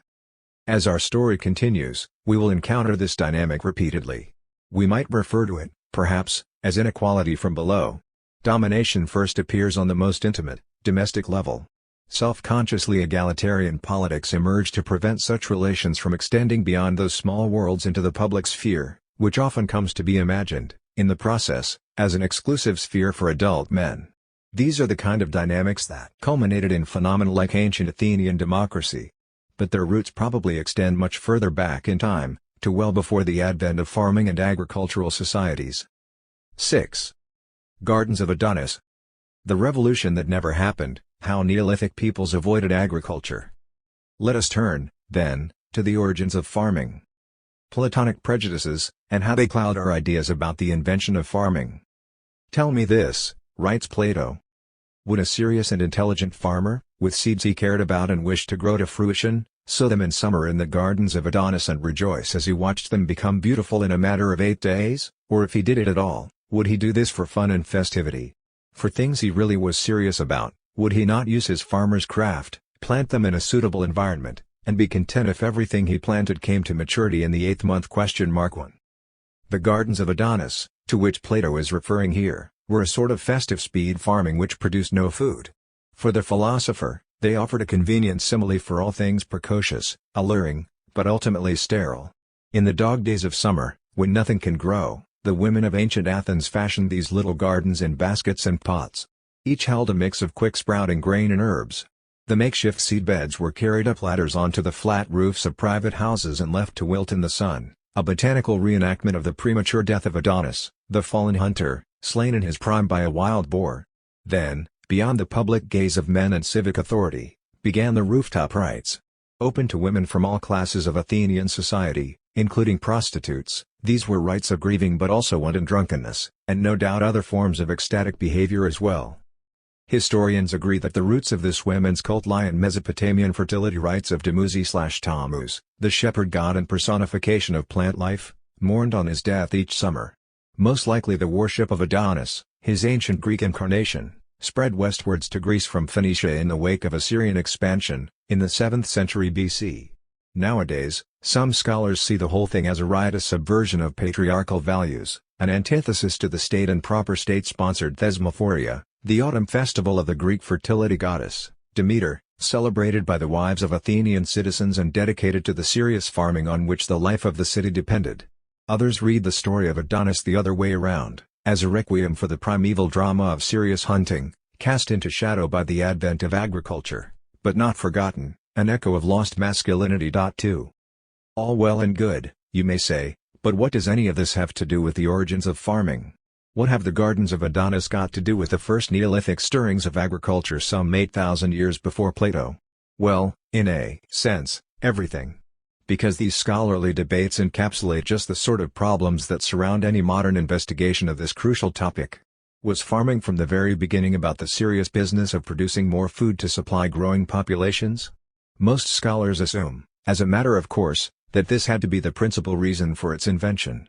But maybe farming began as a more playful or even subversive kind of process, or perhaps even as a side effect of other concerns, such as the desire to spend longer in particular kinds of locations, where hunting and trading were the real priorities. Which of these two ideas really embodies the spirit of the first agriculturalists? Is it the stately and pragmatic thesmophoria, or the playful and self-indulgent gardens of Adonis? No doubt the peoples of the Neolithic, the world's first farmers, themselves spent a good deal of time debating similar questions. To get a sense of why we say this, let's consider what is probably the most famous Neolithic site in the world, Çatalhöyük, in which we discuss how Çatalhöyük, the world's oldest town, got a new history. Located on the Konya plain of central Turkey, Çatalhöyük was first settled around 7400 BC, and continued to be populated for some 1,500 years, for the purposes of mental calibration, roughly the same period of time that separates us from Amalfrida, queen of the Vandals, who reached the height of her influence around AD 523. The site's renown derives partly from its surprising scale. At 13 hectares, it was more town than village, with a population of some 5,000. Yet it was a town with no apparent center or communal facilities, or even streets, just a dense agglomeration of one household after another, all of similar sizes and layout, each accessed by ladder from the roof. If the overall plan of Çatalhöyük suggests an ethos of dreary uniformity, a maze of identical mud walls, the internal life of its buildings points in exactly the opposite direction. In fact, another reason for the site's fame is its inhabitants' distinctly macabre sense of interior design. If you've ever glimpsed the inside of a Çatalhöyük house, you will never forget it. Central living rooms, no more than 16 feet across, with the skulls and horns of cattle and other creatures projecting inwards from the walls, and sometimes outwards from the fittings and furnishings. Many rooms also had vivid wall paintings and figurative moldings, and contained platforms under which resided some portion of the household dead, remains of between 6 and 60 individuals in any given house, propping up the living. We can't help recalling Maurice Sendak vision of a magical house where the walls became the world all around. 3 Generations of archaeologists have wanted to see Çatalhöyük as a monument to the origins of farming. Certainly, it's easy to understand why this should be. It is among the first large settlements we know of whose inhabitants practiced agriculture, and who got most of their nutrition from domesticated cereals, pulses, sheep and goats. It seems reasonable to see them, then, as the very engineers of what has been referred to since the time of V. Gordon Childe, prehistorian and author of Man Makes Himself, 1936, and What Happened in History, 1942, as the Agricultural Revolution, and when first excavated in the 1960s. Çatalhöyük's remarkable material culture was interpreted in this way. Clay figurines of seated women, including a famous example flanked by felines, were understood as depictions of a mother goddess, presiding over the fertility of women and crops. The wall-mounted ox skulls, bucrania, were assumed to be those of domestic cattle, dedicated to a taurine deity responsible for the protection and reproduction of herds. Certain buildings were identified as shrines. All this ritual life was assumed to refer to serious farming, a Neolithic pageant play, more in the spirit of Demeter than Adonis. 4 But more recent excavations suggest we have been too quick to write off Adonis. 5 Since the 1990s, new methods of fieldwork at Çatalhöyük produced a string of surprises, which oblige us to revise both the history of the world's oldest town and also how we think about the origins of farming in general. The cattle, it turns out, were not domestic. Those impressive skulls belonged to fierce, wild aurochs. The shrines were not shrines, but houses in which people engaged in such everyday tasks as cooking, eating and crafts, just like anywhere else, except they happened to contain a larger density of ritual paraphernalia. Even the mother goddess has been cast into shadow. It is not so much that corpulent female figurines stopped turning up entirely in the excavations, but that the new finds tended to appear, not in shrines or on thrones, but in trash dumps outside houses with the heads broken off and didn't really seem to have been treated as objects of religious veneration. 6 Today, most archaeologists consider it deeply unsound to interpret prehistoric images of corpulent women as fertility goddesses. The very idea that they should be is the result of long outmoded Victorian fantasies about primitive matriarchy. In the 19th century, it's true, matriarchy was considered the default mode of political organization for Neolithic societies, as opposed to the oppressive patriarchy of the ensuing Bronze Age. As a result, almost every image of a fertile-looking woman was interpreted as a goddess. Nowadays, archaeologists are more likely to point out that many figurines could just as easily have been the local equivalents of Barbie dolls, the kind of Barbie dolls one might have in a society with very different standards of female beauty, or that different figurines might have served entirely different purposes, no doubt correct, or to dismiss the entire debate by insisting we simply have no idea why people created so many female images and never will, so any interpretations on offer are more likely to be projections of our own assumptions about women, gender or fertility than anything that would have made sense to an inhabitant of Neolithic Anatolia. All of which might seem a bit pedantic, but in this hair-splitting, as we'll see, there's a great deal at stake. In which we enter something of an academic no-go zone, and discuss the possibility of Neolithic matriarchies. It's not just the idea of primitive matriarchy that's become such a bugaboo today, even to suggest that women had unusually prominent positions in early farming communities is to invite academic censure. Perhaps it's not entirely surprising. In the same way that social rebels, since the 1960s, tended to idealize hunter-gatherer bands, earlier generations of poets, anarchists and bohemians had tended to idealize the Neolithic as an imaginary, beneficent theocracy ruled over by priestesses of the great goddess, the all-powerful distant ancestor of Inanna, Ishtar, Astarte and Demeter herself, that is, until such societies were overwhelmed by violent, patriarchal Indo-European-speaking horsemen descending from the steppes, or, in the case of the Middle East, Semitic-speaking nomads from the deserts.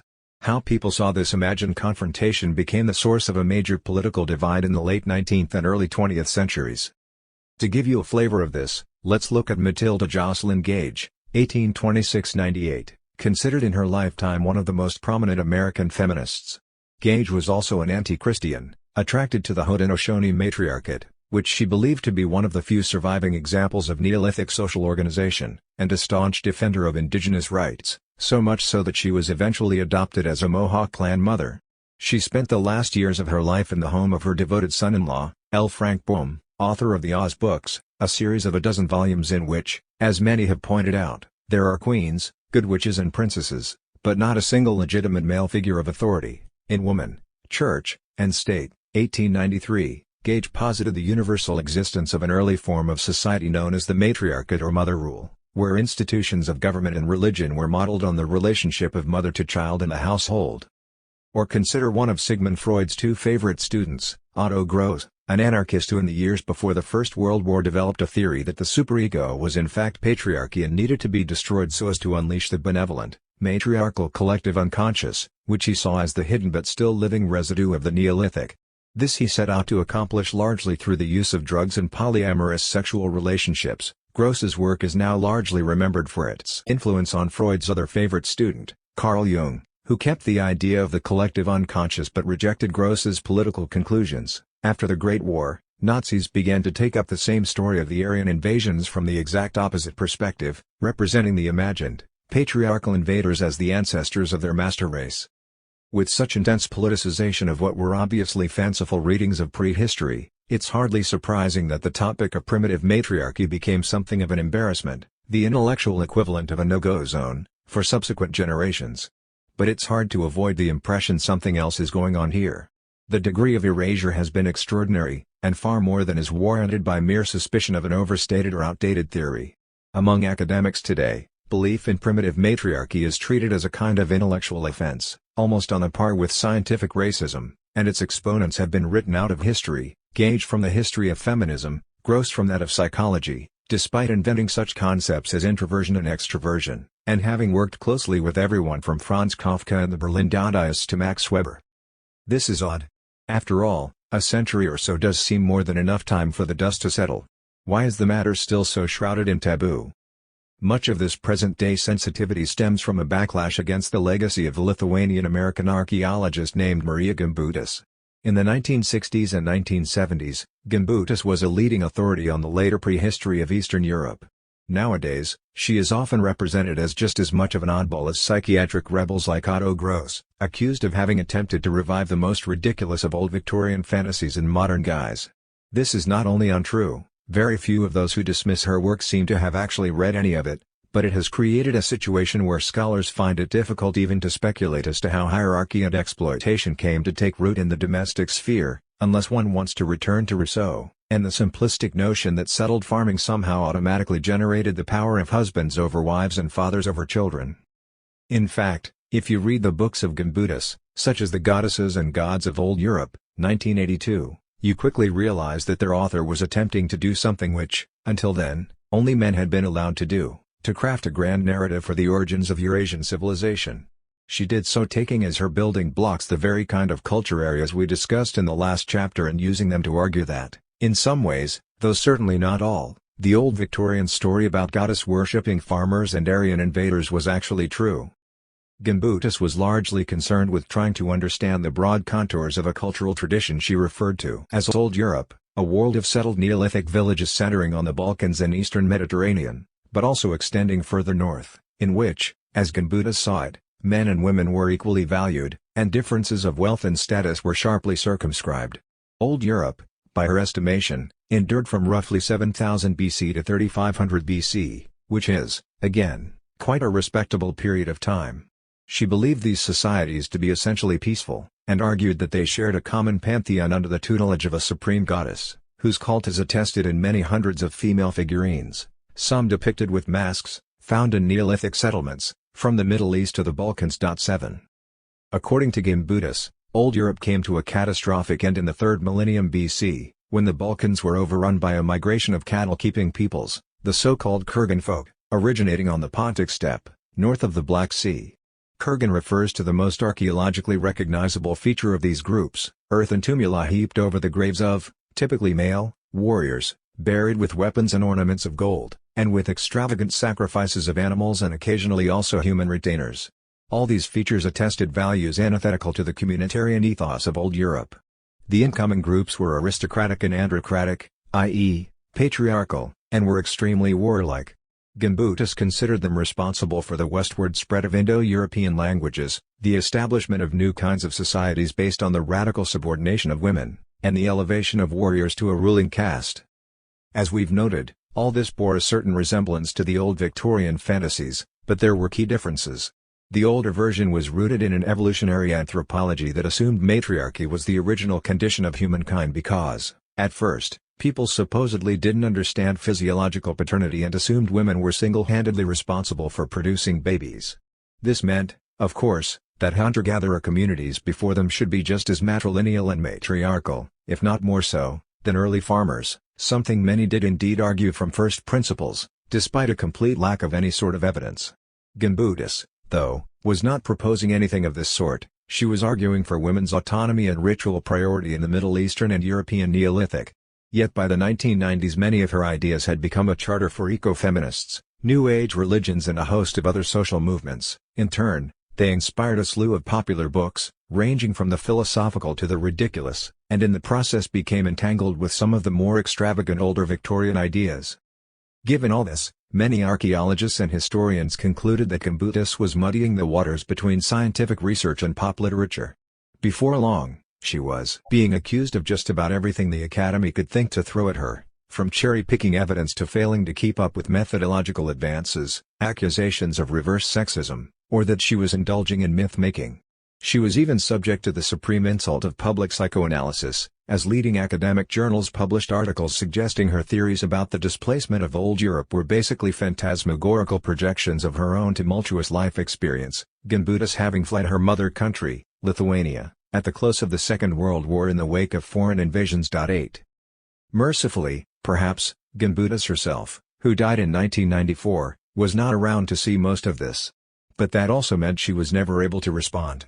Some, maybe most of these criticisms had truth in them, though similar criticisms could no doubt be made of pretty much any archaeologist who makes a sweeping historical argument. Gimbutas's arguments involved myth-making of a sort, which in part explains this wholesale takedown of her work by the academic community. But when male scholars engage in similar myth-making, and, as we have seen, they frequently do, they not only go unchallenged but often win prestigious literary prizes and have honorary lectures created in their name. Arguably Gimbutas was seen as meddling in, and quite consciously subverting, a genre of grand narrative that had been, and still is, entirely dominated by male writers such as ourselves. Yet her reward was not a literary prize, or even a place among the revered ancestors of archaeology. It was near universal posthumous vilification, or, even worse, becoming an object of dismissive contempt. At least, until quite recently. Over the last few years, the analysis of ancient DNA unavailable in Gimbutas's time, has led a number of leading archaeologists to concede that at least one significant part of her reconstruction was probably right. If these new arguments, put forward on the basis of population genetics, are even broadly correct, then there really was an expansion of herding peoples from the grasslands north of the Black Sea around the time Gimbutas believed it to have happened, the 3rd millennium BC. Some scholars are even arguing that massive migrations took place out of the Eurasian steppe at that time, leading to population replacement and perhaps the spread of Indo-European languages across large swathes of Central Europe, just as Gimbutas envisaged. Others are far more cautious, but either way, after decades of virtual silence, people are suddenly talking about such issues, and hence about Gimbutas's work, again. 9. So what about the other half of Gimbutas's argument, that early Neolithic societies were relatively free of ranks and hierarchies? Before even beginning to answer this question, we need to clear up a few misconceptions. Gimbutas in fact never argued outright for the existence of Neolithic matriarchies. Indeed, the term seems to mean very different things to different authors. Insofar as matriarchy describes a society where women hold a preponderance of formal political positions, one can indeed say this is exceedingly rare in human history. There are plenty of examples of individual women wielding real executive power, leading armies or creating laws, but few if any societies in which only women are normally expected to wield executive power or lead armies or create laws. Even strong queens like Elizabeth I of England, the Dowager Empress of China, or Ranavalona I of Madagascar did not primarily appoint other women to be their chief advisors, commanders, judges and officials. In any case, another term gynarchy, or gynecocracy describes the political rule of women. The word matriarchy means something rather different. There is a certain logic here. Patriarchy, after all, refers not primarily to the fact that men wield public office, but first and foremost to the authority of patriarchs, that is, male heads of household, an authority which then acts as a symbolic model for, and economic basis of, male power in other fields of social life. Matriarchy might refer to an equivalent situation, in which the role of mothers in the household similarly becomes a model for, and economic basis of, female authority in other aspects of life, which doesn't necessarily imply dominance in a violent or exclusionary sense, where women as a result hold a preponderance of overall day-to-day power.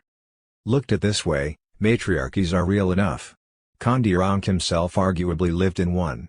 In his day, Iroquois and speaking groups such as the Wendat lived in towns that were made up of longhouses of 5 or 6 families. Each longhouse was run by a council of women. The men who lived there did not have a parallel council of their own, whose members controlled all the key stockpiles of clothing, tools and food. The political sphere in which Kondiaronk himself moved was perhaps the only one in Wendat society where women did not predominate, and even so there existed women's councils which held veto power over any decision of the male councils. On this definition, the Pueblo nations such as Hopi and Zuni might also qualify as matriarchies, while the Minangkabau, a Muslim people of Sumatra, describe themselves as matriarchal for exactly the same reasons. 10. True, such matriarchal arrangements are somewhat unusual, at least in the ethnographic record, which covers roughly the last 200 years.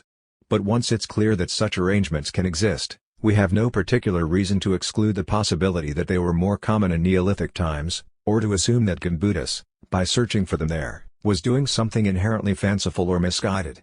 As with any hypothesis, it's more a matter of weighing up the evidence. Which takes us back to Çatalhöyük, in which we consider what life in the world's most famous Neolithic town might have actually been like. Recently, a number of discoveries among the miniature art of Çatalhöyük appear to show that the female form was a special focus of ritual attention, skilled artisanship and symbolic reflection on life and death. One is a clay figure with typically corpulent female front, transitioning at the back to a carefully modeled skeleton via arms that look emaciated. Its head, now lost, was fixed into a hole at the top. Another female figurine has a tiny cavity in the center of her back, into which a single seed from a wild plant had been placed. And within a domestic platform of the sort used for burials, excavators found one particularly revealing and exquisitely carved limestone figure of a woman. Its detailed rendering clarifies an aspect of the more common figures made in clay. The sagging breasts, drooping belly and rolls of fat appear to signify not pregnancy, as once was believed, but age. 11. Such findings suggest that the more ubiquitous female figurines, while clearly not all objects of worship, weren't necessarily all dolls or toys either. Goddesses? Probably not. But quite possibly matriarchs of some sort, their forms revealing an interest in female elders. And no equivalent representations of male elders have been found. Of course, this doesn't mean we should ignore the many other Neolithic figurines that have possible phallic attributes, or mixed male-female attributes, or that are so schematic we shouldn't really try to identify them as male or female, or even as clearly human. Similarly, the occasional links between Neolithic figurines and masking, attested both in the Middle East and Eastern Europe. 12, may relate to occasions or performances where such categorical distinctions were deliberately blurred, or even inverted, not unlike, say, the masquerades of the Pacific coast of North America, where the deities and those impersonating them were almost invariably male. There is no evidence that Çatalhöyük's female inhabitants enjoyed better standards of living than its male ones. Detailed studies of human teeth and skeletons reveal a basic parity of diet and health, as does the ritual treatment of male and female bodies in death. 13 Yet the point remains that there exist no similarly elaborate or highly crafted depictions of male forms in the portable art of Çatalhöyük. While decoration is another matter. Where coherent scenes emerge from the surviving murals, they are mainly concerned with the hunting and teasing of game animals such as boar, deer, bear and bulls. The participants are men and boys, apparently depicted in different stages of life, or perhaps entering those stages through the initiatory trials of the chase. Some of these sprightly figures wear leopard skins. In one deer baiting scene, all have beards. One thing to emerge clearly from the newer investigations at Çatalhöyük is the way in which household organization permeates almost every aspect of social life. Despite the considerable size and density of the built-up area, there is no evidence for central authority. Each household appears more or less a world unto itself, a discrete locus of storage, production and consumption. Each also seems to have held a significant degree of control over its own rituals, especially where treatment of the dead was concerned, although ritual experts may of course have moved between them. While it's unclear what social rules and habits were responsible for maintaining the autonomy of households, what seems evident is that these rules were learned mainly within the household itself, not just through its ceremonies, but also its micro-routines of cooking, cleaning floors, resurfacing walls with plaster, and so on. 14 All this is vaguely reminiscent of the northwest coast, where society was a collection of great houses, except that the inhabitants of these Neolithic houses show no sign of being divided into ranks. The residents of Çatalhöyük seem to have placed great value on routine. We see this most clearly in the fastidious reproduction of domestic layouts over time.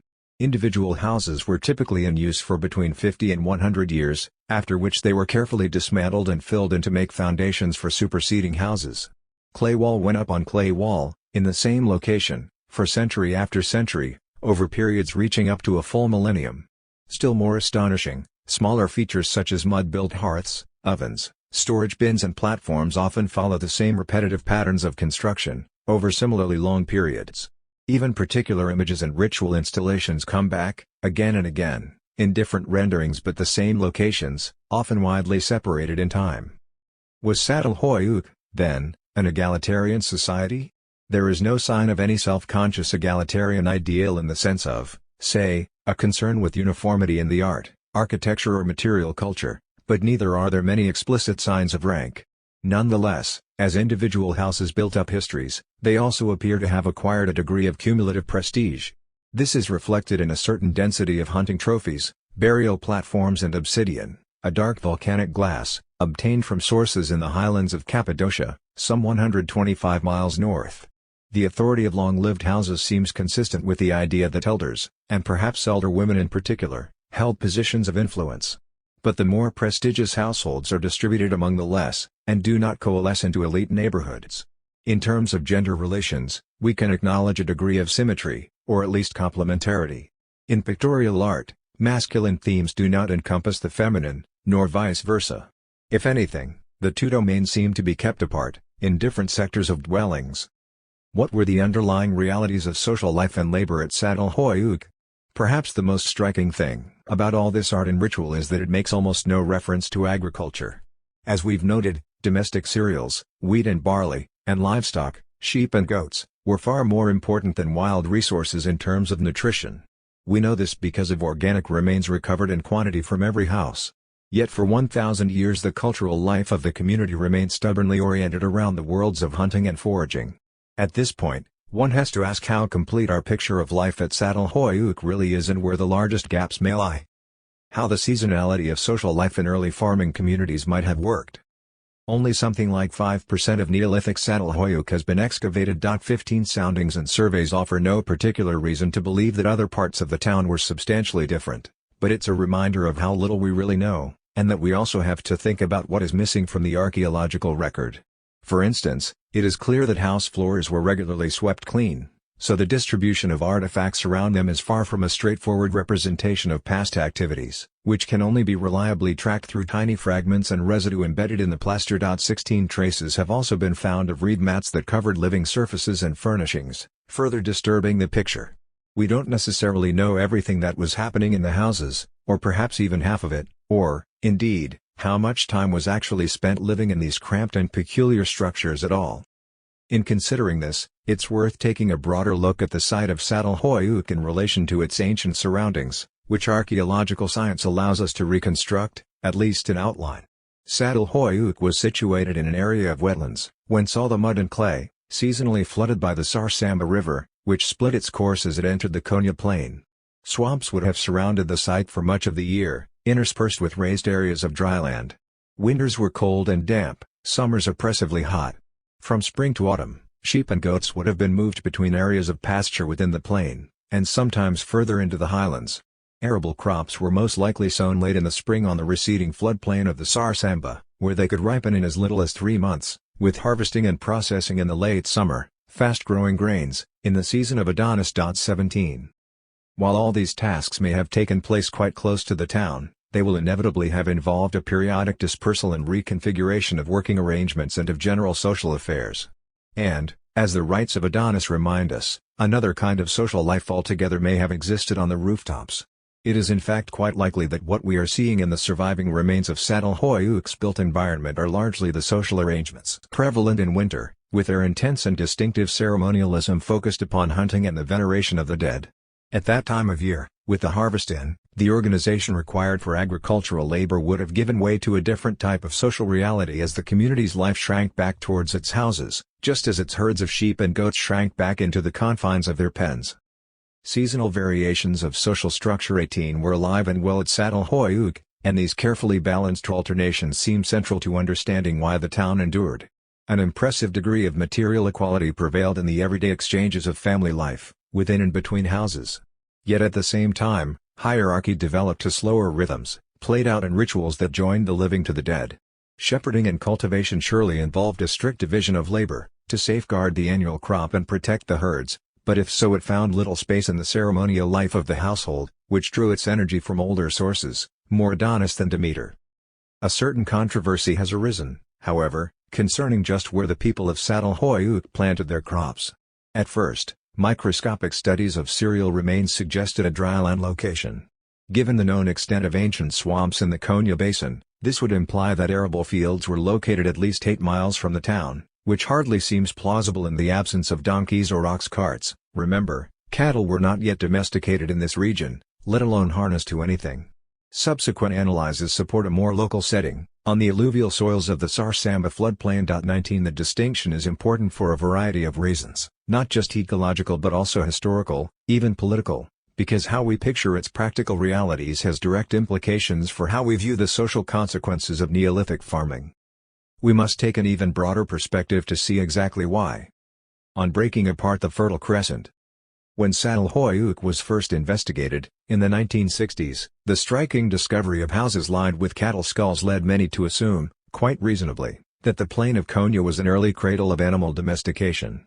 These days it is known that cattle, and boar, were first domesticated 1,000 years before Çatalhöyük was founded, and in another location altogether, around the upper reaches of the Tigris and Euphrates valleys, which lie further east into Asia, within the area known as the Fertile Crescent.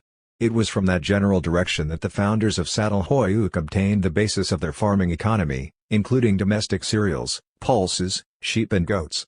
But they didn't adopt domestic cattle or pigs. Why not? Since no environmental obstacles were present, one has to assume an element of cultural refusal here. The best contender for an explanation is also the most obvious. As Çatalhöyük's Sardan ritual suggests, wild cattle and boar were highly valued as prey, and probably had been for as long as anyone could remember. In terms of prestige, there was much to be lost, perhaps especially for men, by the prospect of surrounding these dangerous animals with more docile, domestic varieties. Allowing cattle to remain exclusively in their ancient wild form, a big beast, but also lean, fast and highly impressive, also meant keeping intact a certain sort of human society. Accordingly, cattle remained wild and glamorous until around 6000 BC. 20. So, what exactly is, or was, the Fertile Crescent? First, it's important to note that this is a completely modern concept, the origins of which are as much geopolitical as environmental. The term Fertile Crescent was invented in the 19th century, when Europe's imperial powers were carving up the Middle East according to their own strategic interests. Partly because of the close ties between archaeology, ancient history and the modern institutions of empire, the term became widely adopted among researchers to describe an area from the eastern shores of the Mediterranean, modern Palestine, Israel and Lebanon, to the foothills of the Zagros Mountains, roughly the Iran-Iraq border, crossing parts of Syria, Turkey and Iraq on the way. Now it is only prehistorians who still use it, to indicate the region where farming began. A roughly crescent-shaped belt of arable lands bounded by deserts and mountains. 21. Yet in ecological terms, it's really not one crescent but two, or no doubt even more, depending how closely one chooses to look.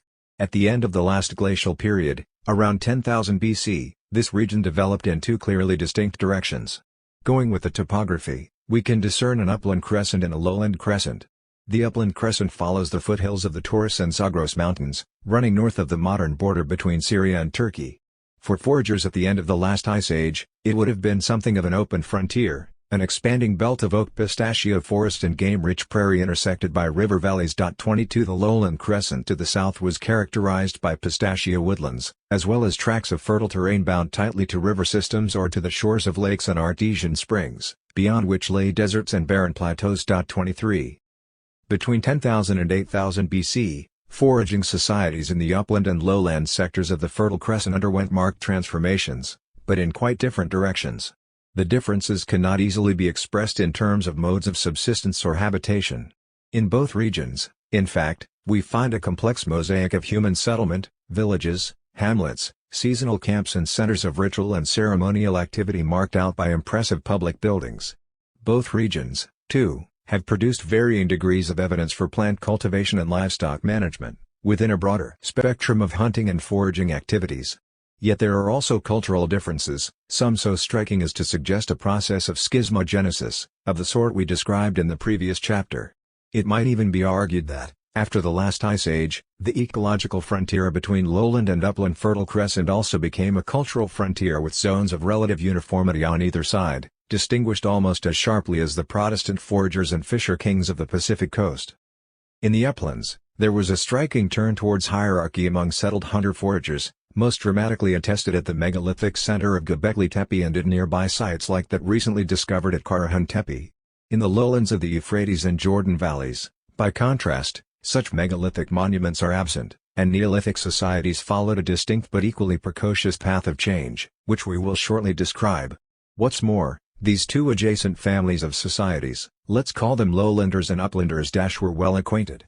We know this because they traded durable materials with each other over long distances, among them the same materials, in fact, that we found circulating as valuables on the west coast of North America, obsidian and minerals from the mountains, and mollusk shells from the coasts. Obsidian from the Turkish highlands flowed south, and shells, perhaps used as currency, flowed north from the shores of the Red Sea, ensuring that uplanders and lowlanders stayed in touch. 24 The routes of this prehistoric trade circuit contracted as they progressed southwards into less evenly populated areas, starting at the Syrian bend of the Euphrates, winding through the Damascus Basin and down into the Jordan Valley. This route formed the so-called Levantine Corridor. And the lowlanders who lived here were devoted craft specialists and traders. Each hamlet seems to have developed its own expertise: stone grinding, bead carving, shell processing and so on, and industries were often associated with special cult buildings or seasonal lodges, pointing to the control of such skills by guilds or secret societies. By the 9th millennium BC, larger settlements had developed along the principal trade routes. Lowland foragers occupied fertile pockets of land among the drainages of the Jordan Valley, using trade wealth to support increasingly large, settled populations.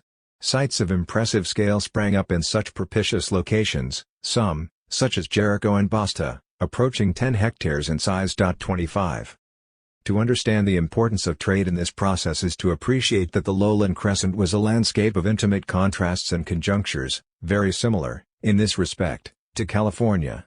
There were constant opportunities for foragers to exchange complementary products, which included foods, medicines, drugs and cosmetics, since the local growth cycles of wild resources were staggered by sharp differences in climate and topography. 26 Farming itself seems to have started in precisely this way, as one of so many niche activities or local forms of specialization.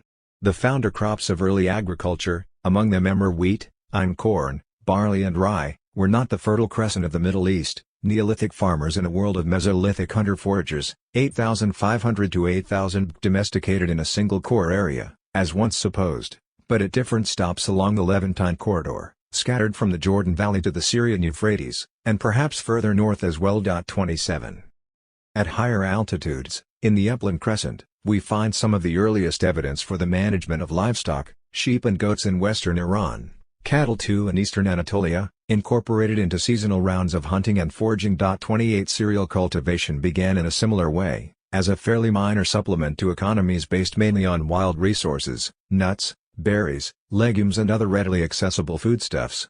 Cultivation, however, is rarely just about calories. Cereal production also brought people together in new ways to perform communal tasks, mostly repetitive, labor-intensive and no doubt freighted with symbolic meaning, and the resulting foods were incorporated into their ceremonial lives. At the site of Jerf el Amar, on the banks of the Syrian Euphrates, where upland and lowland sectors of the Fertile Crescent converge, the storage and processing of grain was associated less with ordinary dwellings than with subterranean lodges, entered from an opening in the roof and suffused with ritual associations. 29. Before exploring some further contrasts between lowlanders and uplanders, it seems important to consider in a little more detail what these very earliest kinds of farming were actually like. To do this, we have to go deeper into the process of domestication. On slow wheat and pop theories of how we became farmers. In crops, domestication is what happens when plants under cultivation lose features that allow them to reproduce in the wild. Among the most important is the facility to disperse seed without human assistance. In wheat, seeds growing on the stalk are contained by tiny aerodynamic capsules known as spikelets. As wild wheat ripens, the connection between spikelet and stem, an element called the rachis, shatters. The spikelets free themselves and fall to the ground. Their spiky ends penetrate the soil, deep enough for at least some seed to survive and grow. The other ends project upwards, equipped with bristle-like cones to deter birds, rodents and browsing animals. In domestic varieties, these aids to survival are lost.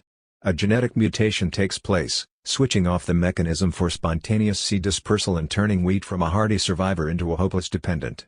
Unable to separate from its mother plant, the rachis becomes a locus of attachment. Instead of spreading out to take on the big bad world, the spikelets stay rigidly fixed to the top part of the stem, the ear. And there they remain, until someone comes along to harvest them, or until they rot, or are eaten by animals. So how did these genetic and behavioral changes in crops come about, how long did it take, and what had to happen in human societies to make them possible? Historians sometimes like to turn this question on its head. It is wheat, they remind us, that has domesticated people, just as much as people ever domesticated wheat. Yuval Harari waxes eloquent on this point, asking us to think for a moment about the agricultural revolution from the viewpoint of wheat. 10,000 years ago, he points out, wheat was just another form of wild grass, of no special significance, but within the space of a few millennia it was growing over large parts of the planet. How did it happen? The answer, according to Harari, is that wheat did it by manipulating Homo sapiens to its advantage. This ape, he writes, had been living a fairly comfortable life hunting and gathering until about 10,000 years ago, but then began to invest more and more effort in cultivating wheat. If wheat didn't like stones, humans had to clear them from their fields. If wheat didn't want to share its space with other plants, people were obliged to labor under the hot sun weeding them out. If wheat craved water, people had to lug it from one place to another, and so on. 30. There's something ineluctable about all this. But only if we accept the premise that it does in fact make sense to look at the whole process from the viewpoint of wheat. On reflection, why should we? Humans are very large-brained and intelligent primates, and wheat is, well, a sort of grass. Of course, there are non-human species that have, in a sense, domesticated themselves. The house mouse and sparrow are among them, and so too probably the dog, all found, incidentally, in early Neolithic villages of the Middle East. It's also undoubtedly true that, over the long term, ours is a species that has become enslaved to its crops. Wheat, rice, millet and corn feed the world, and it's hard to envisage modern life without them. But to make sense of the beginnings of Neolithic farming, we surely need to try and see it from the perspective of the Paleolithic, not of the present, and still less from the viewpoint of some imaginary race of bourgeois ape-men. Of course, this is harder to do, but the alternative is to slip back into the realms of myth-making, retelling the past as a just-so story, which makes our present situation seem somehow inevitable or preordained. Harari's retelling is appealing, we suggest, not because it's based on any evidence, but because we've heard it 1,000 times before, just with a different cast of characters. In fact, many of us have been hearing it from infancy. Once again, we're back in the Garden of Eden. Except, now, it's not a wily serpent who tricks humanity into sampling the forbidden fruit of knowledge. It's the fruit itself, i.e. the cereal grains. We already know how this one goes. Humans were once living a fairly comfortable life, subsisting from the blessings of nature, but then we made our most fatal mistake. Lured by the prospect of a still easier life, of surplus and luxury, of living like gods, we had to go and tamper with that harmonious state of nature, and thus unwittingly turned ourselves into slaves.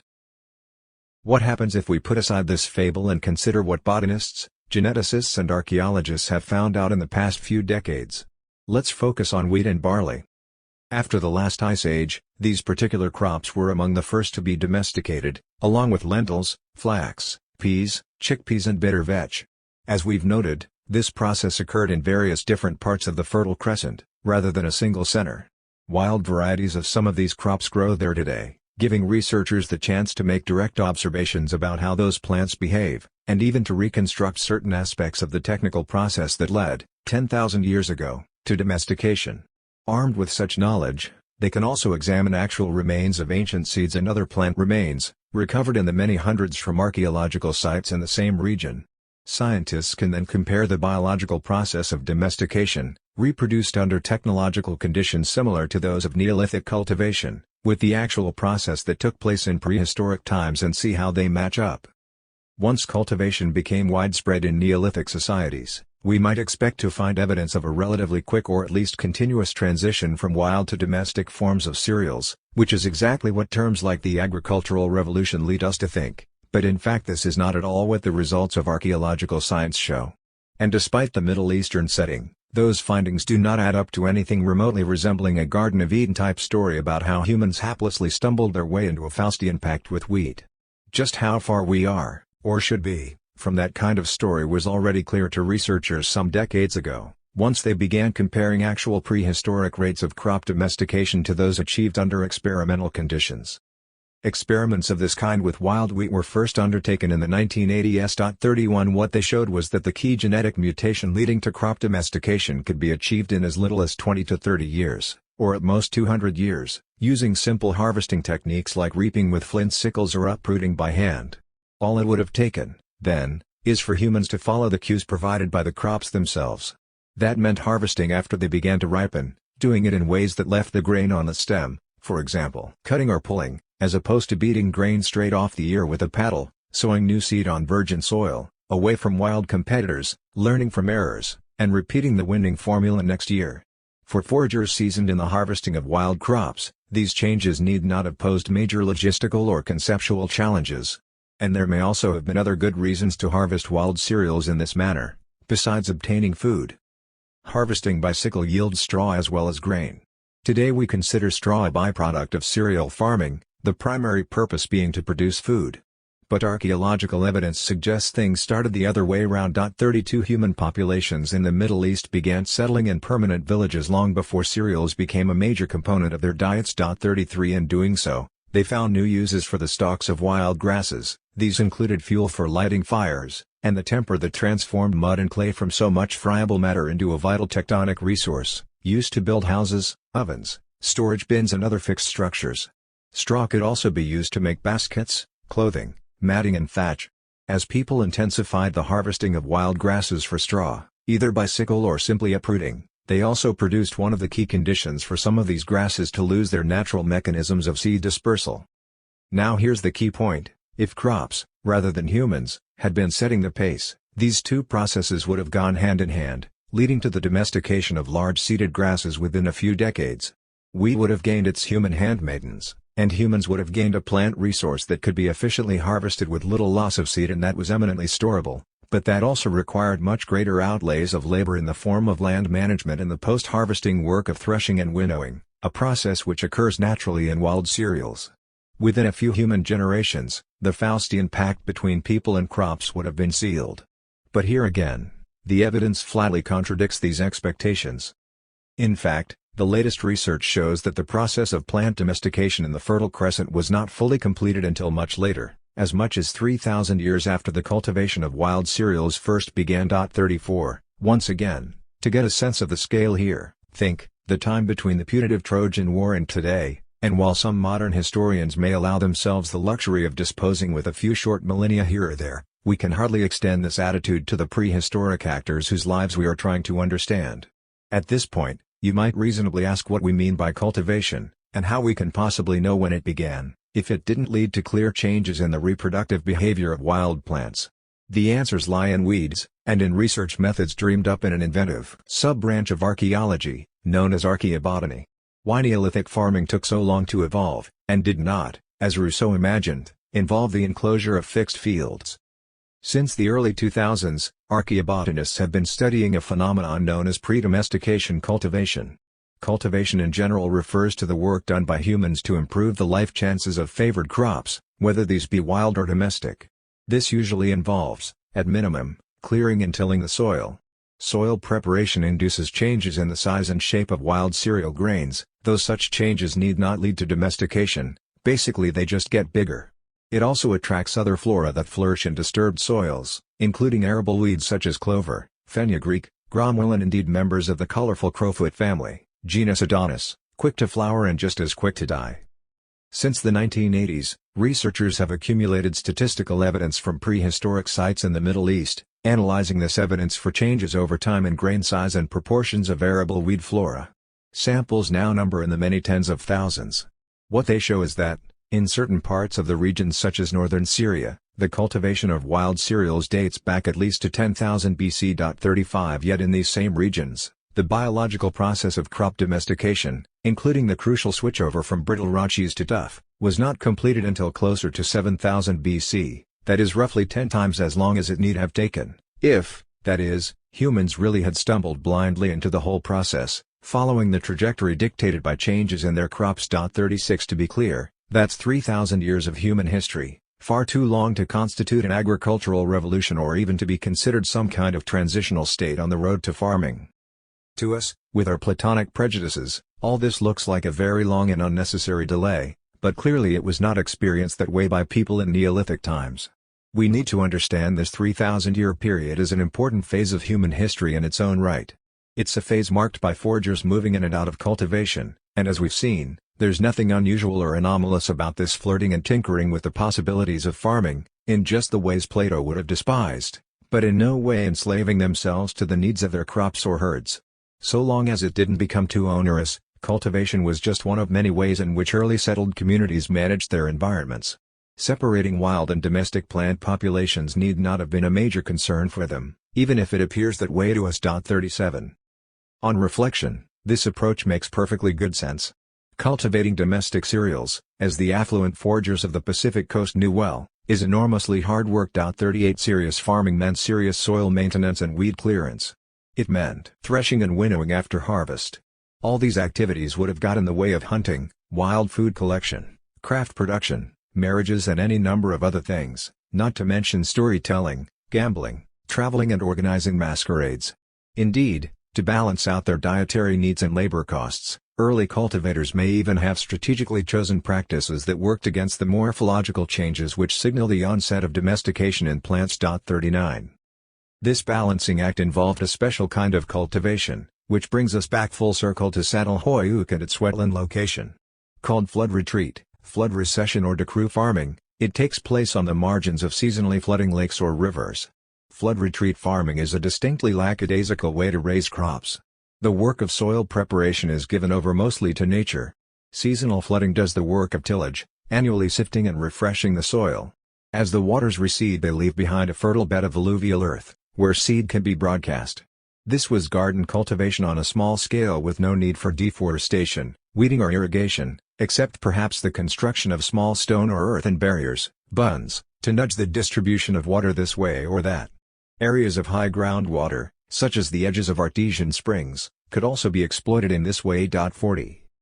In terms of labor, flood retreat farming is not only pretty light, it also requires little central management. Critically, such systems have a kind of inbuilt resistance to the enclosure and measurement of land. Any given parcel of territory might be fertile one year, and then either flooded or dried out the next, so there is little incentive for long-term ownership or enclosure of fixed plots. It makes little sense to set up boundary stones when the ground itself is shifting underneath you. No form of human ecology is innately egalitarian, but much as Rousseau and his epigones would have been surprised to hear it, these early cultivation systems did not lend themselves to the development of private property. If anything, flood retreat farming was practically oriented towards the collective holding of land, or at least flexible systems of field reallocation. 41. Flood retreat farming was an especially important feature of early Neolithic economies in the more arid, lowland sectors of the Fertile Crescent, and particularly the Levantine corridor, where important sites often developed on the margins of springs or lakes, for example Jericho, Tel Aswad, or on riverbanks, for example Abu Huraira, Jerf el Amar. Because the densest stands of wild grain crops actually lay in upland areas with higher rainfall, The inhabitants of such lowland sites had opportunities to isolate cultivated from wild stock, setting in motion a process of divergence and domestication by gathering grains from the highlands and broadcasting them in lowland, flood retreat areas. This makes the extremely long timescale of serial domestication more striking still. Early cultivators, it seems, were doing the minimum amount of subsistence work needed to stay in their given locations, which they occupied for reasons other than farming, hunting, foraging, fishing, trading and more. On Woman, the Scientist. Rejecting a Garden of Eden-type narrative for the origins of farming also means rejecting, or at least questioning, the gendered assumptions lurking behind that narrative. 42 Apart from being a story about the loss of primordial innocence, the Book of Genesis is also one of history's most enduring charters for the hatred of women, rivaled only, in the Western tradition, by the prejudices of Greek authors like Hesiod, or for that matter Plato. It is Eve, after all, who proves too weak to resist the exhortations of the crafty serpent and is first to bite the forbidden fruit, because she is the one who desires knowledge and wisdom.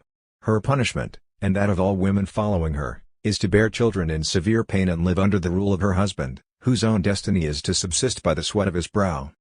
When today's writers speculate about wheat domesticating humans, as opposed to humans domesticating wheat, what they are really doing is replacing a question about concrete scientific, human, achievements with something rather more mystical.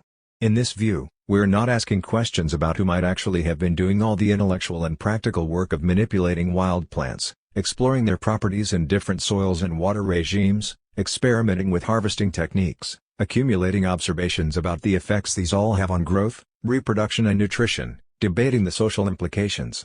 Instead, we find ourselves waxing lyrical about the temptations of forbidden fruits and musing on the unforeseen consequences of adopting a technology, agriculture, that Jared Diamond has characterized, again, with biblical overtones, as the worst mistake in the history of the human race. 43.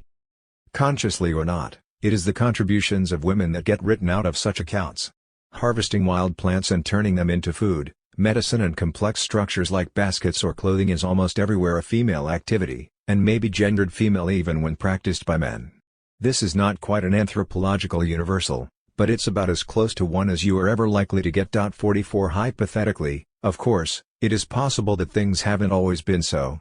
It's even conceivable that the current situation is really the result of some great global switch around of gender roles and language structures that took place in the last few thousand years, but one would imagine that such an epochal change would have left other traces, and no one has so much as suggested what such traces might be. True, archaeological evidence of any kind is hard to come by, because, aside from charred seeds, very little of what was done culturally with plants survives from prehistoric times. But where evidence exists, it points to strong associations between women and plant-based knowledge as far back as one can trace such things. 45. By plant-based knowledge we don't just mean new ways of working with wild flora to produce food, spices, medicines, pigments or poisons. We also mean the development of fiber-based crafts and industries, and the more abstract forms of knowledge these tend to generate about properties of time, space and structure.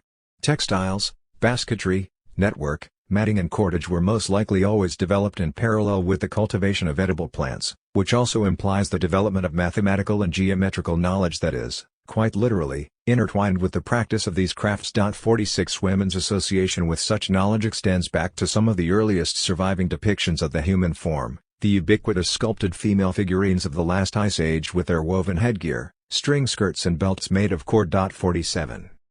There is a peculiar tendency among male scholars to skip over the gendered aspects of this kind of knowledge or veil it in abstractions. Consider Claude Lévi-Strauss's famous comments on the savage mind, those Neolithic scientists he imagined as having created a parallel route of discovery to modern science, but one that started from concrete interactions with the natural world rather than generalizing laws and theorems. The former method of experimentation proceeds from the angle of sensible qualities, and according to Lévi-Strauss it flowered in the Neolithic period, giving us the basis of agriculture, animal husbandry, pottery, weaving, conservation and preparation of food, etc., while the latter mode of discovery, starting from the definition of formal properties and theories, only came to fruition much more recently, with the advent of modern scientific procedures. 48.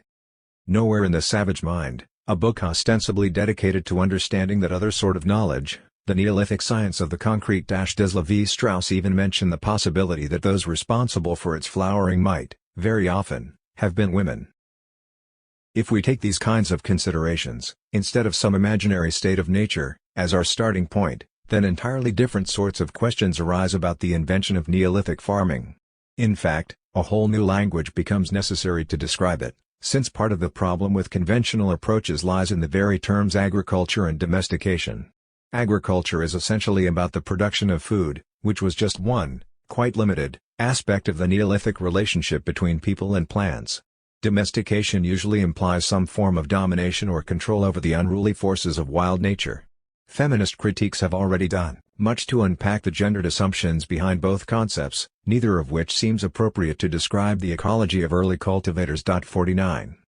What if we shifted the emphasis away from agriculture and domestication to, say, botany or even gardening? At once we find ourselves closer to the realities of Neolithic ecology, which seem little concerned with taming wild nature or squeezing as many calories as possible from a handful of seed grasses. What it really seems to have been about is creating garden plots, artificial, often temporary habitats, in which the ecological scales were tipped in favor of preferred species. Those species included plants that modern botanists separate out into competing classes of weeds, drugs, herbs and food crops, but which Neolithic botanists, schooled by hands-on experience, not textbooks, preferred to grow side by side. Instead of fixed fields, they exploited alluvial soils on the margins of lakes and springs, which shifted location from year to year. Instead of hewing wood, tilling fields and carrying water, they found ways of persuading nature to do much of this labor for them. Theirs was not a science of domination and classification, but one of bending and coaxing, nurturing and cajoling, or even tricking the forces of nature, to increase the likelihood of securing a favorable outcome. 50 Their laboratory was the real world of plants and animals, whose innate tendencies they exploited through close observation and experimentation. This Neolithic mode of cultivation was, moreover, highly successful. In lowland regions of the Fertile Crescent, such as the Jordan and Euphrates valleys, ecological systems of this kind fostered the incremental growth of settlements and populations for 3 millennia. Pretending it was all just some kind of very extended transition or rehearsal for the advent of serious agriculture is to miss the real point. It's also to ignore what to many has long seemed an obvious connection between Neolithic ecology and the visibility of women in contemporary art and ritual.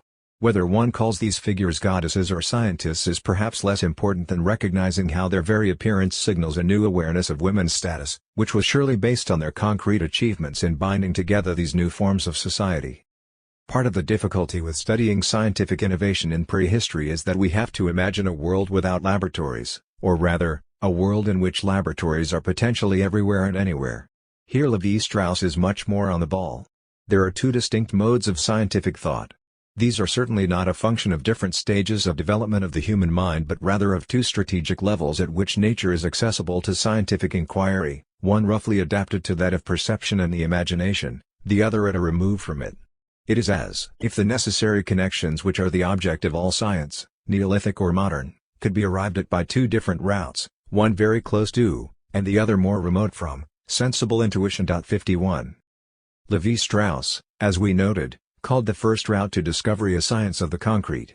And it's important to recall that most of humanity's greatest scientific discoveries, the invention of farming, pottery, weaving, metallurgy, systems of maritime navigation, monumental architecture, the classification and indeed domestication of plants and animals, and so on, were made under precisely those other, Neolithic, sorts of conditions.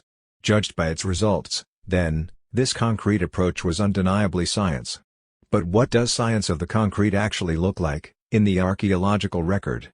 How can we hope to see it at work, when so many thousands of years stand between us and the processes of innovation we are trying to understand? The answer here lies precisely in its concreteness.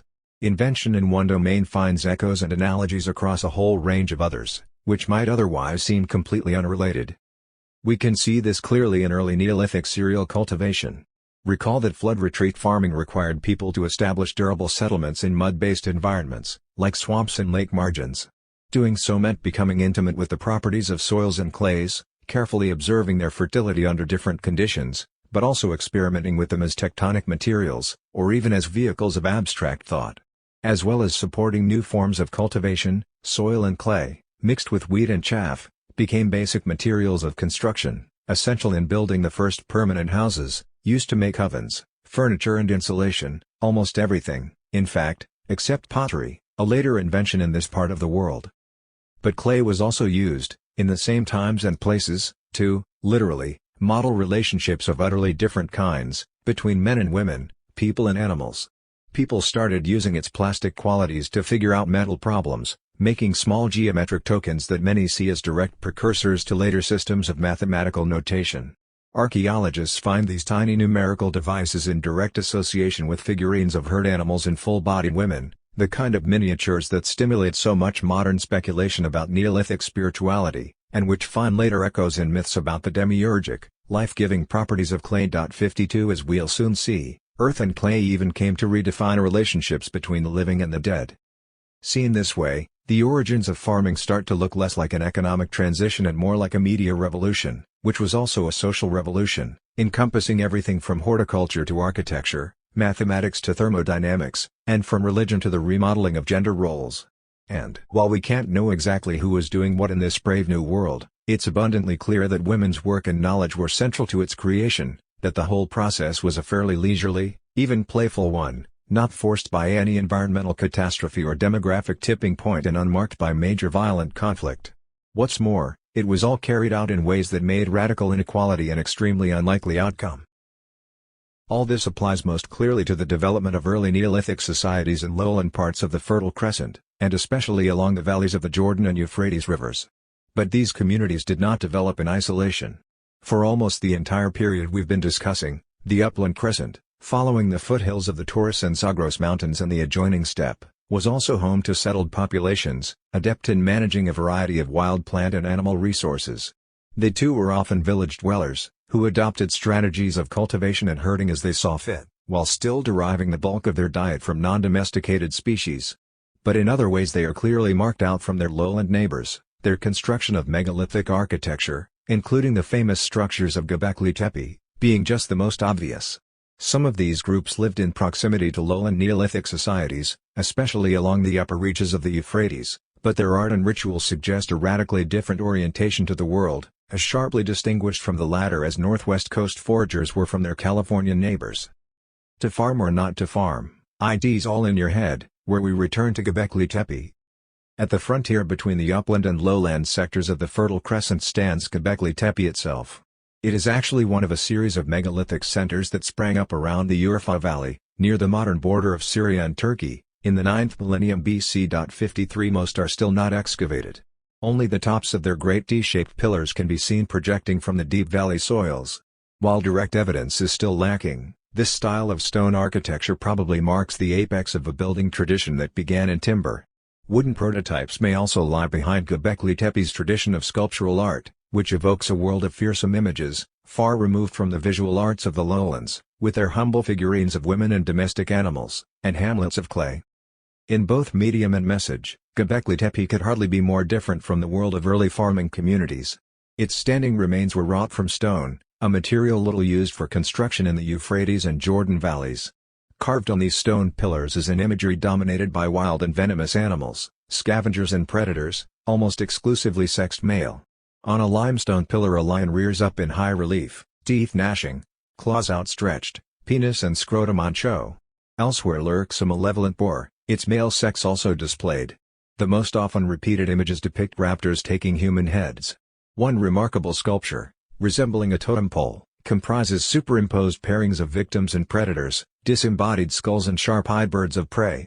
Elsewhere, flesh-eating birds and other carnivores are shown grasping, tossing about or otherwise playing with their catch of human crania. Carved below one such figure on a monumental pillar is the image of a headless man with an erect penis. Conceivably this depicts the kind of immediate post-mortem erection or priapism that occurs in victims of hanging or beheading as a result of massive trauma to the spinal cord. 54. What are these images telling us? Could the taking of trophy heads among upland populations of the steppe forest zone be part of the picture? At the settlement of Navali Sori, also in Urfa province, and with similar monuments to Göbekli Tepe, burials with detached skulls were found, including one of a young woman with a flint dagger still lodged under her jaw, while from Jurf El Amar, on the upper Euphrates, where the lowland crescent approaches the uplands, comes the startling find of a splayed skeleton, again, a young woman, still lying inside a burnt-down building, prone and missing her head. 55 At Göbekli Tepe itself, the chopping of human heads was mimicked in statuary, anthropomorphic sculptures were made, only to have their tops smashed off and the stone heads buried adjacent to pillars within the shrines. 56 For all this, archaeologists remain rightly cautious about linking such practices to conflict or predation. So far, there is only limited evidence for interpersonal violence, let alone warfare at this time. 57. Here we might also consider evidence from Sayonatipsi, in the Urgani Plain. This was the site of a large prehistoric settlement comprising substantial houses built on stone foundations, as well as public buildings. It lay on a tributary of the Tigris in the hill country of Diyarbakir, not far north of Göbekli Tepe, and was established around the same time by a community of hunter-foragers and sometime herders. 58 Near the center of the settlement stood a long-lived structure that archaeologists call the House of Skulls, for the simple reason that it was found to hold the remains of over 450 people, including headless corpses and over 90 crania, all crammed into small compartments.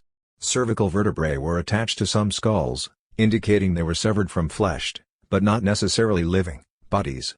Most of the heads were taken from young adults or adolescents, individuals in the prime of life, and 10 from children.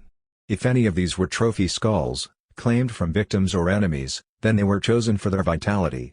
The skulls were left bare, with no trace of decoration. 59. Human remains in the House of Skulls were stored together. Claws outstretched, penis and scrotum on show. Elsewhere lurks a malevolent boar, its male sex also displayed. The most often repeated images depict raptors taking human heads. One remarkable sculpture, resembling a totem pole, comprises superimposed pairings of victims and predators, disembodied skulls and sharp-eyed birds of prey.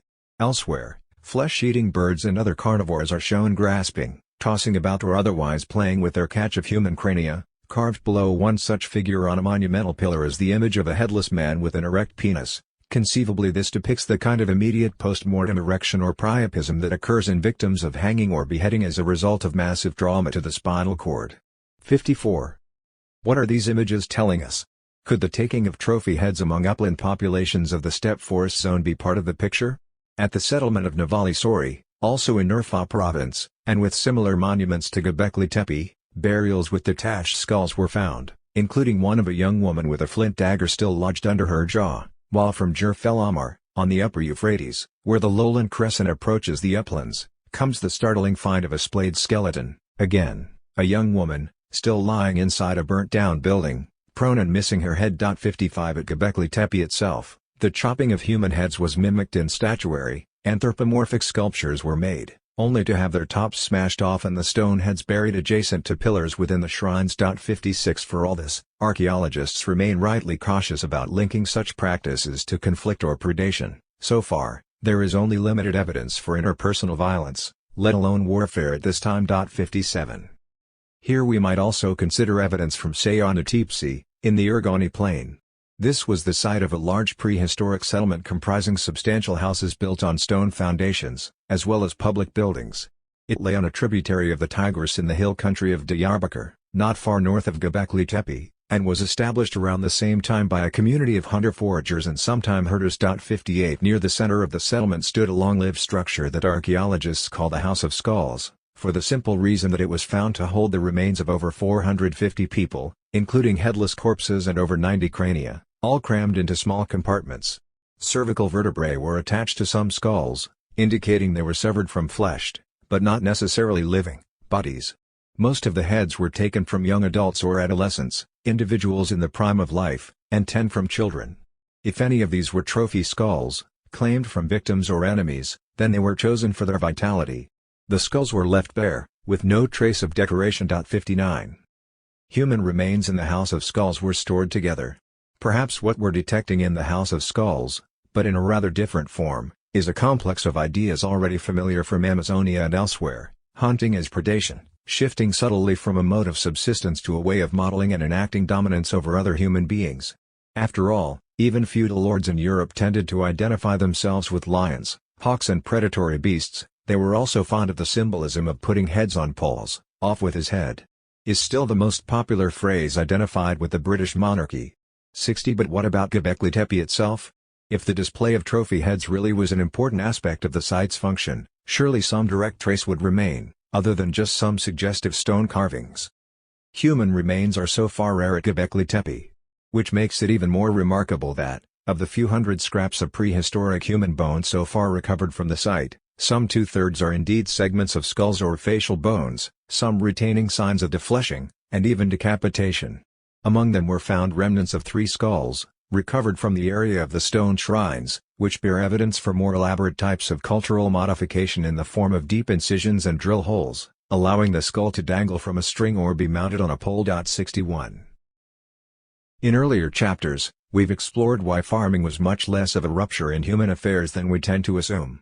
Now we're finally in a position to bring the various strands of this chapter together and say something about why this matters. Let's recap. Neolithic farming began in Southwest Asia as a series of local specializations in crop raising and animal herding, scattered across various parts of the region, with no epicenter. These local strategies were pursued, it seems, in order to sustain access to trade partnerships and optimal locations for hunting and gathering, which continued unabated alongside cultivation. As we discussed back in Chapter 1, this trade might well have had more to do with sociability, romance or adventure than material advantage as we'd normally conceive it. Still, whatever the reasons, over thousands of years such local innovations, everything from non-chattering wheat to docile sheep, were exchanged between villages, producing a degree of uniformity among a coalition of societies across the Middle East. A standard package of mixed farming emerged, from the Iranian Zagros to the eastern shores of the Mediterranean, and then spread beyond it, albeit, as we'll see, with very mixed success. But from its earliest beginnings, farming was much more than a new economy. It also saw the creation of patterns of life and ritual that remained doggedly with us millennia later, and have since become fixtures of social existence among a broad sector of humanity, everything from harvest festivals to habits of sitting on benches, putting cheese on bread, entering and exiting via doorways, or looking at the world through windows. Originally, as we've seen, much of this Neolithic lifestyle developed alongside an alternative cultural pattern in the steppe and upland zones of the Fertile Crescent, most clearly distinguished by the building of grand monuments in stone, and by a symbolism of male virility and predation that largely excluded female concerns. By contrast, the art and ritual of lowland settlements in the Euphrates and Jordan valleys presents women as co-creators of a distinct form of society, learned through the productive routines of cultivation, herding and village life, and celebrated by modeling and binding soft materials, such as clay or fibers, into symbolic forms. 62. Of course, we could put these cultural oppositions down to coincidence, or perhaps even environmental factors. But considering the close proximity of the two cultural patterns, and how the groups responsible for them exchanged goods and were keenly aware of each other's existence, it is equally possible, and perhaps more plausible, to see what happened as the result of mutual and self-conscious differentiation, or schismogenesis, akin to what we traced in the last chapter among the recent foraging societies of America's West Coast. The more that uplanders came to organize their artistic and ceremonial lives around the theme of predatory male violence, the more lowlanders tended to organize theirs around female knowledge and symbolism, and vice versa. With no written sources to guide us, the clearest evidence we can find for such mutual oppositions is when things get, quite literally, in our case, turned on their head, as when one group of people seems to make a great display of going against some highly characteristic behavior of their neighbors.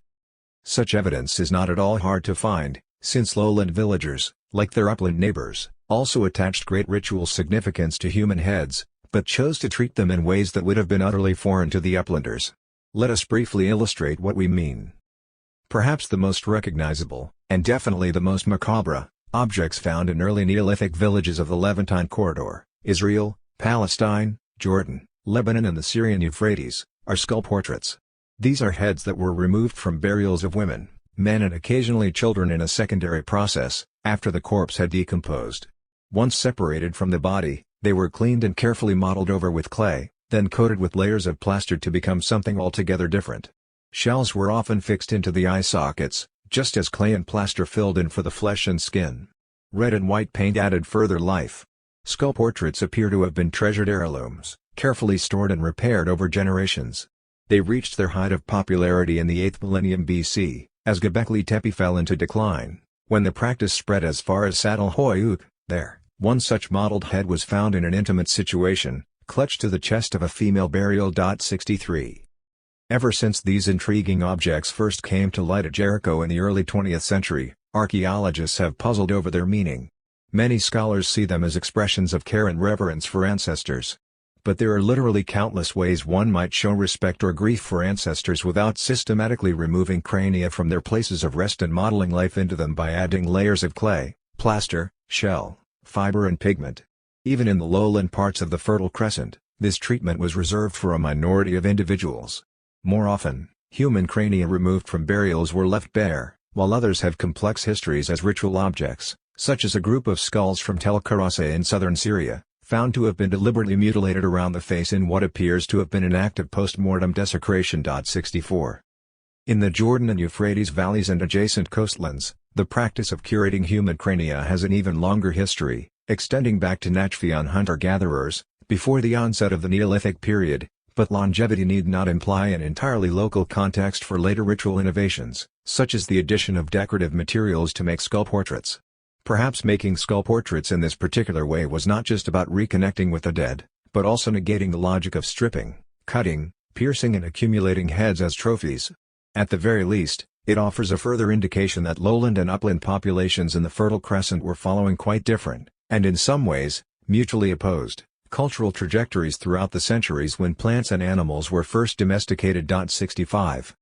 On semantic snares and metaphysical mirages. Back in the 1970s, a brilliant Cambridge archaeologist called David Clark predicted that, with modern research, almost every aspect of the old edifice of human evolution, the explanations of the development of modern man, domestication, metallurgy, urbanization and civilization, may in perspective emerge as semantic snares and metaphysical mirages. 66 It is beginning to seem like he was right.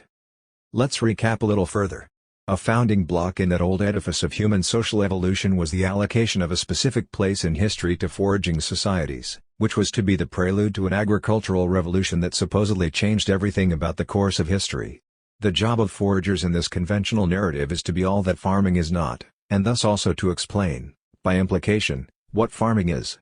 If farmers are sedentary, foragers must be mobile. If farmers actively produce food, foragers must merely collect it. If farmers have private property, foragers must renounce it, and if farming societies are unequal, this is by contrast with the innate egalitarianism of foragers. Finally, if a particular group of foragers should happen to possess any such features in common with farmers, the dominant narrative demands that these can only be incipient, emergent or deviant in nature, so that the destiny of foragers is either to evolve into farmers, or eventually to wither and die. It will by now be increasingly obvious to any reader that almost nothing about this established narrative matches the available evidence. In the Fertile Crescent of the Middle East, long regarded as the cradle of the agricultural revolution, there was in fact no switch from Paleolithic forager to Neolithic farmer. The transition from living mainly on wild resources to a life based on food production took something in the order of 3,000 years. And while agriculture allowed for the possibility of more unequal concentrations of wealth, in most cases this only began to happen millennia after its inception. In the centuries between, people were effectively trying farming on for size, play farming if you will, switching between modes of production, much as they switched their social structures back and forth. Clearly, it no longer makes any sense to use phrases like the agricultural revolution when dealing with processes of such inordinate length and complexity. And since there was no Eden-like state from which the first farmers could take their first steps on the road to inequality, it makes even less sense to talk about agriculture as marking the origins of social rank, inequality or private property. In the Fertile Crescent, it is, if anything, among upland groups, furthest removed from a dependence on agriculture, that we find stratification and violence becoming entrenched, while their lowland counterparts, who link the production of crops to important social rituals, come out looking decidedly more egalitarian, and much of this egalitarianism relates to an increase in the economic and social visibility of women, reflected in their art and ritual. In that sense, the work of Gimbutas, while painted with brushstrokes that were broad, sometimes to the point of caricature, was not entirely wide of the mark. All this raises an obvious question: if the adoption of farming actually set humanity, or some small part of it, on a course away from violent domination, what went wrong? 7. The ecology of freedom. How farming first hopped, stumbled and bluffed its way around the world. In a way, the Fertile Crescent of the Middle East is unusual precisely because we know so much about what happened there. Long recognized as a crucible of plant and animal domestication, it has been more intensively studied by archaeologists than almost any other region outside Europe. This accumulation of evidence allows us to begin to tease out some of the social changes that accompanied the first steps to crop and animal domestication, even to rely to a certain extent on negative evidence. It is difficult, for instance, to make any sort of convincing argument that warfare was a significant feature of early farming societies in the Middle East, as by now one would expect some evidence for it to have shown up in the record. On the other hand, there is abundant evidence for the proliferation of trade in specialized crafts, and for the importance of female figures in art and ritual. For the same reasons, we're able to draw comparisons between the lowland part of the Fertile Crescent, especially the Levantine corridor passing via the Jordan Valley, and its upland sector, the plains and foothills of eastern Turkey, where equally precocious developments in village life and local industries were associated with the raising of stone monuments adorned with masculine symbolism and an imagery of predatory violence. Some scholars have tried to see all these developments as somehow part of a single process, heading in the same general direction, towards the birth of agriculture. But the first farmers were reluctant farmers who seem to have understood the logistical implications of agriculture and avoided any major commitment to it. Their upland neighbors, also living settled lives in areas with diverse wild resources, had even less incentive to tie their existence to a narrow range of crops and livestock. If the situation in just one cradle of early farming was that complicated, then surely it no longer makes sense to ask, what were the social implications of the transition to farming? As if there was necessarily just one transition, and one set of implications. Certainly, it's wrong to assume that planting seeds or tending sheep means one is necessarily obliged to accept more unequal social arrangements, simply to avert a tragedy of the commons. There is a paradox here. Most general works on the course of human history do actually assume something like this, but almost nobody, if pressed, would seriously defend such a point because it's an obvious straw man. Any student of agrarian societies knows that people inclined to expand agriculture sustainably, without privatizing land or surrendering its management to a class of overseers, have always found ways to do so.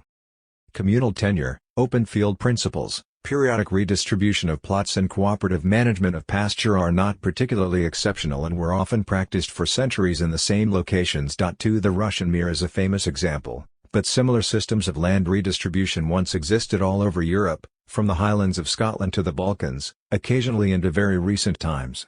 The Anglo-Saxon term was runrig or rundale. Of course, the rules of redistribution varied from one case to the next. In some, it was made per stirpes, in others according to the number of people in a family. Most often, the precise location of each strip was determined by lottery, with each family receiving one strip per land tract of differing quality, so that nobody was obliged to travel much further than anyone else to his fields or to work soil of consistently lower quality. 3. Of course, it wasn't just in Europe that such things happened.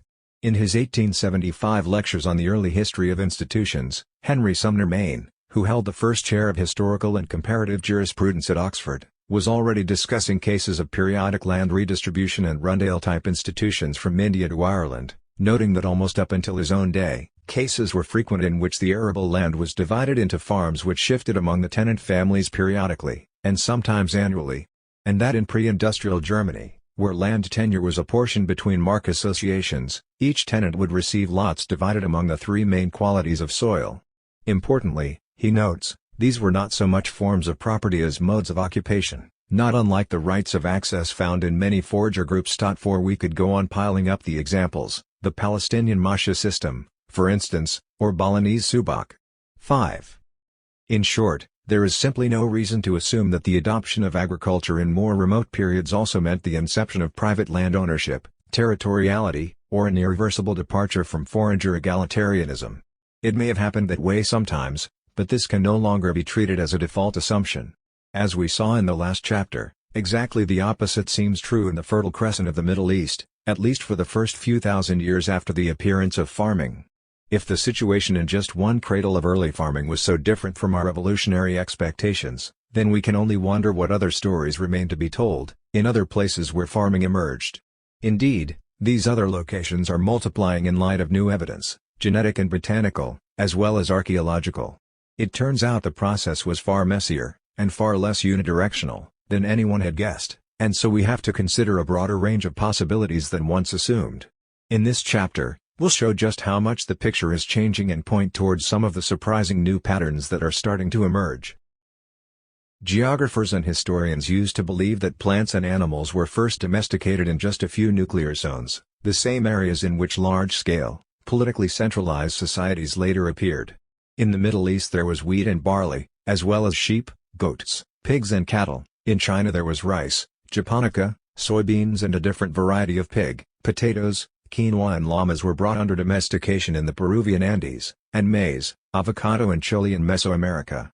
Such neat geographical alignments between early centers of crop domestication and the rise of centralized states invited speculation that the former led to the latter, that food production was responsible for the emergence of cities, writing, and centralized political organization, providing a surplus of calories to support large populations and elite classes of administrators, warriors and politicians.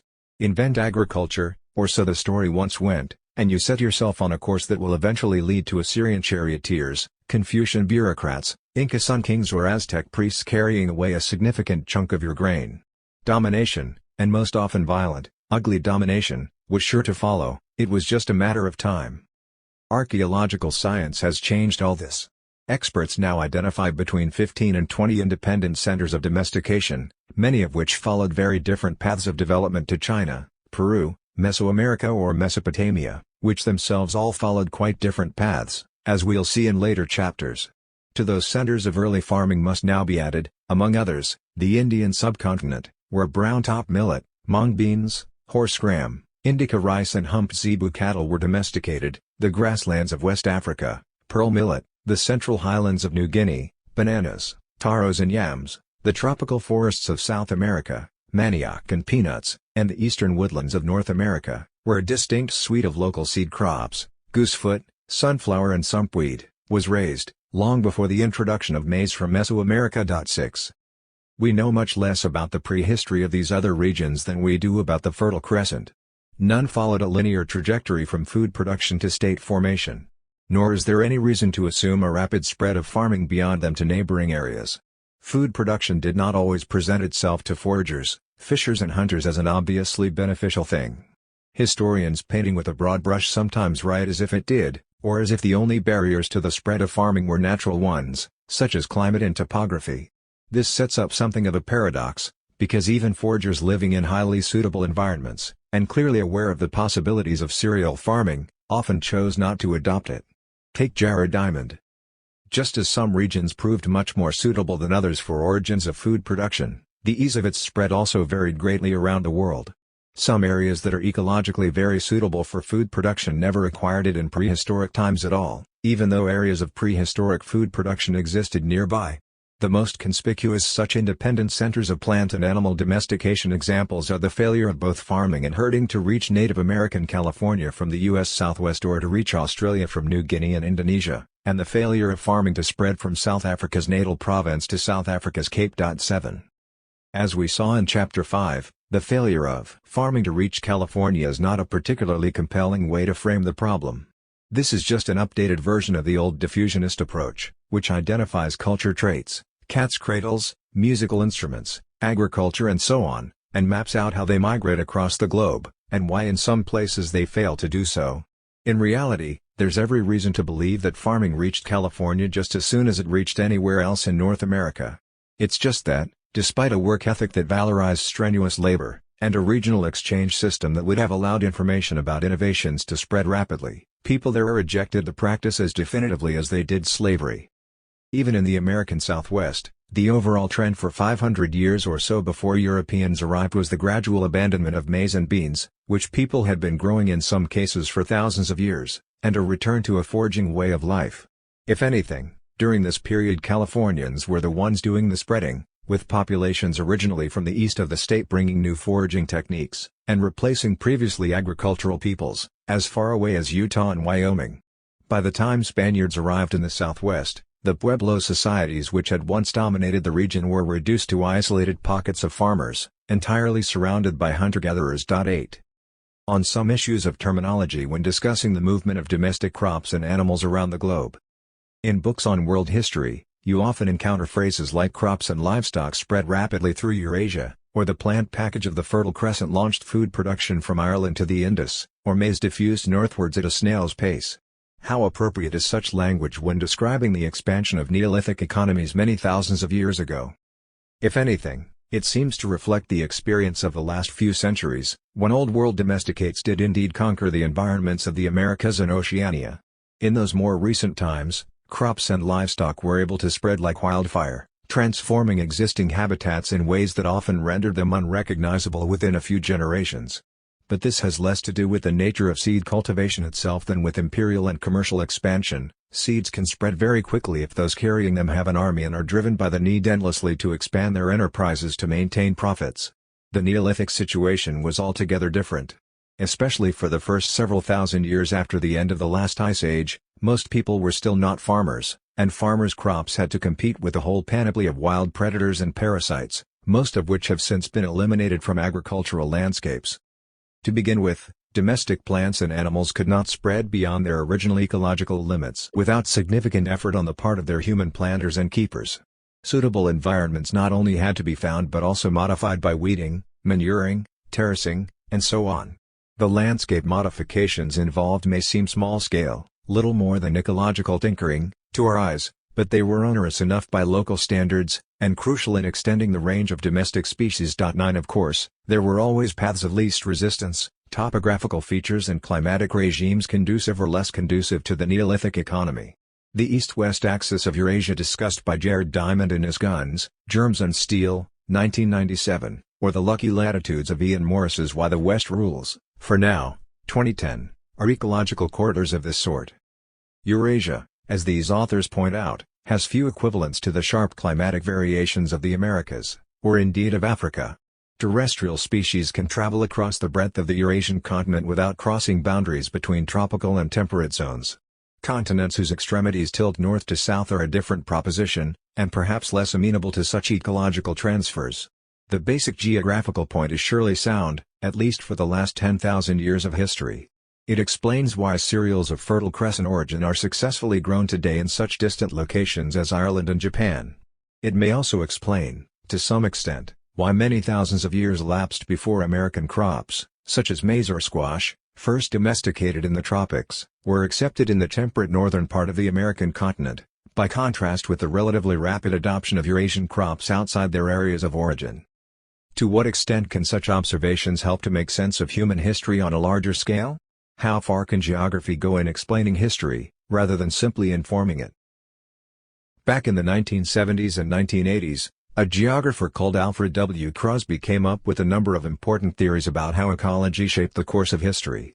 Among other things, he was the first to draw attention to the Columbian Exchange, the remarkable crossover of non-human species set in motion by Europeans' arrival in the Americas after 1492, and its transformative effect on the global configuration of culture, economy and cuisine. Tobacco, peppers, potatoes and turkeys flowed into Eurasia, maize, rubber and chickens entered Africa, and citrus fruits, coffee, horses, donkeys and livestock traveled to the Americas. Crosby went on to argue that the global ascendance of European economies since the 16th century could be accounted for by a process he called ecological imperialism. 10. The temperate zones of North America and Oceania, as Crosby pointed out, were ideally suited to Eurasian crops and livestock, not only because of their climate, but because they possessed few native competitors and no local parasites, such as the various funguses, insects or field mice that have developed to specialize in sharing human-grown wheat. Unleashed on such fresh environments, Old World domesticates went into reproductive overdrive, even going feral again in some cases. Outgrowing and outgrazing local flora and fauna, they began to turn native ecosystems on their heads, creating neo-Europe carbon copies of European environments, of the sort one sees today when driving through the countryside of New Zealand's North Island, for example, or much of New England. The ecological assault on native habitats also included infectious diseases, such as smallpox and measles, which originated in Old World environments where humans and cattle cohabited. While European plants thrived in the absence of pests, diseases brought with domestic animals, or by humans accustomed to living alongside them, wreaked havoc on indigenous populations, creating casualty rates as high as 95%, even in places where settlers were not enslaving or actively massacring the indigenous population, which, of course, they often were. Viewed in this light, the success of modern European imperialism owed more to the Old World Neolithic Revolution with its roots in the Fertile Crescent, than to the specific achievements of Columbus, Magellan, Cook and all the rest. And in a sense this is true. But the story of agricultural expansion before the 16th century is very far from being a one-way street. In fact, it is full of false starts, hiccups and reversals. This becomes truer the further back we go in time. To appreciate why, we will have to look beyond the Middle East to consider how the earliest farming populations fared in some other parts of the world after the end of the last ice age. But first there is a more basic point to address: why is our discussion of these issues confined only to the last 10,000 or so years of human history? Given that humans have been around for upwards of 200,000 years, why didn't farming develop much earlier? Why agriculture did not develop sooner? Since our species came into existence, there have been only two sustained periods of warm climate of the kind that might support an agricultural economy for long enough to leave some trace in the archaeological record. 11 The first was the Eemian interglacial, which took place around 130,000 years ago. Global temperatures stabilized at slightly above their present-day levels, sustaining the spread of boreal forests as far north as Alaska and Finland. Hippos basked on the banks of the Thames and the Rhine. But the impact on human populations was limited by our then restricted geographical range. The second is the one we are living in now. When it began, around 12,000 years ago, people were already present on all the world's continents, and in many different kinds of environment. Geologists call this period the Holocene, from Greek holos, entire, kainos, new. Many Earth scientists now consider the Holocene over and done. For at least the last 2 centuries we have been entering a new geological epoch, the Anthropocene, in which for the first time in history human activities are the main drivers of global climate change. Where exactly the Anthropocene begins is a scientific bone of contention. Most experts point to the Industrial Revolution, but some put its origins earlier, in the late 1500s and early 1600s. At that time, a global drop in surface air temperatures occurred, part of the Little Ice Age which natural forces can't explain. Quite likely, European expansion in the Americas played a role. With perhaps 90% of the indigenous population eliminated by the effects of conquest and infectious disease, forests reclaimed regions in which terraced agriculture and irrigation had been practiced for centuries. In Mesoamerica, Amazonia and the Andes, some 50 million hectares of cultivated land may have reverted to wilderness. Carbon uptake from vegetation increased on a scale sufficient to change the Earth system and bring about a human-driven phase of global cooling. 12. Wherever one starts it, the Anthropocene is what we have done with the legacy of a Holocene age, which in some ways had been a clean sheet for humanity. At its onset, many things really were new. As the ice receded, flora and fauna, once confined to small refuge zones, spread out to new vistas. People followed, helping favored species on their way by setting fires and clearing land. The effect of global warming on the world's shorelines was more complex, as coastal shelves formerly under ice sprang back to the surface, while others sank below rising seawaters, fed from glacial melt. 13 For many historians, the onset of the Holocene is significant because it created conditions for the origins of agriculture. Yet in many parts of the world, as we've already seen, it was also a golden age for foragers, and it's important to remember that this forager paradise was the context in which the first farmers set up shop. The most vigorous expansion of foraging populations was in coastal environments, freshly exposed by glacial retreat. Such locations offered a bonanza of wild resources. Saltwater fish and seabirds, whales and dolphins, seals and otters, crabs, shrimps, oysters, periwinkles and more besides. Freshwater rivers and lagoons, fed by mountain glaciers, now teemed with pike and bream, attracting migratory waterfowl. Around estuaries, deltas and lake margins, annual rounds of fishing and foraging took place at increasingly close range, leading to sustained patterns of human aggregation quite unlike those of the glacial period, when long seasonal migrations of mammoth and other large game structured much of social life. 14. Scrub and forest replaced open steppe and tundra across much of this post-glacial world. As in earlier times, foragers used various techniques of land management to stimulate the growth of desired species, such as fruit and nut-bearing trees. By 8000 BC, their efforts had contributed to the extinction of roughly 2/3 of the world's megafauna, which were ill-suited to the warmer and more enclosed habitats of the Holocene. 15 Expanding woodlands offered a superabundance of nutritious and storable foods, wild nuts, berries, fruits, leaves and fungi, processed with a new suite of composite, microlithic, tools. Where forest took over from steppe, human hunting techniques shifted from the seasonal coordination of mass kills to more opportunistic and versatile strategies, focused on smaller mammals with more limited home ranges, among them elk, deer, boar and wild cattle. 16. What is easy to forget, with hindsight, is that farmers entered into this whole new world very much as the cultural underdogs. Their earliest expansions were about as far removed as one could imagine from the mission civilizatresses of modern agrarian empires. Mostly, as we'll see, they filled in the territorial gaps left behind by foragers, geographical spaces either too remote, inaccessible or simply undesirable to attract the sustained attention of hunters, fishers and gatherers. Even in such locations, these outlier economies of the Holocene would have decidedly mixed fortunes. Nowhere is this more dramatically illustrated than in the early Neolithic period of Central Europe, where farming endured one of its first and most conspicuous failures. To better understand the reasons why this failure occurred, we will then consider some more successful expansions of early farming populations in Africa, Oceania and the tropical lowlands of South America.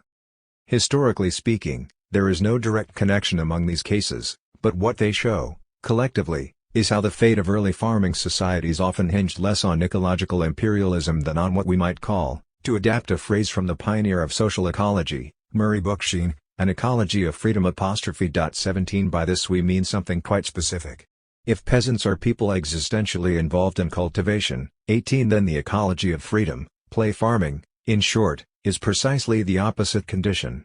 The ecology of freedom describes the proclivity of human societies to move, freely, in and out of farming, to farm without fully becoming farmers, raise crops and animals without surrendering too much of one's existence to the logistical rigors of agriculture, and retain a food web sufficiently broad as to prevent cultivation from becoming a matter of life and death. It is just this sort of ecological flexibility that tends to be excluded from conventional narratives of world history, which present the planting of a single seed as a point of no return. Moving freely in and out of farming in this way, or hovering on its threshold, turns out to be something our species has done successfully for a large part of its past. 19 Such fluid ecological arrangements, combining garden cultivation, flood retreat farming on the margins of lakes or springs, small-scale landscape management, for example by burning, pruning and terracing, and the corralling or keeping of animals in semi-wild states, combined with a spectrum of hunting, fishing and collecting activities, were once typical of human societies in many parts of the world. Often these activities were sustained for thousands of years, and not infrequently supported large populations. As we'll see, they may also have been crucial to the survival of those first human populations to incorporate domesticated plants and animals. Biodiversity, not biopower, was the initial key to the growth of Neolithic food production. In which we consider a Neolithic cautionary tale, the grisly and surprising fate of Central Europe's first farmers. Kilianstaaten, Thalheim, Schlitz and Herxheim are all names of early Neolithic sites on the lowest plains of Austria and Germany.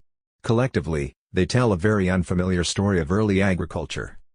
In these places, starting around 5500 BC, villages of a similar cultural outlook, known as the linear pottery tradition, were established.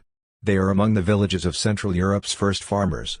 But, unlike most other early farming settlements, each ended its life in a period of turmoil, marked by the digging and filling of mass graves. The contents of these graves attest to the annihilation, or attempted annihilation, of an entire community. Crudely dug trenches or reused ditches containing chaotic jumbles of human remains, including adults and children of both sexes, disposed of like so much refuse. Their bones show the telltale marks of torture, mutilation and violent death, the breaking of limbs, taking of scalps, butchering for cannibalism. At Kilianstaaten and Asparn, younger women were missing from the assemblage, suggesting their appropriation as captives. 20. The Neolithic farming economy had arrived in Central Europe, carried by migrants from the southeast, and with ultimately catastrophic consequences for some of those whose ancestors brought it there. 21 The earliest settlements of these newcomers to the Central European plains suggest a relatively free society, with few indicators of status difference either within or between communities. Their basic family units, timber longhouses, were all approximately the same size, but around 5000 BC, disparities began to appear between them, as also in the kind of goods placed with their dead. People enclosed their settlements within large ditches, which yield evidence of warfare in the forms of arrows, axe heads and human remains. In some cases, when the sites were overrun, these ditches were turned into mass graves for the residents they had failed to defend. 22. Such is the quality and quantity of accurately dated material that researchers are able to model demographic trends accompanying these changes. Their reconstructions have come as something of a surprise. The arrival of farming in Central Europe was associated with an initial and quite massive upsurge in population, which is of course exactly what one would expect. But what followed was not the anticipated up-and-up pattern of demographic growth. Instead came a disastrous downturn, a boom and bust, between 5000 and 4500 BC, and something approaching a regional collapse. 23 These early Neolithic groups arrived, they settled, and then in many, but, we should emphasize, not all, areas their numbers dwindled into obscurity, while in others they were bolstered through intermarriage with more established forager populations.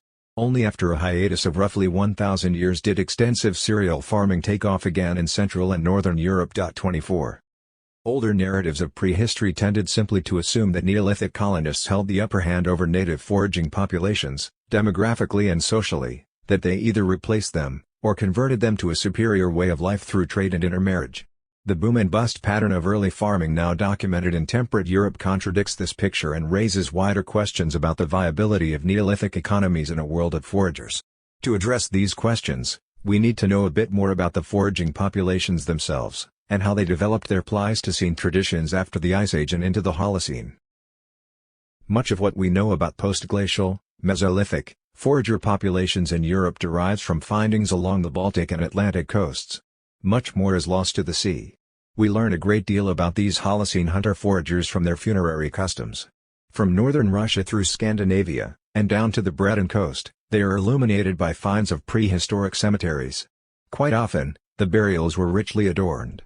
In the Baltic and Iberian regions they include copious amounts of amber. Corpses lie in striking postures, sitting or leaning, even flipped on their heads, suggesting complex and now largely unfathomable codes of hierarchy.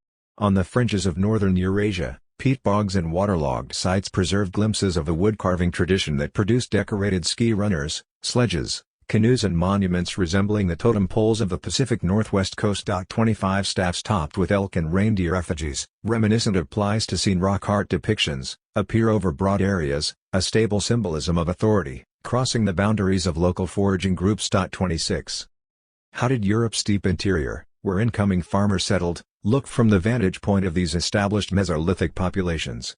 Most probably like an ecological dead end, lacking the obvious advantages of coastal environments. It may have been precisely this that allowed linear pottery colonists to spread freely west and north on the lowest plains to begin with. They were moving into areas with little or no prior occupation. Whether that reflects a conscious policy of avoiding local foragers is unclear. What's clearer is that this wave of advance began to break as the new farming groups approached more densely populated coastlands. What exactly this might have meant in practice is often ambiguous.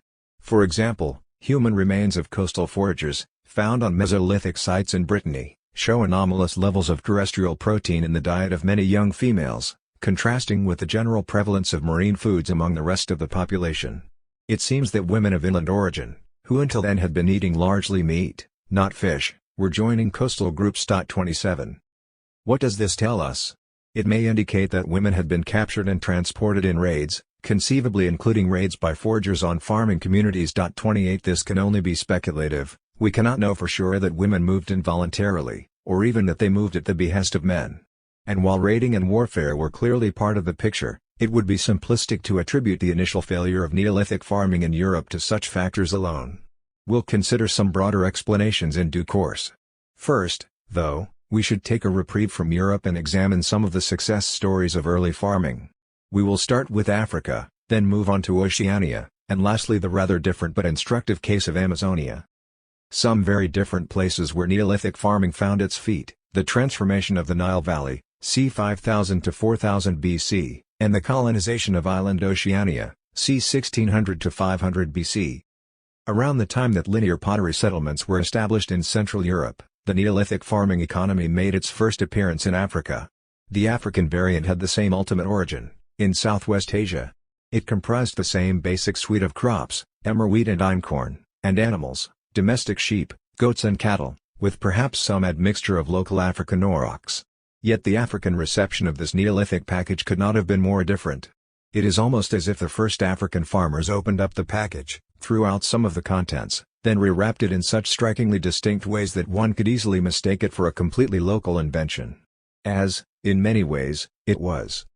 The place where much of this happened was a region largely ignored by foragers until then, but soon to become a major axis of demographic and political change, the Nile Valley of Egypt and Sudan.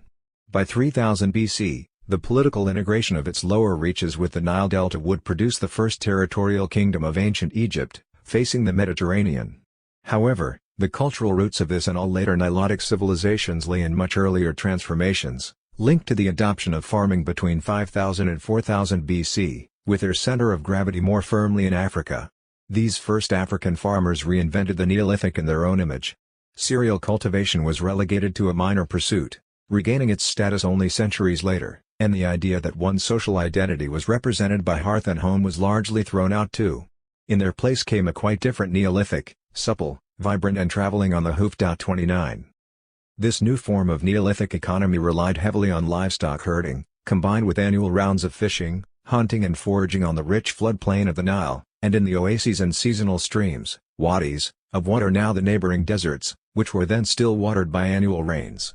Herders moved periodically in and out of this green Sahara, both west and east to the Red Sea coast. Complex systems of bodily display developed. New forms of personal adornment employed cosmetic pigments and minerals, prospected from the adjacent deserts, and a dazzling array of beadwork, combs, bangles and other ornaments made of ivory and bone, all richly attested in Neolithic cemeteries running the length of the Nile Valley, from central Sudan to Middle Egypt. 30. What survives today of this amazing gear now graces the shelves of museum displays the world over, reminding us that, before there were pharaohs, almost anyone could hope to be buried like a king, queen, prince or princess. Another of the world's great Neolithic expansions took place in island Oceania.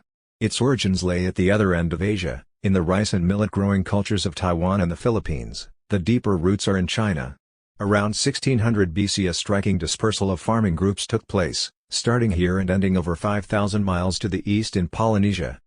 Known as the Lapita Horizon, after the site in New Caledonia where its decorated pottery was first identified, this precocious expansion, which called into being the world's first deep ocean outrigger canoes, is often connected to the spread of Austronesian languages. Rice and millet, poorly suited to tropical climates, were jettisoned in its early stages of dispersal. But as the Lapita Horizon advanced, their place was taken by a rich admixture of tubers and fruit crops encountered along the way, together with a growing menagerie of animal domesticates, pigs, joined by dogs and chickens, rats too hitched along for the ride. These species traveled with Lapita colonists to previously uninhabited islands, among them Fiji, Tonga and Samoa, where they put down roots, quite literally, in the case of taro and other tubers. 31. Like the linear pottery farmers of Central Europe, Lapita groups seem to have avoided established centers of population. They gave a wide berth to the forager stronghold of Australia, and skirted largely clear of Papua New Guinea, where a local form of farming was already well established in the uplands around the Wahi Valley. 32 On Virgin Islands and beside vacant lagoons they founded their villages, comprising houses perched on stilts. With stone adzes, a mainstay of their traveling toolkit, they cleared patches of forest to make gardens for their crops, taros, yams and bananas, which they supplemented with animal domesticates and a rich diet of fish, shellfish and marine turtles, wild birds and fruit bats. 33. Unlike Europe's first farmers, the carriers of the Lapita Horizon diversified their economy continuously as they spread. And this was not just true of their crops and animals. Voyaging eastwards, Lapita peoples left a trail of distinctive pottery, their most consistent signal in the archaeological record. Along the way they also encountered many new materials. The most valued, such as particular types of shell, were crafted into multimedia ornaments, arm rings, necklaces, pendants, which left a trace on Melanesian and Polynesian island culture that was still visible many centuries later, when Captain Cook, unwittingly retracing the steps of Lapita, caught sight of New Caledonia in 1774 and wrote that it reminded him of Scotland. Lapita prestige items also included bird feather headdresses, depicted on the pottery, fine pandanus leaf mats and obsidian. Obsidian blades, circulating thousands of miles away from their sources in the Bismarck archipelago, were used in tattooing and scarification to apply pigment and plant matter to the skin. While the tattoos themselves do not survive, the impressed decoration of Lapita pots gives some hint of their underlying schema, transferred from skin to ceramic.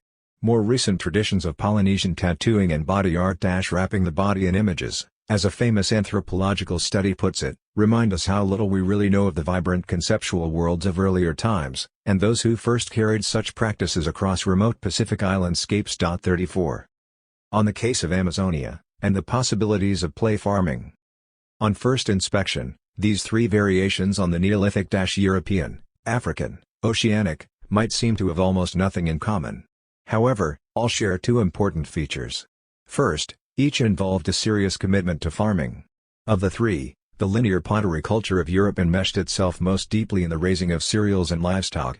The Nile Valley was fully wedded to its herds, as was the Lapita to its pigs and yams. In every case, the species in question was fully domesticated, relied on human intervention for its survival, and was no longer able to reproduce unassisted in the wild. For their part, the people in question had oriented their lives around the needs of certain plants and animals. In closing, protecting and breeding those species was a perennial feature of their existence and a cornerstone of their diets. All of them had become serious farmers. Second, all three cases involved a targeted spread of farming to lands largely uninhabited by existing populations.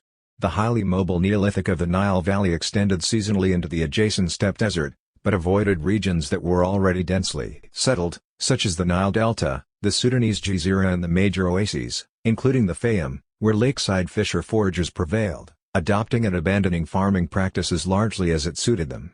35 Similarly, the linear pottery culture of Europe took root in niches left open by Mesolithic foragers, such as patches of lowest soil and unused river levees.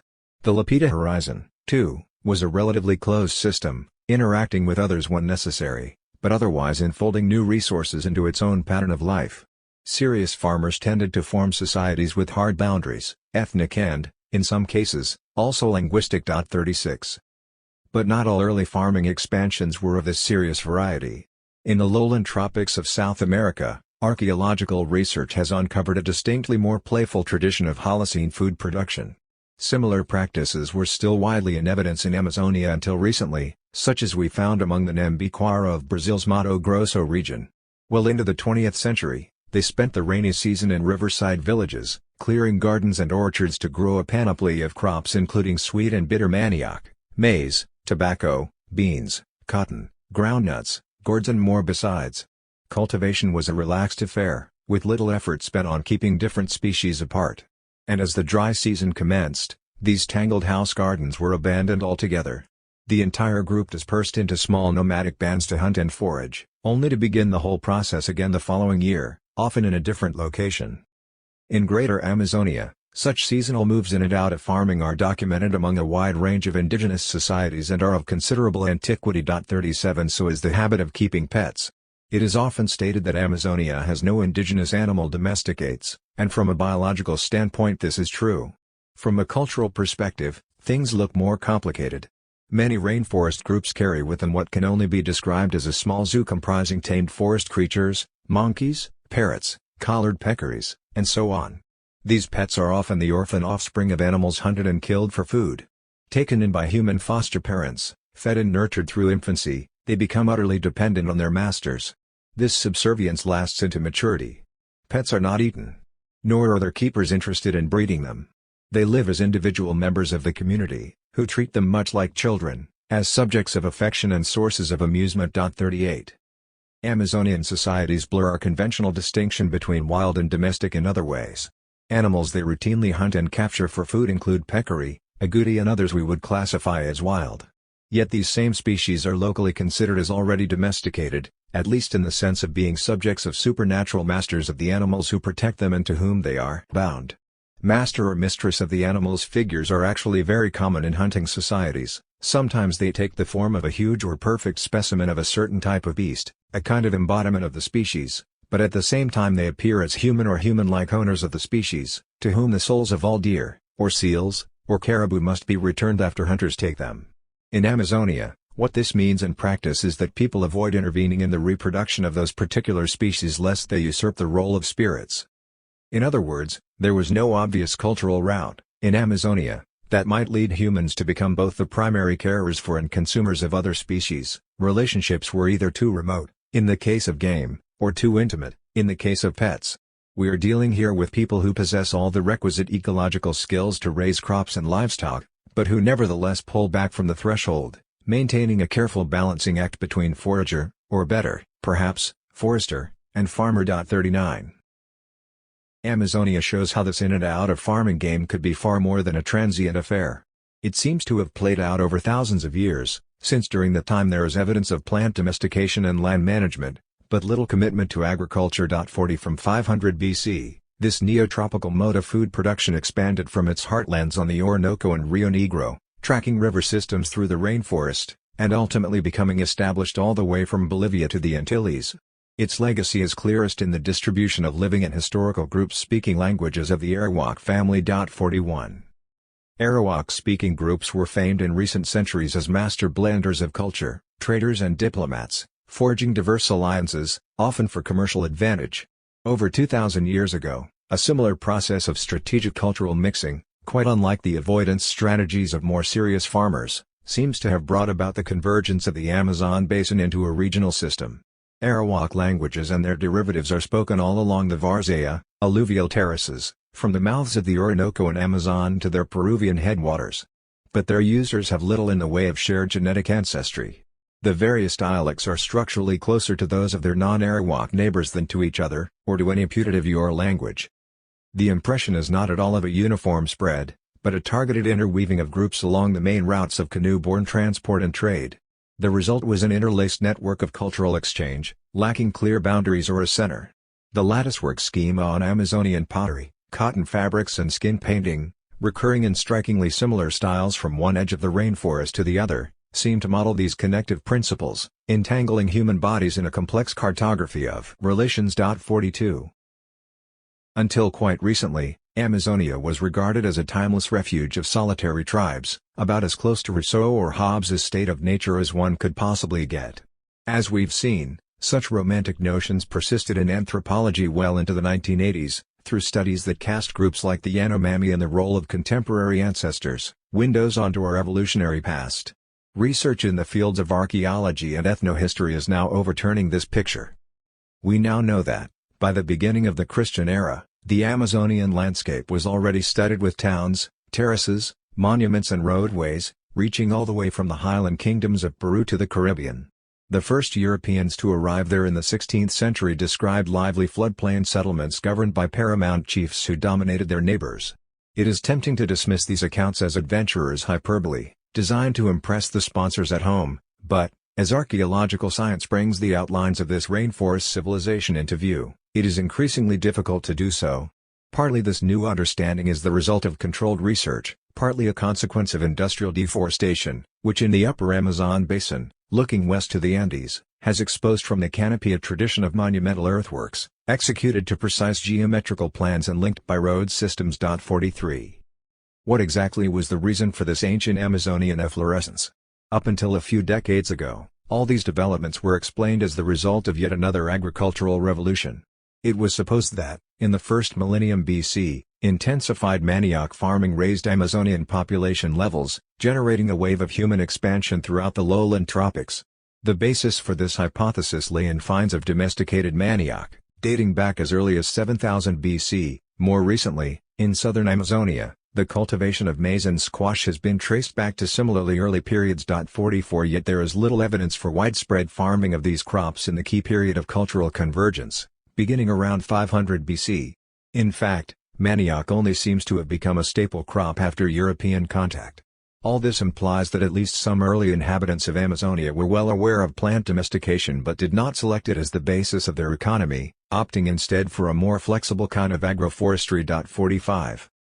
Modern rainforest agriculture relies on slash-and-burn techniques, labor-intensive methods geared to the extensive cultivation of a small number of crops.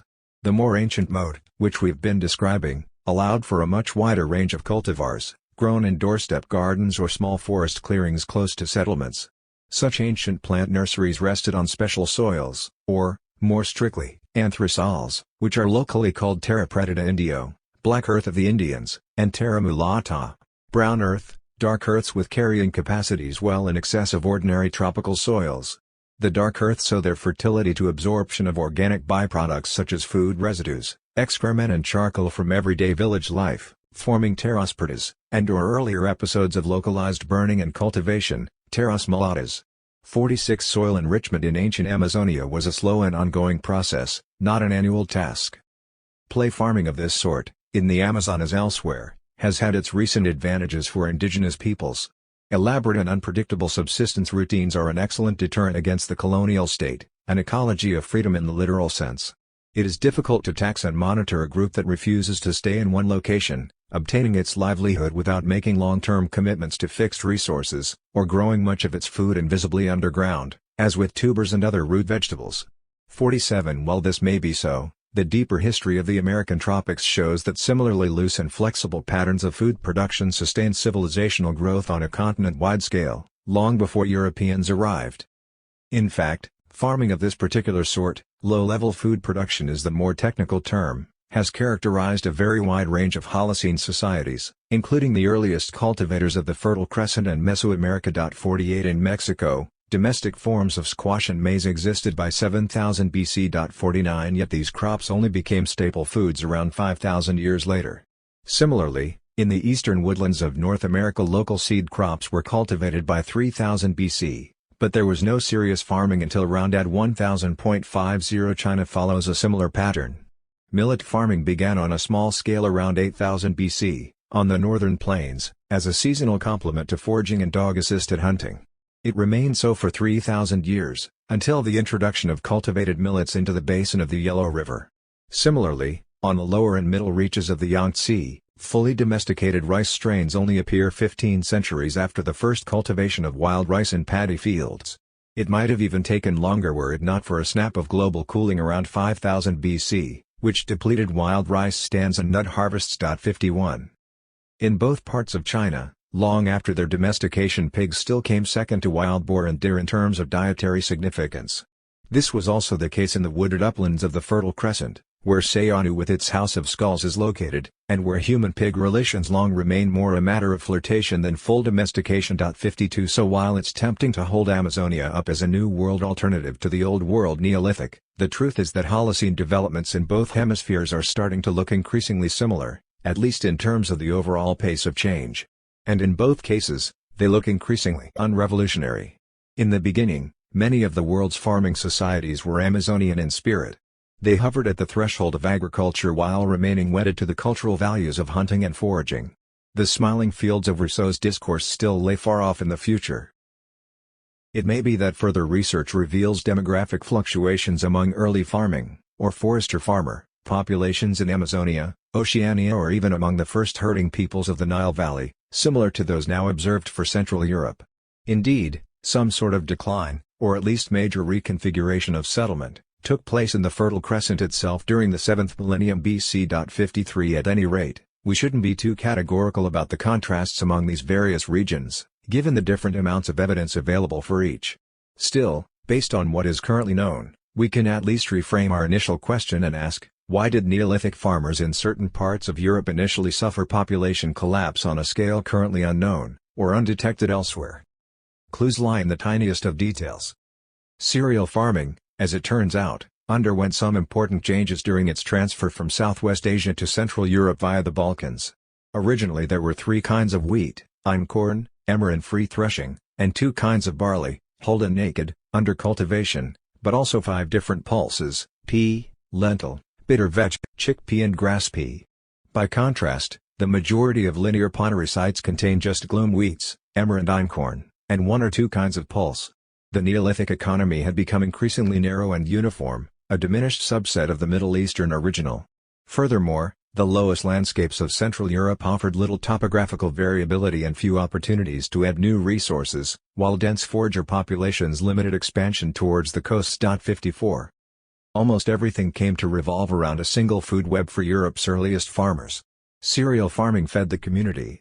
Its byproducts, chaff and straw, provided fuel, fodder for their animals, as well as basic materials for construction, including timber for pottery and daub for houses. Livestock supplied occasional meat, dairy and wool, as well as manure for gardens. 55 With their wattle and daub longhouses and sparse material culture, these first European farming settlements bear a peculiar resemblance to the rural peasant societies of much later eras. Most likely, they were also subject to some of the same weaknesses, not just periodic raiding from the outside, but also internal labor crunches, soil exhaustion, disease and harvest failures across a whole string of like-for-like communities, with little scope for mutual aid.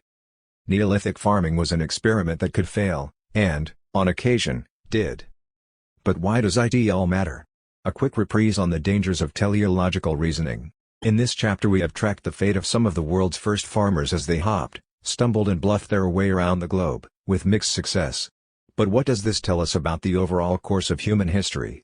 Surely, the skeptical reader might object, what matters in the wider scheme of things are not the first faltering steps towards agriculture, but its long-term effects.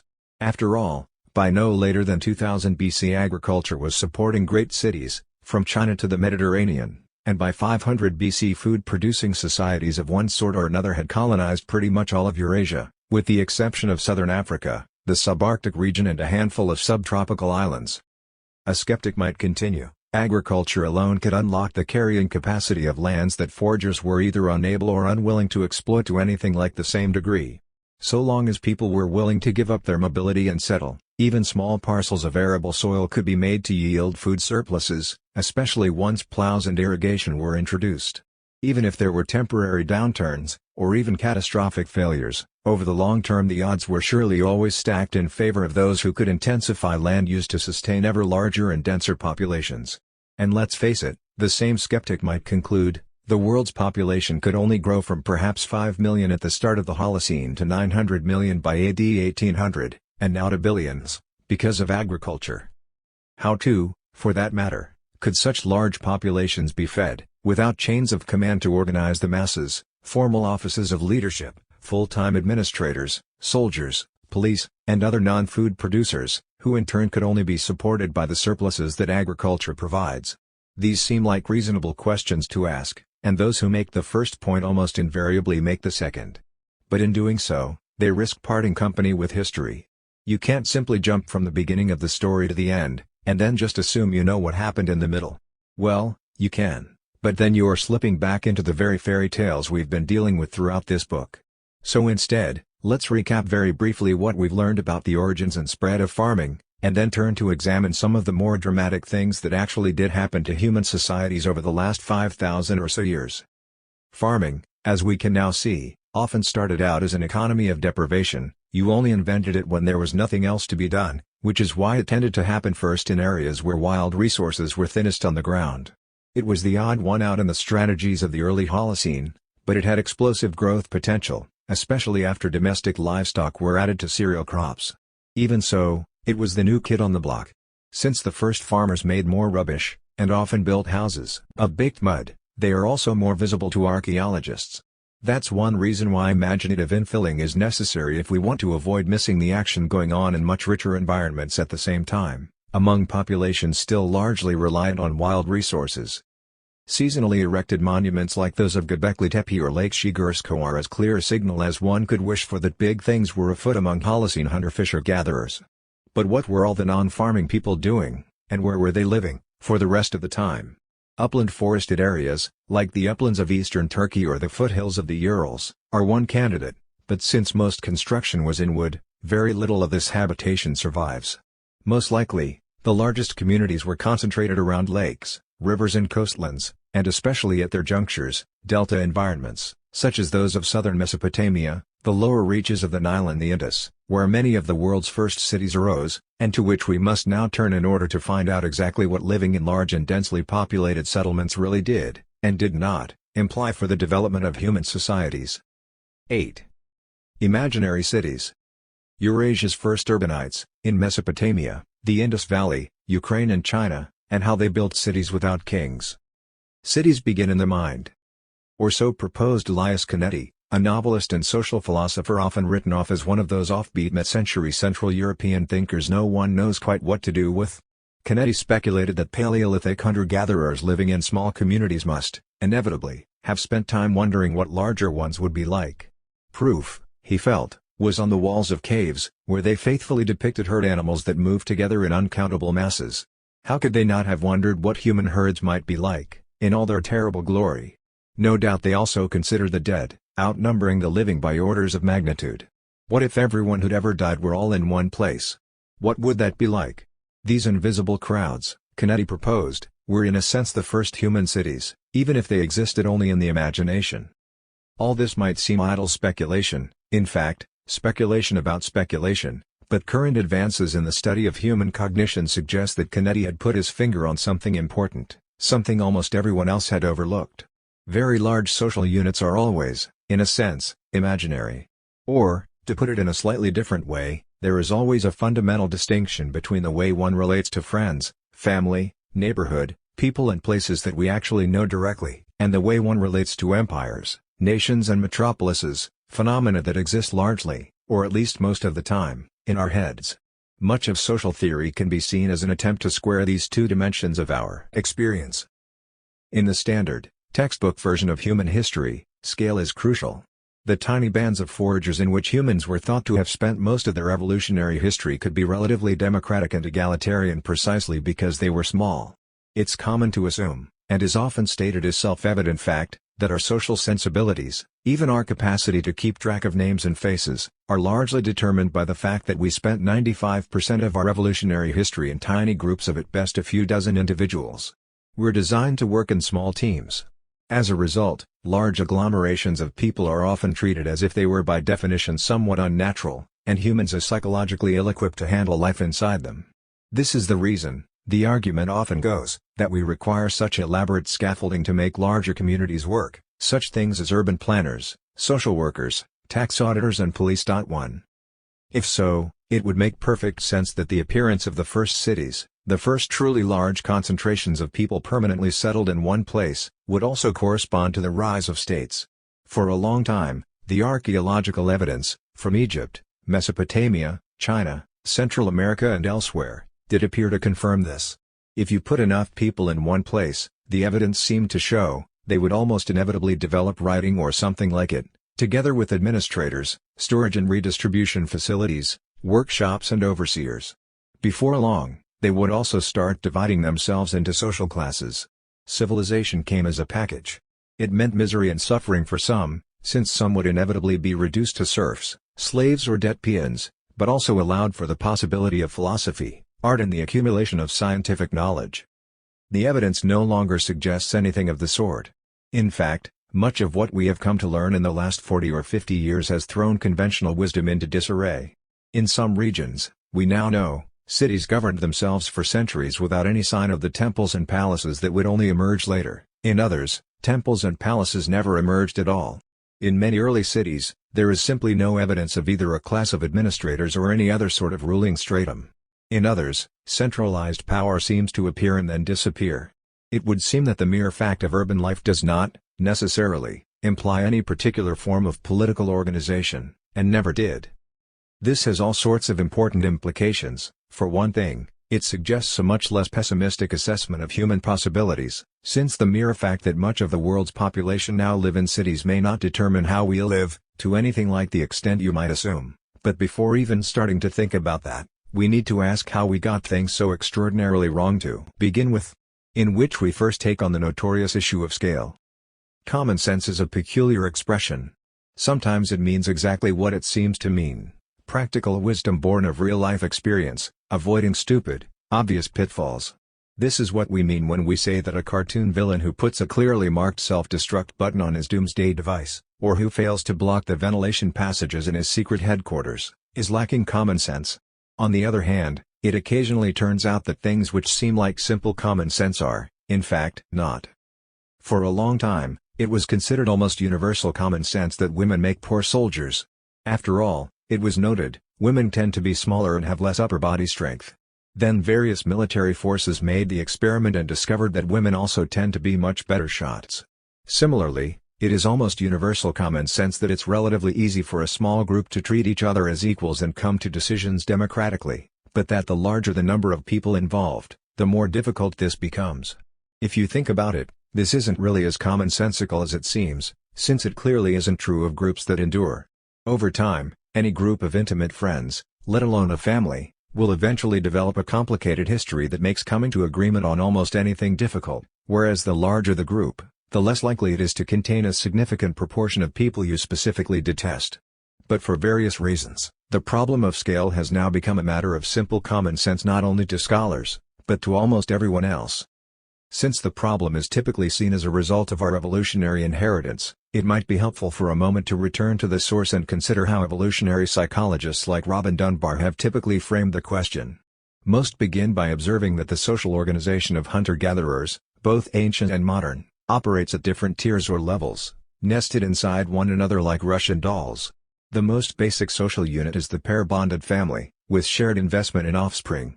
To provide for themselves and dependents, these nuclear units are obliged, or so the argument goes, to cluster together in bands made up of 5 or 6 closely related families. On ritual occasions, or when game is particularly abundant, Such bands coalesce to form residential groups, or clans, of roughly 150 persons, which, according to Dunbar, is also around the upper limit of stable, trusting relationships we are cognitively able to keep track of in our heads. And this, he suggests, is no coincidence. Beyond 150, which has come to be known as Dunbar's number, larger groups such as tribes may form, but, Dunbar asserts, these larger groups will inevitably lack the solidarity of smaller, kin-based ones, and so conflicts will tend to arise within them. 2.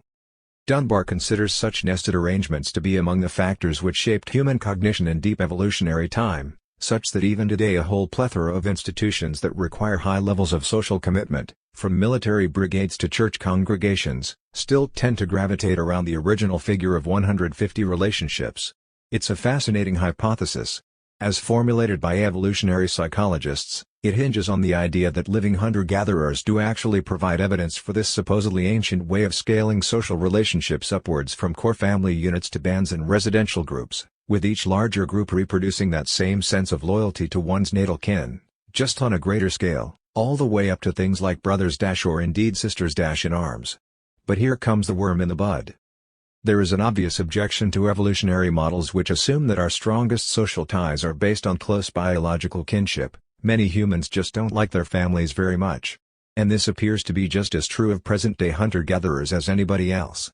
Many seem to find the prospect of living their entire lives surrounded by close relatives so unpleasant that they will travel very long distances just to get away from them.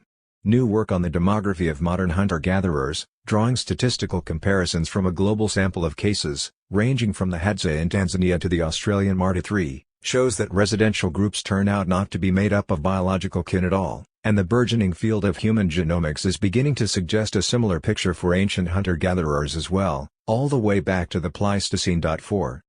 While modern Martu, for instance, might speak of themselves as if they were all descended from some common totemic ancestor, it turns out that primary biological kin actually make up less than 10% of the total membership of any given residential group.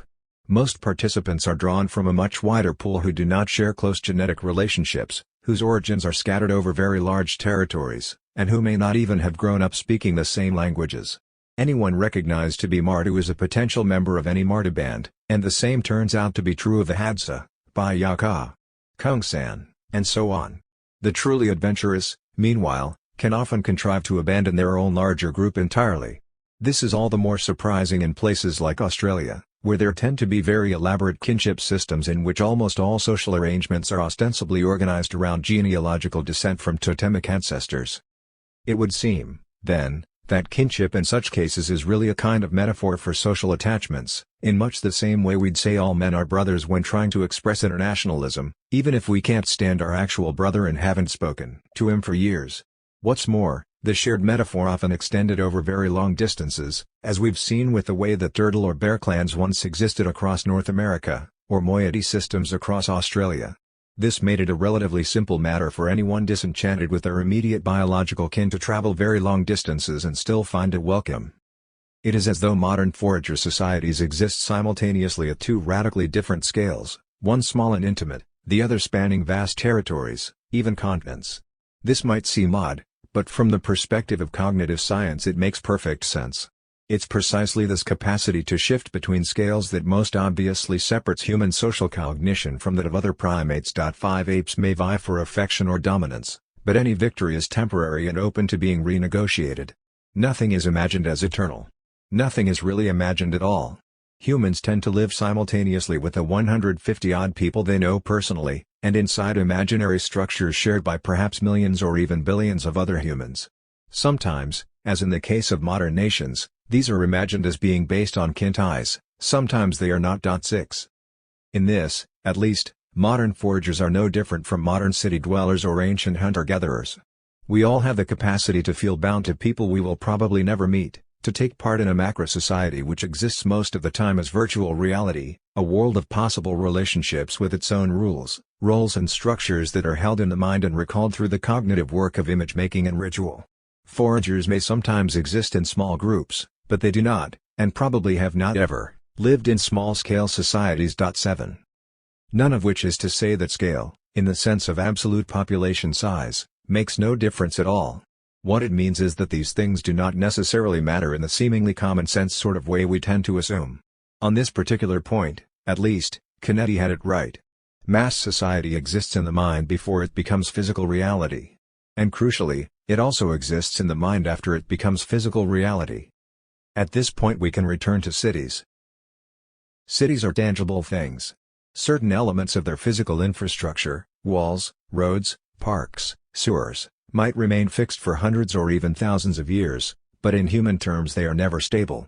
People are constantly moving in and out of them, whether permanently, or seasonally for holidays and festivals, to visit relatives, trade, raid, tour around, and so on, or just in the course of their daily rounds. Yet cities have a life that transcends all this. This is not because of the permanence of stone or brick or adobe, neither is it because most people in a city actually meet one another. It is because they will often think and act as people who belong to the city as Londoners or Muscovites or Calcuttans. As the urban sociologist Claude Fisher put it, most city dwellers lead sensible, circumscribed lives, rarely go downtown, hardly know areas of the city they neither live nor work in, and see, in any sociologically meaningful way, only a tiny fraction of the city's population. Certainly, they may on occasion, during rush hours, football games, etc. be in the presence of thousands of strangers, but that does not necessarily have any direct effect on their personal lives. Urbanites live in small social worlds that touch but do not interpenetrate. 8. All this applies in equal measure to ancient cities. Aristotle, for example, insisted that Babylon was so large that, 2 or 3 days after it had been captured by a foreign army, some parts of the city still hadn't heard the news. In other words, from the perspective of someone living in an ancient city, the city itself was not so entirely different from earlier landscapes of clans or moieties that extended across hundreds of miles. It was a structure raised primarily in the human imagination, which allowed for the possibility of amicable relations with people they had never met. In Chapter 4 we suggested that for much of human history, the geographical range in which most human beings were operating was actually shrinking. Paleolithic culture areas spanned continents. Mesolithic and Neolithic culture zones still covered much wider areas than the home territory of most contemporary ethno-linguistic groups, what anthropologists refer to as cultures. Cities were part of that process of contraction, since urbanites could, and many did, spend almost their entire lives within a few miles radius, something that would hardly have been conceivable for people of an earlier age. One way to think about this would be to imagine a vast regional system, of the kind that once spanned much of Australia or North America, being squeezed into a single urban space, while still maintaining its virtual quality. If that is even roughly what happened when the earliest cities formed, then there's no reason to assume there were any special cognitive challenges involved. Living in unbounded, eternal, largely imaginary groups is effectively what humans had been doing all along. So what was really new here? Let's go back to the archaeological evidence. Settlements inhabited by tens of thousands of people make their first appearance in human history around 6,000 years ago, on almost every continent, at first in isolation. Then they multiply. One of the things that makes it so difficult to fit what we now know about them into an old-fashioned evolutionary sequence, where cities, states, bureaucracies and social classes all emerge together, 9 is just how different these cities are. It's not just that some early cities lack class divisions, wealth monopolies, or hierarchies of administration. They exhibit such extreme variability as to imply, from the very beginning, a conscious experimentation in urban form. Contemporary archaeology shows, among other things, that surprisingly few of these early cities contain signs of authoritarian rule. It also shows that their ecology was far more diverse than once believed. Cities do not necessarily depend on a rural hinterland in which serfs or peasants engage in backbreaking labor, hauling in cartloads of grain for consumption by urban dwellers. Certainly, that situation became increasingly typical in later ages, but in the first city small-scale gardening and animal keeping were often at least as important, so too were the resources of rivers and seas, and for that matter the continued hunting and collecting of wild seasonal foods in forests or in marshes. The particular mix depended largely on where in the world the cities happened to be, but it's becoming increasingly apparent that history's first city dwellers did not always leave a harsh footprint on the environment, or on each other. What were these early cities like to live in? In what follows we'll mainly describe what happened in Eurasia, before moving over to Mesoamerica in the next chapter. Of course, the whole story could be told from other geographical perspectives, that of sub-Saharan Africa, for instance, where local trajectories of urban development in the middle Niger Delta stretch back long before the spread of Islam. but there is only so much one can cover in a single volume without doing excessive violence to the subject. 10 Each region we consider presents a distinct range of source material for the archaeologist or historian to sift and weigh. In most cases, written evidence is either lacking or extremely limited in scope. We are still talking here, for the most part, about very early periods of human history, and cultural traditions very different from our own. We may never be able to reconstruct in any detail the unwritten constitutions of the world's first cities, or the upheavals that appear to have periodically changed them. Still, what evidence does exist is robust enough, not just to append the conventional narrative but to open our eyes to possibilities we would otherwise never have considered. Before looking at specific cases, we should at least briefly consider why cities ever appeared in the first place. Did the sort of temporary, seasonal aggregation sites we discussed in earlier chapters gradually become permanent, year-round settlements? That would be a gratifyingly simple story. Unfortunately, it doesn't seem to be what happened. The reality is more complex and, as usual, a good deal more interesting. In which we set the scene broadly for a world of cities, and speculate as to why they first arose. Wherever cities emerged, they defined a new phase of world history. 11 Let's call it the early urban world, an admittedly bland term for what was in many ways a strange phase of the human past. Perhaps it is one of the hardest for us now to grasp, since it was simultaneously so familiar and so alien. We will consider the familiar parts first. Almost everywhere, in these early cities, we find grand, self-conscious statements of civic unity, the arrangement of built spaces in harmonious and often beautiful patterns, clearly reflecting some kind of planning at the municipal scale. Where we do have written sources, ancient Mesopotamia, for example, we find large groups of citizens referring to themselves, not in the idiom of kinship or ethnic ties, but simply as the people of a given city, or often its sons and daughters, united by devotion to its founding ancestors, its gods or heroes, its civic infrastructure and ritual calendar, which always involves at least some occasions for popular festivity. 12 Civic festivals were moments when the imaginary structures to which people differed in their daily lives, but which couldn't normally be seen, temporarily took on tangible, material form. Where there is evidence to be had, we also find differences. People who lived in cities often came from far away. The great city of Teotihuacan in the Valley of Mexico was already attracting residents from such distant areas as Yucatan and the Gulf Coast in the 3rd or 4th century. Migrants settled there in their own neighborhoods, including a possible Maya district. Immigrants from across the great floodplains of the Indus buried their loved ones in the cemeteries of Harappa. Typically, ancient cities divided themselves into quarters, which often developed enduring rivalries, and this seems to have been true of the very first cities. Marked out by walls, gates or ditches, consolidated neighborhoods of this sort were probably not different in any fundamental respect from their modern counterparts. 13. What makes these cities strange, at least to us, is largely what isn't there. This is especially true of technology, whether advanced metallurgy, intensive agriculture, social technologies like administrative records, or even the wheel. Any one of these things may, or may not, have been present, depending where in this early urban world we cast our gaze.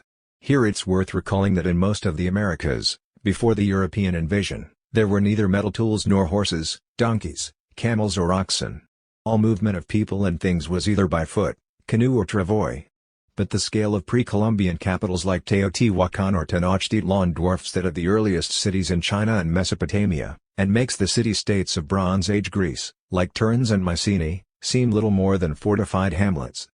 In point of fact, the largest early cities, those with the greatest populations, did not appear in Eurasia, with its many technical and logistical advantages, but in Mesoamerica, which had no wheeled vehicles or sailing ships, no animal-powered traction or transport, and much less in the way of metallurgy or literate bureaucracy.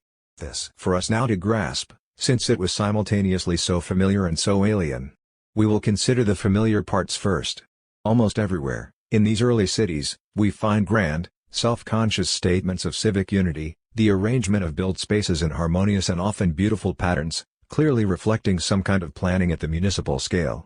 Where we do have written sources, ancient Mesopotamia, for example, we find large groups of citizens referring to themselves, not in the idiom of kinship or ethnic ties, but simply as the people of a given city, or often its sons and daughters, united by devotion to its founding ancestors, its gods or heroes, its civic infrastructure and ritual calendar, which always involves at least some occasions for popular festivity. 12 Civic festivals were moments when the imaginary structures to which people differed in their daily lives, but which couldn't normally be seen, temporarily took on tangible, material form. Where there is evidence to be had, we also find differences. People who lived in cities often came from far away. The great city of Teotihuacan in the Valley of Mexico was already attracting residents from such distant areas as Yucatan and the Gulf Coast in the 3rd or 4th century. Migrants settled there in their own neighborhoods, including a possible Maya district. Immigrants from across the great floodplains of the Indus buried their loved ones in the cemeteries of Harappa. Typically, ancient cities divided themselves into quarters, which often developed enduring rivalries, and this seems to have been true of the very first cities. Marked out by walls, gates or ditches, consolidated neighborhoods of this sort were probably not different in any fundamental respect from their modern counterparts. 13. What makes these cities strange, at least to us, is largely what isn't there.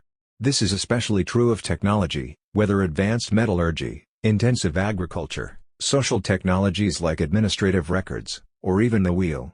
Any one of these things may, or may not, have been present, depending where in this early urban world we cast our gaze. Here it's worth recalling that in most of the Americas, before the European invasion, there were neither metal tools nor horses, donkeys, camels or oxen. All movement of people and things was either by foot, canoe or travois. But the scale of pre-Columbian capitals like Teotihuacan or Tenochtitlan dwarfs that of the earliest cities in China and Mesopotamia, and makes the city-states of Bronze Age Greece, like Turin and Mycenae, seem little more than fortified hamlets. In point of fact, the largest early cities, those with the greatest populations, did not appear in Eurasia, with its many technical and logistical advantages, but in Mesoamerica, which had no wheeled vehicles or sailing ships, no animal-powered traction or transport, and much less in the way of metallurgy or literate bureaucracy. This